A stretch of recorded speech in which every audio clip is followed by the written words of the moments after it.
Hello friends. This is Phoenix. What if? How are you all? So in this video, we will see what if Naruto was overpowered son of the Huntress. But before we start, if you want more amazing stuff like this, then be sure to subscribe to our channel and like this video. Also, if possible, share this video with your friends.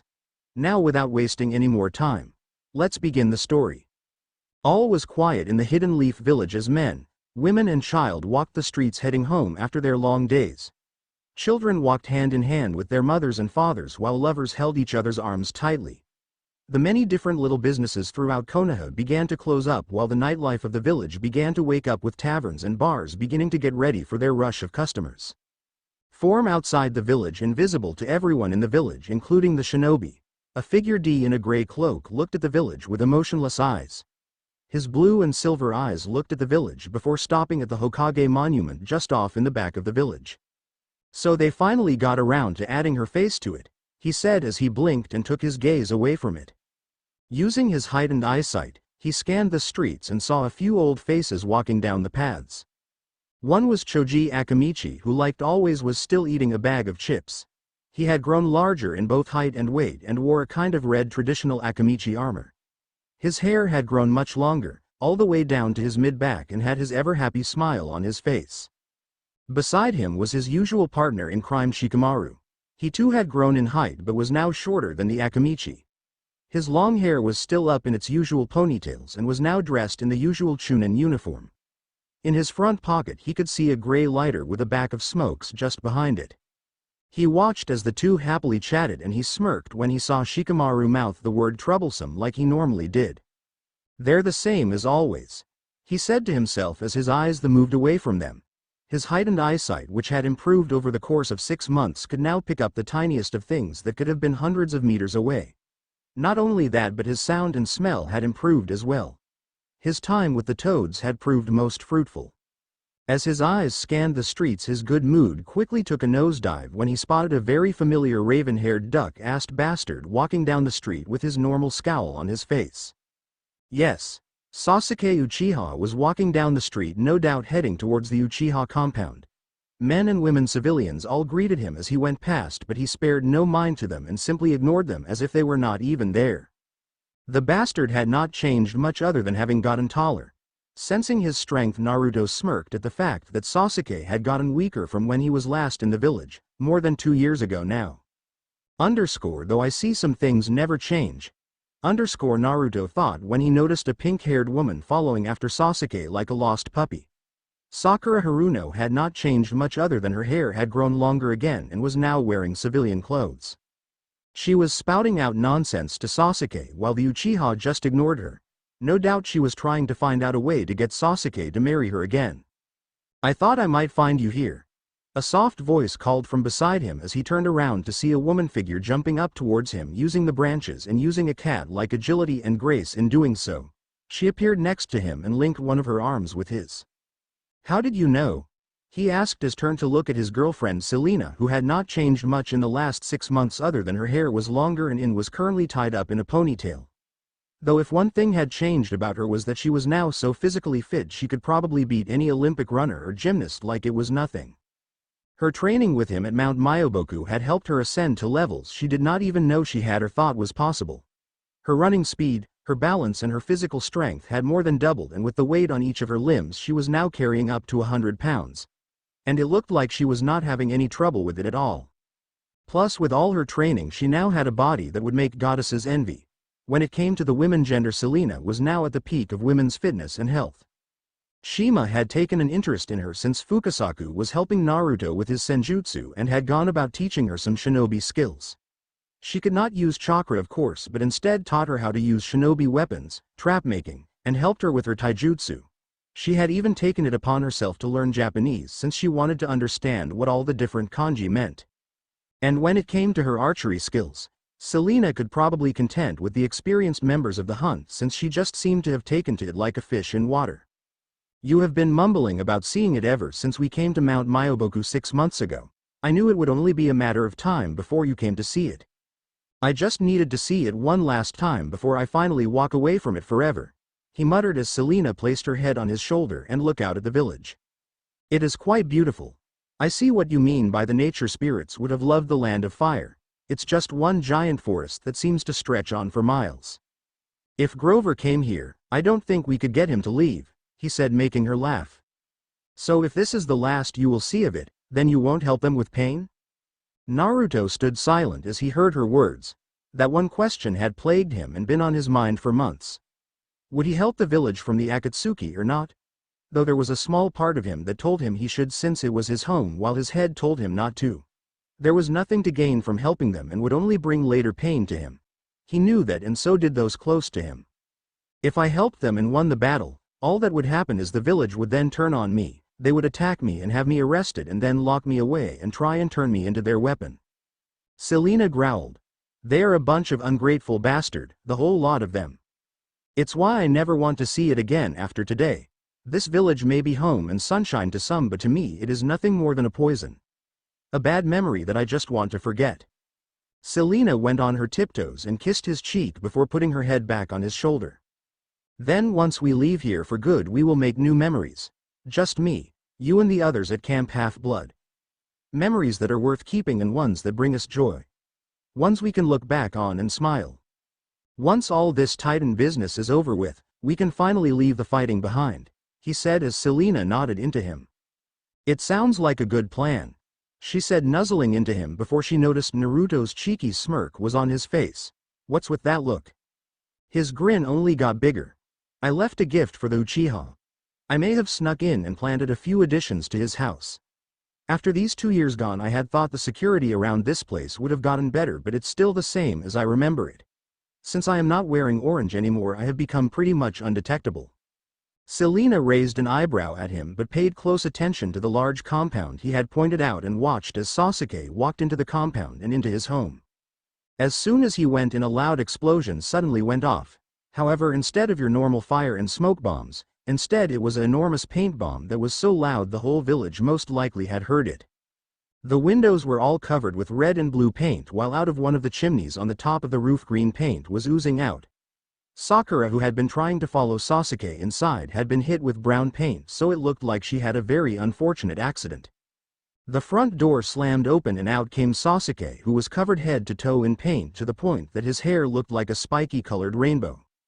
He was scowling so much and swearing so much that Naruto was having a hard time keeping his laughter in. Selena stood next to him, and while she found it funny, she had to shake her head at her boyfriend's antics. Sometimes I worry about him. I wonder if they mixed his claiming up, since his pranking skills are more like a child of Hermes. She thought as Naruto grabbed her hand while still laughing. Come on, I can sense Shinobi heading towards them. We best leave now, he said as she nodded. Naruto took one last look back and saw Sakura trying to calm Sasuke down while Sasuke was still throwing a fit and cursing whoever did that prank. It was then that Sasuke looked up in Naruto's general direction and met Naruto's eye line. When he did, Naruto stared right back with his eyes shining and glowing a little while a fox-like grin appeared on his face. When it did, Sasuke's eyes widened a little before they went murderous with rage. Come on, let's go before he blows a fuse, he said as he held onto Selena's hand tight before he made a hand sign and poofed away in a cloud of smoke, taking Selena along with him, leaving the scream sounds of Sasuke cursing Naruto's name. With Naruto and Selena Naruto and Selena reappeared on Mount Myoboku and immediately started to make their way toward Fukasaku and Shima's home. As they walked there, the toads that varied of all sizes either greeted the pair or gave them both a nod hello. Since their arrival there 6 months ago, all of the toads quickly took a shine to Naruto and Selena and most immediately saw the similarities between Naruto and his parents. They saw how familiar his personality had become, more like Minato's, but had a similar aura around him like Artemis did. One that just shouted out a bond or familiarity with nature. The toads were even very welcoming towards Selena, who was a little nervous to be around enormous toads at first but eventually got used to the company and struck up friendship with various members of the toads community. Though she might not have been a summoner, they welcomed her happily since she was tied to Naruto in a way, and it was similar to what Minato had done with Artemis all those years ago. She had quickly struck up a strong friendship with Gamatotsu, just like Naruto had with Gamakichi. The first time she saw him and met him and saw how childlike he was, she couldn't help but feel a little drawn to him and want to mother him. Of course this led to Gamatotsu happily calling her big sis, much to everyone's amusement and her delight. The other was the giant toad Gamaken after she was trying to climb one of the giant lily pads that went high in the sky with weights on but had lost her grip and had began to fall down. As she began to fall, a large, long tongue had grabbed her as she was falling and put her to safety. The tongue had belonged to Gamaken, who told her she was a little clumsy like he was. The two struck up a conversation and became friends ever since. Aside from them, she thought that Gamabunta was a big grouch who drank way too much sake. In a way she thought Gamabunta was the toad version of Dionysus. Naruto had laughed and told her not to tell Mr. D that since he would probably turn her into one just as a way of getting back at her. After a few more minutes they eventually arrived at Ma and Pa house and saw the chimney puffing smoke out of it. It immediately made both Naruto and Selena go a little green. Though they were grateful at how motherly Ma had been around them and treated them, when it came to her cooking they wanted to run for the hills. Neither enjoyed having to eat insects for breakfast, lunch and dinner almost every day. The first time Selena saw what she might have to eat for the rest of their time at Mount Myoboku, she gave a look to Naruto telling him to take her home. Though later in they were eternally grateful to Pa as he revealed they had stocked up on food for Naruto and Selena to eat since he knew full well what his wife's cooking was like and he did not envy anyone who was not a toad that had to eat it. They neared the home of Fukasaku and Shima and both noticed Fukasaku was waiting outside for them with a patient look on his face. As they got closer the old toad looked in their direction and smiled as they got closer. "Naruto, Selena, it's good that you have come. We have a guest joining us," he said, making both demigods' eyes shift up a little, wondering who would be visiting them since this was a first for the entire duration of their stay. Seeing their confused looks, Fukasaku showed them inside with both following quickly after. Once inside, Naruto's mouth grew into a bright smile as he saw his grandmother Hestia sitting at the table sipping on some tea, having a small conversation with Shima. Hestia saw them come in and smiled warmly at Naruto before getting up and making her way over towards him. "Grandma," he said as he engulfed her in a tight hug, making Hestia laugh a little at how childlike her grandson was when he was around her. "Ooh, I have missed you while you have been away. The camp is not the same anymore without you there," she said before putting him out in front of her, looking at the little changes on him. His hair was a little shorter but was as spiky as ever and he had very little baby fat anymore. Now that he was 16 he was becoming a full adult and she already knew he was going to be a very handsome young man. He had grown again and was now around 5'10" and she knew he would be growing taller within the next few years. She then turned her head and saw Selena shuffling a little in her spot since this was the first time she was properly meeting her boyfriend's grandmother. "And you must be the one that has gained my grandson's heart," she said as Selena nodded a little. "It is nice to meet you, Lady Hestia," she said as she bowed. But Hestia just laughed at the action. "My dear, there is no need to bow to me. I am not one for formalities," she said as she brought Selena in for a hug. Selena was surprised by the action but quickly returned it. When she did, she heard the hearth goddess whisper into her ear, "Thank you for being with him through this rough time. I know he could have used your support in these last few months." Selena, though surprised at first, exited the hug and gave a small smile to Hestia. "It was my pleasure." From the side, Naruto was smiling at their interaction, happy that Selena and Hestia seemed to like each other and were getting along. Though he had no doubt about it, it still worried him since he wanted Hestia to like her. "Gran, not that I don't love you being here, but why are you here?" he asked since Hestia had picked an interesting time to finally visit. He was surprised that it was during the last few days of him being on Mount Myoboku, but his gut was telling him there was another reason. Hestia smiled. "Your observation skills are still growing, I see," she said before they all sat around a table and turned her attention to the old green toad. "Fukasaku, first I would like to ask where Naruto is in his sage training," she asked as Fukasaku had a thinking look on his face and took a moment before answering. "Well, he has shown great promise and had mastered senjutsu well and very quickly, I might add. While we are still tinkering with a few little bits like how long he can last in said state, I would say he has just about finished his training. We are now just refining the edges now, so to speak." Hestia nodded and looked at Naruto with pride. "That is good. Very good. If that is the case, then it means now would be the best time to bring you back. Things at home are beginning to elevate, so to speak, and we will need Naruto more than ever." Hearing her tone, Naruto and Selena knew things back home were beginning to get worse than they had left it and wondered if Luke or Kronos had made a move against the camp or Olympus yet. What's been happening back home, Gran? Hestia took a breath before she began to speak as the others leaned in. Things have not been good, Naruto, not in the slightest. While no battles have occurred yet, the enemy's forces are beginning to build and get to a monstrous level. Over the last few months, monsters have been sighted together and not on their own like they normally would be, all gathering in secluded areas away from town and cities. Your mother and her hunters have been in multiple small-scale battles, and while there have been no deaths yet from the hunters, it is also beginning to take its toll on them, and they are getting slower and pushed back more so than ever before. It's only a matter of time until the hunters begin to dwindle. And what's worse is that Zeus is still claiming ignorance and saying that Kronos is not rising, and that is just some small-scale uprising from the monsters and a couple of demigods.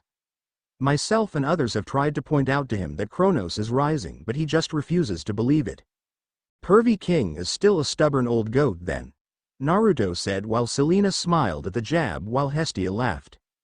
Yes, well, like Mother Rhea says, he did take after his father in that aspect, she said before patting him on the cheek. By the way, Mother Rhea says thank you and that she will want to visit very soon.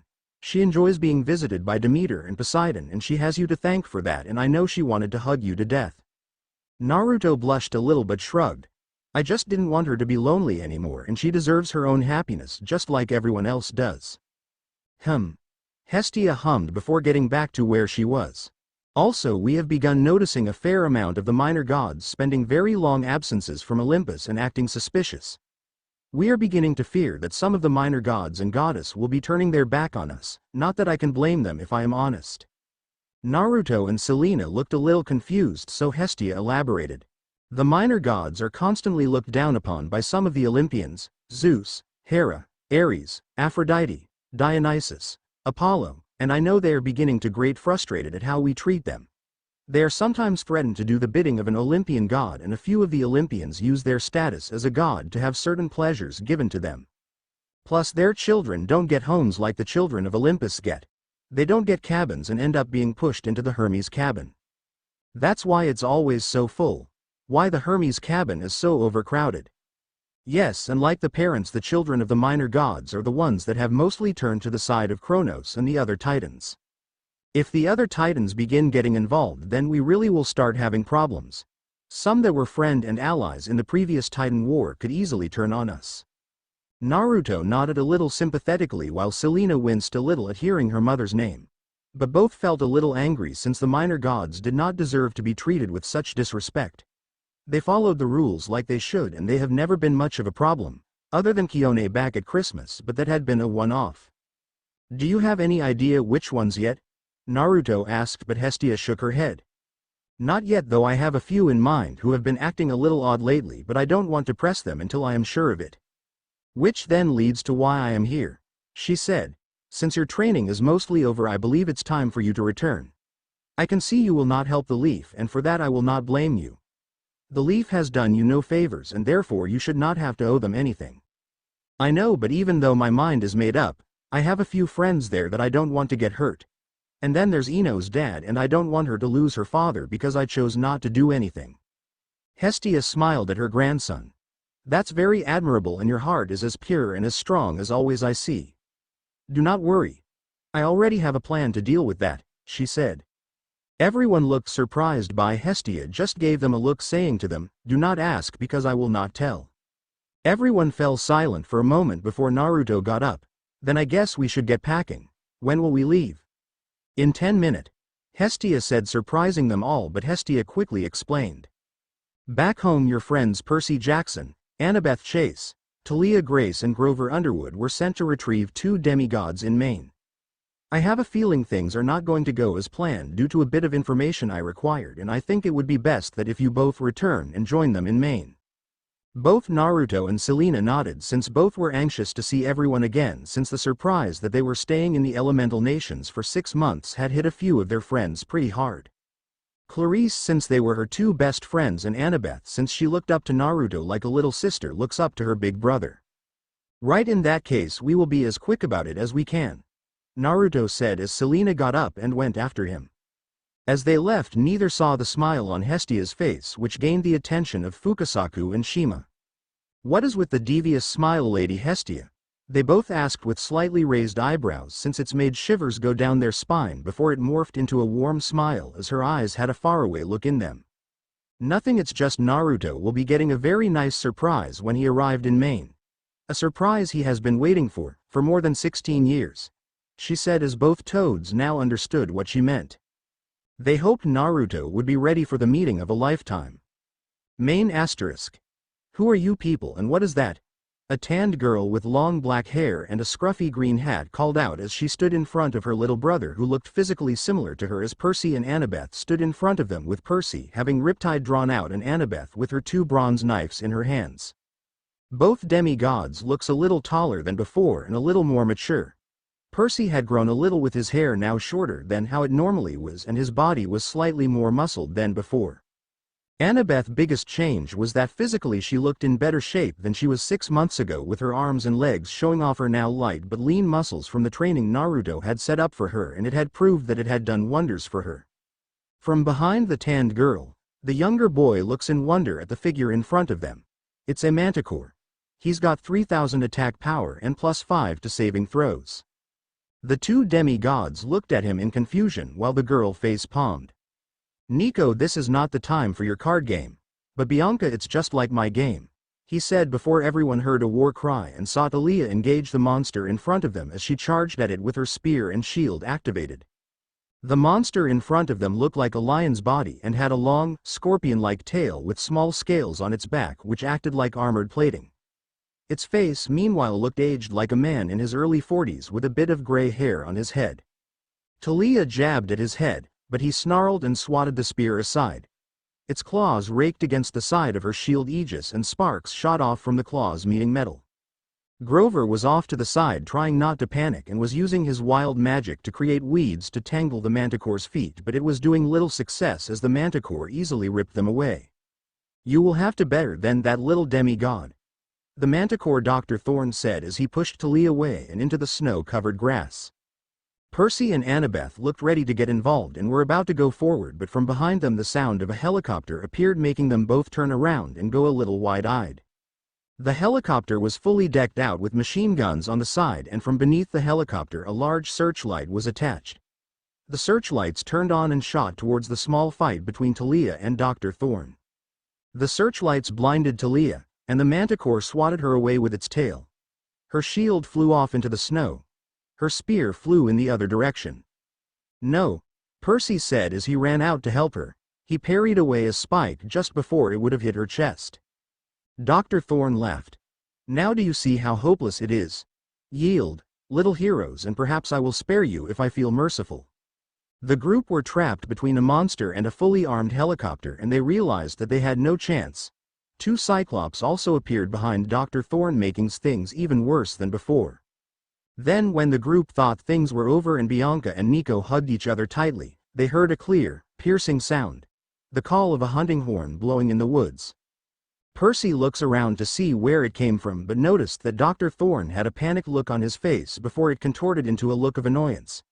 His head then turned and faced the forest to their side. When he did, so did the others, while Annabeth scowled a little, obviously knowing who was coming. From out of the forest multiple figures dressed in silver parka jackets, all equipped with bow and quivers, came out. When Percy got a good look, he noticed all of the figures coming out of the woods were girls, all varying from the age of 10 and 16, all wearing the same clothes and all with the same hateful and steeled looks on their faces. "Great, just what we needed," Annabeth muttered as Percy looked at her. "You know them?" She nodded. "The Hunters of Artemis, the ones led by Artemis, Naruto's mother." As she spoke, a silver arrow flew through the air and hit Dr. Thorne right in the shoulder, making him take a few steps back and let out a curse of pain. He then grabbed the arrow and yanked it out. One of the older archers stepped forward with her bow drawn. She was tall and graceful with coppery-colored skin. Unlike the other girls, Percy noticed she had a silver circlet braided into the top of her long dark hair, so she looked like some kind of Persian princess. "Permission to kill, my lady?" she asked as Artemis strolled out, very relaxed in her 12-year-old form. She looked towards the Manticore and Tsked in disdain. "My, To what do I owe the pleasure of meeting with Olympus's Girl Scouts? Here to sell me cookies are you? Dr. Thorne asked as all the girls glared at the hunters, and when some of them shouted curse words at him, he just laughed. I am here to hunt monsters, something you clearly are, Manticore, she said coolly before she looked at helicopter and waved her hand in front of it. It disappeared into a flock of birds and all flew away. She then nodded to Zoe, who stood next to her. Permission granted, Zoe. I would not be too sure just yet, he said tauntingly before his long tail suddenly wrapped around Talia and held her in the air in front of him. Talia, Annabeth called out as Percy grabbed her from getting too close. Percy was trying to calm Annabeth down so they could come up with a way to save Talia, but to the half-blood's surprise the hunters did not lower their bows and instead pulled back on the strings. They're still going to fire. They all thought before. To their shock the hunters still fired their silver arrows towards the Manticore. Dr. Thorne too looked surprised at the action, thinking they would not dare hurt him while he had a girl hostage, since it was common knowledge the hunters thought women were the greatest thing in the world. He guessed the hunters had become a lot colder during their many years in service to Olympus.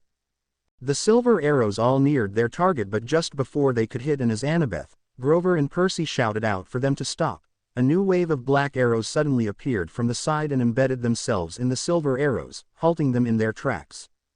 An eerie silence rang out through the giant field as the demigods all looked surprised at what just happened, while the hunters all looked murderous. Who dares stop our arrows? Who dares interrupt our hunt? Zoe called out angrily as she and the other girls all grabbed another arrow and looked ready to fire another one off. Dr. Thorne chuckled before he motioned for the two Cyclops from behind him to move forward and protect him while he attempted to try and escape with his new hostage. However, before he could, a sound rang out through the field. Everyone listened in and heard what sounded like twirling. Like something was twirling through the wind, and it was only serving to get louder and louder every second.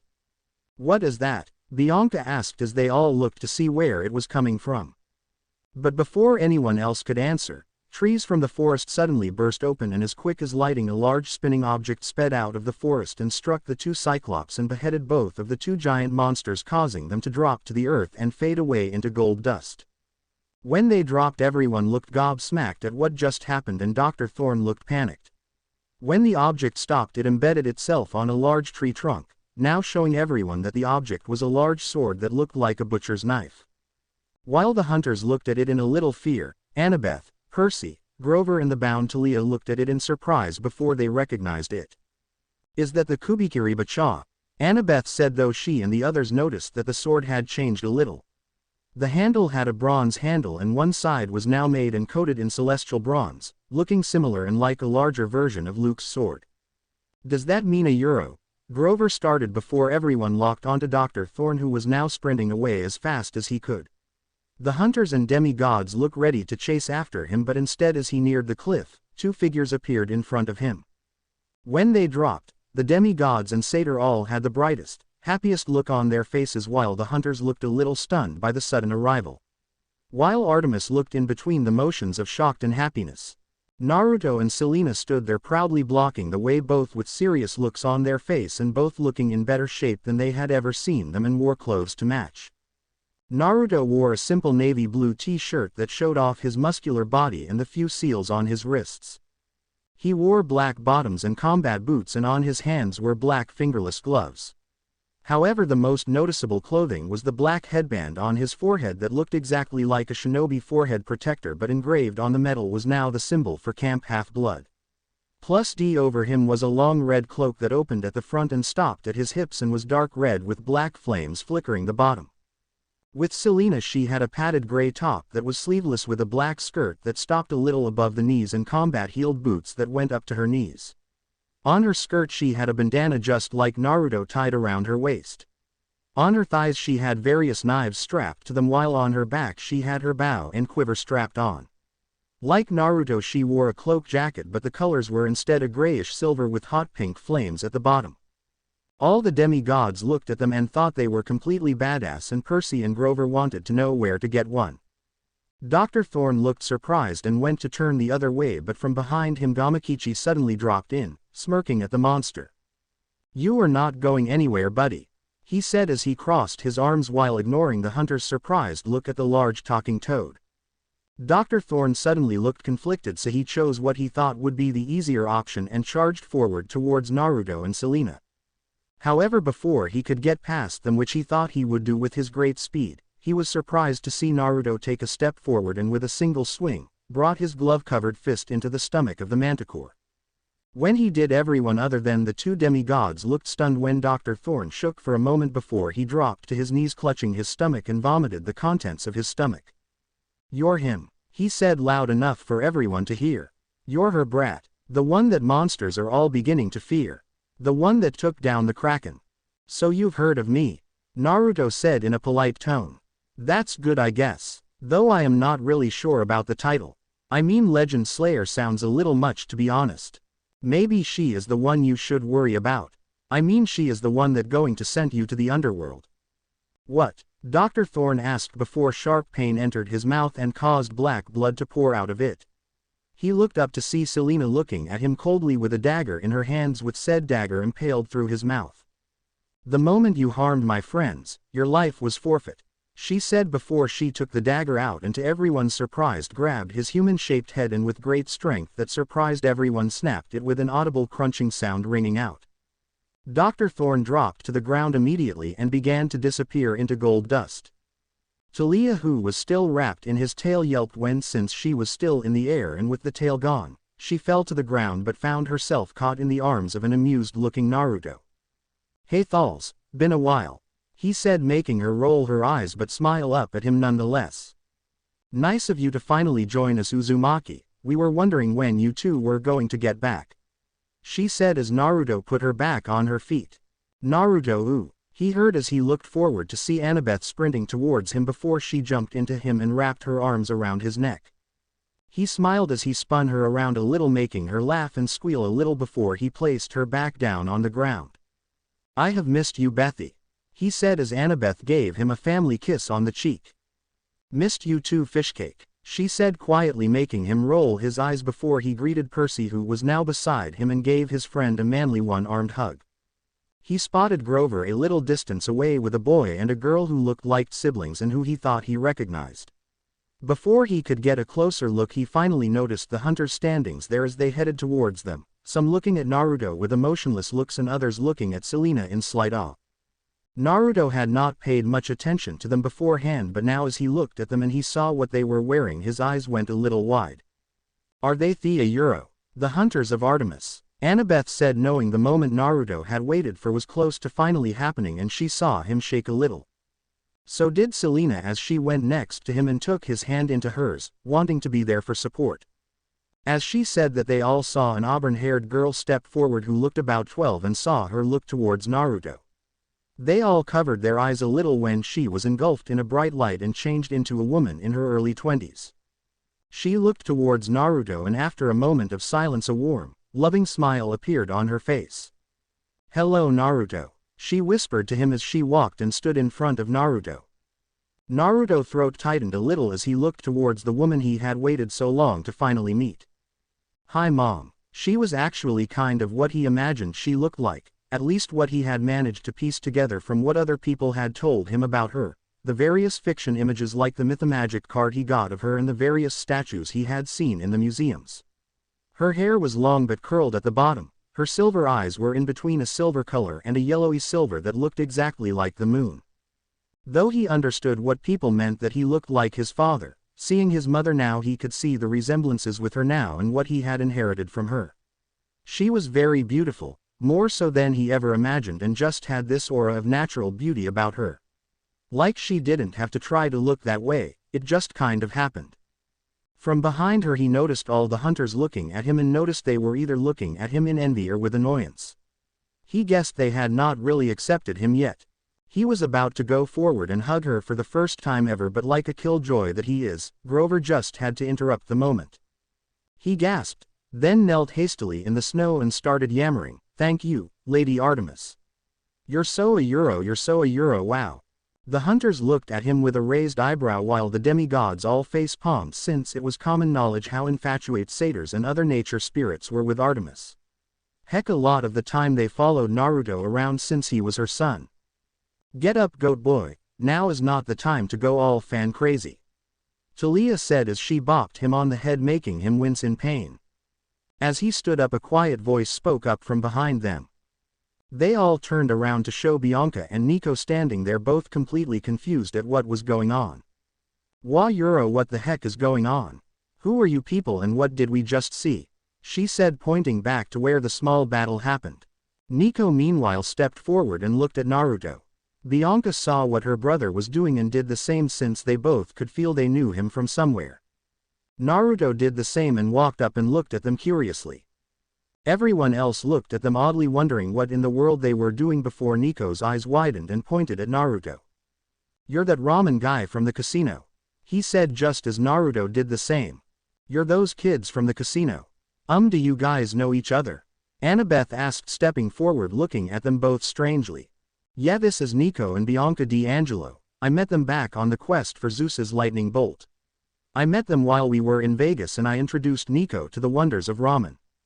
Ramen, Nico called out as he and Naruto fist pumped the air as their demigods friends sighed and shook their heads. From beside them they all noticed Bianca was looking at Naruto with a blush, as she now remembered where she had met the blonde, and many noticed the pink tinge on her cheeks and how she was twiddling her fingers in slight nerves. Selena raised an eyebrow at that, but she let it go, since Bianca would not be the last person to have a crush on her boyfriend. The hunters meanwhile eyed Naruto with a slight glare, thinking he did something unjustly to gain her affections. Bianca then shook her head out of the moment. You still have not answered what just happened. I want to know what we just saw, since what we saw should not have been possible. From the hunters' line, Zoe walked forward and got closer to Bianca while she bumped Naruto out of the way, making him go to the side with Nico still beside him. He looked at Zoe with an odd expression while the other demigods looked at her in annoyance, though the hunters were smiling at their lieutenant. Artemis sighed at her lieutenant's actions, thought since she knew Hoa Euro difficult she could be when she wanted. The better question is you asking who you and your Euro brother are, she said, though she said brother a little disdain, making Nico shrink in his spot, though a pat on the shoulder from Naruto perked him right up again.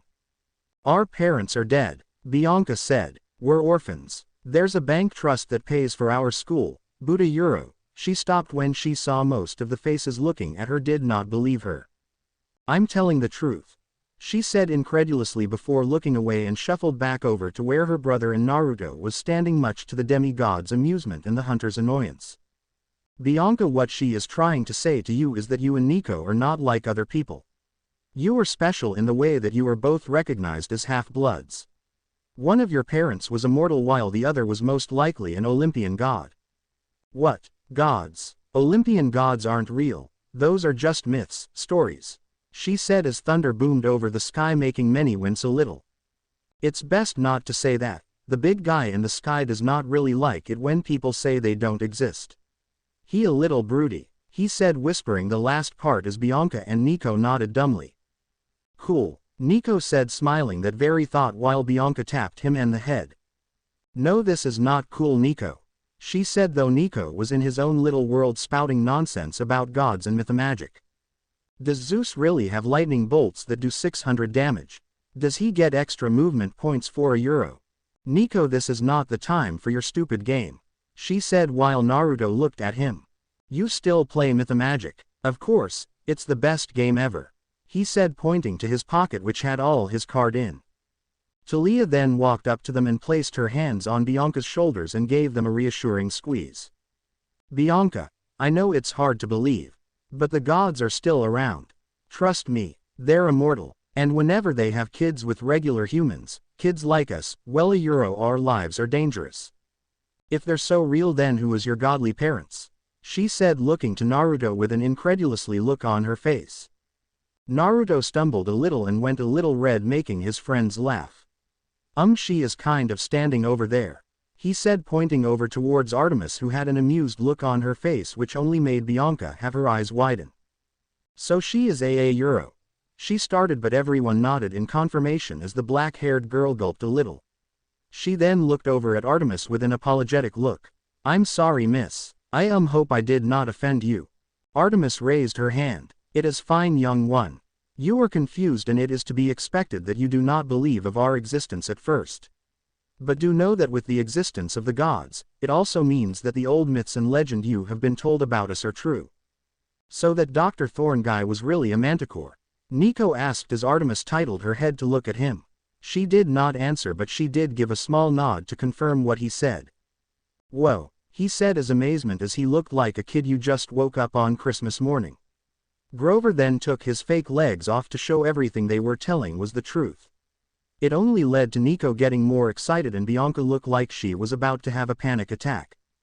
Grover, put your legs back on. Talia said, you're freaking her out. It was then that Percy walked forward with Annabeth beside him trying to give Bianca reassurance. Bianca, Percy said, we came here to help you. You and Nico need training to survive. Dr. Thorn won't be the last monster you meet. You need to come to camp. Camp? She asked a little hesitantly as Nico's ear perked up. Camp Half-Blood, he said. It's where half-bloods learn to survive and stuff. You can join us, stay there year-round if you like. That sounds awesome, Nico yelled, clearly showing the half-bloods that Nico was defiantly in. They looked to Bianca, who looked at Naruto. Would you be there? She asked quietly. I'd prefer to go somewhere with someone I actually know, she said as Naruto nodded. Yeah, I will be there and I am sure you will meet and make tons of new friends. You won't have to be on your own anymore with Nico. We can all pitch in and help with him. At camp your responsibilities will be lessened and you will be able to relax more as well as learn to defend yourself. Bianca nodded and looked fond of the idea, but Zoe stepped forward. There is another option for her instead of that, a Euro camp, she said as Talia glared at her and was about to walk up to her, but Selena beat her to it. True, there are the hunters, but unlike you she is clearly not a man-hater, she said as Zoe snorted at her. Yes, well, all you Aphrodite children are no man lovers. After all, you and your siblings spread your legs for most just like your mother. At least with you one of her kids have use, Zoe said as the hunter all agreed with her statement and Artemis could feel a headache coming along. You leave my mother out of this, and just for the record, why would I want to do that when I have a boyfriend who loves me, and while my siblings may be a little Euro soft, it does not make them useless. It's more than what you have, Selena said as Zoe looked ready to blow as her fingers traced along her hunting knives while Selena did the same with her dagger. Before anything could happen, Naruto stepped forward and got in the middle of them to stop them from duking it out. The last thing we need is you two to start fighting, and if you have not noticed, this is Bianca's choice on where she wants to go. Don't you think we should ask her what she wants to go, since it's her decision? Let my mom explain it to her. I am sure she could be better at explain the pros and cons than we will be, he said. He looked over to Artemis, who gave him a small nod and a grateful smile at diffusing the situation. Zoe eyed him curiously before turning away. Very well, I can agree to that. As can I, Selena said as she wrapped one of her arms though one of Naruto's. Zoe stood back in line but glared at both Talia and Selena, who happily glared back at her. We've burdened these children enough, Artemis announced as she tried to get everything back into order. Zoe, we will rest here for a few hours. Raise the tents, treat the wounded, retrieve our guests' belongings from the school. Zoe nodded and began to walk away with the other hunters. Yes, my lady. Bianca, like my son said, I will explain it to you. Come with me and we will have a small chat. Bianca nodded and went with Artemis whilst Naruto looked on. He knew his mother had her duties, and while he was glad she looked happy to see him, he hoped at some point they could actually have a talk. You okay? Selena asked Naruto as she saw him look towards Artemis and Bianca with a faraway look on his face. I'm fine. He gulped and he swept his hand through his hair. It's just weird to think that I am actually looking at her after all this time. It's not how I imagined we would meet for the first time, but I can live with it. Well, I am sure you two will have a sit down at some point during the evening, since she looks eager to speak to you. Just have to be a little patient, she said as she leaned into him. I guess, he said before he felt another hand grab him and led him towards the camp. Annabeth was dragging him away whilst having a happy look on her face. Come on, you need to tell me everything you did back at Mount Myoboku. I want all the details, she said as Naruto sighed but had a feeling she would be asking. Percy, Talia, Nico, Grover and Selena followed after them as Talia wanted to see just how strong Naruto and Selena had become in their time away. With Artemis and Bianca. This is far enough, Artemis said as she stopped beside the other side of the field, away from prying eyes and ears as Bianca stopped and shuffled where she was standing. You need not be afraid of me, young one. I will not harm you unless you give me reason to, she said. Sorry, it's just a euro. I never imagined I would actually be talking to a real-life goddess, Bianca said as she swept away a strand of hair. It's fine. I understand today has been long and stressful for you and your brother, so I will keep this explanation short so we can quickly go to my camp. Though your brother only has the choice to go to Camp Half-Blood, you on the other hand have a second choice. That choice being you can join my hunters and will travel with us through the world, go on adventures and be free of responsibilities. You will gain eternal youth and will live for many decades, centuries, perhaps even longer. You will be shown how to defend yourself and how to take care of yourself without the aid of men. Bianca nodded, and she had to admit it did sound amazing but a little too good to be true, like there had to be some kind of catch.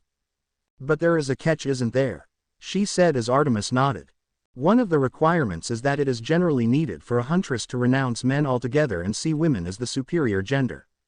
Also, you would have to swear off romantic love for the rest of your life. Once you are in the hunters, it will be very difficult to leave, and breaking the rules that are set in place is reprimanded greatly. So I would not see Nico again? She asked, since it did not sit well with her having to just leave suddenly and leave Nico all alone. Artemis shook her head. You would see him on the rare occasions that we visit Camp Half-Blood, but otherwise no, you would not see or contact him, she said, and immediately the goddess could see the afflicted look on Bianca's face, and something inside of her already told her what the answer would be. Leave Nico behind. I couldn't just abandon him like that. I'm his only family. She thought. Plus Naruto said we would make tons of new friends at camp and that it would become a nice new home for us.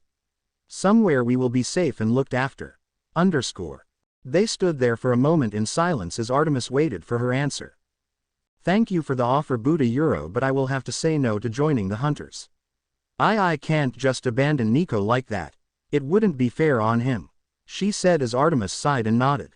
Very well. It is very loyal of you to stick with family than your own wants, something I value greatly. While I may not be pleased with the decision, I will respect it, and I will tell the other girls to respect your decision. Thank you, Bianca said as they began walking back to the camp. As they walked, Bianca inadvertently blurted out what was on her mind, which gained Artemis's attention. How are you leader of a group of eternal maidens when you are not one yourself? She asked before she placed her hand over her mouth in shock at what she just said. Artemis raised an eyebrow at her. Bianca scolded herself for asking such a question, but she couldn't help it. Her curiosity was getting the better of her. Artemis was known as the maiden goddess, and yet here she was with a son. That is an interesting question, and one not many have dared to ask me. But I commend you for your honesty for asking. However, it is best I speak with my son first, since he will be wanting similar answers. Wait, you mean this is the first time he is meeting you? She asked, surprised that she was part of one of Naruto's big life events, though Artemis did not answer, and they walked the rest of the way in silence. With demigods. Naruto sat beside Selena as Selena spoke with Annabeth and Talia about her time on Mount Myoboku and how about her 6-month-long training period with Shima and the Toads. Percy and Grover were sitting with Nico as the younger boy was showing them his mythomagic cards as well as asking them all kinds of questions about the camp and the gods. So there is a cabin for each god or goddess? Nico asked as Percy nodded. 12 cabins for the children of the 12 Olympians.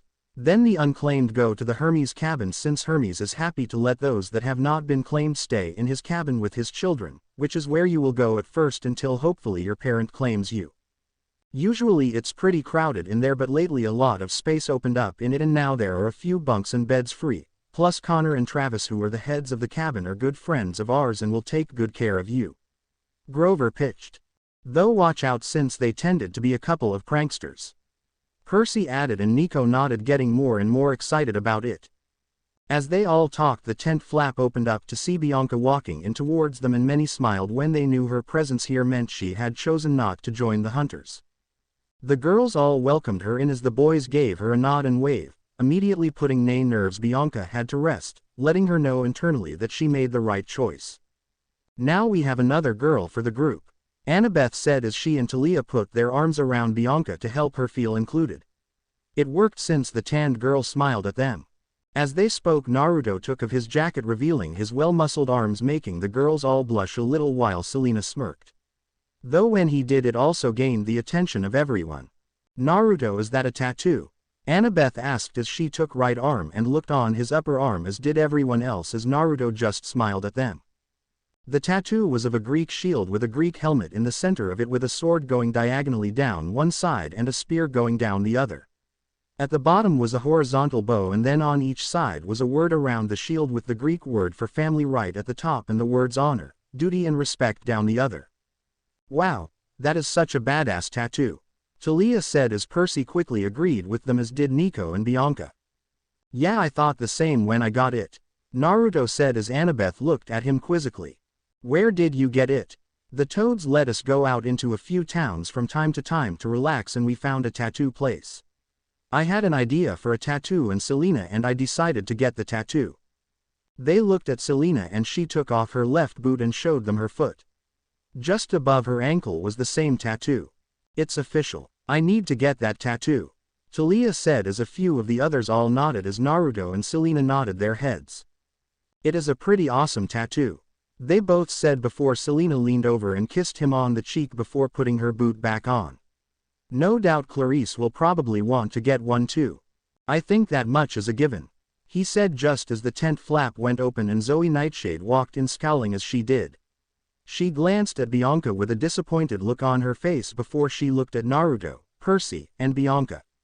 "My mistress would like to see you, so get up and start moving," she said before she stormed out. "She's a ray of sunshine," Talia said as the three got up and followed after Zoe. They trekked through the hunter's campsite, with Naruto now wearing his jacket again but with the sleeves a little rolled up. As they walked, they saw the hunters just sort of stared at them as if trying to figure them out, Naruto mostly. When they looked at Bianca, as was looks of disappointment, whilst Percy ended up just getting glares. "They don't look too pleased to see us, do they?" Percy whispered to Naruto, who just shrugged. "They are technically man-haters, so it's to be expected." "Yeah, but you think they would cut you some slack, as least since Artemis is your mom." "I guess, but to be honest, I was never expecting much from them anyway. One of the two I met on the Light Bolt quest was rather antagonistic towards me." Before they could continue to speak, they ended up at the main tent where Artemis was currently residing in. Zoe motioned for them to follow as she went inside, and they quickly followed after them. The inside of tent was warm, with multiple furs decorating the room. Silk rugs and pillows covered the floor. In the center, a golden brazier of fire seemed to burn without fuel or smoke. Behind the goddess, on a polished oak display stand, was her huge silver bow, carved to resemble gazelle horns. Artemis was sitting on a wooden throne with a large deer with its head happily lying on her lap, and said goddess was still in her adult form. Zoe walked towards her and stood next to her throne with her ever serious look on her face. The three demigods took a seat on some cushions that were laid out in front of her and began making themselves comfortable. "You must forgive my hunters if they do not welcome you," Artemis said as she looked at Percy before looking a little sadly at Naruto. "It is very rare that we would have boys in this camp. Boys are usually forbidden to have any contact with the hunters. The last one to see this camp a Euro," she looked at Zoe. "Which one was it?" "That boy in Colorado," Zoe said. "You turned him into a jackalope." "Ah, yes," Artemis nodded, satisfied. "What happened to him?" Naruto blurted out, getting everyone's attention. "To the boy that was turned into a jackalope. Was he turned back or was he left like that?" "He was left like that. Pity, since we could not hunt him. He interrupted our hunt with that loud mouth of his," Zoa said before Artemis could speak. Naruto raised his eyebrow at the copper-skinned girl before he looked towards his mother. "Please turn him back." "Excuse me," Artemis said, a little surprised as Percy and Bianca looked at him in shock while Zoa looked at him angrily. "If that is the only reason you did that to him, then he did not deserve that to be done to him. His family is probably sick with worry and he should be turned back to normal."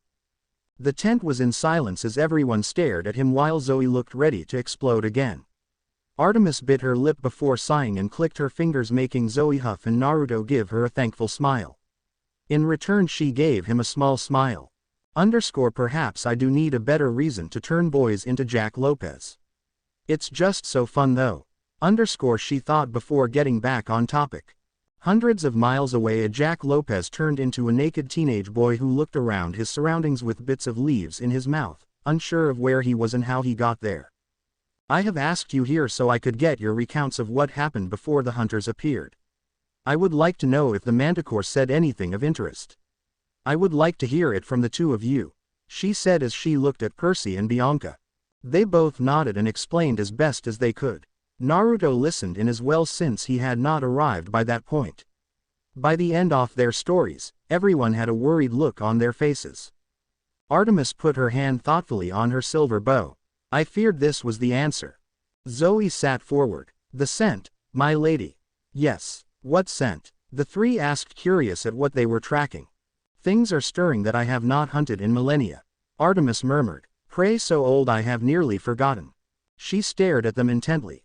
We came here tonight sensing the Manticore, but he was not the one I seek. Tell me again, exactly what Dr. Thorne said. I hate middle school dances. Percy said, making some of the shake their heads. I think she means after that, Percy. Naruto said. Oh right, well Euro. He said somebody called the general was going to explain things to me and that he was preparing for something. He said as Naruto noticed that Zoe's face went pale and scared at the name, making him wonder just who this general person was. Whoever it was, it had her spooked. That's right, and then he said something about the great stirring pot and that soon we shall have the most important monster of all Euro, the one that shall bring about the downfall of Olympus. Artemis sat as still as a statue. I have been too slow in seeing what has been in front of me the entire time. I must hunt down this monster immediately. Zoe looked like she was trying very hard not to be afraid, but she nodded. We will leave right away, my lady. No, Zoe, I must do this alone. But, Artemisa Euro. This task is too dangerous even for the hunters. You know where I must start my search. You cannot go there with me. I will find this creature. Artemis vowed, and I shall bring it back to Olympus by winter solstice. It will be all the proof I need to convince the council of the gods of how much danger we are in. She then looked at three of them. Please make sure my hunters get to the camp safely. They will be traveling with you back to Camp Half-Blood where they will be remaining until I come collect them. What? Zoe blurted out. But, Artemis, we hate that place. The last time we stayed there. Yes, I know, Artemis said. But I'm sure Dionysus will not hold a grudge just because of a little, misunderstanding. It's your right to use cabin 8 whenever you are in need. Besides, I hear they rebuilt the cabins you burned down. Fine, Zoe gritted out before pointing to Naruto. But he cannot stay in there while we stay at the camp. He will need to move out. Wait a minute, Percy said, standing up. You can't do that. He is Artemis's flesh and blood. If anyone has the right to go into that cabin, it's Naruto. Zoe, that is unfair. Naruto has just as much right as the hunters do. Artemis said, looking at her lieutenant sternly, but Naruto then voiced his say. It's fine, he said, getting their attention. I can pack some of my stuff from my room and stay in one of the others' room. I'm sure the Hermes cabin won't mind me bunking there for a few nights. I'm okay with it. I don't want any problems to break out because of me. Zoe looked at him before nodding slightly before she left the tent as Artemis remained and again looked at Naruto with a sorry glance. You may all go back to your tent and get some rest, she said as they all stood up, but quickly she spoke up again. Naruto, please stay. Naruto looked up and saw his mother's pleading glance and nodded his head. I'll see you guys later, he said as Percy and Bianca nodded at him before they walked out of the tent. When they left, the tent flap closed behind them and it went into silence, the only sound being the flickers of the fire. Naruto stood there not really knowing what to say as his mother stood from her chair and slowly made her way towards him. Each step she took felt like long and lengthy as she avoided the fire. Her eyes never left Naruto's and Naruto could now see how much love she was showing in them at this moment in time. She stopped in front of him with her being a few inches shorter than he was and took off her gloves. She lifted both of her hands and placed them on Naruto's cheeks as Naruto noticed silent and steady tears now making their way down her cheeks. As soon as he saw her tears, his own began gathering in his eyes and pouring down his cheeks. They stood there silently for a few moments just looking at each other before Artemis said, "My baby is so grown up." Naruto let out a small sob, laugh, and as quick as lightning he wrapped his arms around his mother as tight as he could and buried his head in her neck, and he began letting out the years of emotions that had built up when it came to his mother. Artemis did the same thing as she tightly wrapped her arms around her son, as if she was never going to let him go again and she was going to keep him at her side for the rest of time. My baby boy," she kept repeating as she kissed his head rapidly, trying to show him as much motherly love as she could. "I have wanted to meet you so much," he said, trying to get himself under control but was failing at it. "Everyone always told me back in the leaf that you never wanted me, that my own mother saw me as a disappointment and some demon freak. I have never had a mom before and I don't know how I should act around you." "SSSHHHH," she said, getting her own sobs under control. "I could never think that. Never ever. You are my baby boy and how I wish I could have taken you with me. Leaving you in the leaf was a mistake. But it will not be one I will ever make with you ever again. You are with me now. You are where you belong." Naruto happily smiled as he and Artemis embraced each other, and when he leaned out to show his happy smile, Artemis couldn't help but smile as well. "You have your father's smile," she said in joy. "Yeah, everyone tells me I look a lot like Dad, but that I have a couple of features that I got from you," he said as Artemis played with the auburn streak in his hair. "I have so many things I want to ask you. So many things I want to know." Artemis smiled at him before she linked her arm through his as they both wiped away their tear marks. "This time until tomorrow morning will be ours. I want to know all about your life as well, and I want all the details, but let's go somewhere more private." Naruto nodded and they were engulfed in a bright light before they disappeared from the tent. They then reappeared on top of a hill few couple of miles away from the camp. Artemis led him to a certain spot before they both sat down beside each other, happy to finally be in the presence of one another. "Your grandma said you always wanted to stargaze with me, and that just happened to be one of my favorite pastimes," she said as Naruto smiled happily at her. "Come, look at the stars with me as we talk," she said as they both leaned back, never unlinking their arms as they shifted around a little to get comfy. "So what would you like to ask me?" she asked as Naruto chuckled and took a moment to think, since there were millions of things he wanted to ask and talk to her about. But he quickly settled for the one that had been on his mind for some time now, and he hoped his mom did not get too embarrassed when he asked it. "Well, I have always wanted to know," he said. Artemis leaned in a little. "How did you and Dad fall in love?" Artemis looked surprised before she blushed like a tomato that made Naruto laugh a little. "Naruto, you can't ask me that," she said, a little embarrassed. "But I really want to know. My dad must have been quite a character if he managed to get the biggest man-hater in the world to fall in love with him. Otherwise I wouldn't be here. Oh, trust me, your father was a character. He was my true love as well as the biggest pain in the ass," she said as Naruto laughed at the description. "All right, it was like this," she started as Naruto leaned in. "We met during my first to trip the elemental nations. I was nearby the village when we met and he got rid of some bandits for me. He took me to the Leaf Village and showed me where I could stay. I thanked him, but he kept coming back every day to show me around and it was getting on my nerves," she said as Naruto tried not to laugh. "On more than one occasion I threatened to put an arrow in his ass. But the more time I spent with him, the more Minato began to grow on me and the more I began to enjoy his company. Then he asked me out on a date. Normally I would have said no immediately, but he had proved to me that he was not like other men I had met, and will admit that I was curious to what a date was like since I had never been on one before. He took me on top of the Hokage monument and had prepared a simple picnic where we could eat and watch the sunset across the village. It was very magical, and I think that was when I started having feelings for him. We then became a couple about a week after that, when we shared our first kiss. After that we were together for almost a year before I found out I was carrying you," she said as she flicked his nose. "Did Dada Euro love me?" he asked as Artemis gave him a sad smile and stroked his cheek. "He did. He was so happy when he found out he was going to be a father, and he was so protective of me while I was carrying you. He went almost everywhere I went with you and happily put off his duties as Hokage when I had my checkups with you. Together in the house we lived in we had decorated your nursery together with gray walls that were almost silver-like, and your crib would have been right in the middle so that when the moon was high in the sky I could look down on you and make sure you were okay. So you would have left then? After I was born? He asked sadly as she nodded.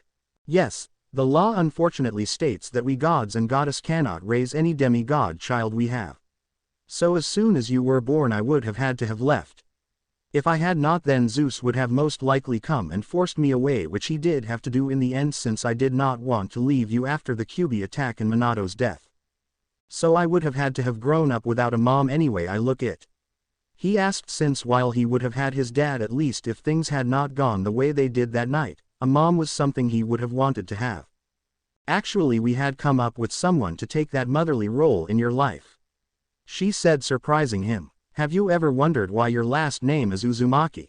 Naruto blinked for a moment and thought it over, and now that she mentioned it, he did always wonder where Uzumaki had come from. Why do I have that as my last name? Well, you see, before me and your father was together he was in a previous relationship with a woman called Kushina Uzumaki. She and your father had known each other since their academy days, and your father had even saved her from a kidnap attempt. They were together for about a year before they called it off since things just were not really working out for each other, but they remained friends since they were each other's first love. Kushina and I became friends since she was a very strong woman in her own right and enjoyed putting men in their place, especially your father. When she found out who I was and that I was carrying you, it was decided that when I left, she would take over as the mother in your life and be the mother that you always deserved. She and Minato were more than happy to do so since they remained close to one another. In fact, though most believe it was Jiraiya that gave you your name, it was actually Kushina since she liked the name and thought it fit. Kushina Uzumaki. He thought, trying to see if he recognized the name, but he could never recall ever meeting or being told about a Kushina Uzumaki ever. This was the first time hearing it. What happened to her? He asked since he never knew her. He guessed something must have happened to her. She died the night of the attack. You see, before you, Kushina was in fact the Jinchuriki of the nine-tailed fox. She said, making him look at her in shock. It might be why she was so happy to the notion of being your mother figure, since the only time a seal is weak is when a Jinchuriki is in childbirth. Because of that fact, the councils wanted to make sure Kushina never had children since they feared the QB could break free. So they took her chance to be a mother away. He said angrily as she nodded. But if she was the Jinchuriki, then how did the QB get released? Artemis frowned and looked up at the sky. I don't know all the details since when the attack happened I was weak after just giving birth and so tired that I ended up unconscious about halfway through it. But from what I was told, a man kidnapped Kushina as she made her way to the hospital to be with me during your birth in an orange mask. We can only guess he then ripped the QB from her and she must have died in the process, but again I do not know the full story. I only found out about her death the next day. Who was the man in the mask? Artemis shook her head. I don't know who he was, but whatever reason he had to attack the leaf, your father managed to defeat him and end him before he could cause any more damage. Naruto nodded and just lay there looking up at the sky, and he thought over the new information he was given and would probably tell Selena all about it later on. A man in an orange mask. I wonder who he was. The mother-son duo lapsed into silence as they enjoyed each other's company and simply sat staring up at the sky. The night was beginning to get colder, not that either felt it, and they were beside each other still with an arm linked with one another's. So the Huntress a Euro, Naruto said, and Artemis looked over at him. They are a little intense. Artemis frowned but nodded. Yes, the girls have had difficulty adapting to the news of you being here. While some of the younger hunters are fine with it, my older ones are having a hard time accepting it. So I guess that girl Zoe is one of the older ones then. I know Zoe can be a little a Euro. Intense like you put it, but she has more reason than any not to trust her like men in general. She has had over 2,000 years to build her hate for men, and it is almost resolute. She is the one that I have always been most worried with you meeting. Yeah, I can see why. She does not seem to like me in the slightest. Artemis sighed and scooted ever closer to her son. You just need to give her and the other hunters some time. They will accept you in time, but you need to be patient. I hope so. I mean, they are my family in a way, and in some weird way I guess they would be my sisters since you take them and give them a home, right? he asked as Artemis practically beamed at him when he called them his sisters. I hope they can accept that, which I am sure they will. I know deep down I think they would like to be able to call you brother. He nodded. Before it was Artemis who now asked a question. So this daughter of Aphrodite you area Euro dating? She said as he nervously chuckled. Yeah Selena, she is pretty great huh? Well I suppose though, are you sure she is the right one for you? She asked as he sighed a little. Mom, I really care about Selena and I do love her just like she loves me. Besides, Grandma Hestia likes her. Whether your grandmother likes her or not, I know for a fact that children of Aphrodite tend to take after their mother. They play with people's feelings and they break hearts. I do not want to see this girl play with yours. She won't, Mom. She is not like other children of Aphrodite. She is trying to distance herself from those kinds of thoughts, and since then she has become a very strong person. Lady Shima did teach her while we were on Mount Myoboku, and as you saw she handled that Manticore pretty easily. What about Athena's daughter? Could some spark not be there? She said since she wanted her son to be with a girl that she liked, thought was respectful and more important was worthy of her son. She was not going to let just some ordinary tramp take her son's heart. You know, Annabeth's like my sister. It would be too weird. Artemis huffed a little before nodding. Yes, well, nevertheless I will be keeping my eye on that girl, she said before Naruto shrugged. The rest of the evening was spent with the two just casually talking and catching up, with Naruto telling Artemis all about his last 2 years in this world while Artemis told him about some of her adventures she had with the hunt. Neither paid much attention to what the time was and neither really cared. They just enjoyed the first really time they had spent together in a very long time. Eventually, before it struck midnight, Artemis teleported them back to her tent and made a second bed beside her for Naruto to sleep in, since she wanted her son beside her for at least one night. Most 16-year-olds would have found it odd and had said no, but Naruto could care less and he happily changed into some sleepwear his mother gave him and got into bed. Artemis got in the bed beside his and immediately grasped his hand into her as they settled for the night to go to sleep. Naruto closed his eyes and began to feel himself drift off. Naruto. He opened his eyes to see his mother's eyes staring at him and watched them narrow at him. Yes, Mom. Naruto stood patiently with a small smile on his face as he stood beside Artemis as they and the hunters and demigods all stood on top of a nearby hill as they waited for dawn to arrive. It was colder and darker than it usually was, proving that winter was in full effect in the cold December morning as everyone was wrapped up warmly in their jackets, making sure they fully zipped up to prevent getting sick. On his left was Selena, who had her arm entwined with his, and then the other demigods along with Grover standing behind them. Beside Artemis were Zoe and the rest of hunters. The hunters had managed to put the camp away and take it all down as quick as they had put it up. It was rather impressive at how quick and efficient they had worked, once again proving why the monsters were known to greatly fear them. From behind him, Naruto could hear Talia, Percy and Grover talking to one another in hushed voices. He scratched the back of his head, happy the lump his mother had given him last night had gone. Artemis had been less than pleased about the tattoo and had chased him all over the tent before she finally got him and tried to get rid of it, but Naruto gets squirming and getting out of her hold. Though she eventually let it go, she still gave him a good mother-size bonk on the head. The last time the hunters visited camp, it didn't go well. Normally the campers tend to just leave them be, but the hunters get bored quickly and they tend to pick fights when they can. They're always trying to show they are the top dogs.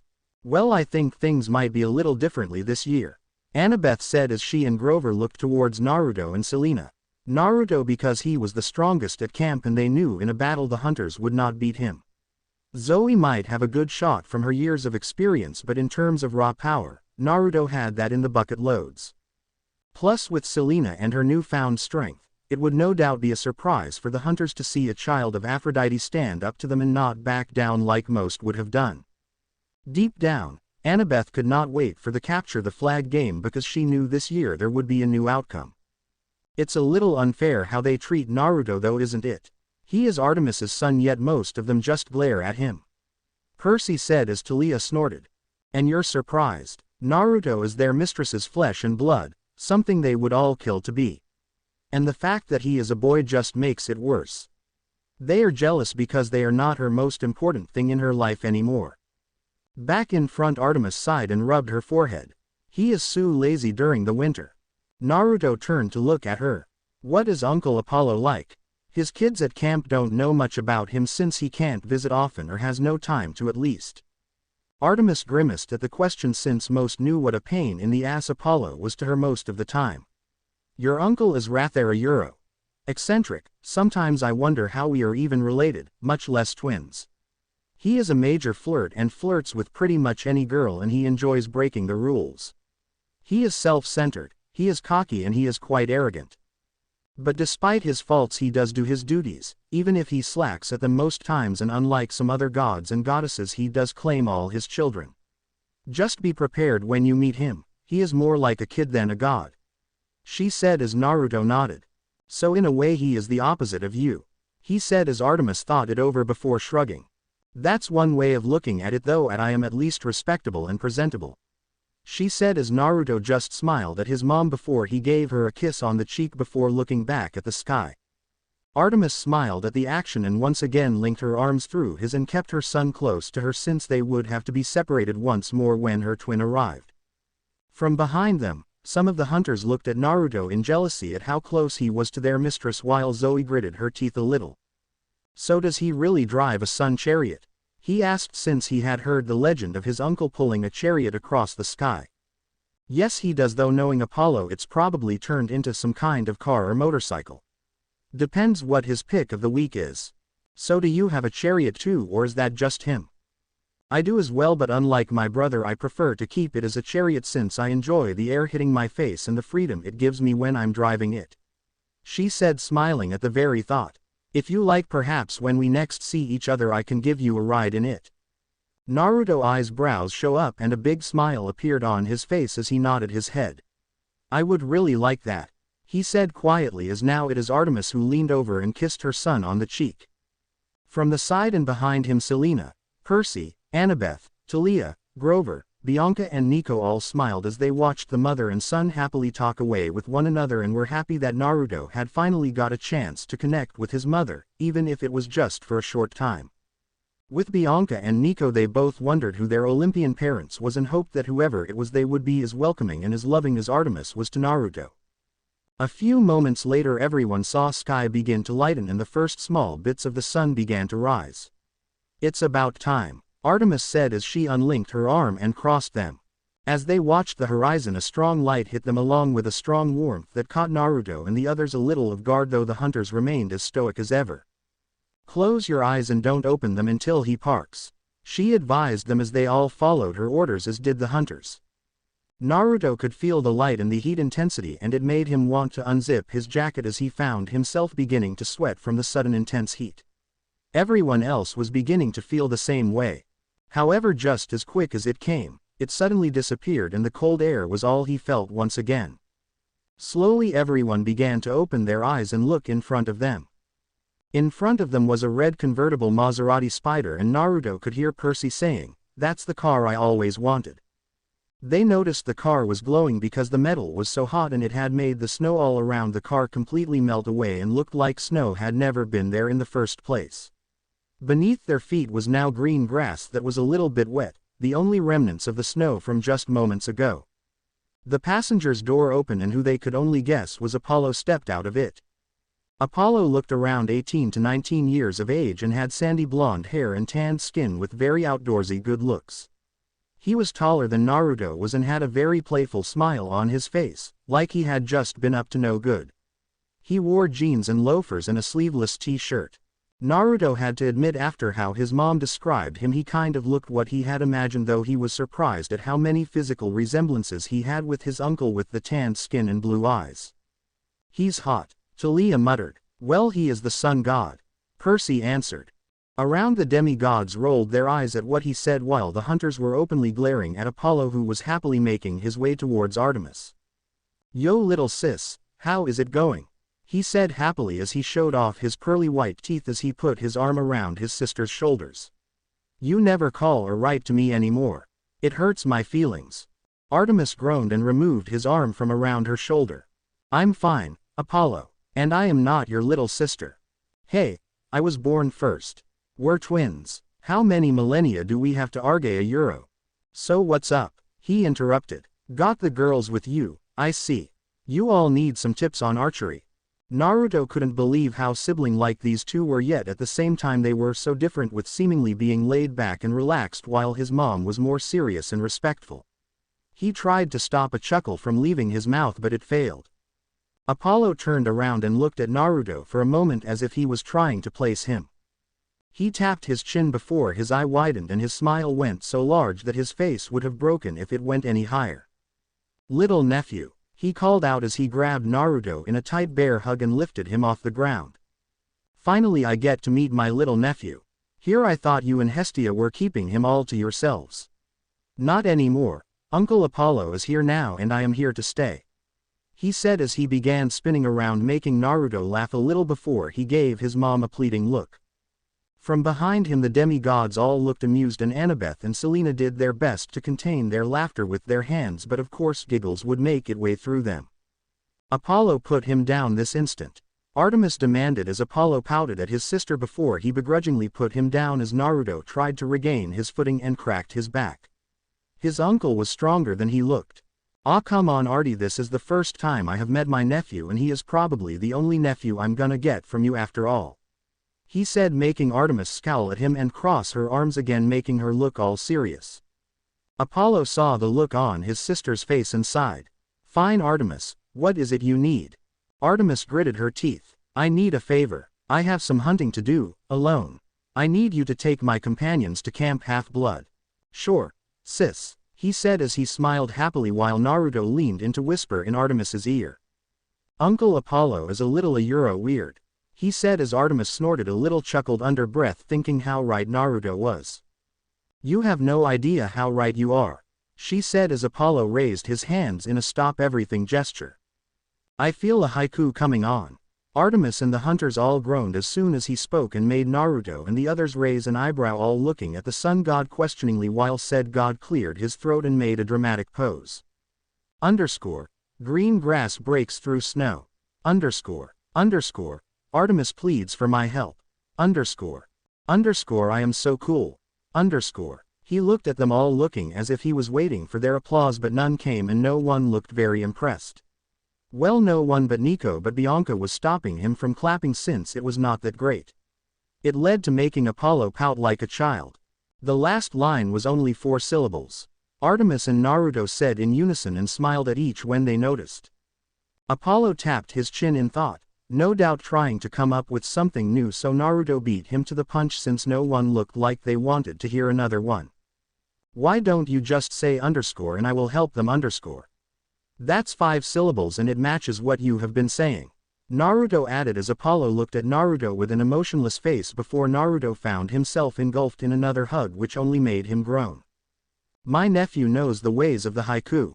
I feel so proud that I could spread this greatness, he said before he got a whack on the back of the head by Artemis. Pay attention, blockhead, Artemis said as Apollo nursed his head. These demigods will also be needing a ride to the camp. They are some of Chiron's campers. Sure, no problem sis. Any friend of my nephew and my children are okay with me. Now let's see who we have here, he said as he began scanning amongst the demigods. He stopped at Talia first. Hey, you're Talia, right? Hi, Lord Apollo, she said a little shyly as Apollo was grinning at her. Zeus's girl, yes, makes you my half-sister. Used to be a tree, didn't you? Glad you're back. I hate it when pretty girls turn into trees. He is not very subtle, is he? Naruto said to Artemis, who just shook her head. Let's see a euro and we have Annabeth Chase, Athena's golden girl. You know you're going to be quite the looker when you're older, he said, raising his eyebrows. It made Annabeth blush and shuffle in her spot while Percy glared at him, as did Naruto, who was really hoping his uncle was not going to perv on his little sister figure. Artemis meanwhile looked ready to rip his head off, as did the hunters. Then he got to Percy and instead of making some kind of joke he just narrowed his eyes and for a moment he had a look of seriousness on his face. Percy Jackson. Now Percy shuffled on the spot since the look Apollo gave him made him feel a little uneasy. Yeah, I mean a euro, yes, sir. Apollo looked like he was going to say more but decided against it. Instead of meeting the rest of the group, he decided to skip them, much to their delight and relief. Selena especially, since she did not want Apollo to hit on her with Naruto in front of them. That would not go well. Well, he said, we'd better load up, huh? Ride only goes one way euro, west. And if you miss it, you miss it. Everyone looked over to the car and the demigods all wondered how they were all going to fit in it. Apollo chuckled and clicked his fingers as the car shined brightly, making most cover their eyes. Once the shining stopped, in the car's place was a shuttle bus. All right, everyone on board, Apollo said as Zoe began to lead the hunters on first, while Artemis gave Apollo a good talking to. You do not help my hunters. You do not look at, talk to, or flirt with my hunters. Right, I know, Artemis. He said, waving his hand before he went forward, grabbed Naruto's arm and began dragging him away a little ways off. Apollo, what are you doing and where are you taking my son? She asked, glaring at her twin. I just need to have a quick talk with Naruto. It's something I really need to speak with him about. It shouldn't take long, he said as Artemis gritted her teeth. She would give those 5 minutes before she got her dumb ass of a brother away from her innocent son. With Naruto and Apollo, Naruto stayed quiet as his uncle walked him a few hundred yards away from the group as the demigods all began to pile onto the bus as well. Eventually they stopped and his uncle turned around to look at him. Now Naruto, first off I would like to say it's great to finally meet you. Since Artemis is my little sis, I am happy to know she finally knows what it is like to have a child of her own. He said as Naruto smiled at him. Oh well, thanks. To be honest, I had always wondered what you were like, since the camp usually says you're one of the nicer, more laid-back gods. Well, someone has to be. They are so serious up there and gets so stuffy too. He said as he waved it off. Now Artemis told the others gods and I about your father, and know there are only some things that a boy can tell to another guy. I would like you to know that if you ever need a guy to talk to and to vent on, then let me know. Since your father is not with us, then I feel that as your uncle I must step in. Naruto looked a little surprised. Well, thanks Uncle Apollo. That a euro. That actually means a lot to me, to know that I have you watching out for me like that. Apollo smiled at his nephew as he patted his shoulder. With that being said, I feel I must also ask this of you. He said as Naruto leaned in. That daughter of Aphrodite, is she your girlfriend? Naruto raised his eyebrow at the question, but he slowly nodded to confirm the answer. That's good, it means I am right in telling you this. Apollo said as he stood straight and gave Naruto a knowing look. Naruto couldn't help but feel a bubble of dread growing in his gut. You see, Naruto, when a man and a woman love each other a euro. Back at the shuttle bus, Artemis sat on one of the shuttle bus steps as she waited for her brother to finish talking to her son, wondering what in the world he had to speak to him about. In the bus, Percy sat with Annabeth and Nico, while Talia sat beside Bianca and Grover. Selena was on her own, waiting for Naruto to return and take the seat next to her. Right at the back, the hunters sat right at the back, keeping to themselves, a few whispering to one another, while the rest just sort of sat there staring at the window. Zoe and the older hunters looked towards Artemis, who was waiting at the step, and scowled a little, since they believed that hunting the creature that Artemis was worried about was more important than waiting for some boy, even if he was her son. The silence on the hilltop was quickly ruined when Naruto called out. No, I am not listening to this. La. I am not listening, la. He said as everyone looked over to see Naruto running away from Apollo, who was chasing after him. No, little nephew, you need to hear this. Apollo called out as he tried to chase him down. Apollo, what are you saying to him? Artemis shouted, looking angry at her twin as Naruto raced towards them. He's trying to give me the sex talk, he said as everyone who was talking before now went silent. After a few seconds, the demigods all started cracking up and laughing, while Selena was blushing like a tomato and tried to hide her face in her hands. Talia and Annabeth, clapping her shoulder, were not making it any easier. If anyone back at camp heard about this, then they would not let them live it down. From behind, the hunters looked amused and a few snickered. Apollo a euro. Apollo heard as he noticed Artemis have a dark aura around her as she glared at her brother with eyes zoning in on him. Uh-oh, he said before Artemis came at him in great speed and tackled him to the ground and began choking him with a chain. Naruto stood next to the bus, having stopped running, and watched as his mother beat up his goofy uncle and shook his head. For a few minutes he just sort of stood there waiting for them to come back over while scowling that he could hear Talia and Percy still laughing. A few minutes later Apollo limped past him and got on the bus while Artemis tidied herself as she wiped away some of the golden ichor of her knuckles. "The nerve of that idiot," she muttered before she stopped, and her attitude turned a full 180 as she now looked at Naruto with a soft gaze. I have to get going. The more time I spend here, the more risk Olympus will be in if I don't find this creature," she said as Naruto nodded. "I know, but do you have to go alone? Can't you let me come with you? I can help," he asked as she smiled at him and placed a hand on his cheek. "I would love to hunt with you, Naruto, but now is not the time. I must find this creature on my own, and I must use everything I know about hunting to do so." Naruto sighed, but he understood what she meant. "When will I see you again?" he asked, since he just did not want to be away from her when he had only just finally got to her. "I'm not sure," she said honestly, "but now that we have met I can see you from time to time. Though it will not be often and not as much as your grandmother can visit you. But when I have some spare time from my duties I promise I will visit you and we can spend more time together. It's a promise of a lifetime." Naruto smiled and wrapped his arms around her and hugged her tightly. She did the same as she held her son close, since neither knew when the next time they would be able to do so would be. After a few moments they broke the hug and Artemis kissed him on the forehead. "I am watching you always.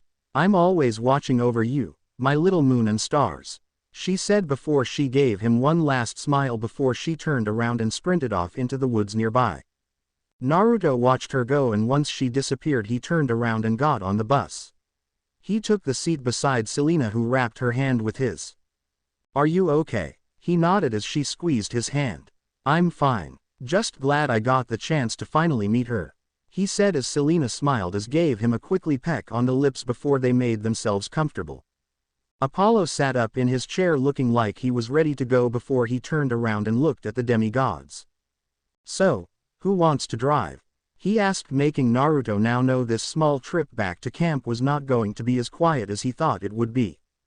"Oh, I will," Nico said, but Bianca put his hands down while Apollo laughed. "Sorry kid, you're a little too young," he said as Nico pouted. Ooh, Grover raised his hand. No," Apollo said. "Too furry." He then looked towards Percy and Talia. Talia looked like she really did not want to get picked and tried to make sure Apollo did not get in her line of sight. "I'll do it," Naruto said, suddenly making everyone look at him while making Apollo grin like a maniac. "All right, little nephew, now that's stepping up," he said as he got out of his seat and led Naruto over to the seat and put him in front of the wheel. "How exactly does it run? I mean, I can't imagine you can pull the sun up into a local gas station," he asked as he looked over the front of the wheel, and Apollo laughed. No, nothing like that. My chariot is built out of human dreams about the sun. It's as old as the Western civilization, if not more so. Every day, it drives across the sky from east to west, lighting up all those little mortal lives that live on the land beneath us. The chariot is a manifestation of the sun's power, the way mortals perceive it. Makes sense.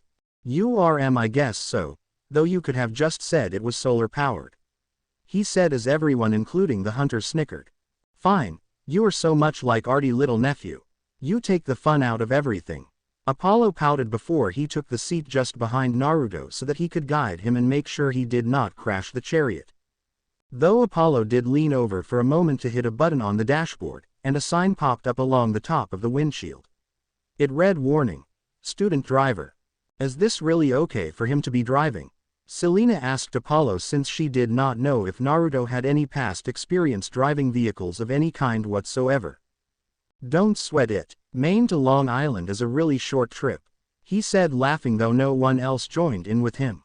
"Go ahead, little nephew, let's get going," Apollo said, patting him on the back as Naruto played around with the clutch to get it right before he pushed down on the gas and started moving. "Speed equals heat," Apollo advised, "so start slowly, and make sure you've got good altitude before you really open her up," he said as Naruto nodded while keeping his eyes on the road. Once Naruto felt they had gotten enough speed, he tilted the wheel back and the bus slowly but efficiently went into the air. When Naruto felt he had gone high enough, he kept it in a calm speed while taking a quick peek out the window, as did everyone else. Beneath them were rings of trees that they had taken off from and had left behind. Everyone looked calm and happy at the speed they were going in, while Apollo looked a little bored. Naruto gave his uncle a questioning look. "This is a little boring. Come on, little nephew, be more lively," he asked pleadingly, making Naruto smirk, thinking he could prove to his energetic uncle that he was not as boring as he thought. After few minutes, Naruto noticed a highway down beneath them. "Uncle Apollo, do mortals see the sun chariot?" he asked as Apollo shook his head. "No, the mist covers it." "Why?" Naruto smirked again and pushed down on the accelerator. Everyone in the bus noticed the sudden increase in speed. He then leaned over and flicked the radio on, which insistently was AC/DC's song "You Want Blood." "Naruto, why are we speeding up?" Selena asked a little worryingly when she saw the glint in his eyes. "You might want to hold on to something," he said before all of a sudden the bus did a nosedive, making many suddenly yelp and scream. "That's more like it," Apollo cried out as the bus rocked down to earth at great speed and was only getting faster. "Pull up, pull up," Annabeth cried out as they got to about 100 feet to the ground. When it got to 70, Naruto suddenly pulled up, narrowly missing the ground and shooting forward at tremendous speed. "Naruto, I am kicking your ass when we get to camp," Talia shouted out, but it only made Naruto and the others laugh at her flustered look. Naruto pulled back into the air after his little stunt, missing the glare some of the hunters were giving him. Some looked out the windows again, and now down below the bus was a little snow-covered New England town. At least, it used to be snow-covered. As they watched, the snow melted off the trees and the roofs and the lawns. The white steeple on a church turned brown and started to smolder. Little plumes of smoke, like birthday candles, were popping up all over the town. Trees and rooftops were catching fire. "Pull up more, little nephew," Apollo said as Naruto nodded and mentally saying sorry to the people whose roofs were now on fire. "Look out for the billboard," Apollo cried out as Naruto turned back in front of him to see a giant cereal ad billboard appear in front of him. He swerved out of the way, making many cry out and jolt around from the sudden turn. The bus ended up back on the freeway and headed under a large tunnel where construction was currently going on, with signs indicating that the road was blocked. "This is so much fun," Nico cried out while Grover and Talia held onto each other tightly, with Annabeth and Bianca doing the same and Percy holding onto the side. Selena meanwhile shook her head as she sat peacefully on her seat with her arms crossed and seat belts securely fastened, something the others seemed to have forgotten. "Oh, that's not good," Naruto said as the road ahead was blocked off and only a small gap was open. "The bus will never make it." "Pull the lever," Apollo said as Naruto looked over and without asking why, he pulled it. As he did, the inside of the bus suddenly began getting narrow, which made Naruto, Annabeth and Percy groan. Not this again. They thought, since it was the same thing the three sisters did in the taxi during the summer. When they hit the small gap, the bus slowly got smaller and tighter as it squeezed through the narrow gap. From then insides most groaned, and the feelings it was giving them and made them feel uneasy. "I don't feel too good," Bianca said as she clutched her stomach and her face looked a little green. Grover and Talia looked like they were feeling similar things. "I forgot how much I hated this." Percy winced out as at the back the hunters were mumbling and a few looked a little green as well, but were doing better than the demigods were. After a couple more seconds they got through the gap and the inside went back to normal, much to everyone's relief. When they exited the tunnel, Naruto managed to avoid some incoming cars before he got back to a safe height. Sorry about that," he said, scratching the back of his head while the demigods glared at him, as did the hunters. From that point everything else went silent as everyone waited patiently for them to arrive at camp, with the regular demigods anxious to get home while Bianca and Nico looked forward to seeing what their new home looked like. The hunters though were dreading it and were mentally preparing themselves. "There," Apollo pointed. "Long Island, dead ahead. Let's slow down, dear." "Dead" is only an expression. Naruto looked forwards and smiled when he saw Half-Blood Hill just coming into distance, as well as the cabins and the big house becoming visible.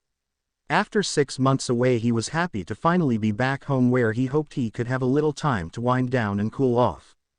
"There it is," Percy said as Bianca and Nico looked out the window and their eyes sparkled a little when they saw it.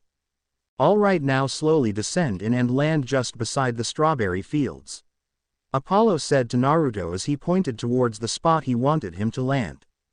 Naruto landed and figured the time for joking around was over and now took it seriously. Slowly he began to lower the bus down towards the ground as they got closer to the camp. Everyone could feel the bus slowly lowering down and getting slower in speed as they watched as they flew over the hill. Eventually they got to the spot where they wanted to land and Naruto carefully pushed on the brake as the bus touched back down on the ground and rolled along the ground. Slowly it stopped and ended up a couple of meters beside the giant lake. From around them they could see the nature spirits and satyrs that resided at the camp noticed the bus and went away from it since it was giving off a lot of heat that was melting the snow from beneath them like it did back in Maine. All right, here we are. Good job, little nephew, that was some fine driving. Apollo said as he clapped Naruto on the shoulder. The bus door opened and Naruto stood up from his seat. As he did though he turned to face everyone, but instead was met by Taliah who barreled towards him and jumped him. Naruto stumbled and fell out of the bus with Taliah on top of him while having him in a headlock. You jerk, I told you I would get you for that stunt from earlier. She shouted at him as Apollo and the other demigods laughed as Taliah dunked his head in snow. The hunters at the back of the bus looked amused at the scene. Naruto didn't fight back and instead was laughing along with everyone else, forgetting the temper Taliah had. As she pushed his head into the snow he looked up to see the camp in front of him, smiling as he did. I'm home. The demigods all walked together as they trekked through the snow and slowly made their way to the big house where they were sure to find Mr. D and Chiron. Naruto and Selena linked their arms together as they looked at how pretty the camp currently looked in the snow. Since both were only here for the summers normally, it was different to see it in such a different season, not that it was bad or anything. The cabins were decorated with tiny flickering lights, like Christmas lights, except they seemed to be balls of real fire. More lights glowed in the woods, and weirdest of all, a fire flickered in the attic window of the big house. It's so pretty, Selena said as the girls all agreed with her as they walked huddled together. I have been so focused the last few months that I completely forgot that it's nearly Christmas. If I had known I would have done some Christmas shopping. I think we have all had things on our mind lately that we forgot. Taliah added, walking beside Annabeth. With everything that has been going on, I think Christmas has been the last thing on everyone's mind. As they headed towards their destination they saw Grover come back to their group after he had offered to lead the hunters to Cabin 8. Zoe has refused but Grover did it anyway much to their annoyance. When he came back, he had a black eye and a few bruises. Grover, did the hunters do that to you? Taliah asked, gritting her teeth and looking ready to march over there and start picking a fight. It's fine, I probably talked too much, he said, but everyone frowned. Bianca, who was standing beside Annabeth, frowned a little. If that was how the hunters treated people then she was glad she did not join them. Well, either way, if they do that again you let us know and we'll have words with them. Selena said, cracking her knuckles, showing everyone she was not afraid to get in the faces of hunters. Naruto meanwhile hoped a confrontation did not happen since while he knew his mother cared greatly for the hunters and therefore to an extent, so did Naruto, but this right here was his family. If the hunters were to hurt or bully one of them then he would step in if necessary. You think we should have brought the hunters with us to see Chiron? Percy asked as most of their group turned around and gave him a look of, are you serious? I doubt it, Percy. They looked ready to combust when they got off the bus. I think it will be best we just leave them be. I would prefer that they did not try to burn any of the cabins down the moment they arrive. Naruto answered. That and being turned into pincushions. Annabeth added. In that case we should probably make sure the stalls stay clear of them. Hades know what those two would have planned if they catch wind that the hunters are at camp. Everyone shuddered at the thought. The stalls and the hunters were not a combination that mixed. It was like oil and water. They then lapsed into silence as before they listened to Nico speak excitedly at all the things around the camp. Whoa, is that a climbing wall with lava coming down it? Yes, it's something to give us more of a challenge, Percy said as Nico bounced around like a kid on sugar. They all laughed at how excited he was before lapsing into silence again. Apollo had left the moment they all got out of the bus and had wished them all well. He gave his nephew a hair ruffle and made Naruto blush madly when his uncle slipped a condom in his pocket telling him to play safe. The others wondered what had him so red, but he quickly dismissed it, saying he was just hot from the heat of the car. Bidding them farewell, Apollo turned the shuttle bus back into the Maserati Spider and disappeared in a flash of light.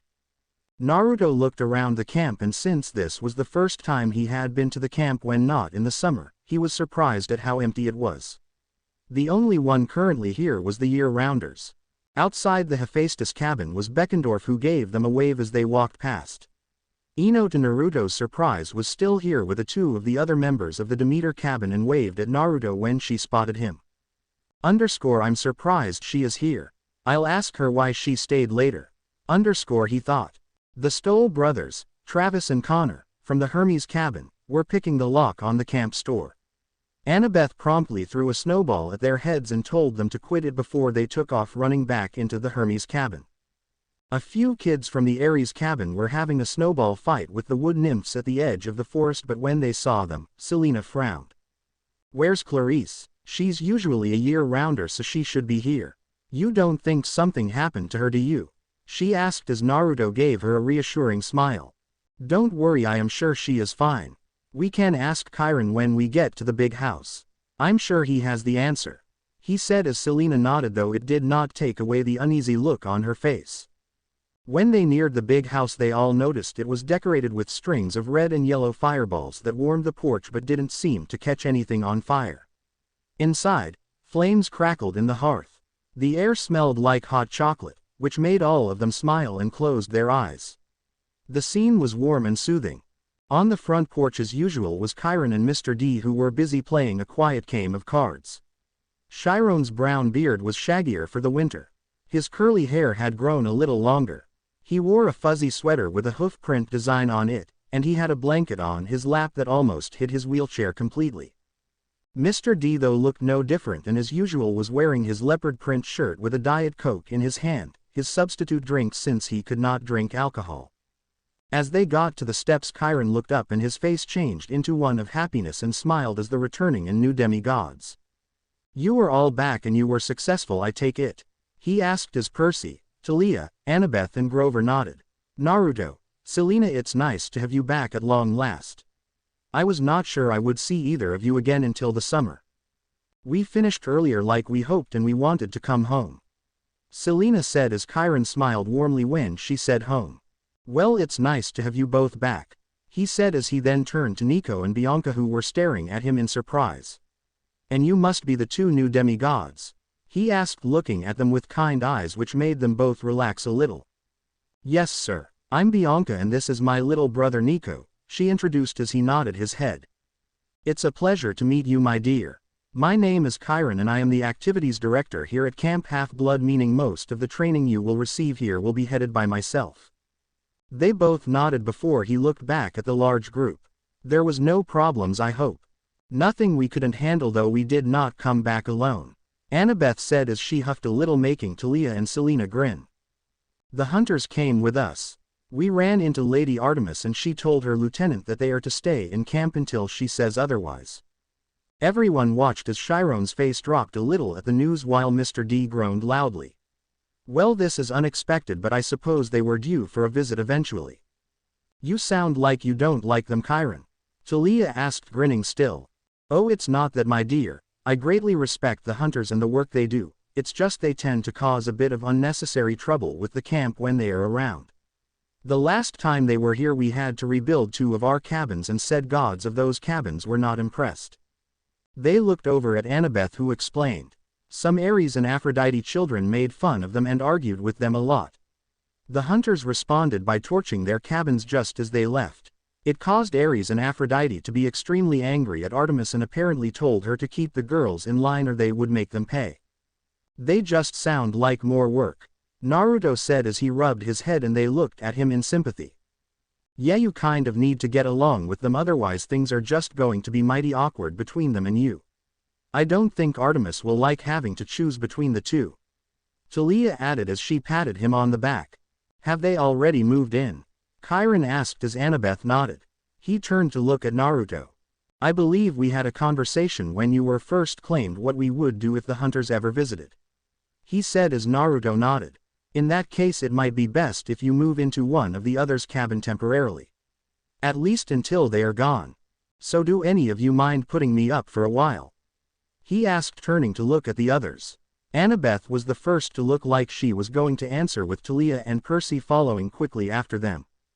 However, they were quickly shot down by Selena when she glared at them, before turning and wrapping her arm with Naruto's. He will be staying with me. I know my mother won't mind him being in our cabin. Chiron coughed a little. Perhaps that would not be a good idea since you two are together, correct? It might not be the best thing to do. Chiron asked, but Selena gave him a glare. He is staying in my cabin and that's that, she said as she tightened her arm around him almost possessively. Chiron looked ready to state otherwise, but Mr. D finally voiced up. Let them be, Chiron. You are not going to win, he said lazily. Besides, if she gets knocked up then that's their own fault. Naruto and Selena nearly tripped over their own feet and blushed like tomatoes. We haven't done anything like that, they both said, trying to look away from everyone. Good thing too. We don't need any little Naruto or Selenas around camp just yet. Grover added, making the group laugh while they glared at the satyr, promising him pain later on. Seeing this, Chiron glanced towards Bianca and Nico and then looked back to Grover. Grover, perhaps you should take our young friend to the den and show him our orientation film. Buddha oh, right. Yes, sir. Orientation film, Nico asked. Is it G or PG? Cause Bianca is kinda strict a. I would prefer Nico not watched anything above his age criteria. I don't need him having nightmares, Bianca said firmly and crossing her arms, showing a bit of confidence, and acted almost as if she was his mom. It's PG-13, Grover said, and Bianca frowned and then looked towards Chiron. Is there a lot of blood in it or a large amount of swearing? She asked as Chiron shook his head. Only a minor amount of blood and there is no swearing, he said as Bianca nodded and tapped her chin before sighing. Fine, I guess it will be fine for him to watch, she said, making Nico smile at her happily. Grover then led the two new kids away and towards the orientation room. When they left, Chiron looked towards the group remaining. With the hunters here, I guess the friendly capture the flag game will be up again. I would like you all to go down to the cabins. Inform the campers we'll be playing capture the flag tomorrow evening. Capture the flag, will that really be necessary? Naruto asked as Chiron nodded. It's a tradition, Chiron said. A friendly match, whenever the hunters visit. Yeah, Talia muttered. I bet it's real friendly. Come on, we have to beat them for once. They have 50 victories while we have 0. We have to beat them at least once, Annabeth pleaded, since she really was sick of losing to them and she wanted to show them just how more skilled and efficient they were now. That, and she wanted Naruto to totally kick their asses. Then decide amongst you who you want to be captain, Chiron asked as he wheeled around and went back to his game of cards with Mr. D. Everyone nodded and walked away from the big house as they all looked at Naruto expectantly while he just looked at them with a raised eyebrow. What? Why are you looking at me like that? Annabeth and everyone all looked at each other before they all nodded to one another. We want you to be captain, she said. The color drained from his face a little as he heard what she said, and he groaned as well. Why me? They hate me enough as it is. Because you are the best one qualified to lead us against them. Who better to lead us against the hunters than the son of the Huntress himself? Plus you are a shinobi, they are not. You know how to trap, to track, how to be stealthy, and therefore you know how they think. Naruto frowned, but he could see where she was coming from. Plus you and Selena are not the only ones who has trained over the last 6 months. We have all upped our training and we are much stronger than we were in the summer. We can do this and finally end the streak of being beaten by them. I want to stop them from always looking down on us. The group murmured in agreement as Naruto rubbed his forehead. You might as well. You know this is not going to be a battle you will win, especially when she has her mind set on something, Selena added, leaning into him. Besides, even if you were not the captain, they would still focus more attention on you anyway. No doubt they want to find out if their mistress's son is as great as people say he is. You realize they will probably try and turn me into a walking pin cushion, don't you? He said as they all nodded happily. He rolled his eyes. Fine, I'll be captain. Good, Annabeth said happily before she sprinted towards her cabin. Then you can tell them about tomorrow. Good luck, she said before she disappeared inside. Wait, hang on €1, he said, shaking his head and turning around to face everyone, but saw everyone had already raced to their cabins and ran inside, none of them wanting to tell the hunters about the game the next day or have to talk to them in general. He looked to the Aphrodite cabin and saw Selena standing in the doorway. Come here after you have finished. Remember, this is where you are staying, she said before she closed the door behind her. Naruto just stood there a little dumbfounded before he pouted. You guys. He looked over to cabin 8 and took a deep breath before he began marching over. As he got closer to the cabin, he could hear the hunters talking quietly amongst themselves. Just as he was about to reach the cabin, 2 large blurs hit him at full force and knocked him down. He groaned a little and he would have attacked but felt 2 large tongues lick his face, leaving slobber all over it. Luna, Tiber, get off, he said, laughing as he pushed their heads away and stood up. He looked towards the 2 dire wolves. Looking at them right now, he wondered what the heck the wood nymphs has been feeding them, because instead of the little pups he had met 1.5 years ago that he could fit in his palm, was now 2 large dire wolves the size of a donkey. They were still not quite full grown yet, but they were getting close. They both came up to his chest and could probably put a child on their backs. You have been gone too long again. Luna said as Naruto patted her head and hugged her. I'm sorry, I just had something to take care of, a few things back in my old home.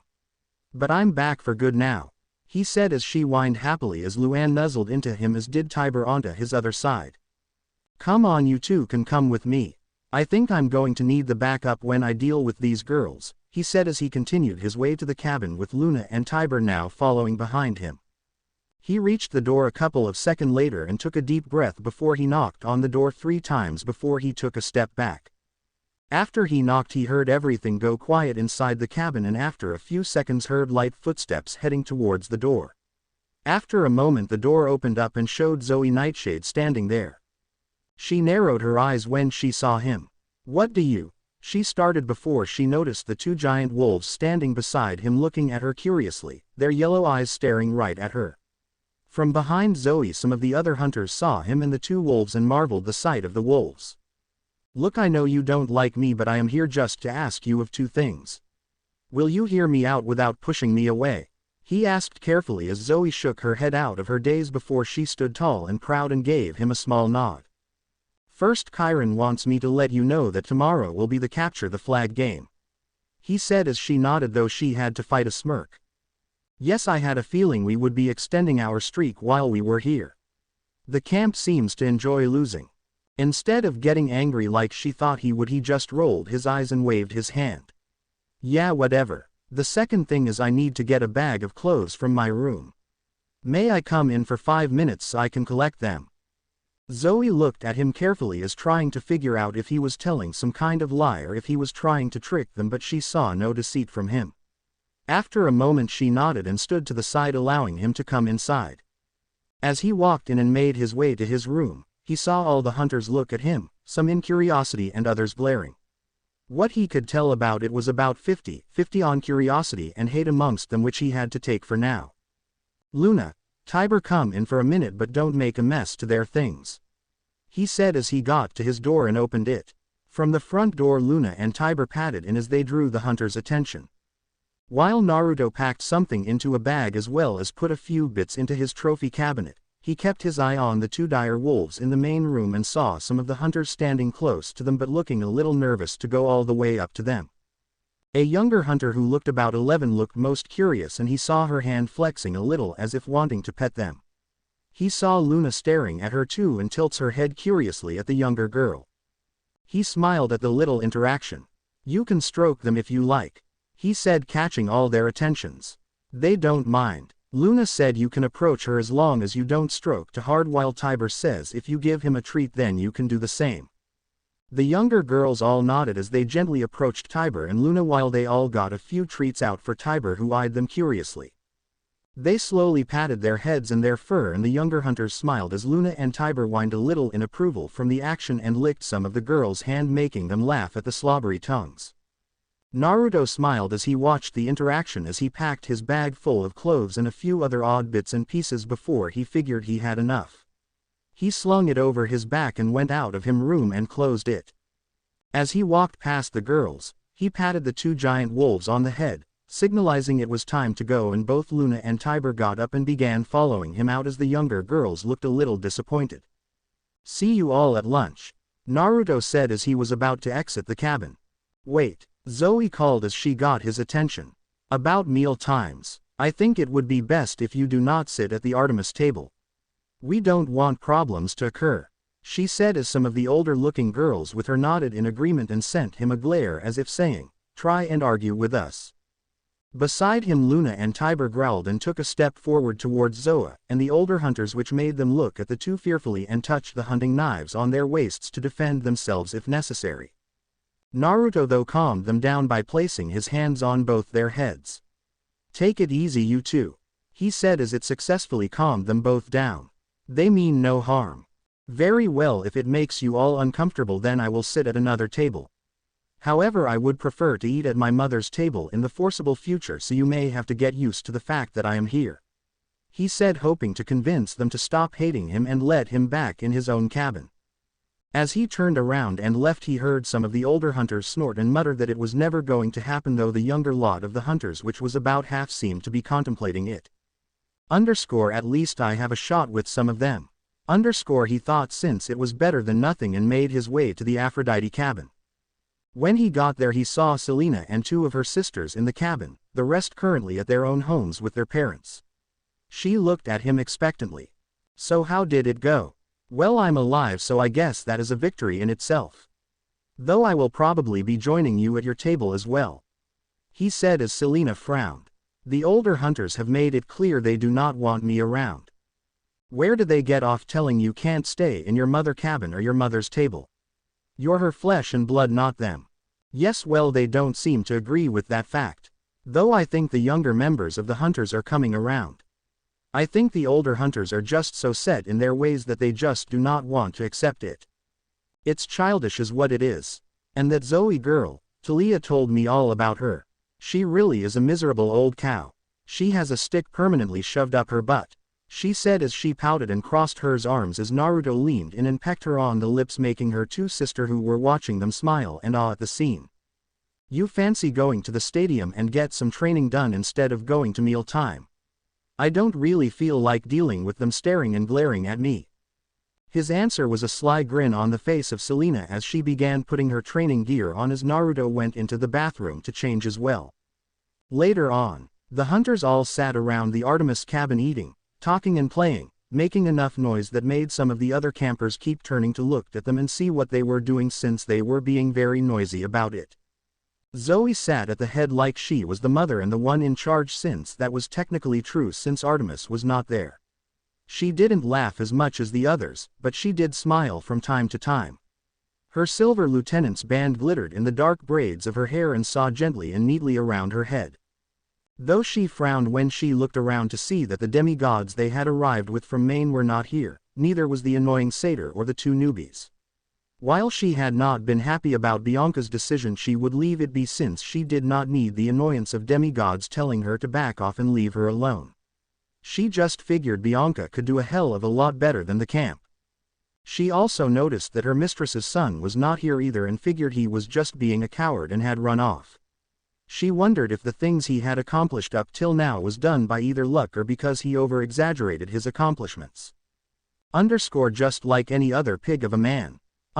She thought as she turned to eat her meal before she felt the ground shake that surprised her and the hunters. They all looked around and noticed none of the other campers looked shaken up. In fact, they looked as if they had not even felt it. They then felt it again and again, and they grabbed onto the table to balance themselves. "What is going on?" Phoebe asked as Chiron and Mr. D took no notice of the shakes in the ground as they pleasantly ate their meals in front of him. Even the nature spirits were not bothered by it and went on with their day. "Chiron, what is going on?" Zoe shouted as she stood up, only to be put back in her seat by another kind of shock wave. Chiron looked up from his meal with an inquisitive look on his face before it changed to a look of recognition. It seems Naruto is training again. He normally takes it a little too far, and I guess the others of his little group are with him also. I'm sure they are fine." As he went back to his meal, Zoe and the other hunters all looked a little astonished at the comment he made before Zoe jogged out, with hunters all following after her so they could see what Chiron had meant. The hunters hastily made their way to the arena and went up into the stands, where they saw Talia, Annabeth, Bianca, Nico, Grover and Percy standing and watching Naruto and Selena, who were in the arena. Naruto was wearing his normal training gear consisting of a black vest and black shorts, while Selena was wearing a sports bra and black short shorts. Said girl grabbed 2 knives from the ones strapped to her thighs and threw them towards Naruto's chest at great speed that surprised the hunters, since only Zoa and a few others had managed to get that kind of speed from knife throwing. "Zoe," Talia said, irked at Zoe's presence. "Talia," she said in equal disdain. They watched as Naruto and Selena fought one another in hand-to-hand combat and saw that Selena was managing to hold her own, though the demigods knew Naruto was holding back since he did not want to hurt Selena. He went for a kick to sweep her legs, but Selena jumped high into the air before she pushed herself away from Naruto by using his shoulders to catapult into the air. She flipped through the air twice before landing on the ground and grabbed a bow from beside her. She notched the arrow and fired it with great precision and speed that caught the attention of the hunters, since they had to admit that she held her bow with both a gentle and commanding presence that impressed them, even if they did not like her. The arrow shot towards Naruto, but to their surprise Naruto unsealed a hunting knife and blocked it away. Selena then fired a few more arrows towards him, but each time he deflected the arrows with his hunting knives, much to Selena's ire. Naruto then sealed them back away and brought his right fist up to the air before slamming it to the ground, making a large crater form in the ground from where he struck it and making another shock wave hit the ground. So that's what was making those shock waves, Zoe thought before she narrowed her eyes at him. No one has had that kind of strength since that despicable pig Heracles. This is so cool. How is he doing that? Nico shouted as he watched with stars in his eyes, while Annabeth and Talia had a similar look in their eyes, while the rest were gobsmacked at how Naruto somehow now had super strength and how strong Selena had now become. Percy, who was watching, had thought he had gotten stronger in the last 6 months, but in comparison to Selena, he would say that she could probably now kick his ass without too much of a problem. Everyone is getting stronger, yet I have not improved all that much. He thought. I don't think Talia and Clarice can say they are the strongest girl at camp anymore. Grover said as Talia glared at him while the others nodded. Yeah, whatever training they did at Mount Myoboku, then it really worked. Annabeth added. Mount Myoboku? Zoe asked, drawing their attention. What is this Mount Myoboku you speak of? There is no mountain by that name. She asked, looking for answers. Well, of course you wouldn't have heard of it. Talia said as Zoe glared at her. It's in the elemental nation and is home of the great toads. Naruto went there for training to better prepare for Kronos and Luke. She said, though she looked a little sad when mentioning Luke. Zoe snorted a little. For him perhaps it was worthwhile, but why bother with the daughter of Aphrodite? Everyone knows they are useless. So she picked up a few tricks along the way, it does not matter. I guess he is just like other men if he falling for their charms. She said distastefully as a few of the older hunters agreed while the rest just stood silent and looked away. The demigods other than Nico and Bianca glared at Zoa and the older hunters while the other two just frowned. Talia looked ready to break Zoe's nose when a swish sound appeared in the air before a small thud hit the wall behind them and struck just an inch away from Zoe's cheek. Though she felt a small trickle of blood go down her cheek as the arrow had managed to land a small and very thin cut on her cheek. Her eyes were wide as she put her thumb on the scratch and looked at her own blood before looking back down to the arena to see Selena with her bow in her hand, which was aimed directly at them with a stern look on her face. You hunters aren't as quiet as you're supposed to be, she said while Naruto stood a little ways away from her and looked up at the older hunters with a frown on his face, having heard their conversation as well. Zoe gritted her teeth and stormed off again, with the hunters quickly following after their lieutenants, no doubt to try and calm her down since she was known to have quite a fiery temper. Naruto shook his head in disappointment. She already didn't like him, and now Selena and Zoa were hating each other big time. It was only making it more complicated with the hunters since they followed Zoe loyally. As the hunters left, the two demigods went back to training as the others watched to see how much they had improved. That night, should we really be doing this? One of the younger hunters named Megan asked as Phoebe picked the lock on Naruto's room with Zoe standing beside her. All the hunters were gathered in front of his room door, all in their nightwear, which consisted of silvery gray bottoms and tank tops. Of course we should. All we will be doing is having a little snoop around and make sure the boy really does have honorable intentions. He seems a little too good with his saving everyone all the time, Phoebe said as she picked the lock, and Zoe nodded. After a few minutes of picking the lock and after muttering a few curses, a loud clink was heard. Phoebe grabbed the handle and pushed it open, making the older hunters grin. Two at a time, some of the hunters went inside Naruto's room while the others all waited outside, not wanting to go in since breaking into their mistress's son's room might be seen as a great offense. It's rather simple looking, Dina answered as they looked around. The older hunters, which was made up of Zoe, Phoebe, Dina, Ariana, Lillian and Jessica, stood in the room and gazed around it. Two of them sat on the big bed and felt how soft and comfortable the king-size bed was and admired the beautiful coloring of the sheets, forest green and silver. Zoe leaned over and picked up a few black arrows that were lying on the desk in the corner and examined it, noticing its fine craftsmanship, and saw it was exactly the same as the arrows they fired, other than the metal point felt a little heavier. This arrow is a little different. The metal feels a little heavy, she said while she noticed the other hunters looked towards the cabinet on the side, which drew Zoe in as well as she placed the arrow back on the desk. What is in there? One of the younger hunters called out as a few of their peering heads looked through the doorway. I think it's his spoils of war, Ariana answered as she flickered her chestnut brown hair to the side and leaned it, as did everyone else. They did not open it since they could see perfectly through the glass and they wanted to be sure it was not booby-trapped. The Minotaur horn, Ariana said, leaning in to get a good look at the trophy since in her time as a hunter she had only come across the Minotaur once. Hellhound teeth, Phoebe spoke as well, looking at a bracelet with hellhound teeth around it. There were around 8 of them altogether. Gorgon tusk, Lillian also mentioned at the tusk that once belonged to Steno. A siren feather, Dina said, looking at the ruffled brown feather with small marking on it. Is that a piece of metal? Jessica asked, looking at the chipped bit of metal from Ares' blade back from the battle on the beach. It must hold some kind of significance if he kept it in here. He does seem like the sentimental type, Zoe answered before all their cases turned towards the other spoil inside.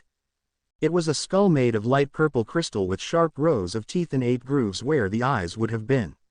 It was a little bigger than a human skull but looked far more terrifying. What is that? I don't recognize it, Ariana asked as more of the younger batch of hunter leaned in further, wanting to see the spoils. It's the Kraken skull, Zoe asked, narrowing her eyes at it. This was the first time she had ever seen the Kraken skull in her long life, and something she never imagined she would see ever due to its reputation of the strongest ocean monster in the world. It's so beautiful looking, Jessica asked, looking mesmerized at the skull. But why is it so small?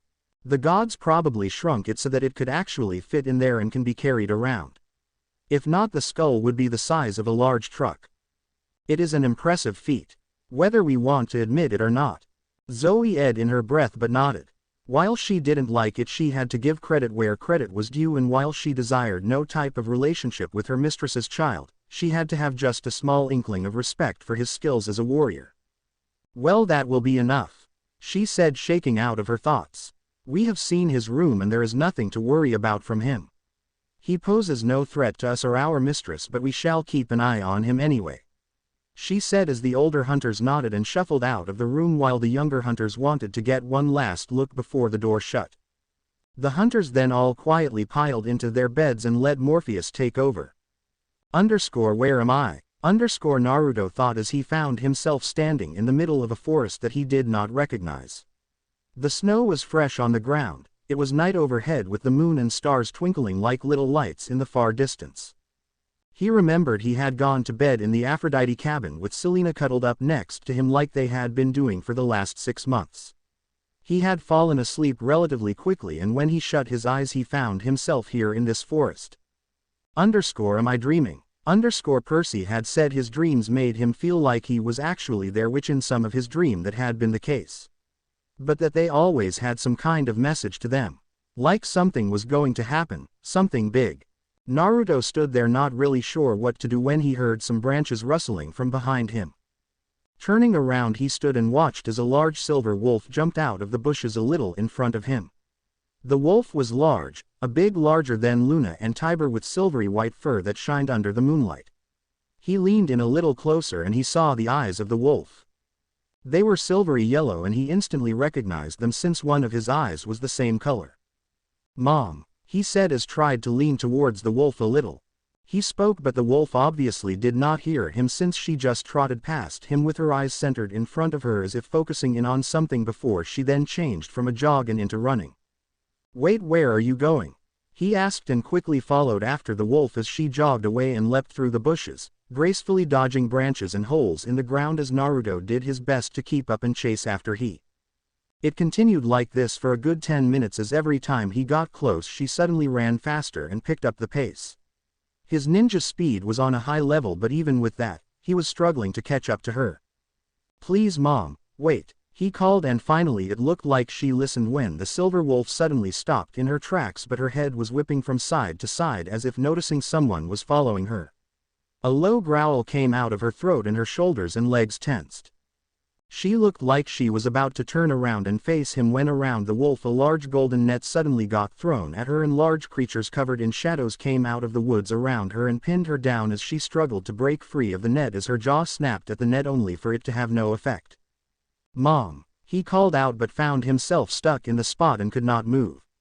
He tried to shake his body and tensed his muscles but it did nothing to help. He was stood frozen as he watched as this wolf version of his mother was successfully pinned down and captured by these shadow people and felt as helpless as a child. From in front of them and gaining the attention of the silver wolf a large shadow of a man appeared. He could not see who it was but by the stature and the way he held himself he had to have been a man of great power since the earth beneath his feet seemed to crack under his weight and power. He looked to the wolf and saw it was staring at the large man in slight fear as a large smirk appeared on his face. The man's hand went forward and went to grab the wolf just as Naruto finally managed to start moving and lunged forward.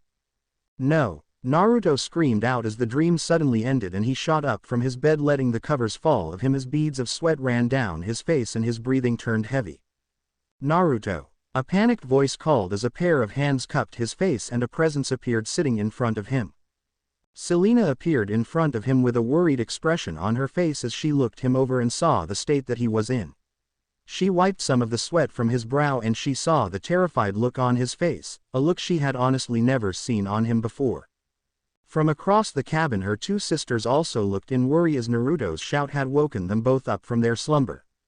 At the front of the cabin Luna and Tiber raised their heads and looked towards their keeper, wondering what was wrong with him. "What is it? What's wrong?" Selena asked worriedly as Naruto's eyes darted all around the cabin. Instead of answering Naruto jumped out of bed, ignoring the fact that Selena and her two sisters that had woke up earlier were staring at him in worry, and put his shoes on as he then ran towards the door of the cabin and slammed it open as he ran out into the cold December morning. It was still dark out but flickers of the morning sun could be seen making its way over the horizon, getting ready to illuminate the day. "Naruto, wait!" Selena called but it fell on deaf ears. She then jumped out of bed, put her night robe on before she put her shoes on and quickly followed after Naruto. Naruto was running at great speed as he ran towards the big house. He needed to tell Chiron and Mr. D what had happened in his dream. He knew it meant something and he knew something had happened to Artemis. The man that took her was powerful. Naruto could feel that even if it was just a dream but it also felt dark. Not as dark as Kronos's was but defiantly close. He got to the door and banged on the front door multiple times hoping to get someone's attention inside. He didn't care who it was but he needed to speak to either Chiron or Mr. D. They needed to know about the dream. As he waited for an answer he heard another door slam open from way behind him and looked over to see Zoe Nightshade sprinting towards the big house in a similar state that he was in moment ago. Selena too was heading towards him but at a more delicate pace, trying not to trip over in the snow. Zoe saw Naruto at the front door and looked a little intrigued and curious as to why he was there before shaking her head and banging on the door similar to what Naruto had done moment before. When Selena arrived it looked at Naruto questioning as to why he freaked out moment earlier, the sound of rolling wheels could be heard from behind the door. After another moment of waiting, it opened to find a recent woken up and robed Chiron. "Naruto, Selena, Miss Nightshade, what brings you here this early?" he said as he looked at the clock behind him to see it was little over 6 o'clock.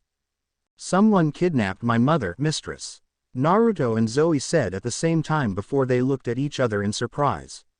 Zoe looked away first before Naruto did, and both looked at Chiron expectantly. Chiron's face first showed surprise at their claims before he turned completely serious. "You both best come in," he said as he wheeled back and led them to his office. When they arrived, he motioned for both of them to start explaining. Naruto motioned for Zoe to start, and so Zoe began explaining that she had a dream about her mistress in her deer form and that she was captured by men in shadows that she did not recognize and a larger man who the deer seemed to hold some fear over. "That's almost the same as mine," Naruto said, gaining their attention. "But she was not in a deer form though. In my dream she was a silver wolf that was a bit bigger than Luna and Tiber." Zoe contemplated the thought for a moment before speaking. The deer is her sacred animal, and while the wolf is not, it is a very special and endeared animal to Artemis since we use normal wolves in the hunt a lot and she has always shown great fondness over them. I also believe my lady has been known to transform into a wolf from time to time since she says she enjoys the freedom it gives her. So something has defiantly happened to her then, since both you are dreaming about the same thing happening to her?" Selena asked as they all looked to Chiron. "It does look that way, child," he answered. "Then what are we waiting for? We have to save her," Naruto said, and for once Zoe nodded in agreement. "He is right, we cannot leave her to her captors. I will leave with the hunt immediately and track her down and save her," she said as she turned to head back to Cabin 8 to tell her hunt sisters. "Then I am coming as well," Naruto answered, but Zoe whipped her head around to look at him. "You will do no such thing. The hunt can handle this. We do not need some boy to slow us down," she said as Naruto now began to feel anger build up towards his mother's lieutenant as she shot him down. "Like hell I'm not going. She may be your mistress, but she is also my mother. I'm going," he said firmly to Zoe, who gritted her teeth a little and looked ready to argue with him when Chiron's voice called out. "Neither of you are going anywhere," he said firmly as both whipped their heads quickly around to face him, both looking surprised. "Artemis told you that she did not want either of you to go on that hunt with her for a reason. Whatever she was hunting was out of your leagues, and if you go now unprepared then you will only be getting hurt or worse, killed." Naruto looked at Chiron as if he had grown a second head while Zoe looked angered by the words. "But this is my mom, Chiron. I can't just leave her in the hands of some madman. Who know what he would do to her?" he said as Zoe for the second time reluctantly agreed. "I am not going to idly sit by when she could be in pain right now. Your mother knows what she is doing and she can handle herself. Your mother is an Olympian, Naruto. She knows how to take care of herself. She is strong, and wherever she is she will know how to survive and will be looking for a means to escape. Buddha Euro. Tonight, once the capture the flag game is over, we will go to the Oracle. Once that is done we will discuss what needs to be done, but until then you are all to remain in camp. Understand?" he said in a tone that told them it was not up for arguments. It may have been harsh, but he was doing this to keep them alive. Rushing in would only get themselves killed. Even if Naruto was a super-powered ninja demigod, he was not immortal by a long shot and he could be killed. "The hunters will not abandon our mistress like this," Zoe said angrily, not doing well on keeping her temper in check. "She has done too much for us to ever think of betraying her in such a way. Your mistress ordered you to stay at camp until she collected you. Are you going to break her order, Miss Nightshade?" he asked. In response Zoe clenched her fists, far from happy, and she gave Chiron a glare that would have sent Zeus packing. She kicked over a chair that was beside her before she stormed out of the big house, obviously going to tell the hunters what she had been told and that they were to stay until they were given the go-ahead to go. Moments after, Naruto walked out of the office as well, with Selena following behind worryingly. Chiron sat back in his wheelchair as he thought over this new development. With Artemis being captured, it is a surefire signal. It's beginning, and now there is nothing Zeus can do to ignore it. Later that day. "So let me get this straight. You think Artemis has been captured because of a dream both you and Zoe had?" Talia asked as she looked a little skeptical. Positive, he said as Naruto paced on the spot he was standing on and had been like that since he left the big house that morning. Around him Annabeth, Selena, Talia, Grover and Percy stood along with Tiber and Luna. They had all gathered at the stump beside the woods and were either sitting around it or were standing with their arms crossed, or in Naruto's case pacing around it. He was currently explaining the situation of the dream he and Zoe had, as well as finding out Grover already was aware due to having been camping outside the Artemis cabin, his fanboy phase still hitting him hard with the hunters in the camp. The only ones missing were Bianca, who was currently hanging out with Lacey, one of Selena's younger sisters who she had struck up a little friendship with, while Nico was currently with the Strolls, no doubt trying to corrupt another child in the ways of Hermes. They found later on that Clarice was out of camp currently on a special assignment from Chiron. When asked what she was doing, Chiron would not say, saying the fewer people who knew about it, the better. Selena did not like that and had made a big fuss about it since she wanted to make sure her friend was safe, but Naruto eventually managed to calm her down and reminded her that Clarice was a big girl and she knew how to look after one another. Selena let it go for now, but it still played on her mind. And Chiron says we have to wait before doing anything? Annabeth asked a little skeptically. That's right, he says after the capture the flag game, then someone will be sent the oracle. If Artemis has been captured, then that will most likely help to confirm it. Selena said. Annabeth nodded and guessed she could see where she was coming from. Though it did not help Naruto, who looked more worried than anything. But your dreams, it's a little far-fetched.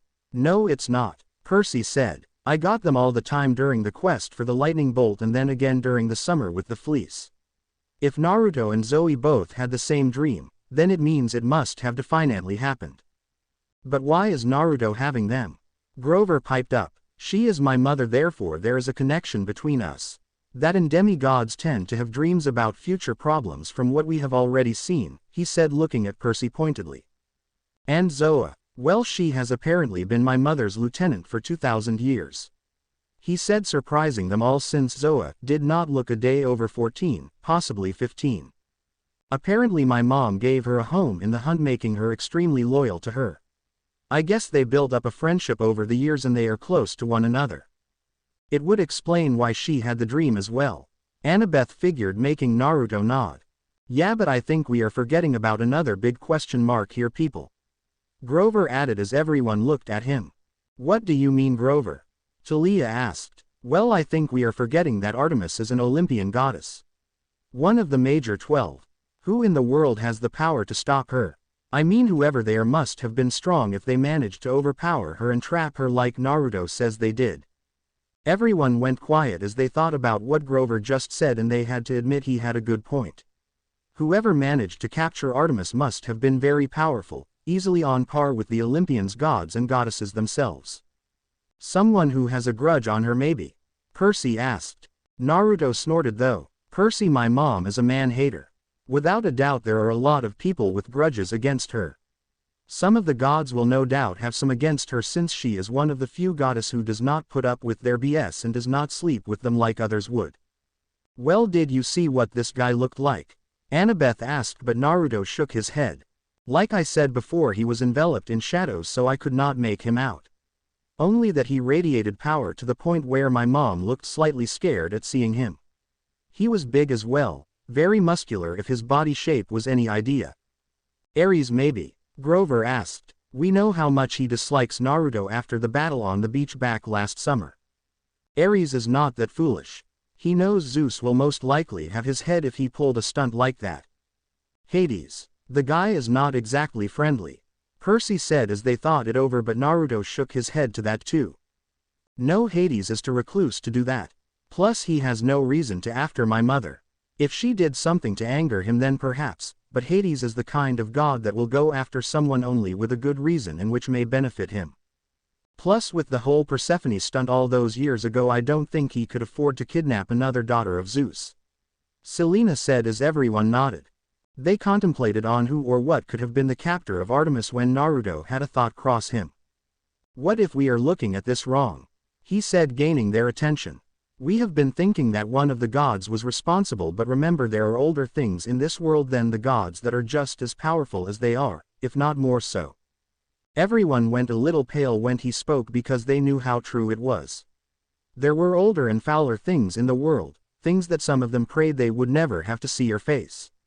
After all, their old friend Luke had teamed up with one said entity that made them all shiver when his name was spoken. With Kronos rising, what if this is his first act? Get my mother out of the way. Without her, the hunters are left leaderless and would not survive for very long without her. Plus Olympus would lose one of its best fighters and its best tracker.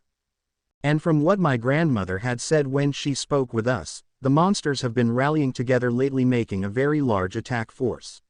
Even immortals and other gods and goddesses could potentially be joining him. Which means we could have some of the other titans joining him as well. No doubt they want to take back the kingdom and the world that they once ruled. Naruto answered as Selena looked at him worryingly.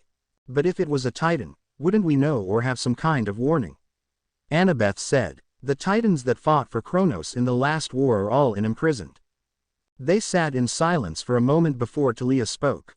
What if they don't know? What if they don't know that a titan has escaped or more than one has escaped? After all, Zeus is trying to ignore it while some of the other gods are just doing as they please. If a titan did escape, I bet they don't even realize it. If that is true, then we are in a lot more trouble than we thought we could be in. If Kronos does have titan allies, then it means his forces are growing far stronger than we thought and are preparing while our side is still in disarray. Annabeth said as she held her head. They all fell a little quiet as Naruto looked up to the sky, his mind elsewhere as he thought of his mother and wherever she was. They all had different thought of what they could do, each with their own ideas, but none looked or acted as well as they wanted it to. A war with Kronos was inevitable, now more so than ever since the first strike had been made, and with it came the capture of Artemis.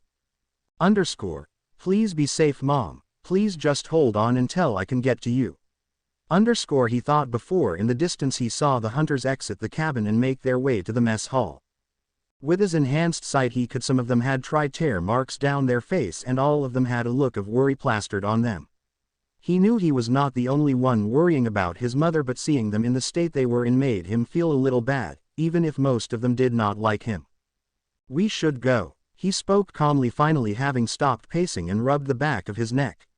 The more we worry the worse it will get, so for now let's deal with tonight's game, get it done with so we can take care of bigger problems. Reluctantly they all nodded, trying to put the problem aside for now so they could focus on their capture the flag game against the hunters.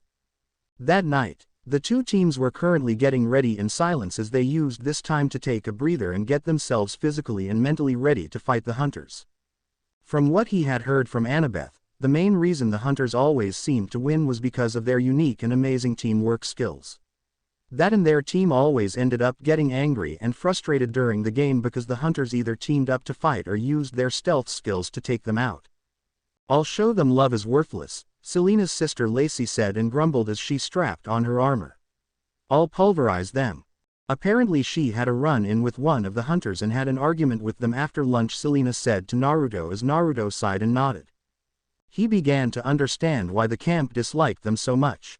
The hunters tended to start problems when it was really unnecessary and with things that just had no relevance. It was like they were just picking fights for the hell of it and for their own amusement. He began to wonder if a lot of them were related to Ares. At the side was Ino, Beckendorf along with the Stalls and the dying Gello and their other cabin mates. He had not seen Ino at all since he came back and found out it was due to her apparently taking a shine and cozying up with Beckendorf. It took him by surprise, but the big Hephaestus kid seemed to genuinely like Ino and vice versa. He had no problem with it and even smiled at the thought of his two friends being together in that way. I'll take the offense, Talia volunteered, which was not much of a surprise. Me too, Percy said with Riptide in his hands ready.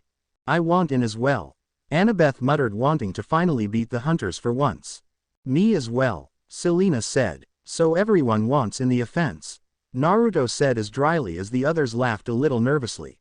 I thought as much, which is why I have an idea on how we can do this, he said as everyone leaned in. Annabeth especially, since she wanted to hear what the plan would be. There are 20 hunters and 20 of us. Now they will want to get it done as quick as possible, so I know without a doubt Zoe will be headed for the flag since she is their strongest fighter.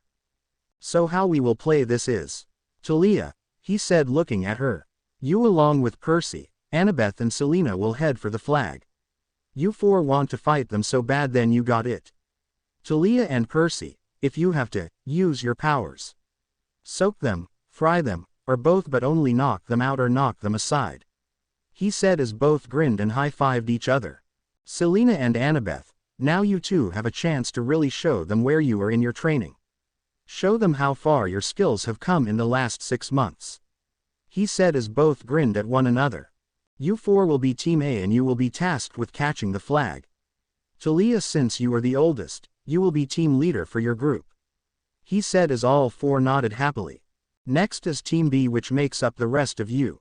Beckendorf, Eno, Connor, Travis, Bianca, Nico, and everyone else. You guys will set up a defensive line along the creek and in a long line formation. Eno, I want you to use your mind jutsu to take over a bird and spy on the hunters and then report back to them how far away they are and when they will arrive. Some hunters may try to go around the edges, but I will make shadow clone to make them take a detour and send them to you guys. Nico and Bianca, since this is your first time playing, stick close to the stalls, they will look after you. He said as they both nodded, though Nico looked like he was going to fall to the ground from the weight of the armor. Team A, when the hunters appear at the creek, that will be the moment you go forward to their flag. Team B, you help make sure they get past them and then hold the hunters where they are. He said as both teams nodded. Okay, but what about the flag? Who will be defending that? Beckendorf asked as they watched Naruto grin. That would be me. I'm curious to see who well my adoptive sisters compare to a shinobi. He said, making every person's face break out in a grin. And since Zoe will be heading for the flag, I will deal with her. Later on, Naruto stood patiently at the flag as the horn signaling that the match would start sounded out through the air. He closed his eyes and waited. He had 2 lots of shadow clones sent to the rims of the forest so the hunter could not use that to get past them. He told his clones not to hurt them, but to either force them away to the center or knock them out. Anytime now Zoe and a few of the older hunter, the more experienced hunters will appear. That will be my cue. He thought as with his enhanced hearing he could hear the sounds of fighting beginning. Elsewhere he felt his clones engage, meaning he was right with thinking the hunter would try to sneak around the edge, however they would not be able to with his clones in the way. Moments earlier at the creek, the camp team stood there patiently as well as they readied themselves, with Eno currently sitting on the floor with Beckendorf beside her watching over her body. She had left a few minutes ago and should be back at any moment. Just then a small bird appeared and landed on her shoulder. When it did, her eyes opened and stood back up.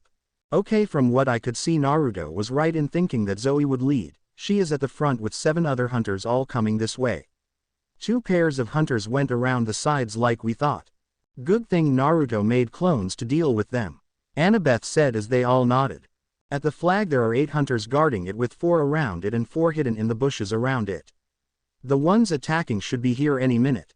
Then let's get ready. Talia commanding as her team got ready to run to the other side while the others prepared to keep as many hunters here as they could. Silence rang out through the creek as not even the footsteps of the hunters could be heard, once again showing how stealthy they were, but they all knew that any moment now they would appear. They were right. 30 seconds later Zoe Nightshade alongside 7 other hunters jumped out of the bushes and in front of them. Zoe looked surprised to see so many in front of them but grinned, thinking that it was going to be an easy win. She nodded to 2 of her hunt sister and they ran towards them and jumped over them with impressive speed and ran forward while the other 5 would deal with the demigods. What she did not see though was as soon as she jumped, Talia, Annabeth, Percy and Selena took off immediately forward as the 5 hunters began to fight them with their knives drawn out. As they engaged their opponents, from the sides 2 pairs of hunters were pushed out and skidded along the ground, making their hunt sister look over towards them. What are you doing here? You are supposed to be sneaking towards their flag around the edges around them, whispered into one of the newly arrived hunters. We got blocked. Lady Artemis's son blocked us with that clone ability and forced us into this area. Was the real one with them? She asked, but the hunter shrugged, having no idea. The battle in the creek continued as the hunters did their best to fight their opponents, but they quickly saw that their opponents were better prepared and were calmer than they normally were. Ariana went towards Ino and went to kick her with a quick leg sweep, but Ino quickly tuned around and caught it and wagged her index finger in front of her. "No, no honey, that's rude," she said as she pushed her away and swiped at the older Huntress as she blocked the strike. The Huntress tried to get a shot in, but Ino was not giving her a chance to before she found herself back against a tree. In a desperate attempt she went to grab her bow but found Ino had disappeared from her sight. "Where did you go? You're pretty good, dearie," Ino said, appearing above her and chopping the back of the girl's neck and making her faint. "But you are not that good." Back in the center, the other hunters began pushing the campers back and threw Nico over towards the stalls, who managed to catch him while being a little surprised at how ferocious Bianca was. She seemed to have a natural gift with a hunting knife, further showing that she would have done well in the hunt. Now, Beckendorf called out as the hunters were surprised to see two sons of Hermes in the trees and threw nets over the hunters. A few of them managed to avoid them, but the nets caught 3 of them as they got tangled up and had their weapons kicked away from them. "No, we can't lose this," one of the hunters cried out before they eventually got overwhelmed by the twice as many campers who now had the remaining hunters trapped against a stone wall. The hunters felt embarrassed that the campers had managed to beat them this way. This was not the campers they were used to fighting against. These ones were calm, collective, efficient, and worked well with one another. The campers all looked a little battered and bruised, and their clothing was ripped in multiple places, but they managed to still stand and ignore their wounds for the time being, not wanting to let the others down. And the hunters were surprised. They all had smiles on their faces, happy that their teamwork has actually gotten them to this point. "You won't win, you know. Zoe will get your flag," she said as a few of them laughed. "What's so funny? We have our own hunter. I think he will be able to match yours," Beckendorf said as they now made sure none of the pinned down hunters managed to find a way out. With Team A*, Talia, Selena, Percy and Annabeth sprinted forward towards where they knew the hunter's flag was being stationed. It was being held on top of a small rock hill, a good place since it meant they would have to climb a little to grab it and would give the hunters time to stop them. "They are nearby, I can feel it," Talia said as she was eventually correct when they appeared out of the woods and in front of the guarding 4 hunters who looked ready to defend it, though were surprised that anyone actually made it to their flag. "Keep the flag safe," she called out as the 4 hidden hunters fired arrows with rubber ends towards them since they were not allowed to kill but could knock out, so they put rubber bottoms on the ends. Talia brought up her shield and blocked it while the other 3 ducked and rolled along the ground, while Selena jumped forward and rolled across the floor towards one of the hidden hunters. She grabbed a knife from the back off her thigh and threw it forwards. It went through the bush and a yelp sounded out. She looked over the bush to see the hunter pinned to the ground with the kunai through her clothes. Percy and Annabeth meanwhile engaged 2 of the hunters who had their hunting knives out. "Bring it on," Annabeth muttered as she dodged swipes from the hunters she fought and knocked them away with her palm. All the while when the girl struck, Annabeth would land a quick strike to her with pointed fingers into the arm. Since Naruto had gone, she had continued her training with renewed vigor and had looked at where the various pressure points and nerve point were on a person. After learning where they were, she focuses on learning how to strike quickly into those spots with her snake style of fighting. That, and she had taken up gymnastics to help with her flexibility and balance. Annabeth narrowly dodged another swipe at her before she again swatted a pressure point on the girl's arm. "Damn it, stop doing that," the hunter called out, but in her frustration Annabeth took the opportunity to grab her right arm and swing her legs up and grab the girl in a head scissor lock. She then forced her weight down and the girl flipped in the air and landed on her back in a slight daze at what just happened. Annabeth then kicked the knives away. "That was awesome, Bethy," Talia called as Selena fired a rubber arrow similar to the ones the hunters were using and knocked another one of the hunters that were hiding out. Seeing that the strategy just was not working, the last 2 hunters that were hiding came out of their spot and engaged them. However, the duo hunters worked together along with the 3 others that remained and began pushing them back. Selena defended herself as the 2 hunters found themselves having to push her away together. How on earth is this daughter of Aphrodite so strong? They both thought as Selena held her ground. Percy meanwhile clashed riptide with the hunter Lillian as the older Huntress pushed against him and tried to use her superior experience level to win the battle, but Percy was managing to hold his own with his swordsmanship. The blade clashed as sparks flew from them, and next to them Talia was having her own battle with Jessica before Percy and Talia were put back to back. "Hey seaweed brain," Talia called. "Yeah pine cone face," he answered back, not noticing the tick mark appear on her daughter of Zeus's forehead. "Let's light these girls up," she said as Percy grinned a little. He looked around and saw there was no nearby water source but instead looked towards the snow. I wonder if that will work. He thought before shrugging and giving it his best shot. As he closed his eyes and focuses on the snow around him, he felt that usual pull he felt when using his ocean powers he inherited from Poseidon. All around him the snow picked up and swirled around him before it all melted and turned into water, surprising the hunters and quickly backed away. However, Percy's eyes shot open and the water that had gathered up shot forward and collided with the three hunters and knocked them to the ground while all of them were getting completely soaked. They winced a little as the three tried to get up but saw in front of them was Talia, who had electricity sparkling around her right hand, which only made the hunter's eye widen a little in fear. "Wanna know what happens when lightning meets water?" she said, grinning before she shot a small burst of electricity onto the water trails, which shot through the water and shocked the three girls. It was only a small burst, but it was enough to give them a small shock and render them unable to get up as their bodies twitched and spasmed from the electricity that was coursing through their body. Both children of the big three grinned and looked over to see Selena and Annabeth pushing the final two hunters away while the other six remain on the ground.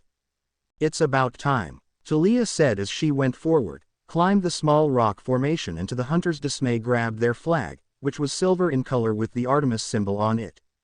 Earlier with Naruto stood in front of the flag patiently and stood with his arms crossed and eyes closed as he sensed his surroundings. He could feel the battle starting at the creek, as well as Talia, Selena, Percy and Annabeth now heading towards their base camp. About a minute after waiting, three lots of footsteps could be heard coming towards, signaling that he was about to have company. It's time to see if these hunters are as good as people say they are. He thought as he mentally prepared himself. Moments later, Zoe, Phoebe and Dina jumped out of the bushes and landed in front of him. They grinned at seeing the flag but stopped and concentrated when they saw Naruto standing in front of it, blocking their way. "You," Zoe said, scowling, as did the two other girls, while Naruto just looked at them. "You didn't think this was going to be easy, did you?" he asked. "The camp has changed a little since you were last here. They know how to work together as a team now, and they know that getting them frustrated and angry was what helped you girls win so many times before, as well as your superior teamwork skills. We don't need teamwork to defeat you," Phoebe said as she got her hunting knives out. "I should have put an arrow in you when I last saw you." "Oh, you mean when I helped get you out of being captured by some stretchy clown?" Naruto said as Phoebe growled and shot forward towards him, not listening to Zoe, who was telling her to stop. "Phoebe, don't. He is using your anger against you," she said, but she did not listen. Phoebe swooped in and began lashing out at Naruto with her hunting knives, swinging them madly around like a wild animal. Naruto meanwhile was dodging them with ease by simply ducking or sidestepping her attacks. He could tell by the first time that he had met Phoebe that she was the kind who had a short fuse and a temper that could be easily pushed. Her temper was her weak spot. "Hold still," she said as Phoebe attacked him, while Zoe and Dina took this moment to get past him and grab the flag. When they shot towards the flag, Naruto noticed the in the corner of his eye and he could not help but smirk.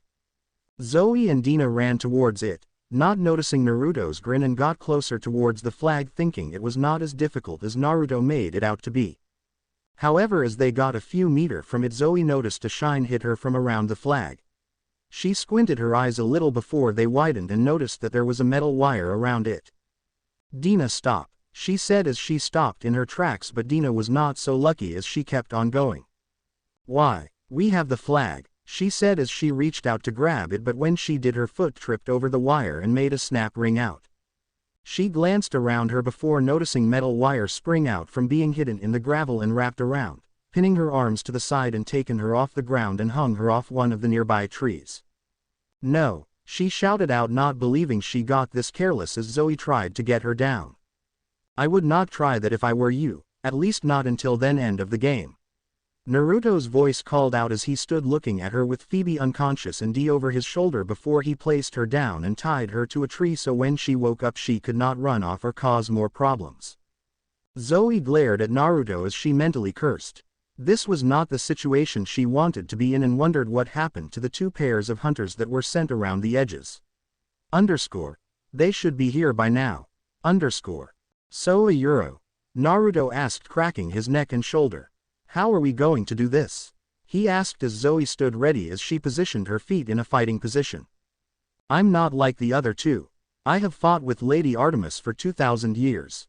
I have experience and skills that you could not even comprehend, she said, trying to intimidate him, but it had no effect on Naruto, who shrugged it off. Different does not necessarily mean better, he answered as they began their own little battle. Zoe, as quick as lightning, grabbed her bow and shot an arrow towards Naruto's head, to which he managed to duck. But when he did, Zoe appeared in front of him with great speed and hunting knives drawn out. She is better than the others. He thought as he unsealed his own hunting knives and met hers. The two parried like that for about a minute, trying to get past each other's defense and land some kind of strike, but neither were able to, their skills with the hunting knives seemingly being equal. Naruto kicked and tried to sweep her legs, but Zoe jumped and avoided the attack. When she landed back on the ground, she attempted a palm thrust and to knock Naruto in the head with the back of her hunting knives, but Naruto grabbed her fist when it came towards him and blocked the strike with his own hunting knife. They fought like this for about a minute, neither giving the other time to breathe before they met in their attack again.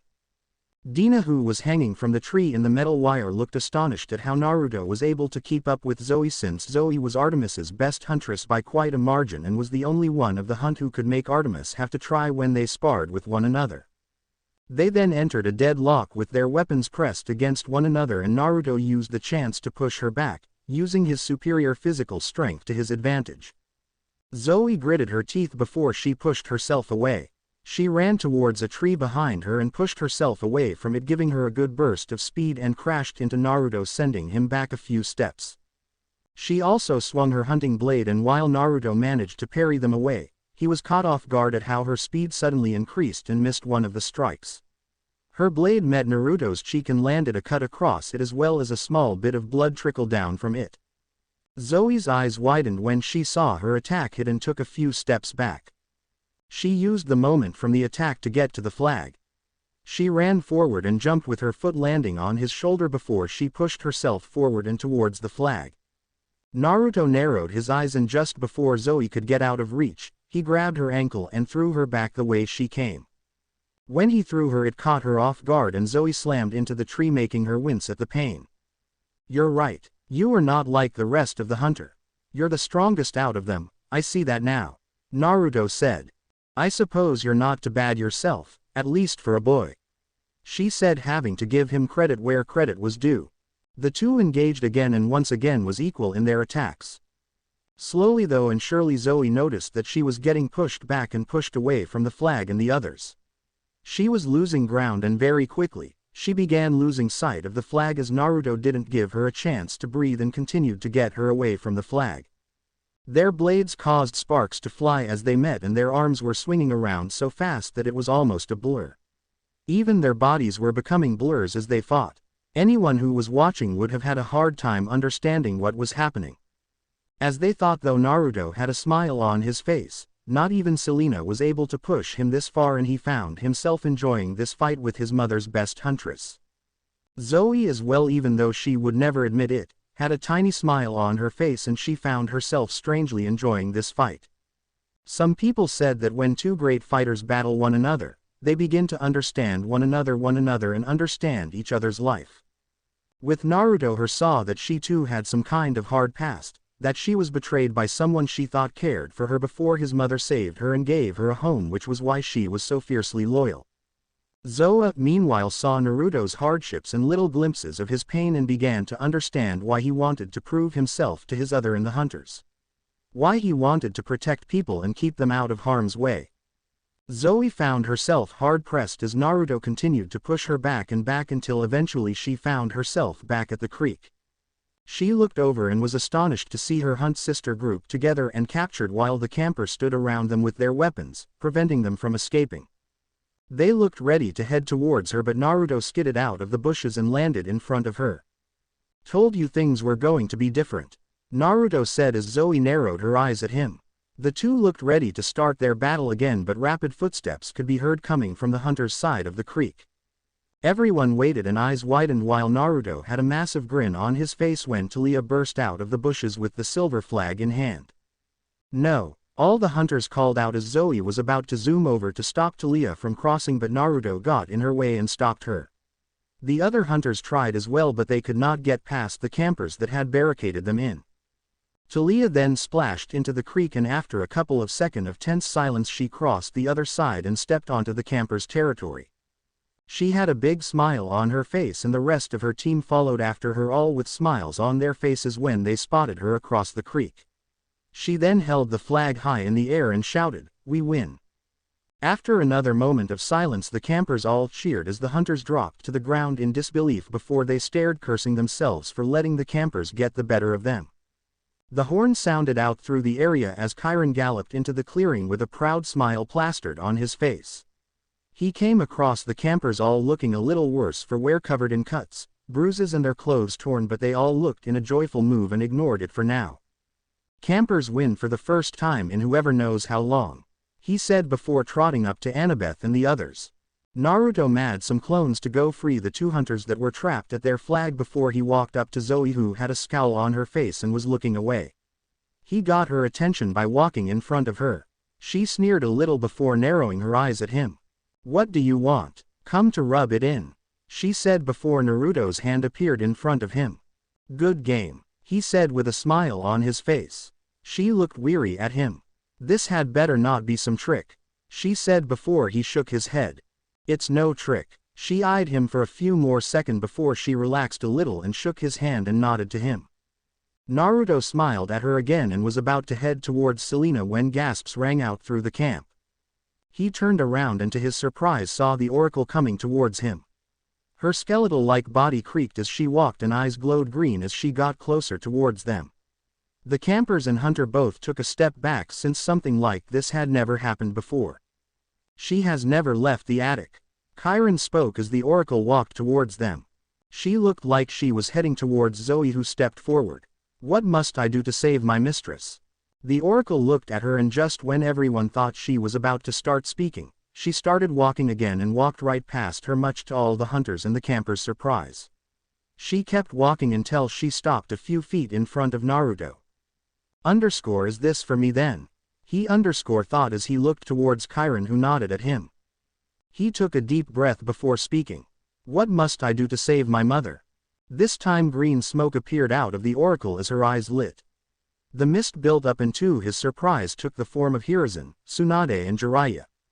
Naruto was sat in the games room around the ping-pong table as other members of the camp, namely the head counselors, piled in and took their designated seats. Chiron stood at the head of the table along with Mr. D, who decided to make an appearance. As everyone arrived, Annabeth, Taliah and Selena sat around him wanting to give him their support. Beckendorf, the Stalls and Ino were to the side of the group together, and then to the side of Chiron was Zoe, Nightshade and Phoebe, both with serious looks on their faces and looking like they did not want to be in the room at all. Nico and Bianca meanwhile were taken back to the Hermes cabin by a few of their cabin mates, since neither were allowed to join them for the time being. Percy then walked in moments later along with Grover, since the two were sent to take the Oracle's body back to the attic, much to both their displeasure. With everyone now in the room, the meeting began. "We all heard the prophecy that was given, and we now all know for sure that Lady Artemis has been captured. By who I am unsure, but whoever they are, if they strong enough to take an Olympian prisoner, then they are to be treated with great caution," he said as everyone nodded. Zoe, who was leaning against the wall, spoke up next. "Why are we even having this meeting? The hunters must go and save our mistress. I told you this morning, Centaur, that as soon as that stupid game was over the hunters would be leaving to find Lady Artemis." "Hey," Annabeth said, standing up. "Treat Chiron with some respect, would you? He is trying to better prepare those who will be picked to go on the quest and make sure they know what risks lie ahead." Zoe snorted. "You campers will only get in the way. Leave this to the professionals who actually know what risks are," she said with a hint of arrogance in it, making a lot of the campers in the room frown at her tone. "You will only get in the way," Phoebe added, glaring at the campers, mainly Naruto, who just stared at them in response. She was not happy at how easily Naruto had beaten her, and it had embarrassed her big time. Professionals. Is that what you call get your ass handed to you and dominated just moments ago? Selena said sarcastically.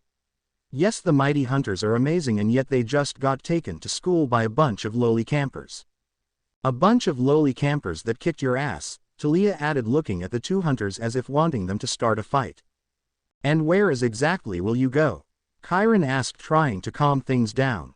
West, Zoe answered. You heard the prophecy. 6 shall go west to the goddess in chains. We can get 6 hunters and go. Yes, Zoe agreed. Artemis is being held hostage. We must find her and free her. You're missing something, as usual, Talia said. Campers and hunters combined prevail. We're supposed to do this together. No, Zoe said. The hunters do not need thy help. We do not need the help of some half-witted campers. Phoebe spoke venomously as she glared at every person in the room. We the hunters are the best there is, and all that happened tonight was a fluke. A fluke. Phoebe is correct. The hunters are personally trained by Artemis, and we are the best hope Lady Artemis has at being saved. You campers will not be helping and will only get in our way. Keep your campers on tighter leashes, Centaur, Zoe said. Everyone glared at her while she and Phoebe were about to walk out. Go rally the hunters, Phoebe. Tell them we will be leaving in 10 minutes and to have everything packed. Phoebe nodded as was about to sprint off before she suddenly got thrown back and staggered a little. Everyone looked up to see Naruto now standing in the doorway with hair covering his eyes. Get out of our way, boy, Phoebe shouted before she yelped as Naruto's hand suddenly went forward and punched her in the stomach, making her gasp for air as the wind got knocked out of her. She then dropped to her knees as well. Normally I hate fighting girls, but I think I will make an exception this time since you are really beginning to piss me off, he said as he opened his eyes, and Zoe and Phoebe paled slightly when they saw ruby red eyes looking back at them. You bastard, Zoe shouted as she gathered her courage. I knew you were just like the rest of them, just some pig of a man, she said. Let me get something clear with you, Naruto said as he walked towards her and got right in her face. Before I met you I was actually looking forward to meeting the hunters. I thought, hey, they are my mom's family, maybe one day they might see me as the same. I thought that maybe you would put your prejudices aside and actually come to like me like I hoped I would one day come to like all of you. But so far all I have seen is a bunch of arrogant, prideful, hateful bunch of bullies who like to pick on boys simply because of that fact and think it's fun to cause trouble where there is none, as well as scold the girls that decide not to follow you and have their own views. I quickly began to see why this camp hates you and the hunters so much, and to be honest I don't blame them. Zoe looked at him in rage. Listen here, I do not need to hear this from some mistake that Lady Artemis made, because that is all you are, a mistake. A mistake that by the next century will be dead and buried and out of our lives once and for all. You are nothing more than a bad reminder of what our Lady Artemis should not have ever done. Around the room a lot of glares were pointing towards Zoe, even Chiron and Mr. D looked at her in annoyance. While Selena had to be physically restrained by Grover and Annabeth to stop her from slapping Zoe. Zoe looked tough and defiant, but the glares that were looking at her were making her feel a little uncomfortable. Naruto stood silent as he listened to her words, and to his surprise just shrugged. Maybe I am a mistake, maybe I am not. The fact of the matter is that I am here, and this quest to save my mother was given to me and not you. I don't know about you, but I know that when prophecies are not followed, bad things tend to happen, one that you seem to not care about. He then stood tall, which made Zoe feel small of a sudden as she took a step back. I am leading this quest, Zoe Nightshade, not you. I will pick who goes on this quest and how we go about doing it, not you. You can whine, you can complain, you can all you like, but the fact of the matter is my mother's safety is my main concern and getting her free is my main goal, not your prejudices and whether you want to act like a spoilt little brat. So you will sit your ass down and you will listen, because if you or any of your other hunters try to put this quest in jeopardy one more time and threaten any of the people I care about again, then I will break every one bone in your body and make sure you never walk again. Naruto then took a calm deep breath as everyone in the room looked at him in amazement. No one had ever dared to stand up to Zoe or speak to her in such a way to her face ever in 2,000 years. The look on her face was a picture of anger, humiliation and fear, and her legs even shook a little. Her fists shook a little, but deep down she knew the prophecy had to be followed even if she didn't like it or feared it. To everyone's surprise, Zoe leaned down, helped Phoebe up and then walked back to their spots. Both of them looked away while Phoebe nursed her stomach, not wanting to look at the campers after their humiliation. Talia could not help but grin. That was quite possibly the greatest thing she had ever seen.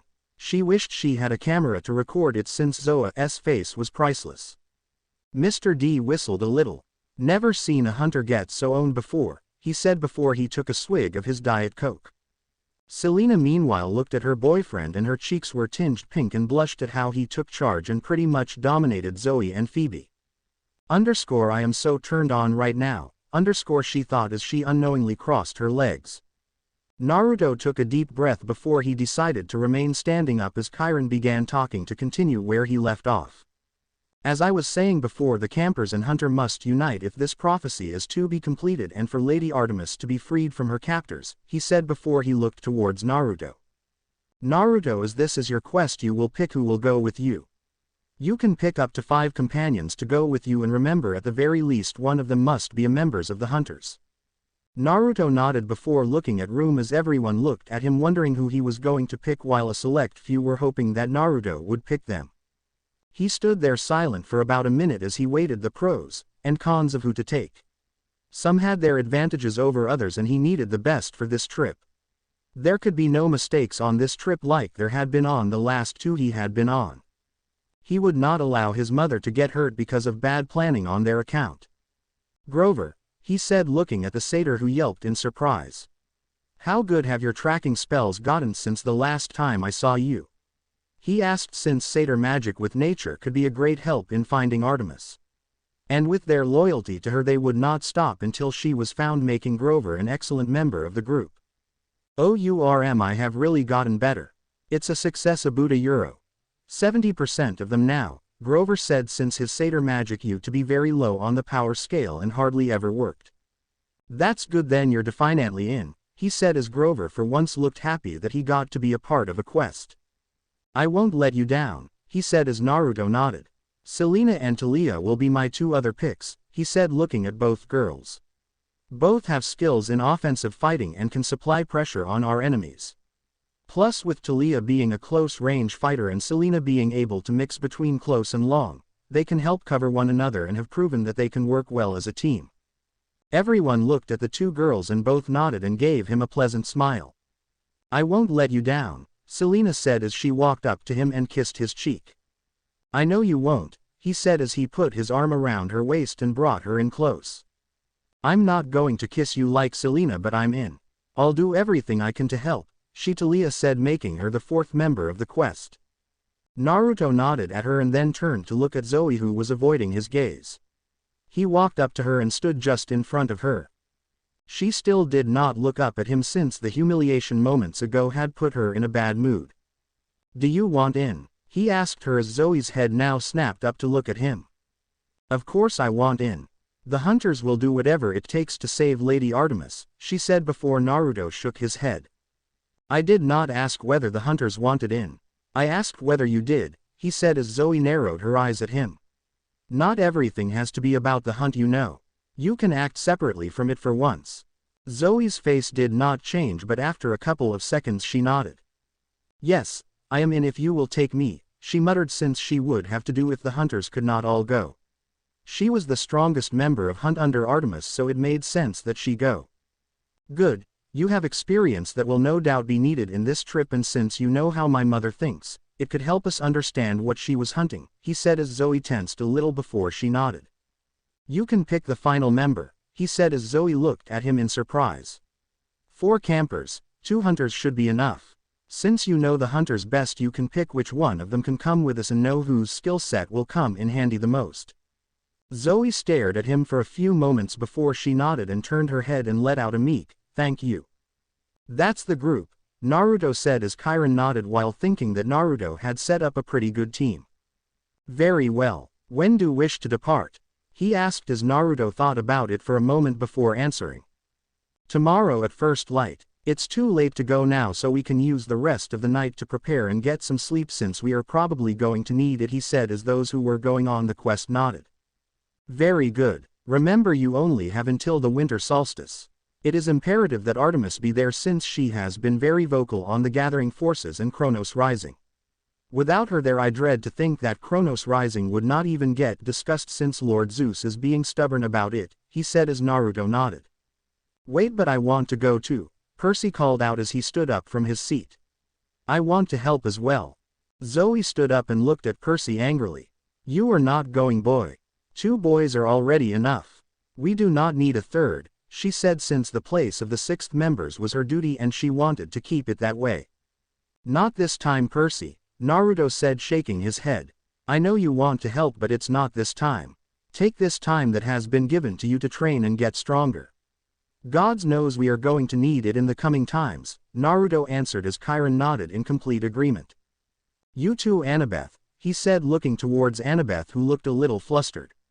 I don't want you two sneaking out again like last time. Annabeth and Percy blushed in embarrassment since the repercussions of their sneaking on the Golden Fleece quest during the summer had hit them quite hard. Serving Mr. D was not something either of them enjoyed and was something they both wanted to forget. Said God was looking at them curiously. He wouldn't mind 2 personal slaves again. It had been so much fun torturing them the last time. The meeting did not last much longer, and after 10 more minutes everyone headed back to their cabins. One could perish by a parent's hand, Grover said as he walked. Who would do that? Whose parent would kill them? Let's hope it's not one of ours, Cielna muttered. And the Titan's curse one must bear. That does not bring me a lot of hope, Talia added, since the word Titan was involved. Then it even more clear that at some point during the quest, a Titan might appear. Who knew if it was a friendly Titan or an enemy Titan? Let's not think about it until the morning.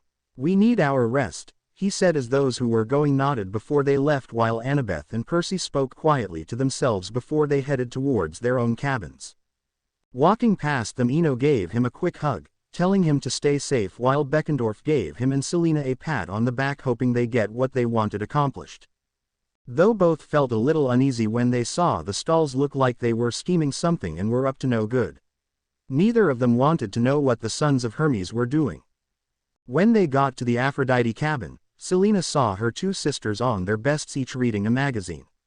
Girls, bathroom, now, and don't come out until I tell you to, she said as both looked up and looked at their big sister, curious, but scampered off when she gave them both a glare. What was that about? Naruto thought before Selena grabbed his collar. What are you, a Euro? He started but was stopped when Selena kissed him passionately. He was caught off guard for a moment before he joined into the kiss and kissed back in equal passion. They both ran their hands through the other's hair before Selena broke the kiss and pushed him onto the bed. He was a little dazed since Selena had never been this a Euro fierce before. He tried to sit up, but Selena jumped in his and straddled his waist as she kissed him again. That was so amazing, in there, she said in between kissing him. Standing up to her like that, it was so a Euro. Amazing. You don't know who sexy you looked when you were so serious and fierce. Whoa. Was all Naruto could think as Selena sat up for a moment and removed her top to show her athletic body and her lacy black bra. She was about to unclip before Naruto's hands went up and grabbed hers, stopping her as he finally shook himself out of his stupor. Selena, we talked about this, he said as Selena pouted. I know, but I don't want to wait, she said disappointingly. The topic of sex had come up between the two since now that they had been together for over half a year, and since they had been sleeping in the same bed for all that time, they had woken up in precarious positions and had on more than one occasion seen the other naked. Though it was an accident each time, it did get the blood pumping for both of them, so to speak. We said we would wait a bit longer.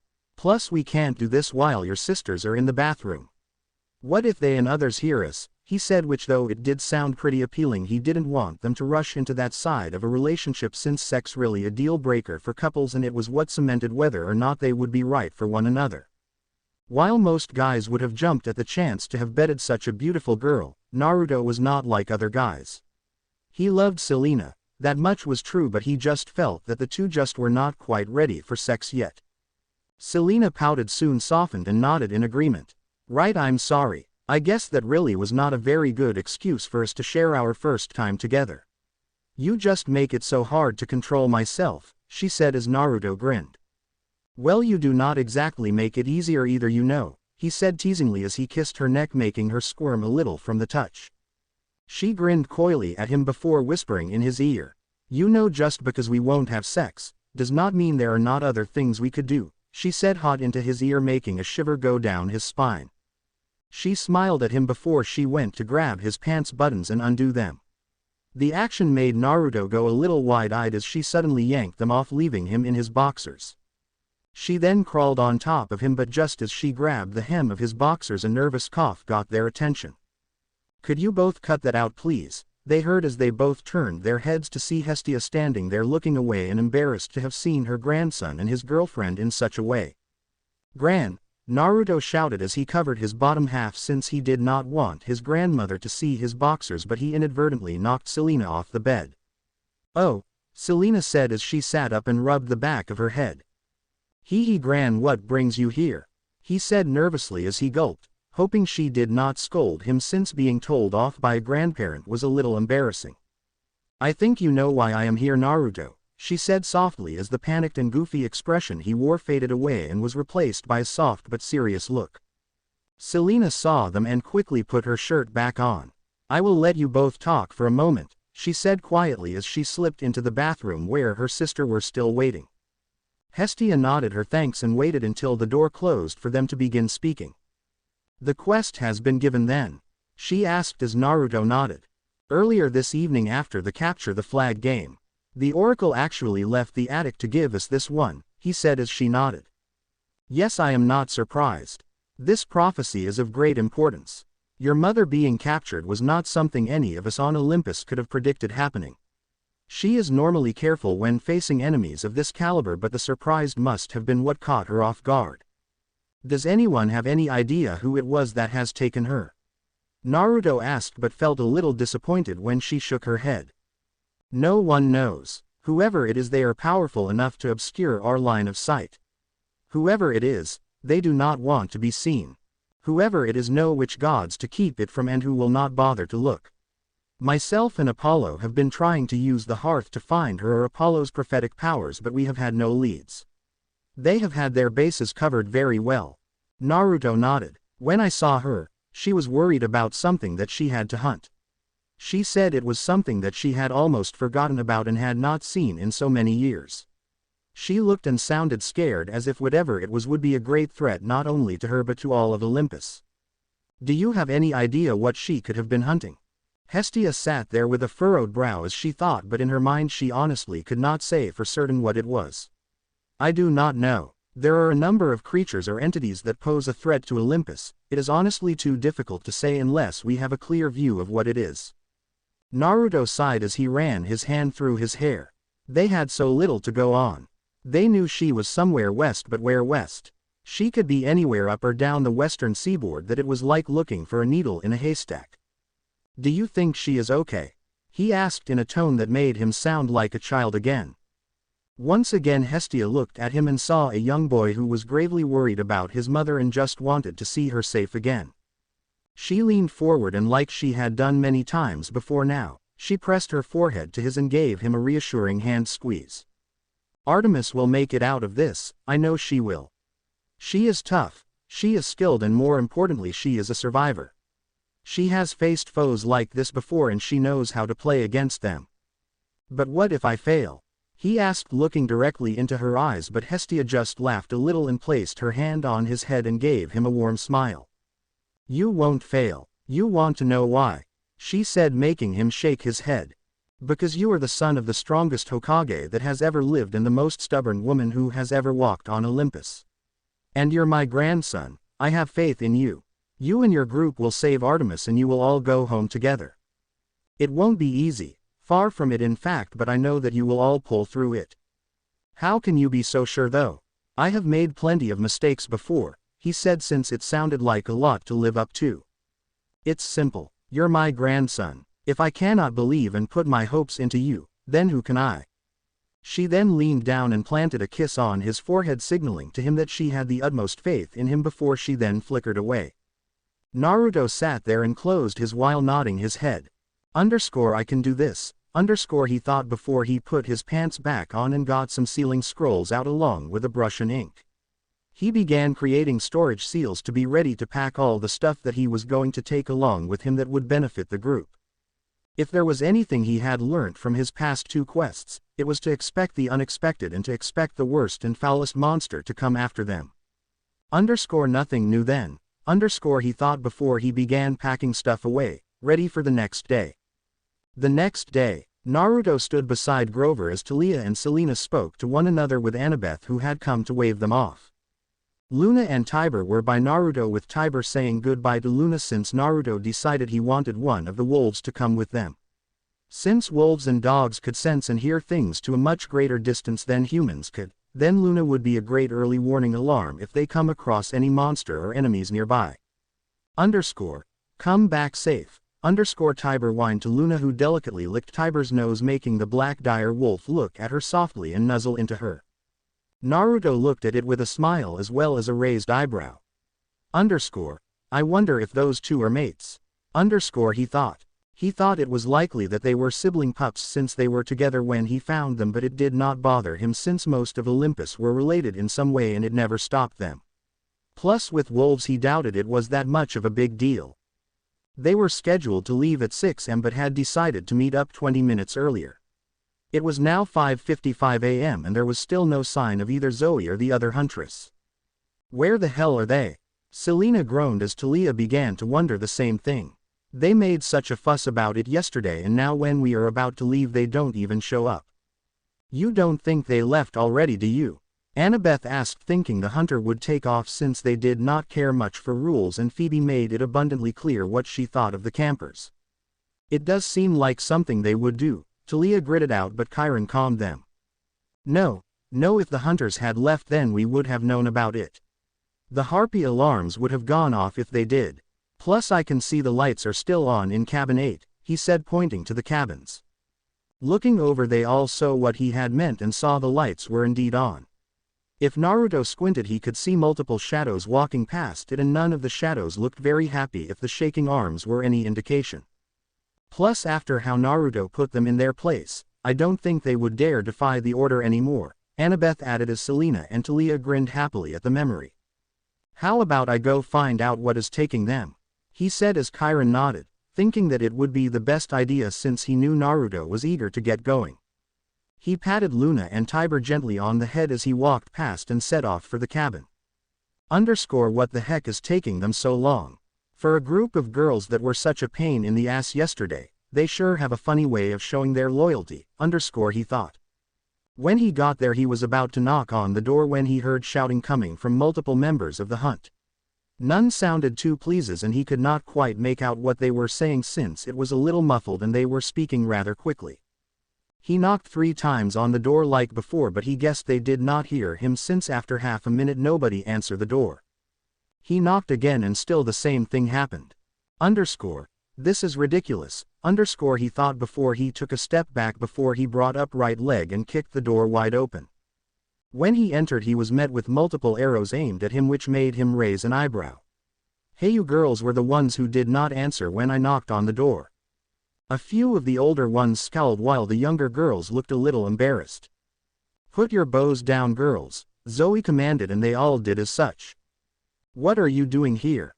She asked, walking up to him, having gained her confidence back after the argument from last night. I came wondering why you and the other hunter have not left yet. We are leaving in 5 minutes, he said as Zoe looked a little surprised before cursing under her breath. I lost track of time. We have had a problem to deal with this morning, she said as she motioned over towards one of the beds where one of the hunters was lying in with some of the other girls all sitting around. Naruto looked over and saw the girl Phoebe lying there all sweaty and covered in a red rash and hives. It went up and down her arms, legs and even bits of her neck. She looked like she was trying to scowl but did not have the energy to do so, as well as not scratch the rash since it would scar over if she did it too much. What happened? He asked, since she really did look awful. She was fine last night. What brought this on? We think it was this, one of the younger hunters said as they held a t-shirt in a gloved hand and looked at it rather distrustfully. Naruto took the shirt into his own glove, though used chakra to cover his fingers tips since they were uncovered, and looked for it for a moment. It read Artemis, the moon goddess, Fall Hunting Tour 2001 and then had a list of national parks and forest reserves listed at the bottom. He brought it up to his nose and took in the scent before he recoiled a little before he shook it off. The other hunters looked at him as if waiting for answers. Centaur blood is laced over it. The scent is faint but it's there, he said as he handed it to Zoe, who did the same. It took a moment longer but she scowled, showing that she could smell it as well. Naruto thought over yesterday, and while Zoe cursed like a sailor he remembered a certain pair from the Hermes cabin that was up to no good and had a mischievous look on their faces. Phoebe, were the ones who gave you this shirt by any chance about this high, black hair, elfish looks and have a look in their eyes that looked rather mischievous, he asked as Phoebe turned to him. It took her a moment to answer but she nodded her head, confirming what he thought. All right, I'll be back in just a moment. I think I know who did this, he said as the hunters watched Naruto leave the cabin and head towards the Hermes cabin. They watched him give a small prayer before he kicked the door in, similar to what he did with their cabin door, and began hearing a ruckus and some shouting coming from the cabin. After another moment he came out with Connor and Travis, holding on to their collars as he dragged them over to cabin 8. No, don't take us there, they both called out but Naruto ignored them. He then walked in and put them in front of the hunters who were glaring at Connor and Travis, who looked like frightened children. Hey, they both said nervously as the girl toyed with their hunting knives. Now you two idiots have caused a bit of a kink in the quest, Naruto said as he bopped them on the heads, much to the amusement of the girls. Phoebe was supposed to be the 6th member for the quest, however because of your little stunt with this t-shirt she can no longer go and the quest is now 1 man down. So because this is your fault, you will be punished for this. Connor and Travis looked nervous at Naruto, not liking the tone he was talking to them with. What are you going to do to us? Me nothing, he said before he pointed to the girls behind him. They, however, will be a different story. Since the girls will be here for a couple of more days, I have decided that until I come back to the camp, which might be about a week away, you two are going to be their personal little servants. Connor and Travis paled and looked in horror as the hunters all looked pleased and smiled evilly at the 2 sons of Hermes. Now the hunters and I may not have gotten off to a great start. I do value their safety and do not like that someone has tried to hurt them for whatever reasons. But you punched Phoebe in the gut last night, Connor said. True, I did, but that was because she insulted me and my friends and had done so since I first met her. I wish I didn't have to, but sometimes action is the only way to get the message across. All I did was show her I would not be pushed around, he said as he turned his head to look at Phoebe, who looked at him through the bangs of her hair that covered her eyes. She looked in his eyes and saw that he was being sincere. That he wished he did not have to harm her like he did, but she and Zoe had pushed him. Deep down she slowly began to understand that he was justified in doing so. Last night she and Zoe had not painted a very good picture for the hunters. She did not speak but instead gave him a tiny nod and was surprised to see him give her a tiny smile back. The younger hunters saw it and had tiny smiles appear on their faces too, while the older ones didn't show their feelings. Perhaps there is a chance, the older ones thought before he headed towards the door. Girls, other than killing them, maiming them or hurting them, they are all yours. Do be gentle, since I doubt Hermes wants to bury 2 sons, he said before he left the cabin with a prepared Zoe trailing behind him.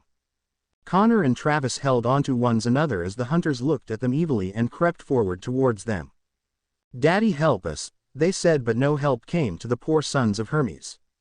Walking back to the top of the hill, Naruto and Zoe walked in silence while Zoe stole quick glances of Naruto. After the night of humiliation she had endured, she had gone back to the cabin in a rage and had been physically throwing a tantrum. The others' girls steered clear of Zoe since could be scary when she was angry. However, after she had calmed down and gone to bed and thought back on it, perhaps the words she had said to him were a little out of context and were a little too harsh. Losing the game had not helped either, so not getting to lead the quest had pushed those negative feelings up some. She kept glancing towards Naruto and wondered, since she would be the only hunter on this quest, that maybe, just maybe, she could see him as more than how she originally perceived him. Lady Artemis would be unhappy if the other girls and I did not get along, and I would just cause more harm than good, she thought. In that moment she decided that she would not let another moment like last night happen again, and through this trip she would try to put her hunter pride and views aside and see if Naruto truly was different from other men. As it got to 6 o'clock, they arrived back on the hill and she saw the others all waiting for them along with the big forms of the two dire wolves. "Nice of you to finally arrive," Talia said, tapping her foot while Zoe glared at her. Then again, it did not mean she had to be nice to Talia or the others. "Aren't we missing one?" Chiron said, noticing the lack of one hunter. "Phoebe was supposed to come but she fell ill due to a prank from the stalls," Naruto said as they all groaned, and Chiron shook his head. "Those boys. So it will just be the 5 of us on the quest," he said as Chiron looked a little worried at that. "Are you sure, Naruto? The prophecy did say 6 had to go." Naruto nodded. "I know, but with Luna coming with us, technically that would make 6 when you think about it," he said as he patted her head. "We are taking the dire wolf?" Zoe asked, surprised. Naruto told her yes and explained his reasoning. Zoe listened and nodded, having to admit it was a good idea having a dire wolf with them. Their senses such as smell and hearing were even better than hunting dogs or regular wolves. "In that case it's time to go. Daylight is upon us and we do not have much time until the winter solstice," Chiron said as they began bidding their farewells. "Stay safe and come home alive," Annabeth asked as she hugged Naruto tightly. "I will, Bethy. I will do my best," he said as he kissed the top of her head. Annabeth then went around and said goodbye to the rest of the group before she left to go back to her cabin. They wondered where Percy was, but they figured the seaweed brain must have overslept again. They headed down the opposite side of the hill and piled into the van with Argus driving them at the front and Luna hoping into the back as they headed off to save the goddess in chains. The van was silent as it moved down the highway heading away from the city of New York, all with different thoughts and hopes as they entered the newly found quest that had been given to them. Naruto sat in the back behind Argus, who was driving them to their destination, and had Selena and Talia sitting to his right. Zoe was stationed up front since Naruto figured it might not be best to have the hunter sit next to Selena and Talia, who had both been shown to have a kind of grudge against her. Then again, it was probably the same for Zoe and he did not need a three-way argument breaking out between the girls. Grover sat in the back cleaning his reed pipes, preparing them for later since his tracking magic would be great help in discovering the way to Artemis's prison. Finally beside him was Luna and had 2 of the seats taken out to make room for the giant dire wolf, who lay comfortably on her stomach with her head laying on the floor of the van. They wondered at first how they were going to stop people from seeing a giant dire wolf that went up to someone's chests in height.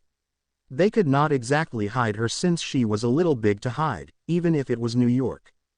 So thankfully Talia came up with the suggestion of hiding her with the mist. Wrap the mist around her so that when mortals saw her, all they saw was a regular-sized Labrador. It was definitely the safer of choices, and it meant that Naruto could keep her beside him.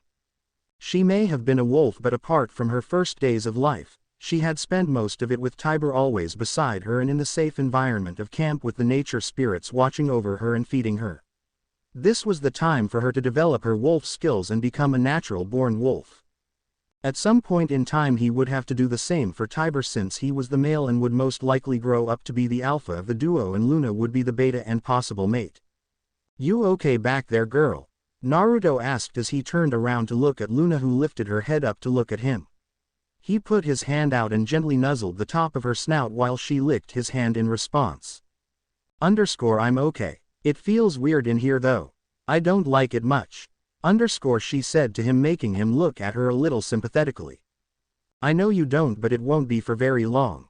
It's just until we get to a good spot to start off from. From then on we will be on foot for some of it while we can take larger transportation west."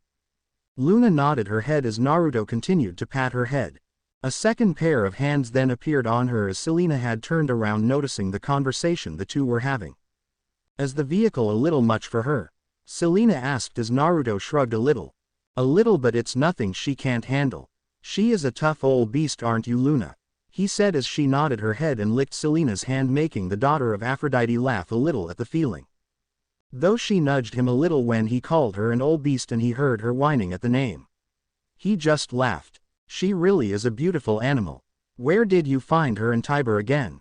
Talia asked, since while she was not as close to the 2 dire wolves as some of the others were, but she recognized how beautiful they were and how incredibly rare they were. As Naruto explained where he found them on the back of a truck from black marketers, he noticed Zoe was leaning in a little to listen to the conversation as well on Luna and Tiber, sparing her interest, and felt rage that some lowlifes would treat animals in such a way. What happened to the other animals in the truck? Talia asked. It was Grover who spoke up this time as he continued to clean his reed pipes. We freed them and I put a wild spell on them so that they could find a safe habitat to live in. We were going to do the same for the dire wolves, but they had bonded with Naruto, so we thought it was best to keep them with him. Back when I could actually hold them in my hands, he said, smiling at Luna, who was now getting back in her comfortable spot. What happened to dire wolves anyway? How come they are so rare? Grover was going to answer, but Zoe answered for him. Mankind is what happened to them, she said as she gained their attention. Mankind began to grow and became more developed in their ways of buildings and technology. Over time they began to seek out more and more lands to build on and call their own. A lot of the lands that were first hit belonged to dire wolves, and because they were beginning to lose their homes, they began to die out. While dire wolves still remain today, they are very few in number and very scarce. Even the hunt have trouble finding them because they are so elusive. Something the hunt could not find. How shocking. Talia muttered, making Zoe glare at her before both sank back in their seats when Naruto glared at them, daring them to start arguing. The last time I saw a dire wolf properly until the other day with the ones at Camp Half-Blood was almost 3 centuries ago. So they prefer to live in remote places? He asked as Zoe nodded. They prefer to stay away from big city areas or large towns. Preferring giant wooded areas or mountain ranges, things like that. Anywhere that is away from humanity and humankind would be ideal for them. They like the peace and quiet and like to be just with their own kind. How many would you say of them are left out there? He asked, since he wondered how many dire wolves really remained alive and that perhaps Luna and Tiber's parents were out there somewhere. Zoe sat silent for a moment as she thought it over, looking a little unsure, which was not a very good sign. I am unsure of that, to be honest. Since they are so elusive, it really is impossible to really determine. If I guessed, then I would maybe say a few hundred at best to 100 at the least. That's so small, Selena muttered, still petting Luna's head, and looked at her a little sadly. Well, in the world today, animals that used to be on top of the food chain years ago can very easily be knocked down with all the weapons that are made and the kind of people that want to hunt them for sport as such. They all fell silent as the only sound that remained was the wheels across the cement driveway. Talia went to looking out the window while Selena leaned her head onto Naruto's shoulder, who was more than happy to oblige. So what do we do first? Selena asked. What is the first move? Well, first we need to figure out where my mom is. We know she is out west, but where west exactly? We need to somehow get a more specific location. How do we go about doing that though? Naruto thought on it for a moment before answering. We are heading away from New York, and from my experience there are monsters around almost every corner. Whether it is hellhounds, cyclops, telekines, whichever, normally the monsters find us. Maybe we should reverse the roles a little. He said as everyone looked at him funny. Explain. Zoe asked, wanting him to elaborate. Kronos' army is gathering, and monsters from all over the American continent is gathering, and a lot of them were heading to New York, right, since it's where Olympus is. They all nodded. Correct. The hunters have had skirmishes almost non-stop for the last few months. Right, which means all monsters around here must be aware by now that the goddess that hunts them has been captured and has been rendered useless. So if we capture one alive and poke it around for information then we might be able to find out the location of Artemis as well as get a better sense of a location to where she is, Talia added as realization dawned on them. That makes sense, Grover said while Zoe looked at Naruto a little impressed. And since we have a hunter with us who probably knows a thing or two about how to torture monsters and people. He said, looking at Zoe, who nodded back at him. Find me a monster to interrogate and I will get the answers that we need. She said as everyone nodded. Before the conversation could continue, they were waved to by Argus, who tried to get their attention. He tapped on the dashboard of the car that had the van's fuel symbols. Naruto leaned over and looked at Argus. You need to get gas? He asked as the 100-eyed man nodded. Okay, but we have to make it quick. he said as Argus nodded again and then pulled up into a nearby gas station. As Argus got out, Naruto noticed there was coffee shop attached to the gas station and thought now would be as good as a time to get something warm in their stomachs since they might not get much of a chance later on. They were currently a couple of hours out of New York and were somewhere around Maryland from what they gathered from the signs that none of them had decided to follow. Naruto took down everyone's orders before he went into the store with Selena beside him, leaving Talia and Grover with Zoe. Grover was stuck standing in the middle between the two powerful females and prayed to whoever was listening that the two did not start something since he would not be able to stop them from fighting. They stood there quietly for a moment and watched Naruto and Selena get their food and drinks from the windows, and Grover shuffled a little, the silence being a little uncomfortable. Talia looked at Zoe from the corner of her eyes while Zoe did the same. When their eyes met, they turned away and looked in the opposite direction. After a moment, Talia groaned before she looked back towards Zoe. "All right, look, Nightshade," she said, getting Zoe's attention. "I don't like you and you don't like me. But I think for this quest we are going to have to work together if we want to save Artemis, since this quest is going to be no cakewalk." Zoe looked at her intently, trying to see if Talia had some ulterior motive, but she could not sense her lying. "And what exactly did you have in mind?" she asked, leaning forward. "We work together and we put our differences aside for once.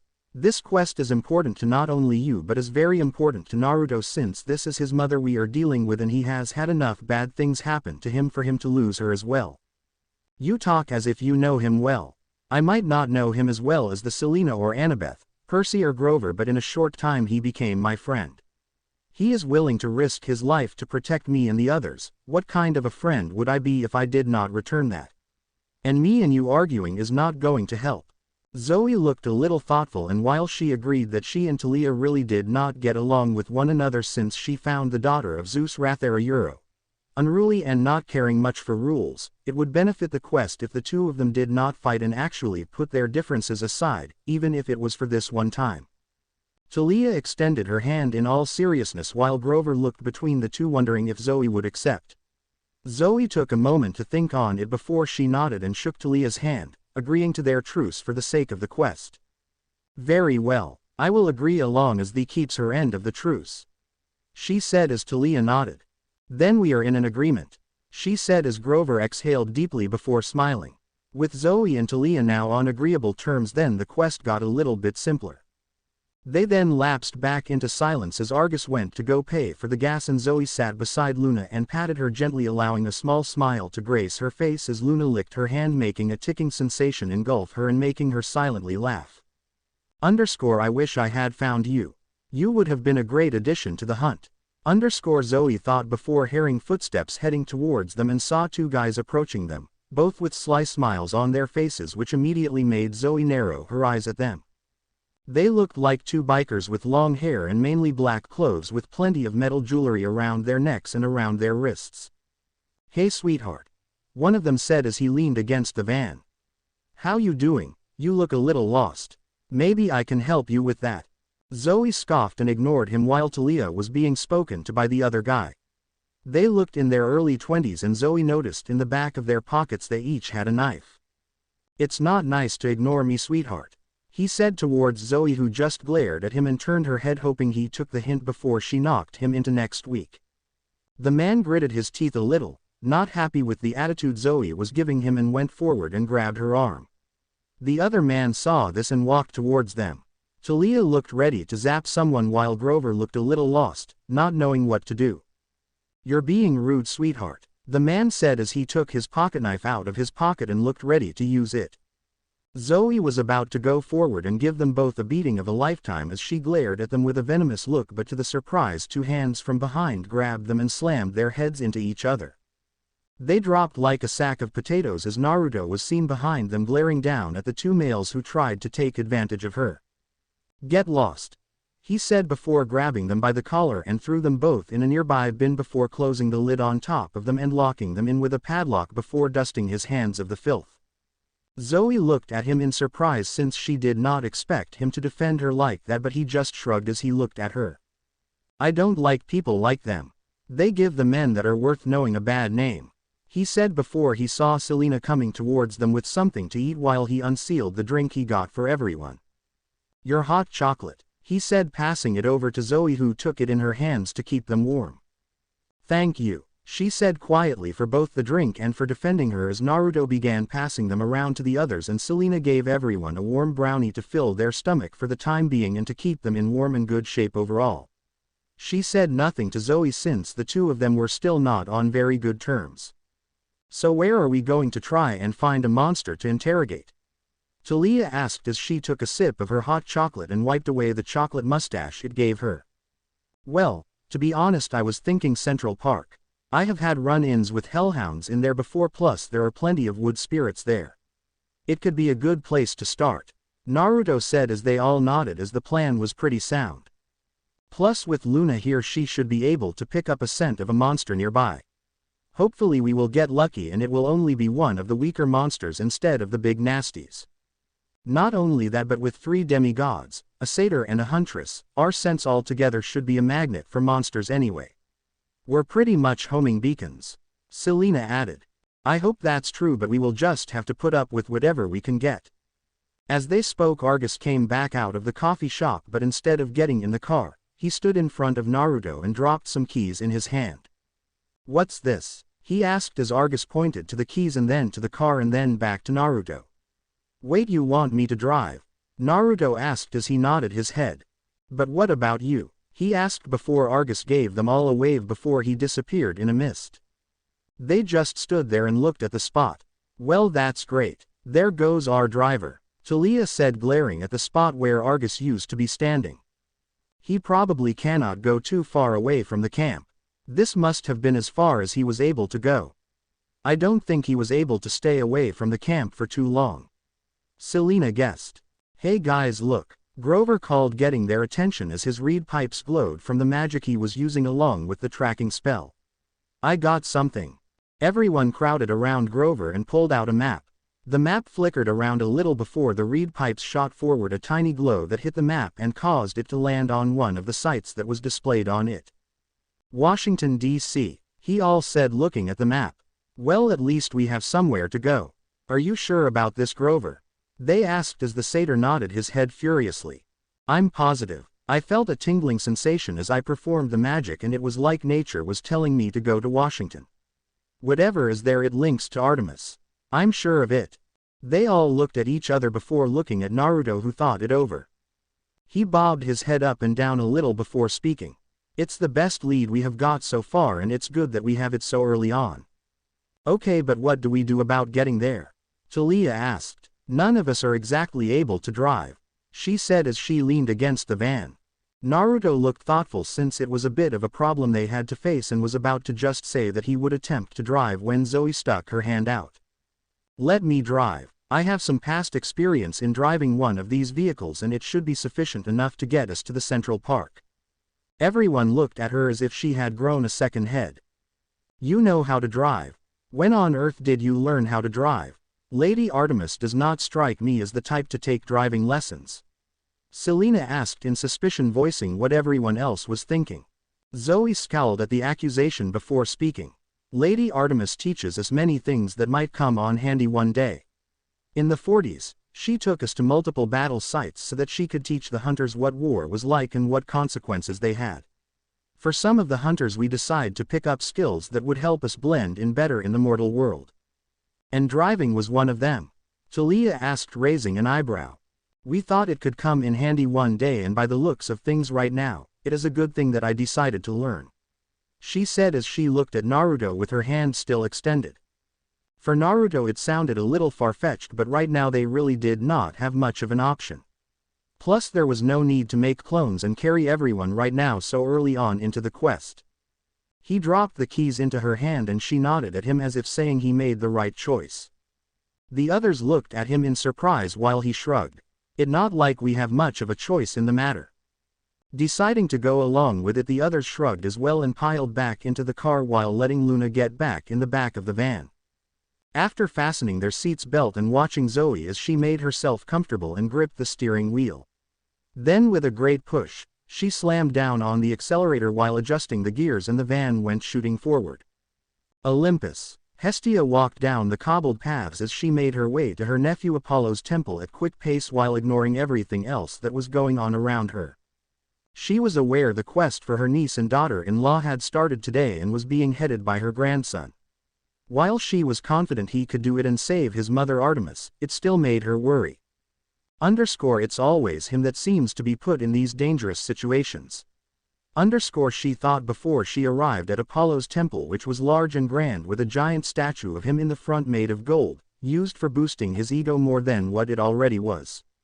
Not bothering to open the door, she leaned in and saw Apollo there, and with Athena and Hermes standing with him as Apollo was sitting on the ground with his eyes closed and focusing on a large globe.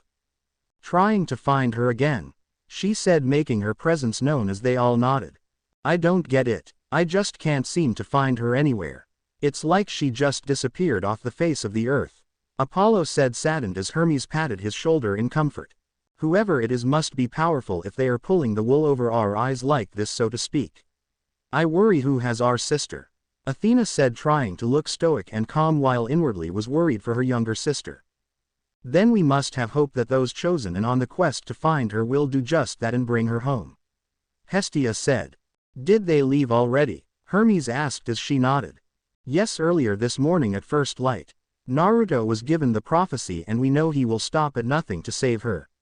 Zoe Nightshade as well as on the quest." "That's good at least," Apollo said before he closed his eyes to try and find Artemis again. "With those two on a team together, then they will find her. One is her child and the other has loyalty like no other to her," Apollo said in an oddly serious voice. "They may need our help along the way," Athena said as Hestia nodded. "Then we shall provide it. The rules be damned when one of our own has been taken from us," Hestia said with authority as everyone nodded before they went back to looking at the globe. "And if Zeus has a problem with that, then he can take it up with me. If Zeus dared to show any hint of resistance when others were trying to find his lost daughter, then Hestia promises she would slap him to the other side of Olympus. Find her little nephew. You might be the only hope Artemis has of ever having freedom again." Apollo thought before going back to his efforts. Later on, Naruto opened his side of the van door as he took a wobbly step out of the vehicle while needing to hold onto the side of the van to keep himself upright and stable. He looked a little green as he felt a little lightheaded as well. Next to him the other van's doors opened and Selena, Talia and Grover were all in a similar state as they wobbled out. Grover fell to the ground and kissed the ground, ever being so happy to feel the ground beneath him in such a way before, while Talia slid down the side of the van as she took a few deep breaths. Selena meanwhile looked disorientated and clung to his arm. Never in all his life had Naruto ever feared being in a vehicle before like he had just done now. Zoe's driving could only be described in one word: terrifying. Downright terrifying. She obviously had ignored the brake pedal because not once did she use it, and the amount of swerving and near hits they had encountered were too many to count. They had almost hit 5 people and smashed into 4 street-side food vendors. For once Naruto had actually feared for his life, and this time it was not something that was trying to kill him but a teenage-looking hunter who claimed she could drive. I think I would have preferred clinging to Gamabunta's back while he tries to throw me off than what I just experienced. Naruto said as he felt his stomach finally beginning to settle down and return to normal. On the driver's side, Zoe got out of the van and looked at them all in curiosity as if she did not already know why they were in such a state. "What has thee looking so ill?" she asked. Hearing her speak, Selena glared at Zoe before Selena jumped at her and looked ready to throttle her, but Naruto managed to grab onto her by wrapping his arms around her waists and preventing her from trying to pound Zoe into the ground. "The hell kind of driving was that? You almost killed us." "What are thee talking about? We got here safely, did we not? We are all alive and therefore my driving was perfectly satisfactory, thank you," she said, putting her hands on her hips, which only made Selena want to rip her to pieces even more. Selena tried to wriggle out of Naruto's hold, but she was not going anywhere. After a few minutes of calming Selena down, they let Luna out, who to the sad glances of the 5, wobbled a little and could not walk in a straight line, the drive obviously having a bad effect on her. "Me feel dizzy," Luna whined as she bumped into a street lamp as the demigods and satyrs did the best not to chuckle. It's okay Luna, just take a minute to get your bearings, Naruto said as Luna complied and took a moment to steady herself. As they waited for a moment, Naruto could hear the flapping of heavy wings coming from above and behind him. He looked up and saw some kind of black speck appear in the sky before it quickly disappeared and flew behind one of the buildings. Naruto would have said it was some kind of flying creature, but since he just went on the Van Hell ride that he never wanted to experience ever again, he thought it was just his mind playing tricks on him. Since he looked back a moment later and nothing had reappeared and the flapping of heaving wings was no longer there. Must have been my mind playing tricks on me. He thought before he shook his head. After a moment the five and Luna began to walk around the streets, hoping that it would somehow give them some kind of clue as to what to do next. Luna had her snout on the ground sniffing out anything that smelled remotely like a monster while Grover played his reed pipes, performing a tracking spell that could help them get to Artemis's location. They may have been thousands of miles away from the west, but better to start early. Plus, since it helped them get to Washington, then perhaps it can help them find what they are looking for there.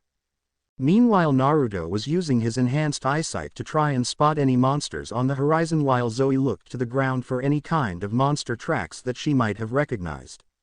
It was more difficult due to the freshly fallen snow that fell during the night and had covered up most of the grass and the dirt, but Zoe had tracked in the snow thousands of times before and was used to this kind of situation. They ignored the few people that were walking the streets of DC and most ignored Luna since all they saw was a Labrador thanks to the mist. After a moment, Zoe spotted something in the ground on a small grass bank. "Over here," she said, getting everyone's attention, and swept some snow away as everyone leaned in to see some kind of human-like paw print. "A telekine footprint. I have seen many of these in the last few months that I recognize it instantly," she said as Luna got a whiff of the scent before Naruto saw her eyes narrow. He too took a whiff and after a few moments locked onto a scent that she also must have noticed. "Follow Luna," he said as Luna shot forward and ran as fast as her legs could take her as they all chased after her and did their best to follow as they ran down the streets of Washington. Naruto ran alongside her while the others trailed behind quite a distance. Since Luna and Naruto's speed were great, even Zoe was surprised at their speed since it surpassed her and the hunters. They then watched as both disappeared down an alleyway, and as they approached, they heard a loud growl rip out through the air and some kind of conflict as metal was getting thrown around and dustbins were being knocked away. As Grover, Selena, Zoe and Talia arrived down the dirty and narrow alleyway, they found themselves looking at Luna with her powerful jaw clenched into the shoulder of a telekine that had dropped metals and rock materials to the side of him. Naruto was also there, patting her head and looking at Luna with pride.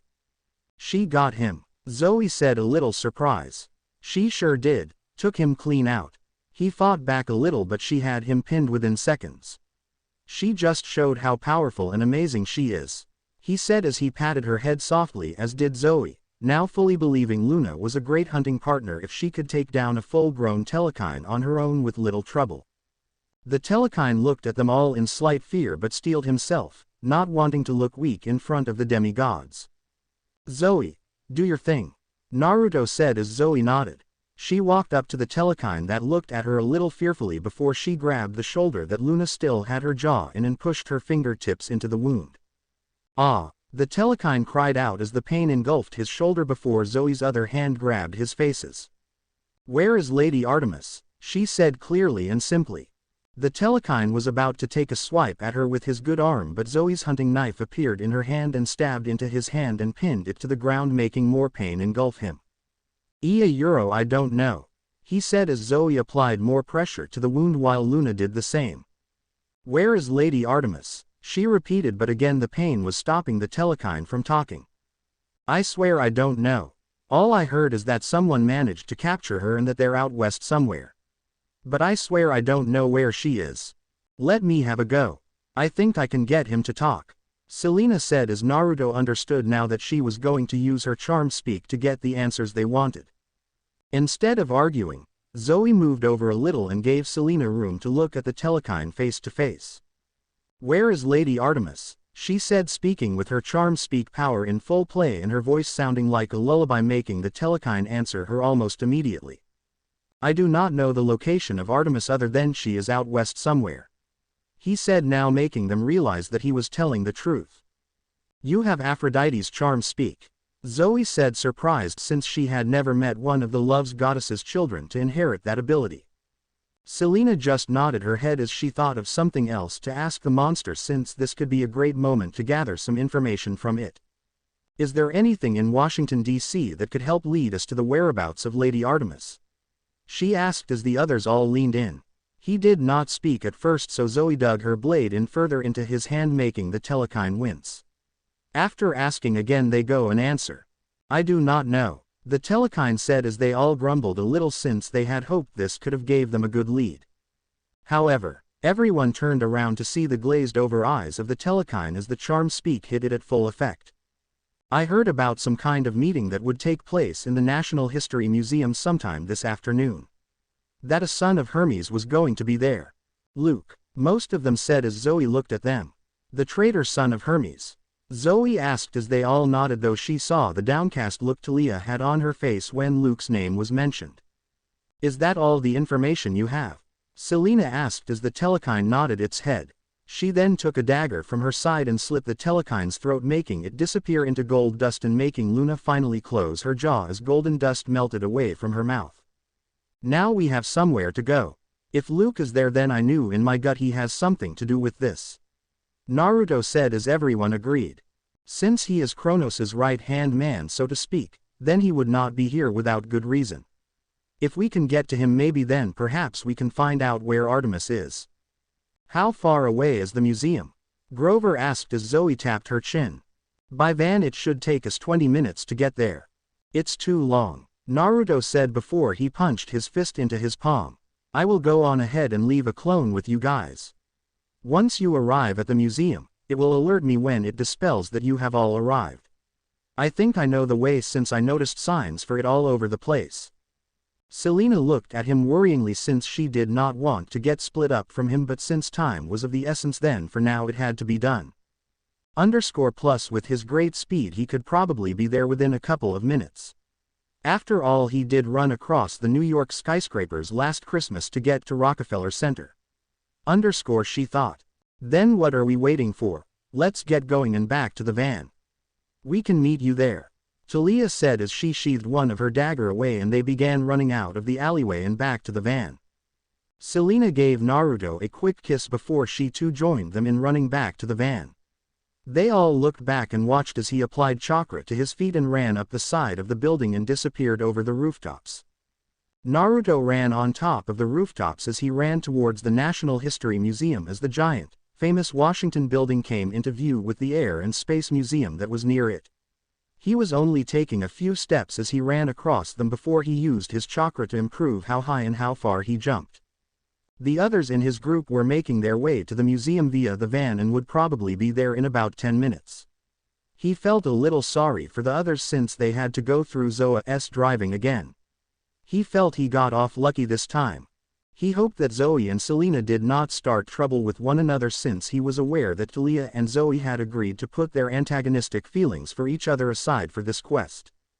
He knew full well that Selena had a temper that she must have inherited it from Aphrodite, since she could be extremely frightening when she wanted to be. Feminine fury was not something Naruto nor any man wanted to go against. As he got to the museum, the flapping of wings appeared in the air again, making him halt and look around in the sky and around the nearby buildings. After a moment of searching, he saw the figure again from last time, though this time it was more visible than before and he could make it out. He recognized the shape immediately. It was a black Pegasus with a 5-foot-long wings on each side that looked glossy from the morning sun. However, on the back he noticed a figure. He could not quite make them out since their head was hiding in the hair and neck of the Pegasus, but Naruto could not help but feel angry when he saw it. There is only one Pegasus that I remember being that color. Please tell me that idiot has not done it again. He thought before he ran over to the entrance of the giant museum and landed on the steps leading up to the entrance. On the entrance door there was a big sign saying closed for private event. Naruto raised an eyebrow at it, but knew this had something to do with what the telekine had told him earlier. He ignored his sigh and threw it away before he walked forward and pushed the door open while breaking the lock. Naruto stepped in and immediately looked around the giant entrance hall to the museum. A large replica of an African elephant stood proudly to his left as he walked on the white and black tiled floor. As he walked along the hallway of the museum, the scent of the ocean hit him and he inwardly growled and he clenched his fist. I am going to kill him, bring him back from the underworld and then kill him all over again. Naruto thought as he followed the scent. He continued down the path and stopped momentarily when he saw a giant skeleton of a dinosaur, making him whistle a little in amazement. That is so cool. I wonder what they were like when they were alive. He thought. They would also make one awesome summoning. He walked forward and followed the scent, but he stopped when he heard voices coming from behind him. Pushing chakra into his feet, he jumped high in the air and stuck to the ceiling, hiding himself from view as the voices got louder. He waited patiently for a moment before two slightly bigger than human cyclops walked past in some armor with large clubs in their hands. Both looked mean and nasty, but they were no problem to Naruto. Unsealing his bow, he aimed at one of the cyclops upside down before he fired and shot at one of them. It whizzed through the air and hit the cyclops in the back of the neck. The cyclops gasped for air for a moment before it eventually fell down to the ground on its knees and disappeared in a burst of golden dust. Wah! The second cyclops cried out as he looked around the room, trying to look for the person who killed his companion and sent them to Tartarus. He looked up towards the ceiling, but Naruto had already disappeared and left the spot. The cyclops heard footsteps behind him and swung his club down on the ground. The club hit the ground and hit nothing but air until it hit the ground, causing small cracks to form from the power in the swing. The cyclops said in a dumb tone before he began to look around for the person he thought was there. Instead, he felt a sharp pain hit the back of his head that made his one large eye flicker before it rolled into the back of his head and then dropped to the ground like his predecessor moments ago. Naruto stood there with a kunai out in his hand before he sighed and put the kunai away. Since those cyclops are here, then it means I am definitely in the right place. He thought before he decided to continue down the large hallway. He walked for a few moments before he began sensing a couple of energy signatures up ahead. One he recognized and made him narrow his eyes, another felt like a monster and from the scent in the air smelt like one as well. But there was another there as well, and it stood out from the rest. It was large, extremely large. The only time he had felt a power like that was with Ares, but this felt endless, like their power did not seem to have some kind of stopping point. It felt older as well, and it smelt potent too. It made him shudder when he felt it because it meant whoever was in there was extremely powerful. Whoever it is, I think they may have been involved in my mother's kidnapping. Their energy signature feels powerful and evil, exactly like what I felt in my dream the other day. Following the sense and power signatures, it eventually led him to a large room that had a second balcony ringing around the room. Naruto hid behind a few chairs and lowered his power to the point where no one would be able to feel it. Around at certain points of the balcony were about a dozen mortal bodyguards along with a couple of monsters all stationed around the entrances. He guesses that the two cyclops he killed were the ones that were meant to guard the entrance that he arrived in. Looking down into the center of the hall were three people. Two were standing while the third was sitting on a makeshift throne, his face and most of his body being obscured from view, but Naruto recognized him as the one who had the large power signature and the one that he had to be careful around. One of the people standing he recognized immediately. It was Luke Castellan, the traitorous son of Hermes and the one that pulled the wool over everyone's eyes back at camp. Though when Naruto looked at him he frowned a little at the state he was in. He was pale, extremely pale, and his hair had lost all of its shine that it had before. His eyes had dark rings around them indicating he had not been sleeping well. He had gotten thinner as well, and his clothes actually looked baggy on him. What happened to him? Naruto thought, but then turned his attention towards the other person standing next to Luke. She looked like a regular girl of African American descent and had dark curly hair that went past her shoulders and reminded him in a way of Medusa's hair with the way it curled and looked like snakes. She was wearing regular civilian clothes and had this sexy, sly look about her, like she was not afraid to use her gifts as a woman to get what she wanted. Despite her appearance, he could smell that she was a monster, but what kind exactly he was unsure. She must be the kind that can alter her appearance, like the Furies. He thought before he tried again to get a good look at the man sitting on the makeshift throne. All that he could make out was that he was wearing some kind of business-like pants with black expensive shoes. From the hand that he could see he saw he had coppery-colored skin that in a way reminded him of Zoe's skin tone. The man on the throne coughed as he cleared his throat before his voice called out. "Well, where are they?" he asked as his powerful voice rang out through the hall and made shivers go down Naruto's spine again. As soon as Naruto heard it he narrowed his eyes at him. While it did not sound very malicious like Percy had described Kronos' voice, it was a voice that demanded respect and held a lot of power in it. Though he glared at the hidden man because from those few words he knew almost immediately that this was the guy that was in the dream. He could tell this was the man that took his mother and was holding her prisoner somewhere. He took a silent deep breath keeping his anger in check as his eyes flashed red for a moment before he managed to keep in control. As much as I want to rip this guy apart, I will need to wait and see if he has any information that's worth having. Plus I can't make a mistake from someone of this power. They are here, General. Luke's voice said. Even his voice sounded weaker than what it was 6 months ago. Naruto could not help but wonder just what had he been doing to leave him so weakened and in such a state. I know that, you fool. I want to know how many there are. I want to know my enemies before they arrive on my doorstep. The powerful man said as he leaned forward. Naruto tried to get a glimpse of his face but again his face was obscured from view still. Though he did see that the man had dark hair. As Naruto listened a wave of memories hit him, indicating that the others just arrived and for some reason were over at the Air and Space Museum for reasons he would find out later. With the others, Zoe stopped the van as they pulled up just outside the Air and Space Museum. Selena, Talia, Grover and Luna got out as Zoe and had a confused look in their faces. When they stepped out Naruto's clone popped and vanished, giving the original Naruto the information on their whereabouts. "Why are we here?" Selena asked as she furrowed her brow at Zoe. "We are supposed to be at the Natural History Museum. This is the Air and Space Museum. I know but I think it is best if we go through the air and space first," she said getting confused looks. Naruto most likely went straight to Natural History Museum.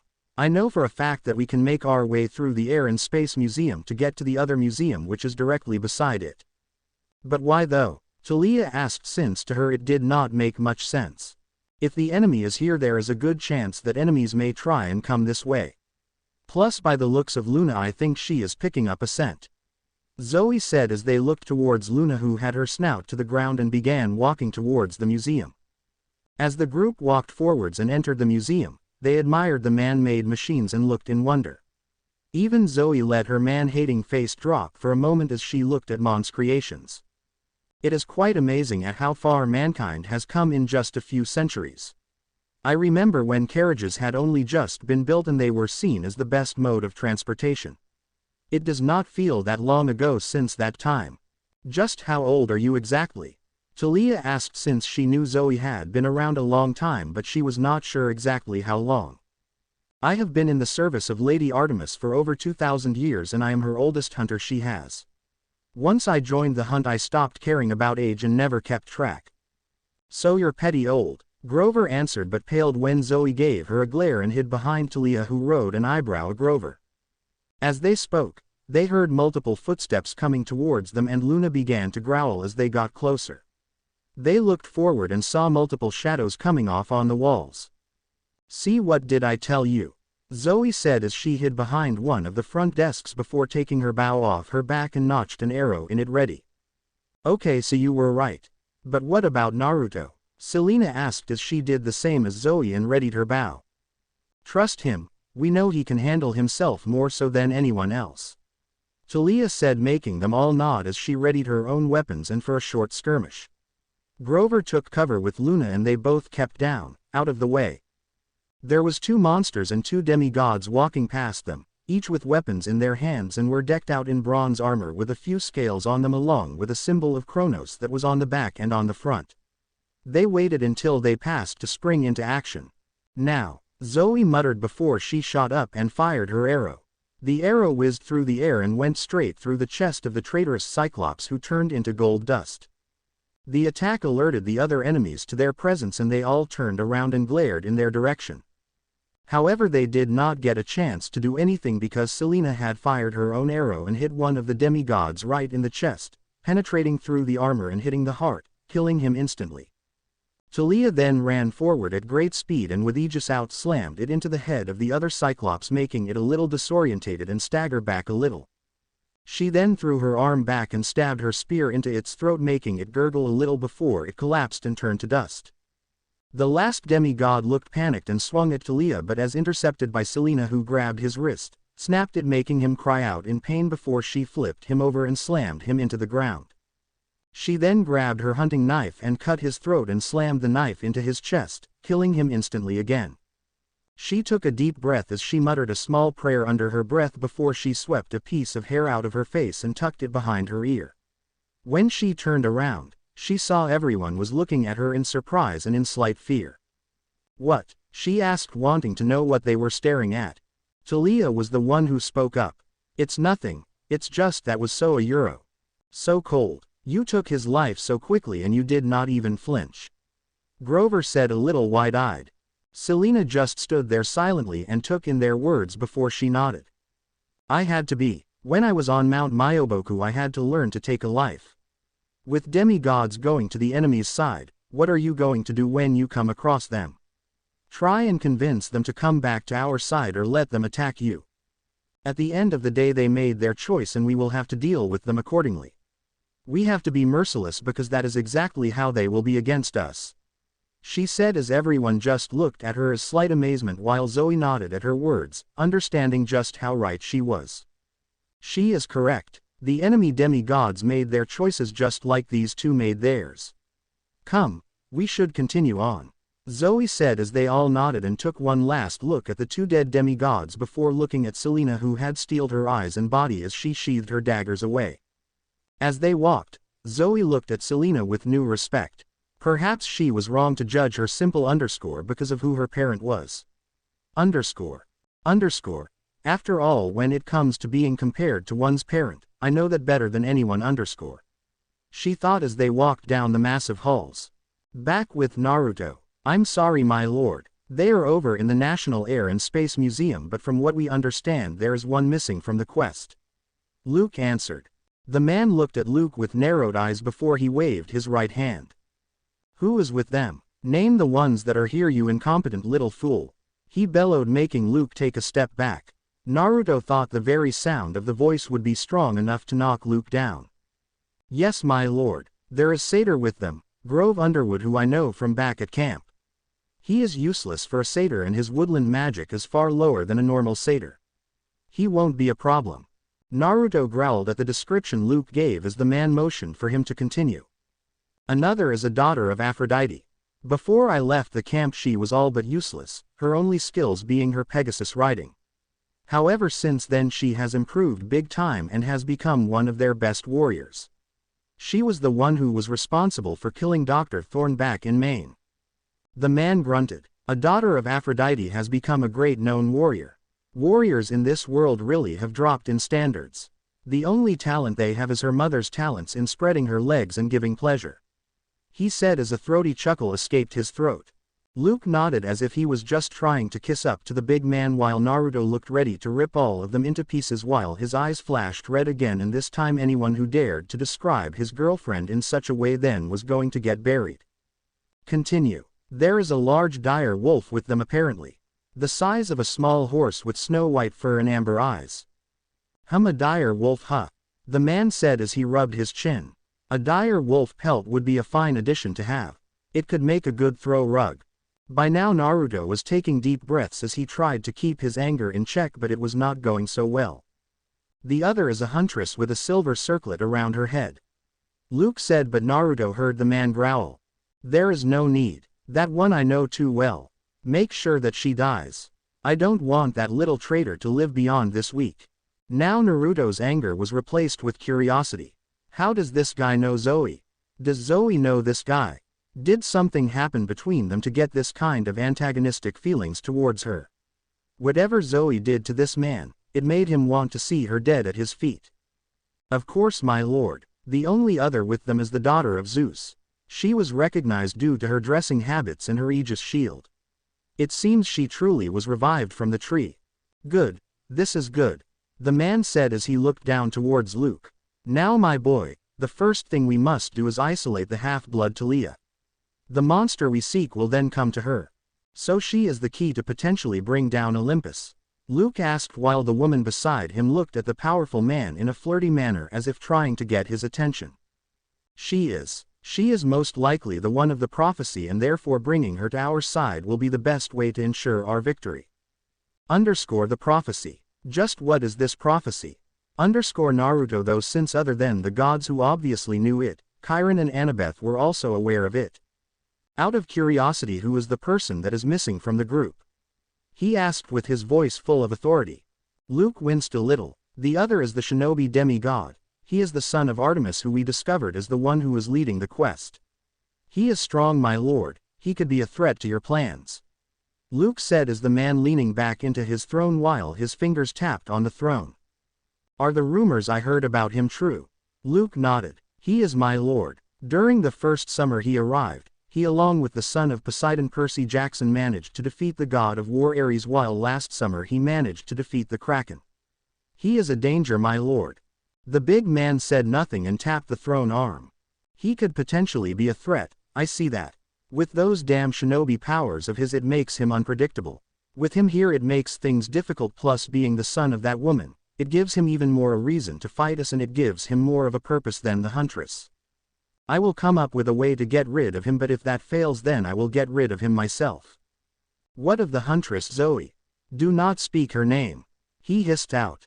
Luke swallowed and recoiled a little bit in fear. Sorry, General, I just euro. The general silenced him with a wave of his hand. Let me show you, my boy, how we will bring the hunters down.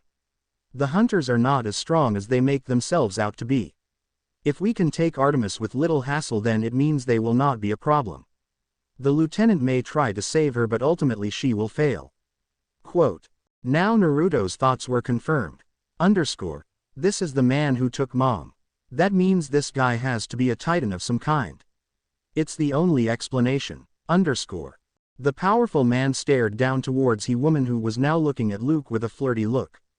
Do you have the teeth? The woman looked up at him and gave him a flirty yet fanged look. Looking closer at the woman, Naruto saw her teeth looked like fangs. I do, General, they are right here, she said as she patted her back pocket on her left cheek while leaning forward a little, trying to show some of her cleavage to the all-powerful man. Plant them, he said, not even bothering with her attempts in trying to seduce him. The woman huffed in annoyance before she turned around and began walking towards a big circle of dirt. It had large footprints in the dirt, indicating that it was previously an exhibit for some kind of large skeleton. As Naruto leaned in from the side, he now began to notice that the scent of the ocean was hitting his nose and looked over around to see where it was originating. Looking over, he noticed that down on the ground floor close to the circle of soil was a ripple in the air that he recognized as Annabeth's invisibility hat. He is in so much trouble. He thought as Naruto gritted his teeth and silent began making his way over while still watching what the woman was doing. She took sharp white teeth out of the pot and pushed them into the soil. She smoothed them over while the general leaned forward a little. Ready, General, she said as she picked up a small watering can that was next to the circle of soil. Excellent. Water them, and we will let them scent their prey. The dark-skinned woman nodded and began pouring a dark red liquid substance over the buried teeth. The effect was instant as the soil erupted, shooting soil everywhere as well as making the invisible demigod take a couple of steps back. Naruto watched with bated breath to see what was coming out of the ground until a single sound came out and sounded out through the silent hall. Mew. Naruto had to stop for a moment as he looked towards the dirt and did his best to not start laughing when he saw a couple of little kitten colored like a tiger with stripes down their backs push out of the ground and begin rolling around in the dirt while playing with each other. Everyone in the room stared in disbelief while the general was practically shaking in his throne with rage and anger. The general roared, "What is this? Cute cuddly kittens, where did you find those teeth?" The woman shook in her spot while trying to keep eye contact with the general. I got them from him," she said, pointing towards a guard stationed near the general's throne. "Where did you get those teeth?" he roared as the guard shaking walked towards him and bowed. His voice was shaky as he spoke. From the exhibit, sir. Just like you said. The saber-toothed tiger a euro. He started before the general brought his fist down on the edge of the arm on his throne. The slam rang out through the hall. No, you idiot. I said the Tyrannosaurus. Gather up those a euro, those infernal fuzzy little beasts, and take them outside. He said towards the woman, who nodded her head furiously before she and another couple of guards grabbed the kittens and took them away. You, however, he said, glaring at the guard at his feet before the general threw his hand forward and a beam of energy engulfed the poor guard. There is not even a scream as the beam faded away and showed that nothing remained of the guard. No bones or dust. Naruto could not believe how this man treated his own subordinates. It kind of reminded him of Orochimaru and saw them as nothing more than cannon fodder. They were expendable. I will do this myself. You there, get me the right teeth now. He commanded as another guard scampered off to get them. Imbeciles, muttered the general. This is why I don't use mortals. Luke said. They are too unreliable. They are weak-minded, easily bought, and violent. The general said. I love them. Naruto took this moment as the general and Luke were distracted to silently and stealthily move down to the bottom of the hall and head towards the invisible demigods, who said he was definitely going to be kicking ass soon as this was over. He neared two monsters that were guarding an entrance and he quickly took out two bronze kunais. While the two monsters were distracted, he attacked them with great speed and with much grace and stealth. He slit their throats and quietly grabbed them and brought them down to the ground to stop any noise from being made from them dropping their weapons on the floor. From the balcony, he then jumped on a large pillar and with chakra in his feet, he landed on the side of it and began walking down it, not making a sound as he did so. The invisible person was by the large pillar and was backing away when they suddenly got tugged on their collar and brought back. They were about to yelp in surprise, but Naruto's hand shot forward and covered their mouth to stop the sound from alerting the enemy that they were there. When said person turned around, they were met by the annoyed and angry blue and silver eyes of Naruto Uzumaki, who with his hand told him not to say a word. When we are out of here, you are in huge trouble, Percy Jackson. I swear I will kick your ass so bad that even water won't be able to heal you. He said, and if he could have seen him, he would have seen a pair of eyes widen in fear. They both hid behind the giant pillar and Naruto was about to try and lead them out of the room, but the Solitaire came back inside with what the general wanted. Excellent, the general said as he took the sharp-looking teeth into his hand and looked them over before he got off his throne and walked across the floor. Dinosaur teeth, ha! Those foolish mortals don't even know when they have dragon teeth in their possession. And not just any dragon teeth. These come from the ancient Sybaris herself. As he walked, the marble beneath his feet cracked and shook, once again showing the strength and power that poured off him. He then planted all 12 teeth into the ground and covered the soil over them and patted them down. Then he scooped up the watering can. He sprinkled the soil with red liquid, tossed the can away and held his arms out wide. Rise. The dirt trembled. A single, skeletal hand shot out of the ground, grasping the air. The general over towards Luke. Quickly, do you have the scent? Yes, my lord, he said as he took out a sash of silvery fabric just like the kind the hunters wore. Naruto's eyes widened when he saw it. How did they get that? Naruto thought surely we would know if an enemy had got into camp, especially from the hunters. Excellent, the general said. Once my warriors catch its scent they will pursue its owner relentlessly. Nothing can stop them, no weapons known to half-blood or hunter. They will tear the hunters and their allies to shred. Toss it here. Luke did so and Naruto's eyes widened. I can't let this happen. He thought. He was about whisper into Percy's ear, but his grip on Percy had slacked while he listened to the conversation and Percy ran out of his grasp and straight towards the group. The skeletons had fully erupted from the ground now and stood high as their forms began to change. They were growing flesh as they stood there and began taking the form of men. They had with dull gray skin, yellow eyes, and modern clothes gray muscle shirts, cameo pants, and combat boots. Their flesh was transparent and their bones shimmered underneath, and if they had any organs then Naruto was sure he would be able to see those too. Percy ran across the room and as the general was about to give the scarf to the warriors, Percy grabbed the scarf before he quickly turned and began running. What's this? Bellowed the general. An intruder, one cloaked in darkness. Seal the doors.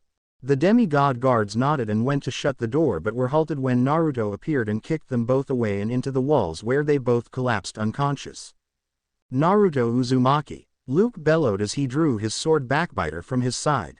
Castellan. Naruto snarled before he turned to Percy who was making his way towards him but the Sybris were heading right towards him. As Percy ran, Annabeth's New York Yankees hat fell off his head though he managed to grab it in his hand. However, when he did one of the skeleton warriors had grabbed Percy's right arm and ripped part of his sleeve off. They both then watched as that skeleton held it up to his nose and familiarized itself with Percy's scent, which made Percy now visible face go pale.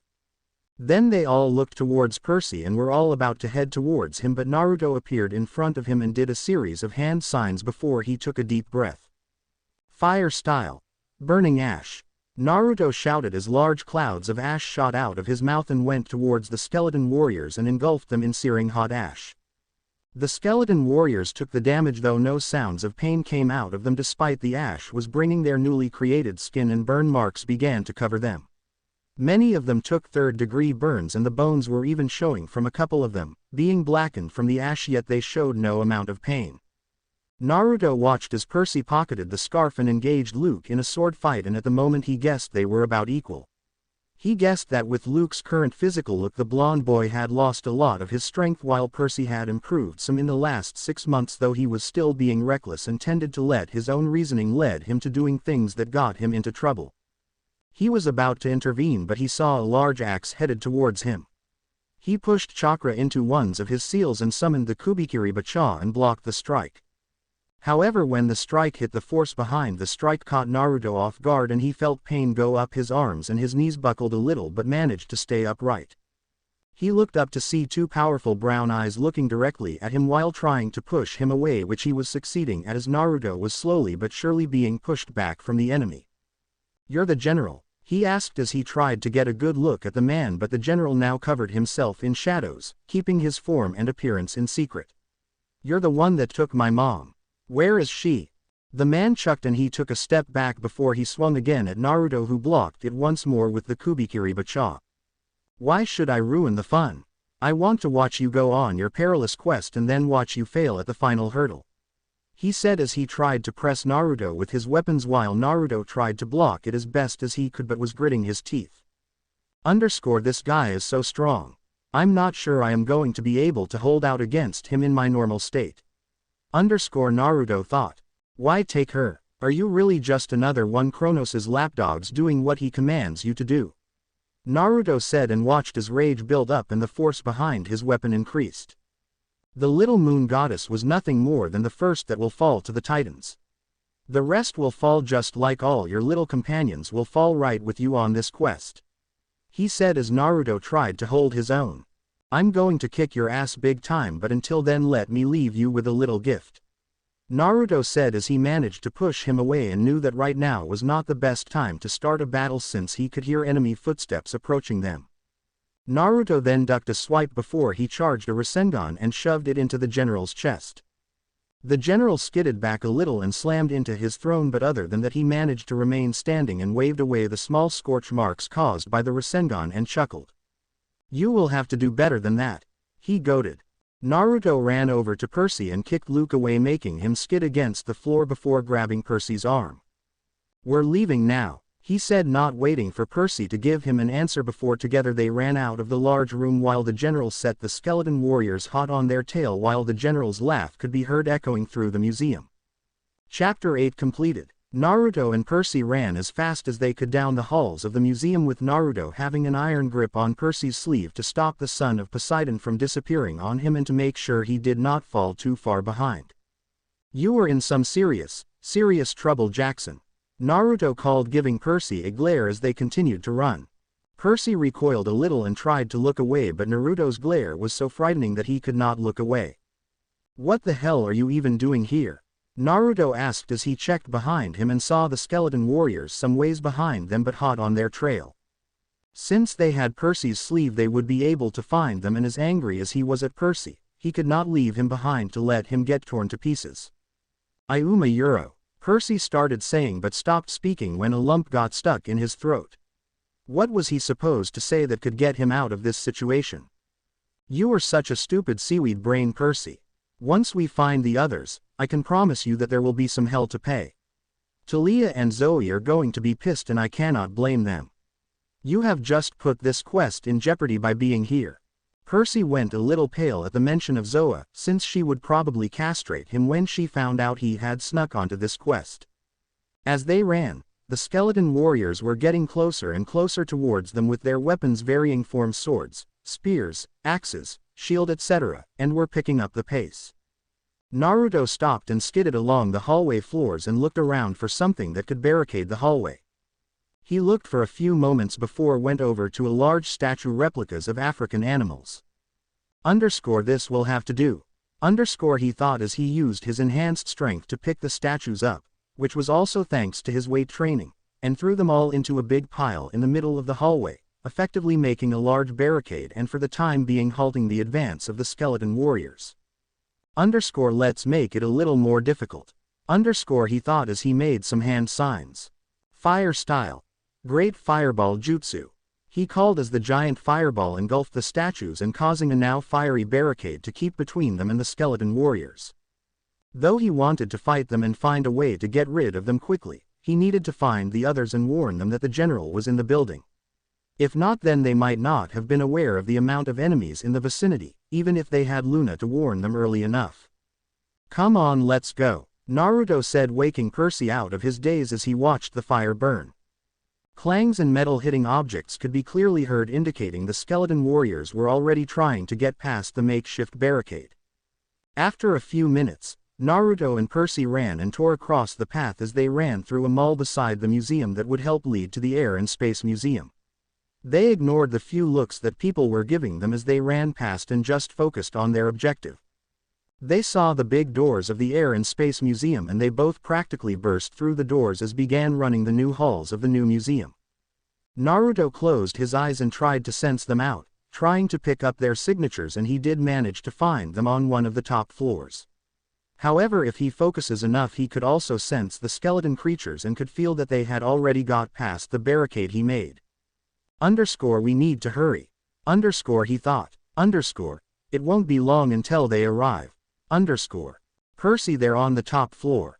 He called out to the other demigod, who just nodded back in response before they found a stairway and began climbing it, to one of the top levels. They opened the door to the floor they wanted and ran the halls before Naruto saw Talia walk out in front of them. Though Percy obviously did not see her in time and they ended up colliding into one another. Oof. Hey, what's the big idea? Talia said as she sat up and rubbed her shoulder before she noticed who ran into her. Percy. Hey Thals, he said, rubbing his shoulder a little nervously as well, just as the others all arrived after hearing Percy and Talia collide into one another. When they arrived, Selena went straight towards Naruto and checked him over, making sure he was okay. Zoe, though, noticed Percy, got a murderous look appear on her face. What the hell are you doing here, boy? She practically shouted as she took her bow from her back and notched an arrow into it. Percy stood a little shakily before Talia grabbed him by the collar and pushed him against the wall, looking every bit as angry as Zoe was currently looking, her blue eyes looking like they were going to start sparking with electricity at any moment and fry Percy all the way back to camp. Grover went to Percy's side, but he had more of a confused look on his face while Selena just stared at Percy, not really showing any emotion. Speak up, boy, why are you here? Zoe demanded, looking ready to let the string go at any moment. I didn't mean Toa Euro. Well, actually I did, but you don't understand. I think I need to be on this quest.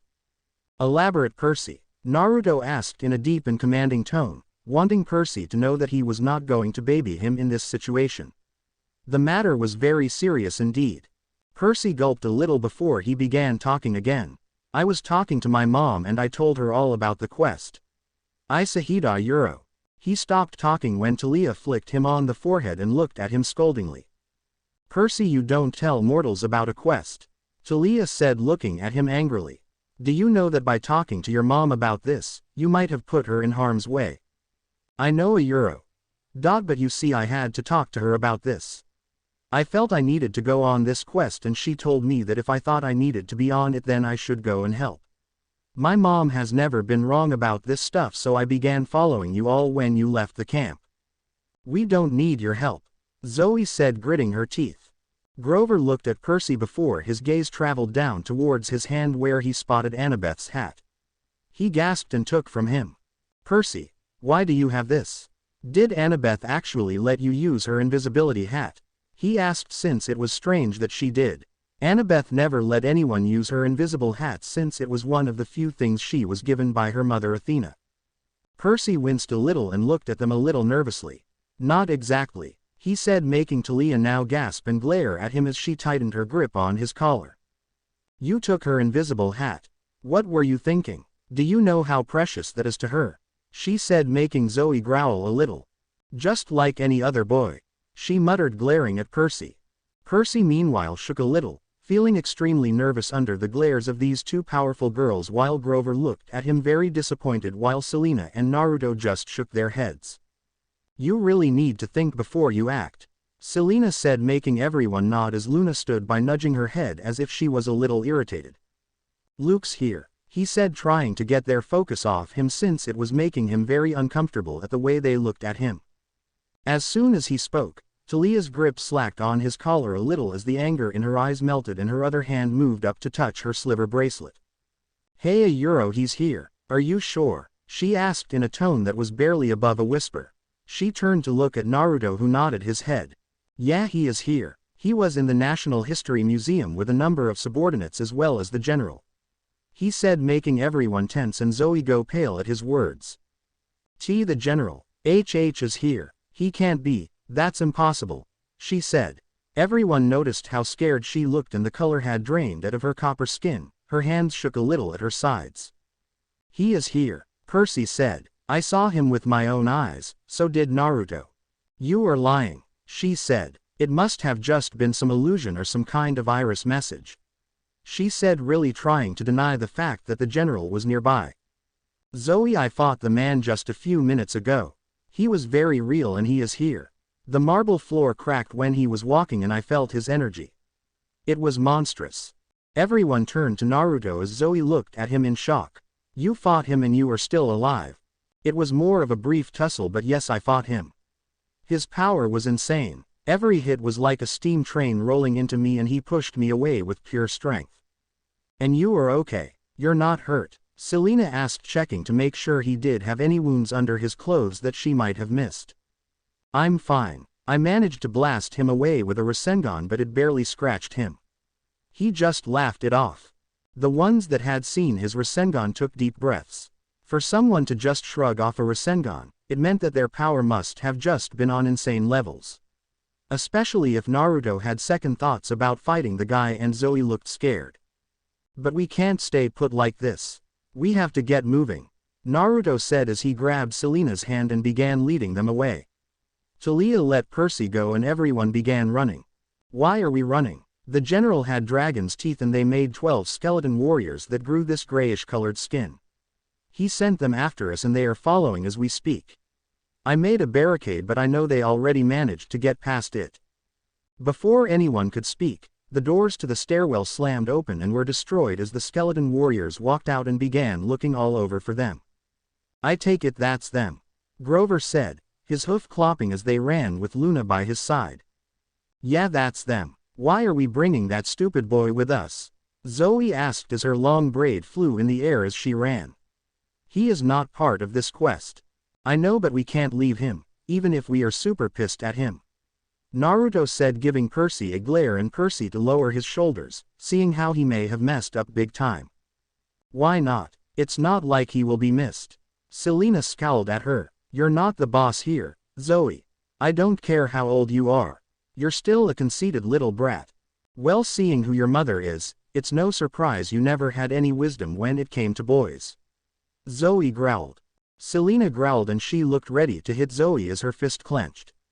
Naruto was about to get in the middle of them and stop them from exchanging blows when everyone stopped and shuddered when a loud growl roared out. It was so loud everyone thought it was one of the engines turning on. That roar, Naruto said. That roar sounds familiar, which is probably not a good thing. Another roar ripped through the air and everyone turned around to see that from the stairwell where the skeletons had run out from, a large figure was being overshadowed, but its large brown eyes were shining. Slowly its head began to peer out of the doorway and from the light, it revealing a large feline head with a large golden shaggy mane and teeth the size of someone's fingers. "Oh shit," Naruto said, going a little wide-eyed since he was not expecting to see this particular giant monster on this quest. "The Nemean lion," Grover squeaked. "It finally found us." "Think it remembers us?" Percy asked just as the lion let out another loud roar that shook them on the spot. "Yeah, I think it remembers us," Naruto deadpanned, remembering what a pain in the ass the monster was last time.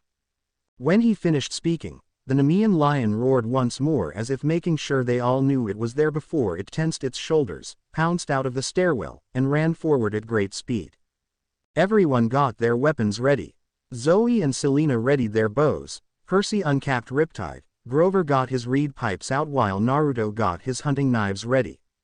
The lion bounded towards them with its silver claws glittering from the lights and its golden fur was shining like the sun was hitting them. As it ran, it knocked the skeletons that were in its way to the side, making them all stumble and fall to the ground momentarily before they got back up. "You guys take the skeletons, I'll take the overgrown cat," Naruto said seriously as everyone looked at him as if he was joking. "Naruto, this is the Nemean lion. You can't take it down on your own," Grover said worryingly, wanting him to reconsider, but Naruto looked resolute as he closed his eyes. The others looked at him as if wanting him to change his mind, but Selena glared at them. "Believe in him. He can do it. The Nemean lion will not beat him. That I can guarantee." The Nemean lion ran directly towards them. As it got closer, everyone ducked and rolled out of the way to the side, but they saw Naruto just stand there still with his eyes closed. "Naruto, jump out of the way now," Talia called out, but only Selena saw him tense his shoulders and his legs. As the Nemean lion got closer, it leapt and opened its jaw as wide as possible, which a person could probably crawl through. As it got closer, Percy and Grover closed their eyes while Talia and Zoe jumped up onto their feet and tried to run towards Naruto and push him out of the way, though they knew they would get there in time. The Nemean lion closed in, and just as its jaw was about to latch onto Naruto's shoulder, Naruto's hand suddenly shot up and grabbed the lion's throat and then with lightning-like speed grabbed the lion's stomach and threw it across the room, slamming it into a small concession stand by the wall. Naruto stood there, standing tall and proud as the Nemean lion rolled around on the floor before it got back on its feet and roared at Naruto, making sure its teeth could be clearly seen.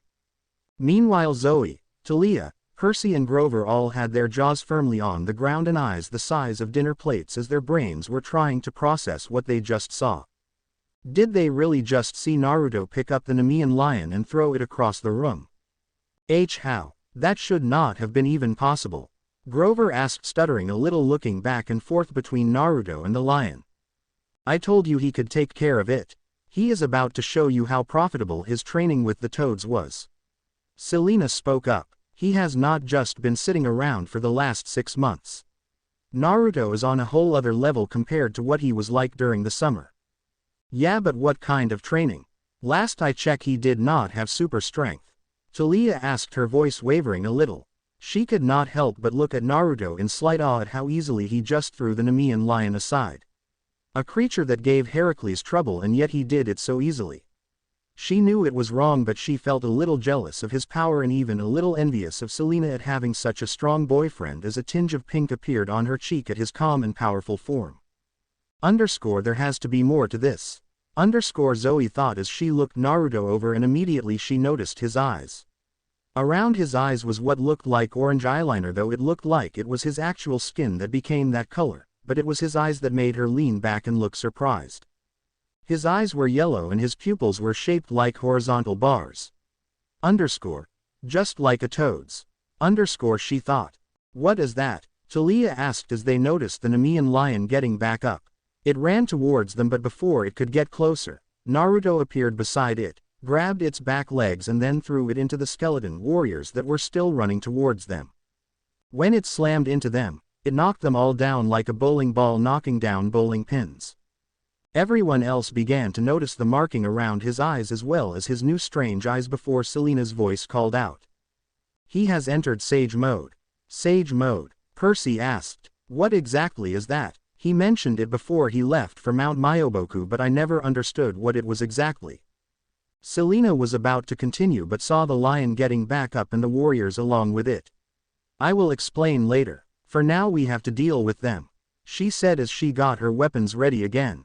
Zoe continued to stare at Naruto before she narrowed her eyes at him. Was he even fighting me seriously back at the camp? She thought, but she would save it and find that out for later. Here kitty, Naruto said, waving his hand in front of the Nemean lion. You remember me, or do you want me to shove another one of these in your face? He said as he powered a Rasengan in his hand and waved it tauntingly at it. The Nemean lion meanwhile narrowed its eyes as if remembering what happened last time and let out a roar even louder than the last time that made Grove cover his sensitive ears. Luna growled at the Nemean lion, but Naruto looked back at her. No, Luna, you help Selena and the others, he said, giving her a knowing look. Luna looked at him with her amber eyes and gave a little huff. Fine, but don't get hurt or I will bite you on your butt, she said in a childish voice. Naruto laughed before nodding at her. He motioned for the lion to come at him, and in response the Nemean lion lunged forward and raced towards him. Naruto jumped back, ran towards one of the conjoining hallways, running out with the Nemean lion running right past the other demigods and focused solely on Naruto. I'll be back when I can. Kick some ass, he said to everyone who nodded before they readied themselves for the skeletal warriors. Naruto then ran down the hall with the Nemean lion chasing him, wanting to rip and shred him to pieces. With Naruto ran down the halls as he kept his eyes behind him and saw the Nemean lion running straight towards him, teeth and claws gleaming at him as if trying to say that his blood was going to be covering those claws eventually. I have to think this through carefully. Naruto thought. Annabeth said its fur was indestructible, so I am going to have to look for a different way to kill it. I could try and strangle it like Heracles, though I think it will have learnt by then. The Nemean lion did not strike him as the kind of monster that fell for the same thing twice. Come on, your overgrown fur ball, come and catch me, or are you too fat to actually get me? He shouted as the monster roared at him. The hallway eventually ended and Naruto found himself running into a large hangar with multiple planes decorating the warehouse, some varying from single one-person planes to large 20-plus airplanes that were amazingly being held in the air by metal cables. The Nemean lion gained on Naruto and was about to jump him when Naruto ducked and rolled out of the way. As he rolled, Naruto fired 3 arrows at its face, which broke as soon as they hit it, making the lion take a step back and shake its head. Wind style. Wind bullet jutsu, he said as he fired multiple projectiles of compressed wind through the air and smacked into the Nemean lion's face. It roared again as it took a few steps back, but again the attack made no visible damage, further proving how strong its golden fur was. I can't use many jutsus in this place. I can't go too far away from the others. Fire jutsus are defiantly out while wind jutsus will be pretty limited. He thought as he did not want to be responsible for destroying so many of the museum's collections of planes. Naruto's thoughts were interrupted when the Nemean lion jumped close to him and tried to swipe him with its large paw, with its long silver claws extended as far as they would go, ready to take a chunk out of Naruto. Oh no, you don't, he said when he broke it with his hunting knives and used his newfound strength to push the lion away, making it roll onto its back. It quickly got out of the roll and went back to swiping at Naruto. Naruto though saw each swipe coming towards him and was dodging them gracefully, the paws only hitting air. The lion then tried to snap at Naruto with its large jaws, but as when they got close to Naruto's face, Naruto's hand shot up and stopped its mouth right where it was. His face thought was right by its mouth and he was getting a clean look at its insides as well as the smell of its breath. He coughed. Man, your breath stinks. Whoever has been feeding you really needs to brush your teeth more often, he said as Naruto was about to push it away but noticed the inside of its mouth. Its inside was red and fleshy just like any other ordinary creature or monster. Its insides are normal like any other creature. That means only its fur is actually indestructible. I might be able to use this to my advantage. With a surge of strength, he pushed the lion back and stood his ground. As the lion was pushed back, it knocked into a plane and pushed the plane towards a wall and quickly destroyed one of its wings. Naruto winced when he saw the destruction, mentally thinking that he might need to leave a check for the museum to cover the damages.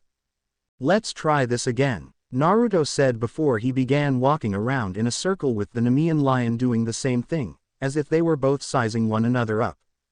The Nemean lion growled and snapped its jaw at him while Naruto looked to the side and saw some metal chains that were being used to stop trespassers from stepping over and touching the planes and models.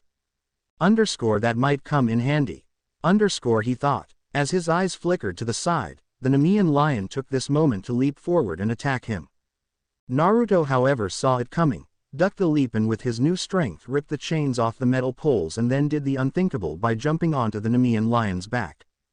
The Nemean lion immediately felt Naruto get on its back and tried to buck him like a horse would normally do to a rider. It roared as it tried to shake him off, but Naruto clung tight to it. He had survived an enormous toad trying to shake him off. He would be able to deal with this overgrown tabby cat as it had its temper tantrum. Naruto had one hand gripping tightly to the golden fur of the truck-sized lion and with his other hands he had the metal chains. His face was buried in fur at first as he got used to the Nemean lion throwing him all over the place. Let's see if this works, he said to himself before he began swinging the chains around before he threw them forward and wrapped them around the neck of the Nemean lion before grabbing it when the end he threw circled back round to him. When he grabbed it, he took a deep breath before he pulled on the chain with great strength and began choking the Nemean lion. In response, the lion's actions became wilder and more unpredictable as it began trying everything to get Naruto to stop or his grip to lessen. It rolled across the floor multiple times but Naruto still hung on and pulled on the chains. I don't know how long it took Heracles, but it better go down soon. He thought before he got the wind slightly knocked out of him. The lion was beside one of the larger planes and began slamming into the side of the plane, with Naruto taking the brunt of the force. On the side of the plane, the metal began to bend inwards and huge dents formed in them. After a large slam into the side, Naruto's grip on the chain broke and it began to fall out of his grasp. Making a quick hand sign, he made a shadow clone appear directly beside him and it quickly grabbed the chain and threw it back into his hand before the Nemean lion swiped the clone with its large paw and made it burst away. Naruto was about to pull on the chain but stopped when he saw the chain was in the Nemean lion mouth.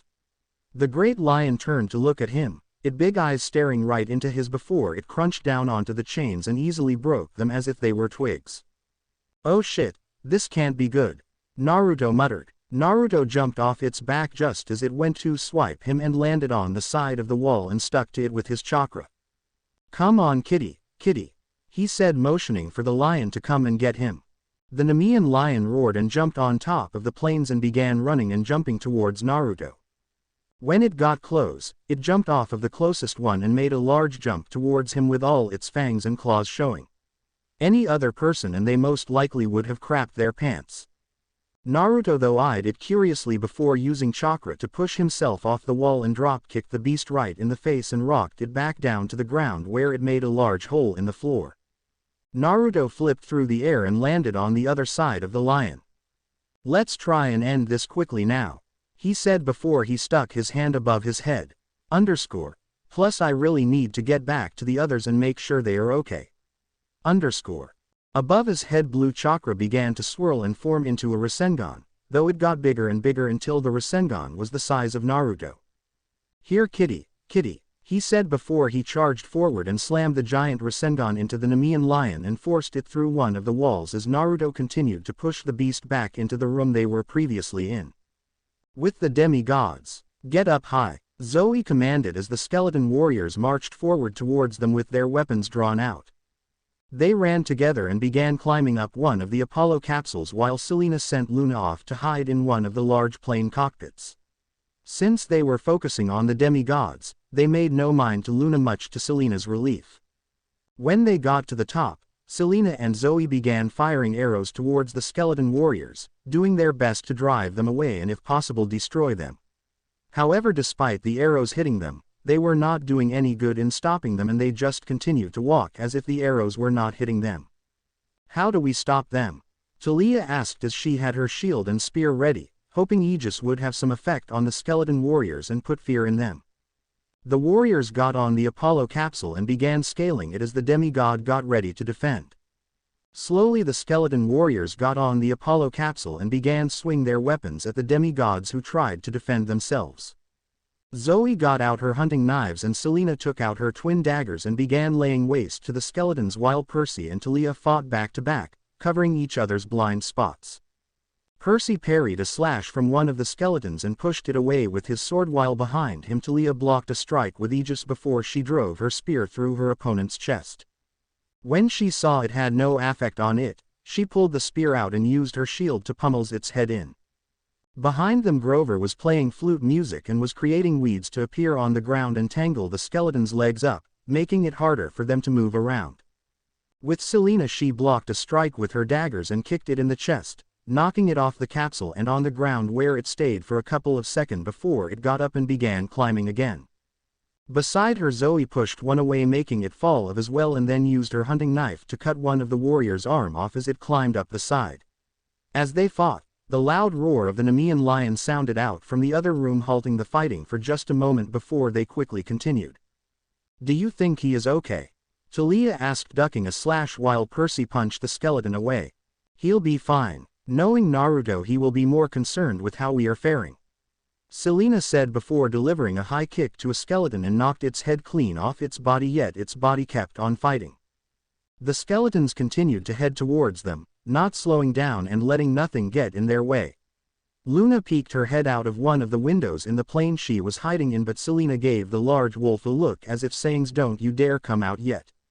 "They just keep coming." Percy called dodging a strike though was bleeding a little on his arm from when the tip of a sword managed to hit him. Talia was on one knee as her other had a gash in it from a strike that she did not block in time with Aegis. Grover at the back was doing his best but the weeds he was making were not providing much use. Zoe frowned as she kicked another skeleton warrior off the capsule and realized things were just not going anywhere and that they were beginning to tire. She looked around and saw a giant model plane hanging in the air a couple of meters away. Get them under that and we can get them pinned down for a while. She thought before in the corner of her eye a sword was coming directly at her. A skeleton warrior tried to kill her while she was distracted. She went for her hunting knives to try and block it but an arrow embedded itself in its skull making it take a few steps back. She turned around to Selena with her bow drawn, having just saved Zoe's life. She just nodded at the Huntress and continued fighting. Zoe shook herself out of her surprise. "Force them under that plane. I have an idea," she said as everyone looked at her but did not argue. Talia and Percy with their shields knocked the skeletons off the capsule while Zoe and Selena kicked them all off, making them fall in a large heap. "Distract them," Zoe said as she jumped off the capsule and jumped onto a glass cabinet with her bow drawn. The other demigods frowned at them being the bait but they ate it up for now since this was not the time to argue. "Come get us you pile of bones," Percy taunted while Talia made funny silly faces at them. The skeleton warriors got back up, slowly began marching towards them, and quickly started running now. The four walked backwards before they walked into a wall and saw nowhere else to go. "Any time now Zoe," Talia called get her weapons ready again as did everyone else. Zoe placed an arrow in her bowstring and aimed at the metal wiring that kept the plane in the air while watching the skeletons march towards her companions. The skeleton were about 10 meters away now and had their weapons pointing towards the group while Grover whimpered a little, wondering how they were going to get out of this. "Zoe!" Talia shouted just as Zoe saw the skeletons were underneath the plane. She released the arrow and everyone watched as the silver arrow soared through the air and cut the wire that was holding the plane up. An audible snap could be heard in the room as the plane began falling towards the ground and landed directly on top of the skeletons, pinning them down on the ground and keeping them stuck right where they were. Everyone breathed a sigh of relief and were about to collapse to the ground to take a moment's rest but loud bangs were heard from the side of them and it was getting louder and louder every moment. After a moment of silence, one of the walls burst open and the Nemean lion came rocketing out of it and slammed through the glass cabinet that Zoe was previously standing on. Said Hunter quickly jumped off when she saw the massive beast coming towards her. Naruto walked out of the big hole in the wall and they saw him have a sigh of relief when he saw that everyone was safe. Luna came out of her hiding spot and went beside Selena. The Nemean lion staggered as it got back up and everyone saw the state it was in. One of its eyes was closed shut and its fur was messy and looked a little scorched from the giant Rasengan. Its right paw looked a little twisted from the way it landed. Naruto. Selena called out, making the Nemean lion whip its head around to her and roar at her. Before it could attack though, Naruto jumped on its back to everyone's surprise and began wrestling with the massive lion, using his super strength he gained from Sage Mode to keep it at bay. Aim for its mouth, he said to them. Its insides are just like everyone else's. Fire your arrows into its mouth, he said as Selena and Zoe nodded at the suggestion and prepared their bows. Naruto tightened his grip around the Nemean lion and stuck his right hand out and formed a Rasengan in it. Eat this, he said before driving it on top of the Nemean lion's head, drilling into the top of its skull. The Nemean lion roared with its mighty jaw going as wide as possible. Selena and Zoe saw the chance and shot arrows into its mouth continuously for as long as the mouth was open. When they hit, the Nemean lion stopped moving until it just started to sway from side to side and stagger a little before eventually it dropped to the ground with a resounding thud as Naruto jumped off and landed to the side. He took a deep breath and everyone watched as the orange marking around his eyes faded away and his eyes went back to normal. He then looked towards the lion and watched as it glowed brightly before it disappeared in golden dust and left behind the Nemean lion pelt. Walking over to it, he scooped it up and looked it over. Huh, pretty cool, he muttered as the others came towards him with Selena grabbing him in a hug. Why do you always make me worry so much? She said as he shrugged. Part of being a boyfriend, I guess, he said as everyone looked at the pelt and was in awe of it. Well, everyone but Zoe, who just looked away. I might as well seal this up. Maybe we could find some use for it later during the quest, he said as those around him nodded. You will explain some of the techniques you used. Just how strong have you become? Talia asked, wanting to know, since with Naruto newfound power and Selena vast improvements, she was beginning to feel like a weak link in the chain.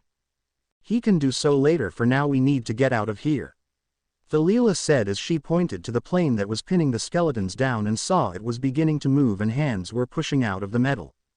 Since they had gotten what they needed from their current location, they ran out of the museum and hauled ass down the streets and back to their van. So what do we do now? Talia asked as the group ran along with one another side by side, making their way towards the van they arrived in. We head west. If it's the general who really did take Lady Artemis, then I believe I know where they are and where she is being kept. We need to head west immediately, Zoe said as her braid flew in the air as she ran. Naruto looked towards Zoe and wondered if she was hiding something. This general character has really got her spooked. Has he got some kind of vendetta against her? He wondered as he patted Luna's head, who ran beside him. So what do we do with kelp for brains here? Talia said, giving Percy a glare, who looked away. Naruto sighed and rubbed his forehead as he ran. Percy sneaking onto yet another quest had just made it more difficult. Sometime he wondered whether he really did have kelp and seaweed in that head of his. He'll have to come with us. We cannot afford to lose any more time on the quest, and sending him back to camp will take up a day at least. For now he stays. They all nodded while Zoe gave Percy a glare that would have made him combust into ashes. Just make sure he stays out of the way, otherwise he will just get himself killed, Zoe said, scowling at the thought of having Percy come with them on the quest before she turned back around and faced the way they were running. Percy frowned at the tone Zoe spoke about him in and looked for someone to say something but saw no one did. They all looked at him and just shook their heads, annoyance and disappointment clearly evident on their faces. Once we end the day and rest somewhere secure, you will iris messaging the camp and you will be telling Annabeth that you took her precious hat. She is probably turning the Athena cabin upside down trying to find it, Naruto said, making Percy go a little pale. An angry Annabeth was not a foe he wanted to fight anytime soon. Talia whacked the back of his head before shaking her head at him. If she is upset when we call her, then I am shocking your ass, she said, and to make sure she was not kidding, she lit her hand up with sparks. Percy quickly nodded and decided to stay quiet, since speaking any more right now would probably get him killed. They ran for another minute when they saw the van up ahead. Quickly climbing in, Zoe got behind the wheel, and as soon as all the doors closed, She pushed on the accelerator and sped forward and away from the museum.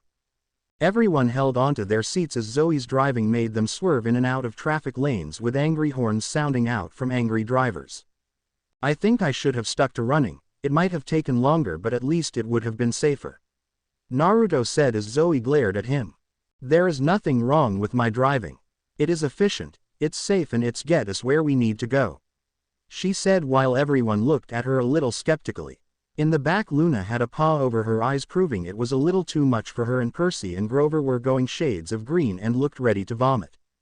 As they drove along the road dodging cars and trucks, they arrived at the Potomac when they noticed a figure in the sky heading towards them. Heading straight towards them was a sleek and militarized helicopter similar to the one they had all seen in Maine. They know the van, Grover said as they all halted to a stop. We have to ditch it. We have to try and outrun them for now. Zoe said, even though it was very slim that they would be able to, since it had the speed advantage. Zoe quickly slipped into the fast lane and pushed down on the accelerator. The car got faster and faster, but helicopter continued to follow them, not giving them a moment of rest. Sitting beside Selena, who was keeping an eye on the helicopter and had one of her daggers ready in her hand, Talia closed her eyes and prayed hard. Hey, Dad, a lightning bolt would be nice about now. Please. They all looked outside to see if her prayer would be answered from her father, but the skies were just gray and snowy. Not a single thundercloud was anywhere in sight, telling them that Zeus would not be helping them in their quest. Head towards the parking lot. A voice in Naruto head called, making his eyebrows shoot up. He recognized the voice. Uncle Apollo. He asked back, but no word came back. Looking around as they drove, he spotted a parking lot, which he must have meant. He told Zoe to head over towards the lot, but she looked at him as if he was insane. We will be trapped if we go in there, she said, but Naruto relented and told her to go towards the parking lot. After a moment of thinking it over, Zoe shot across 2 lanes of traffic and into a small parking lot on the south bank of the river. They all got out and Naruto heard his uncle speak to him again. Head down the steps and take the train to Alexandria. Naruto nodded and followed the orders and motioned for everyone to follow him. They quickly bought tickets and ran to the train just as it was leaving. The subway, Grover said, nodding to himself as Luna at their feet, disguised by the mist again as a Labrador. That was a good call. It's not over yet, Naruto said as they all heard the chopper again as they left the station. It was barreling towards them again and stayed with them above the train, refusing to let them out of its sight. It does not give up, does it? It is very persistent, Selena said. Wouldn't it be easier just to shoot it out of the sky? Percy said, thinking getting rid of it now would solve their problem, but he guessed not when Zoe gave him a glare. If we do, then we will cause a lot of problems for the innocent people around us. Plus a helicopter being shot out of the sky will just bring unwanted attention to us. Shooting a helicopter out of the sky will only burden us more than we already are, she said before turning away and making Percy look away.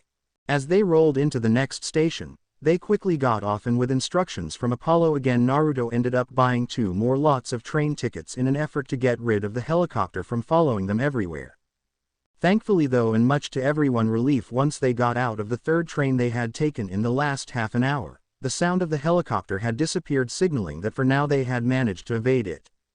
Unfortunately, when they finally got off the train, the group found themselves at the end of the line, in an industrial area with nothing but warehouses and railway tracks. And snow. Lots of snow. Great, we have ended up at some kind of dead end, Talia said, throwing her hands up in the air in annoyance as she wondered what else could go wrong for them on their first day.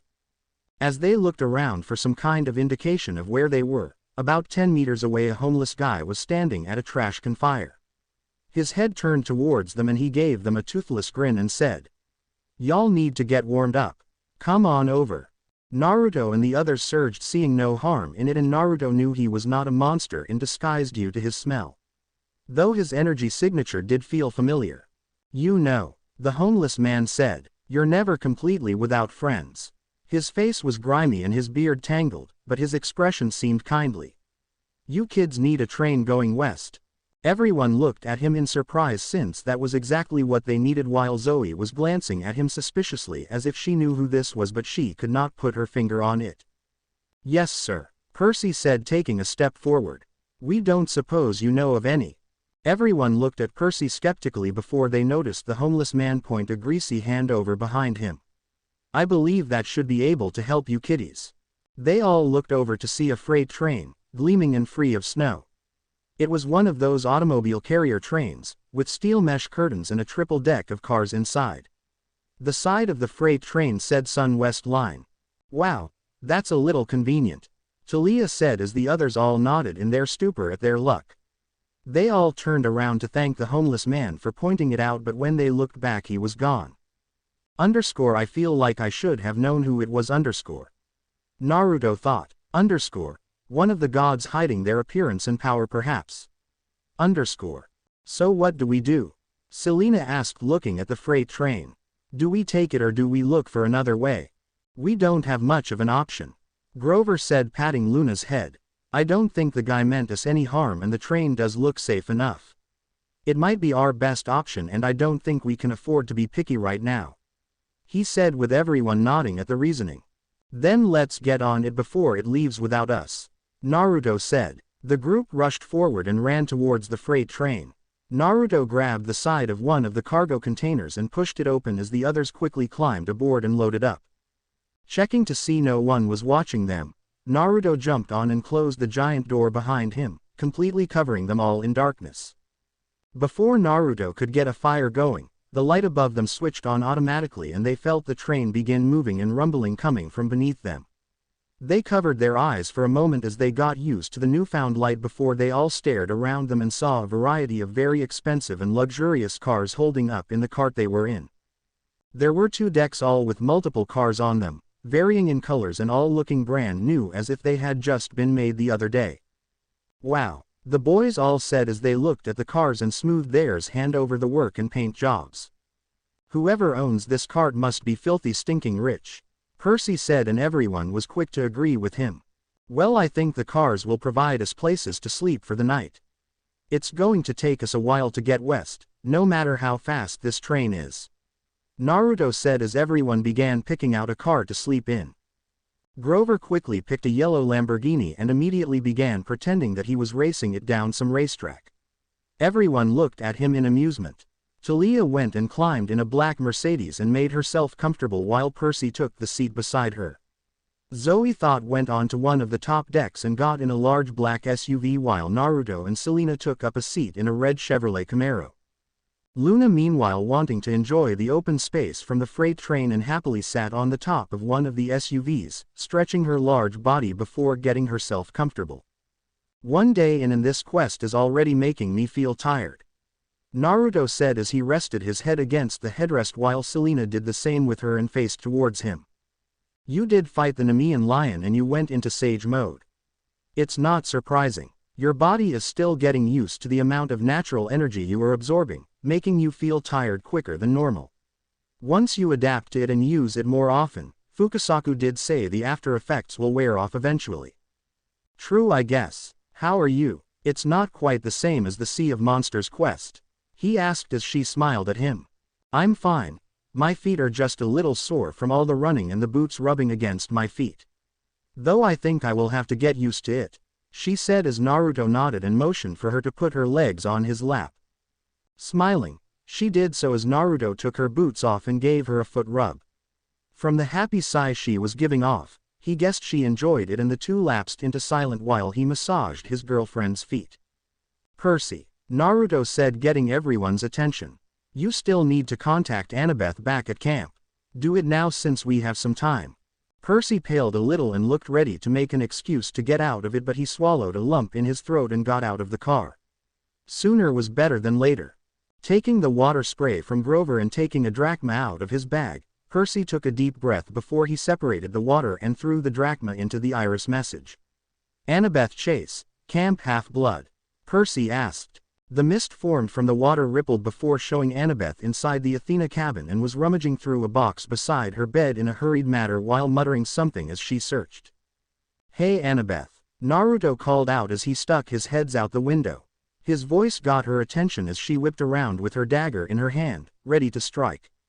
Though she calmed down when she saw the iris message and was about to smile, but then noticed Percy standing there with a nervous smile on his face while carrying her New York Yankees hat in his hand. Her face went from easygoing to murderous. "You stupid seaweed brain, what have you done?" she shouted, making Percy gulp. "And why do you have my hat?" "Hey, well, you see about that, wise girl," Percy said, hoping she would go easy on him, though he knew it was a long shot. €1. Dot may have snuck onto the quest and taken your invisibility hat. "Oh dear," Naruto said while he continued to rub his girlfriend's feet, and Talia grinned when she saw the angry look on the daughter of Athena's face and watched and listened as she began shouting at him. For the next 5 minutes, everyone in the train listened as Annabeth completely chewed Percy out and said some very colorful words that left everyone a little gobsmacked at from hearing it. Even Zoa stuck her head out of the SUV she was staying in and had a look of just awe at the girl's rant. Grover looked ready to pass out while Talia was doing her best not to laugh. Once she was finished, she took a deep breath and calmed herself before giving Percy a look that promised pain. "If that hat gets ruined in any way, or if there is a single tear or rip in it, then I will cut your testicles off and shove them up your ass," she said, making him go pale and making Naruto, Selena and Talia laugh at the threat. Zoe had an amused smile on her face. "Go on, kelp for brains, go rest. I think you could use it after that," Naruto said as he got out of the car he was in, and Percy got back into the Mercedes while a laughing Talia poked him on the side for getting chewed out by Annabeth. "So how is it all going on quest?" she asked, looking more relaxed since she now knew where Percy and her hat were. "It's had its up and downs so far, but nothing we couldn't handle," he said before he got serious. "Do you know if Chiron is up, or possibly Mr. D?" he asked, but saw Annabeth shake her head. "No, he left early today." "Why do you ask?" "During the day we ran into the one called the General, who we now know as the one behind capturing my mother," he said as Annabeth's eyes widened slightly before giving her utmost attention. "I fought him briefly, and from the power that he was letting out, he had to have been a titan." "A titan? Are you sure?" she asked, looking worried. "Positive. His power matched that of the gods, and in terms of raw power, this guy had a hell of a lot of it. Even more so than Ares. I need you to speak with Chiron or Mr. D when you can and ask them if they know the identity of the General. I would feel better knowing who I might have to battle." She nodded her head. "I will talk to them first thing in the morning, try and get some answers from them," she said before asking, "Do you know if Luke was there?" Selena, Talia, Grover and Percy all turned their attention towards Naruto as he stared towards the iris message and looked at the pleading look Annabeth was giving him. In a breath he answered. "He was, though he has probably already headed back west with the General. They seemed rather chummy with one another. Plus Luke did not look all that well. In fact, he looked god's awful," he said, getting everyone's attention.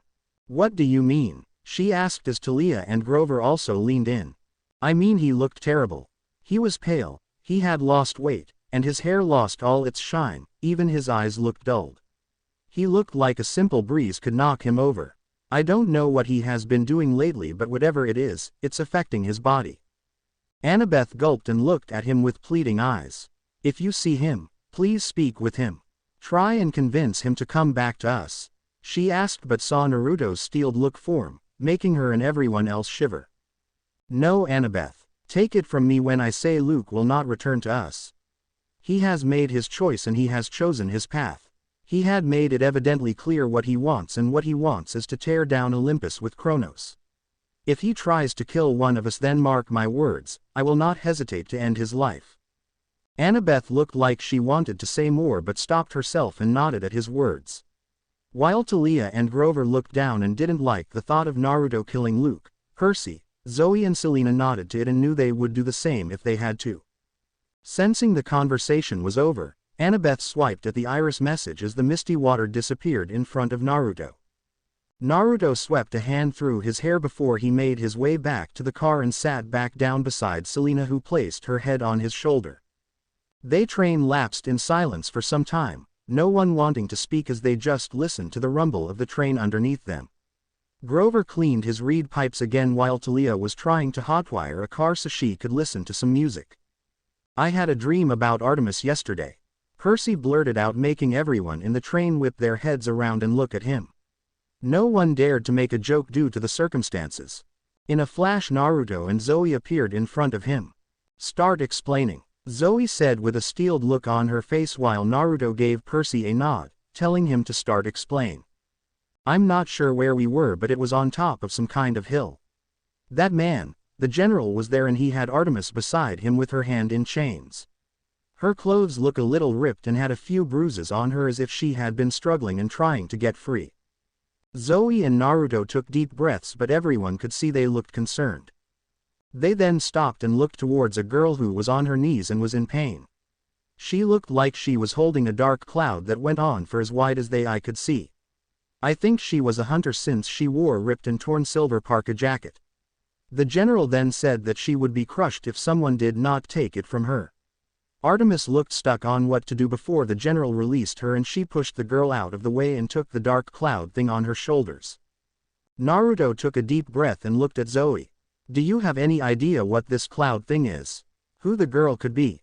he asked as Zoe had a thoughtful look cross her face as if contemplating whether or not to speak or not. She battled with herself internally before speaking. "You say the girl wore a silver parka jacket. Can you describe what she looked like?" Zoe asked as Percy nodded and began describing her. She looked about 14 with lightly tanned skin, brown hair tied in a long braid. She had blue eyes, I think, and a few freckles underneath her left eye. Zoe took a deep breath. "That's Elizabeth." "Elizabeth?" Naruto asked as he had a thoughtful look on his face. "I think I met her the summer I arrived. It was back in California and we were heading to the underworld. Did something happen to her before Maine, because I remember seeing her?" "Yes, about a week before we arrived in Maine, Elizabeth was sent to take care of a hellhound that had popped up nearby. She had done the job many times before, so we thought nothing of it. After a couple of hours passed and she had not come back, we began getting worried and we all headed towards the location we sent her to. When we arrived, we found signs of a struggle and her bow was on the ground while Elizabeth was nowhere in sight. Lady Artemis tried to sense her out, but she could not feel Elizabeth anywhere. We believed that the hellhound must have got the jump on her and devoured her body since there were no remains. But with Percy's dream we now know that is not true," Naruto said as she nodded. "If she was indeed there, then it must mean she was captured beforehand and was used as bait. Lady Artemis would never turn away a maiden in need, and seeing one of her hunters in such a state, it would have given the general leverage over her and to manipulate her, using her weakness against her," Talia added as she listened in beside Percy.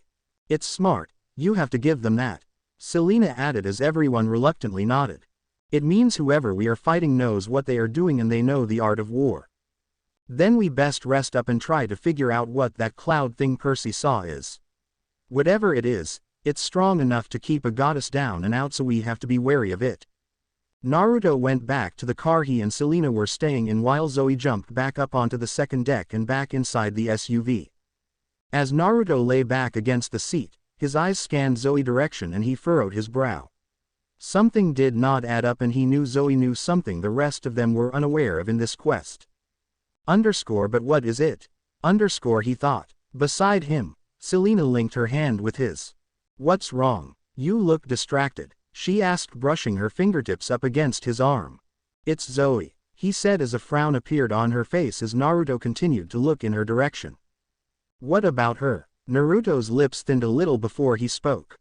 "I think she knows who the general is," he said, surprising Selena. "You think so?" Selena asked as she looked in Zoa's direction. "How do you think?" "It's her reaction every time the name is brought up. The first time his name was mentioned back in Maine, she froze up and went pale.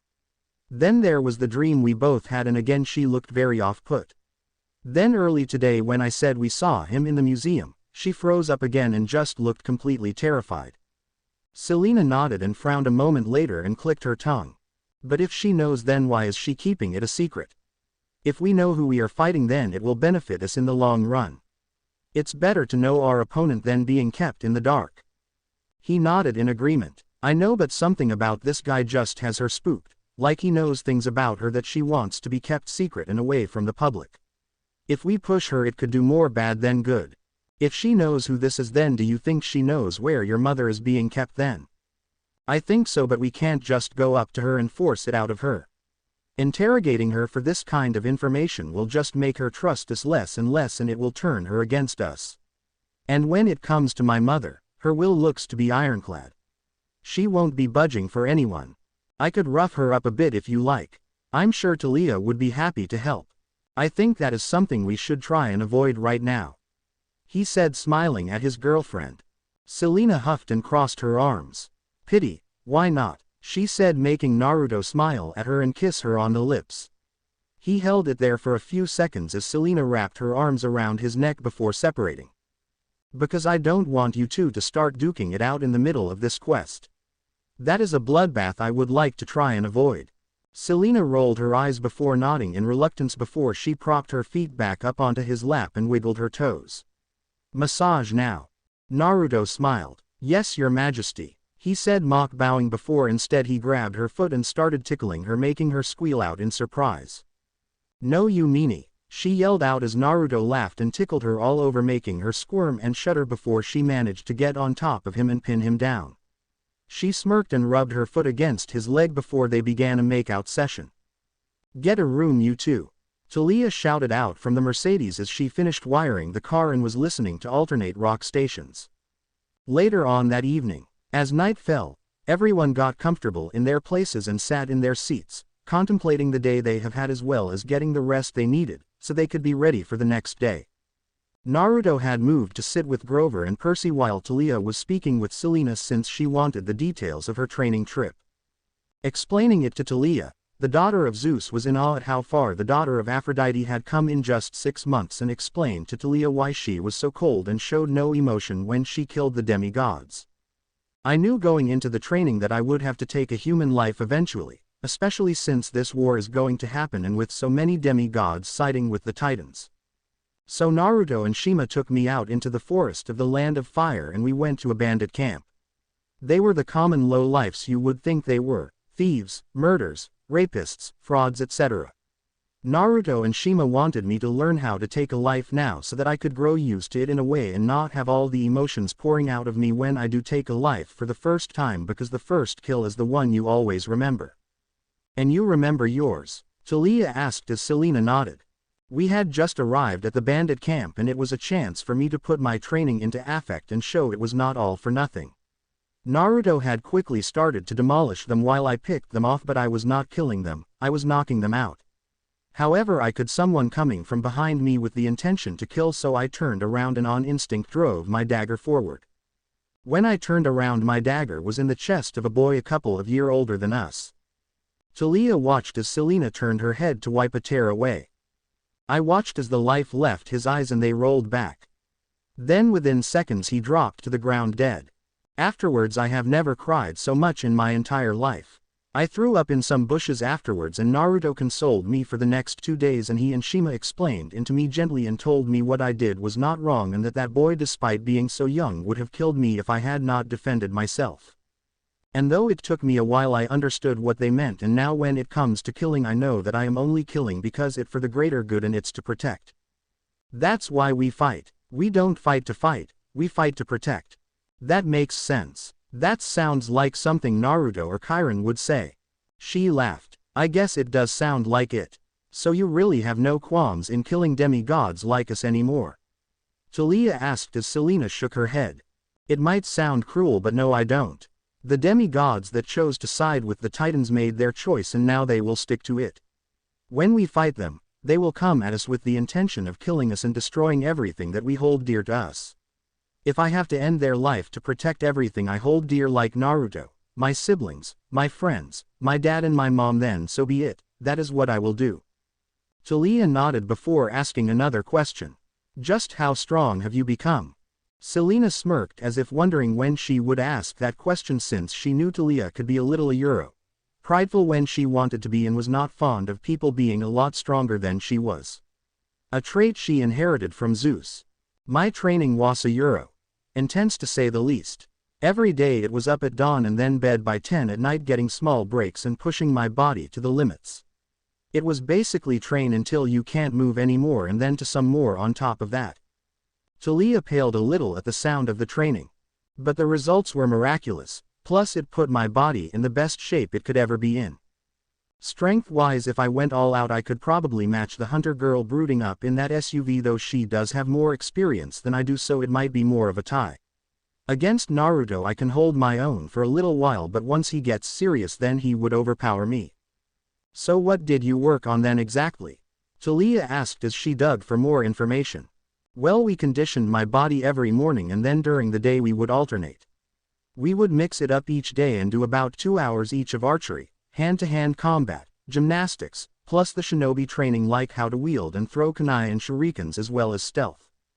Sound really intense, Talia said as Selena nodded. It was, but the results was what I wanted, which was to be able to stand with Naruto when the war began, so I would to get left behind and just watch as everyone else did the fighting. I wanted to play my part and be the protector and not the protectee.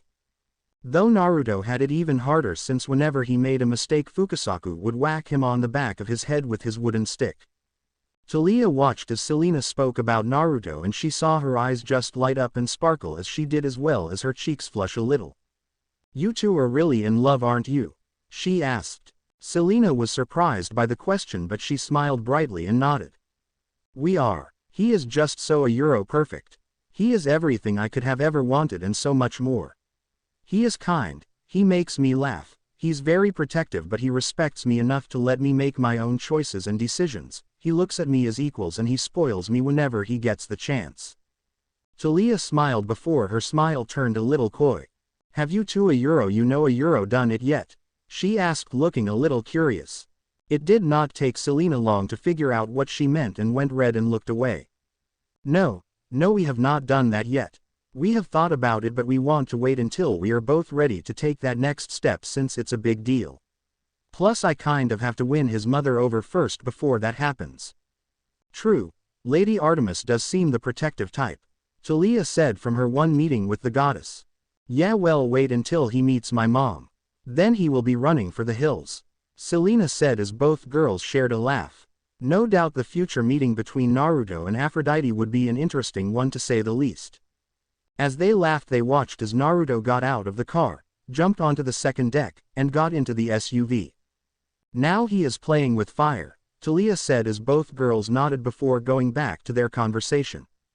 With Naruto jumped on the second deck of car and quickly opened the door and took a seat in the SUV.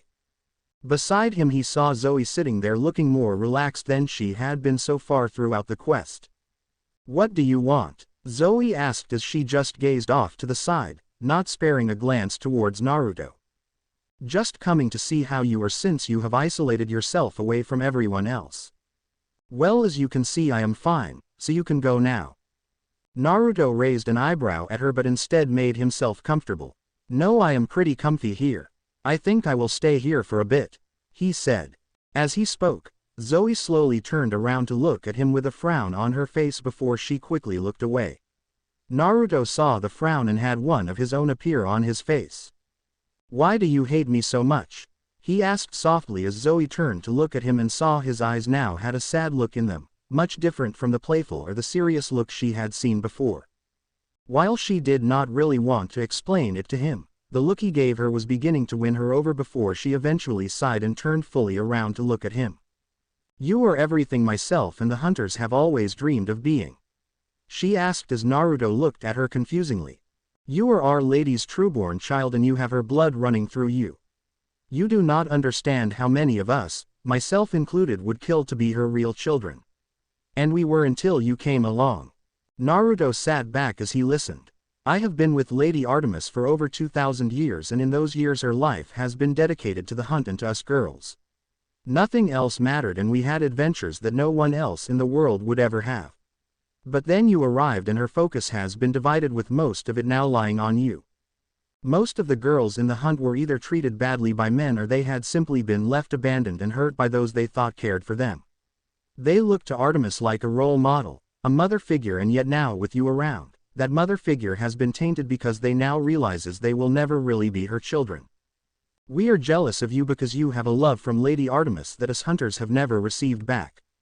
We thought we could be okay with it at first and grow to care for you in some way, but it just kept getting harder and harder to do so, and with Lady Artemis disappearing from time to time, checking in on you when she should have been focusing on the hunt.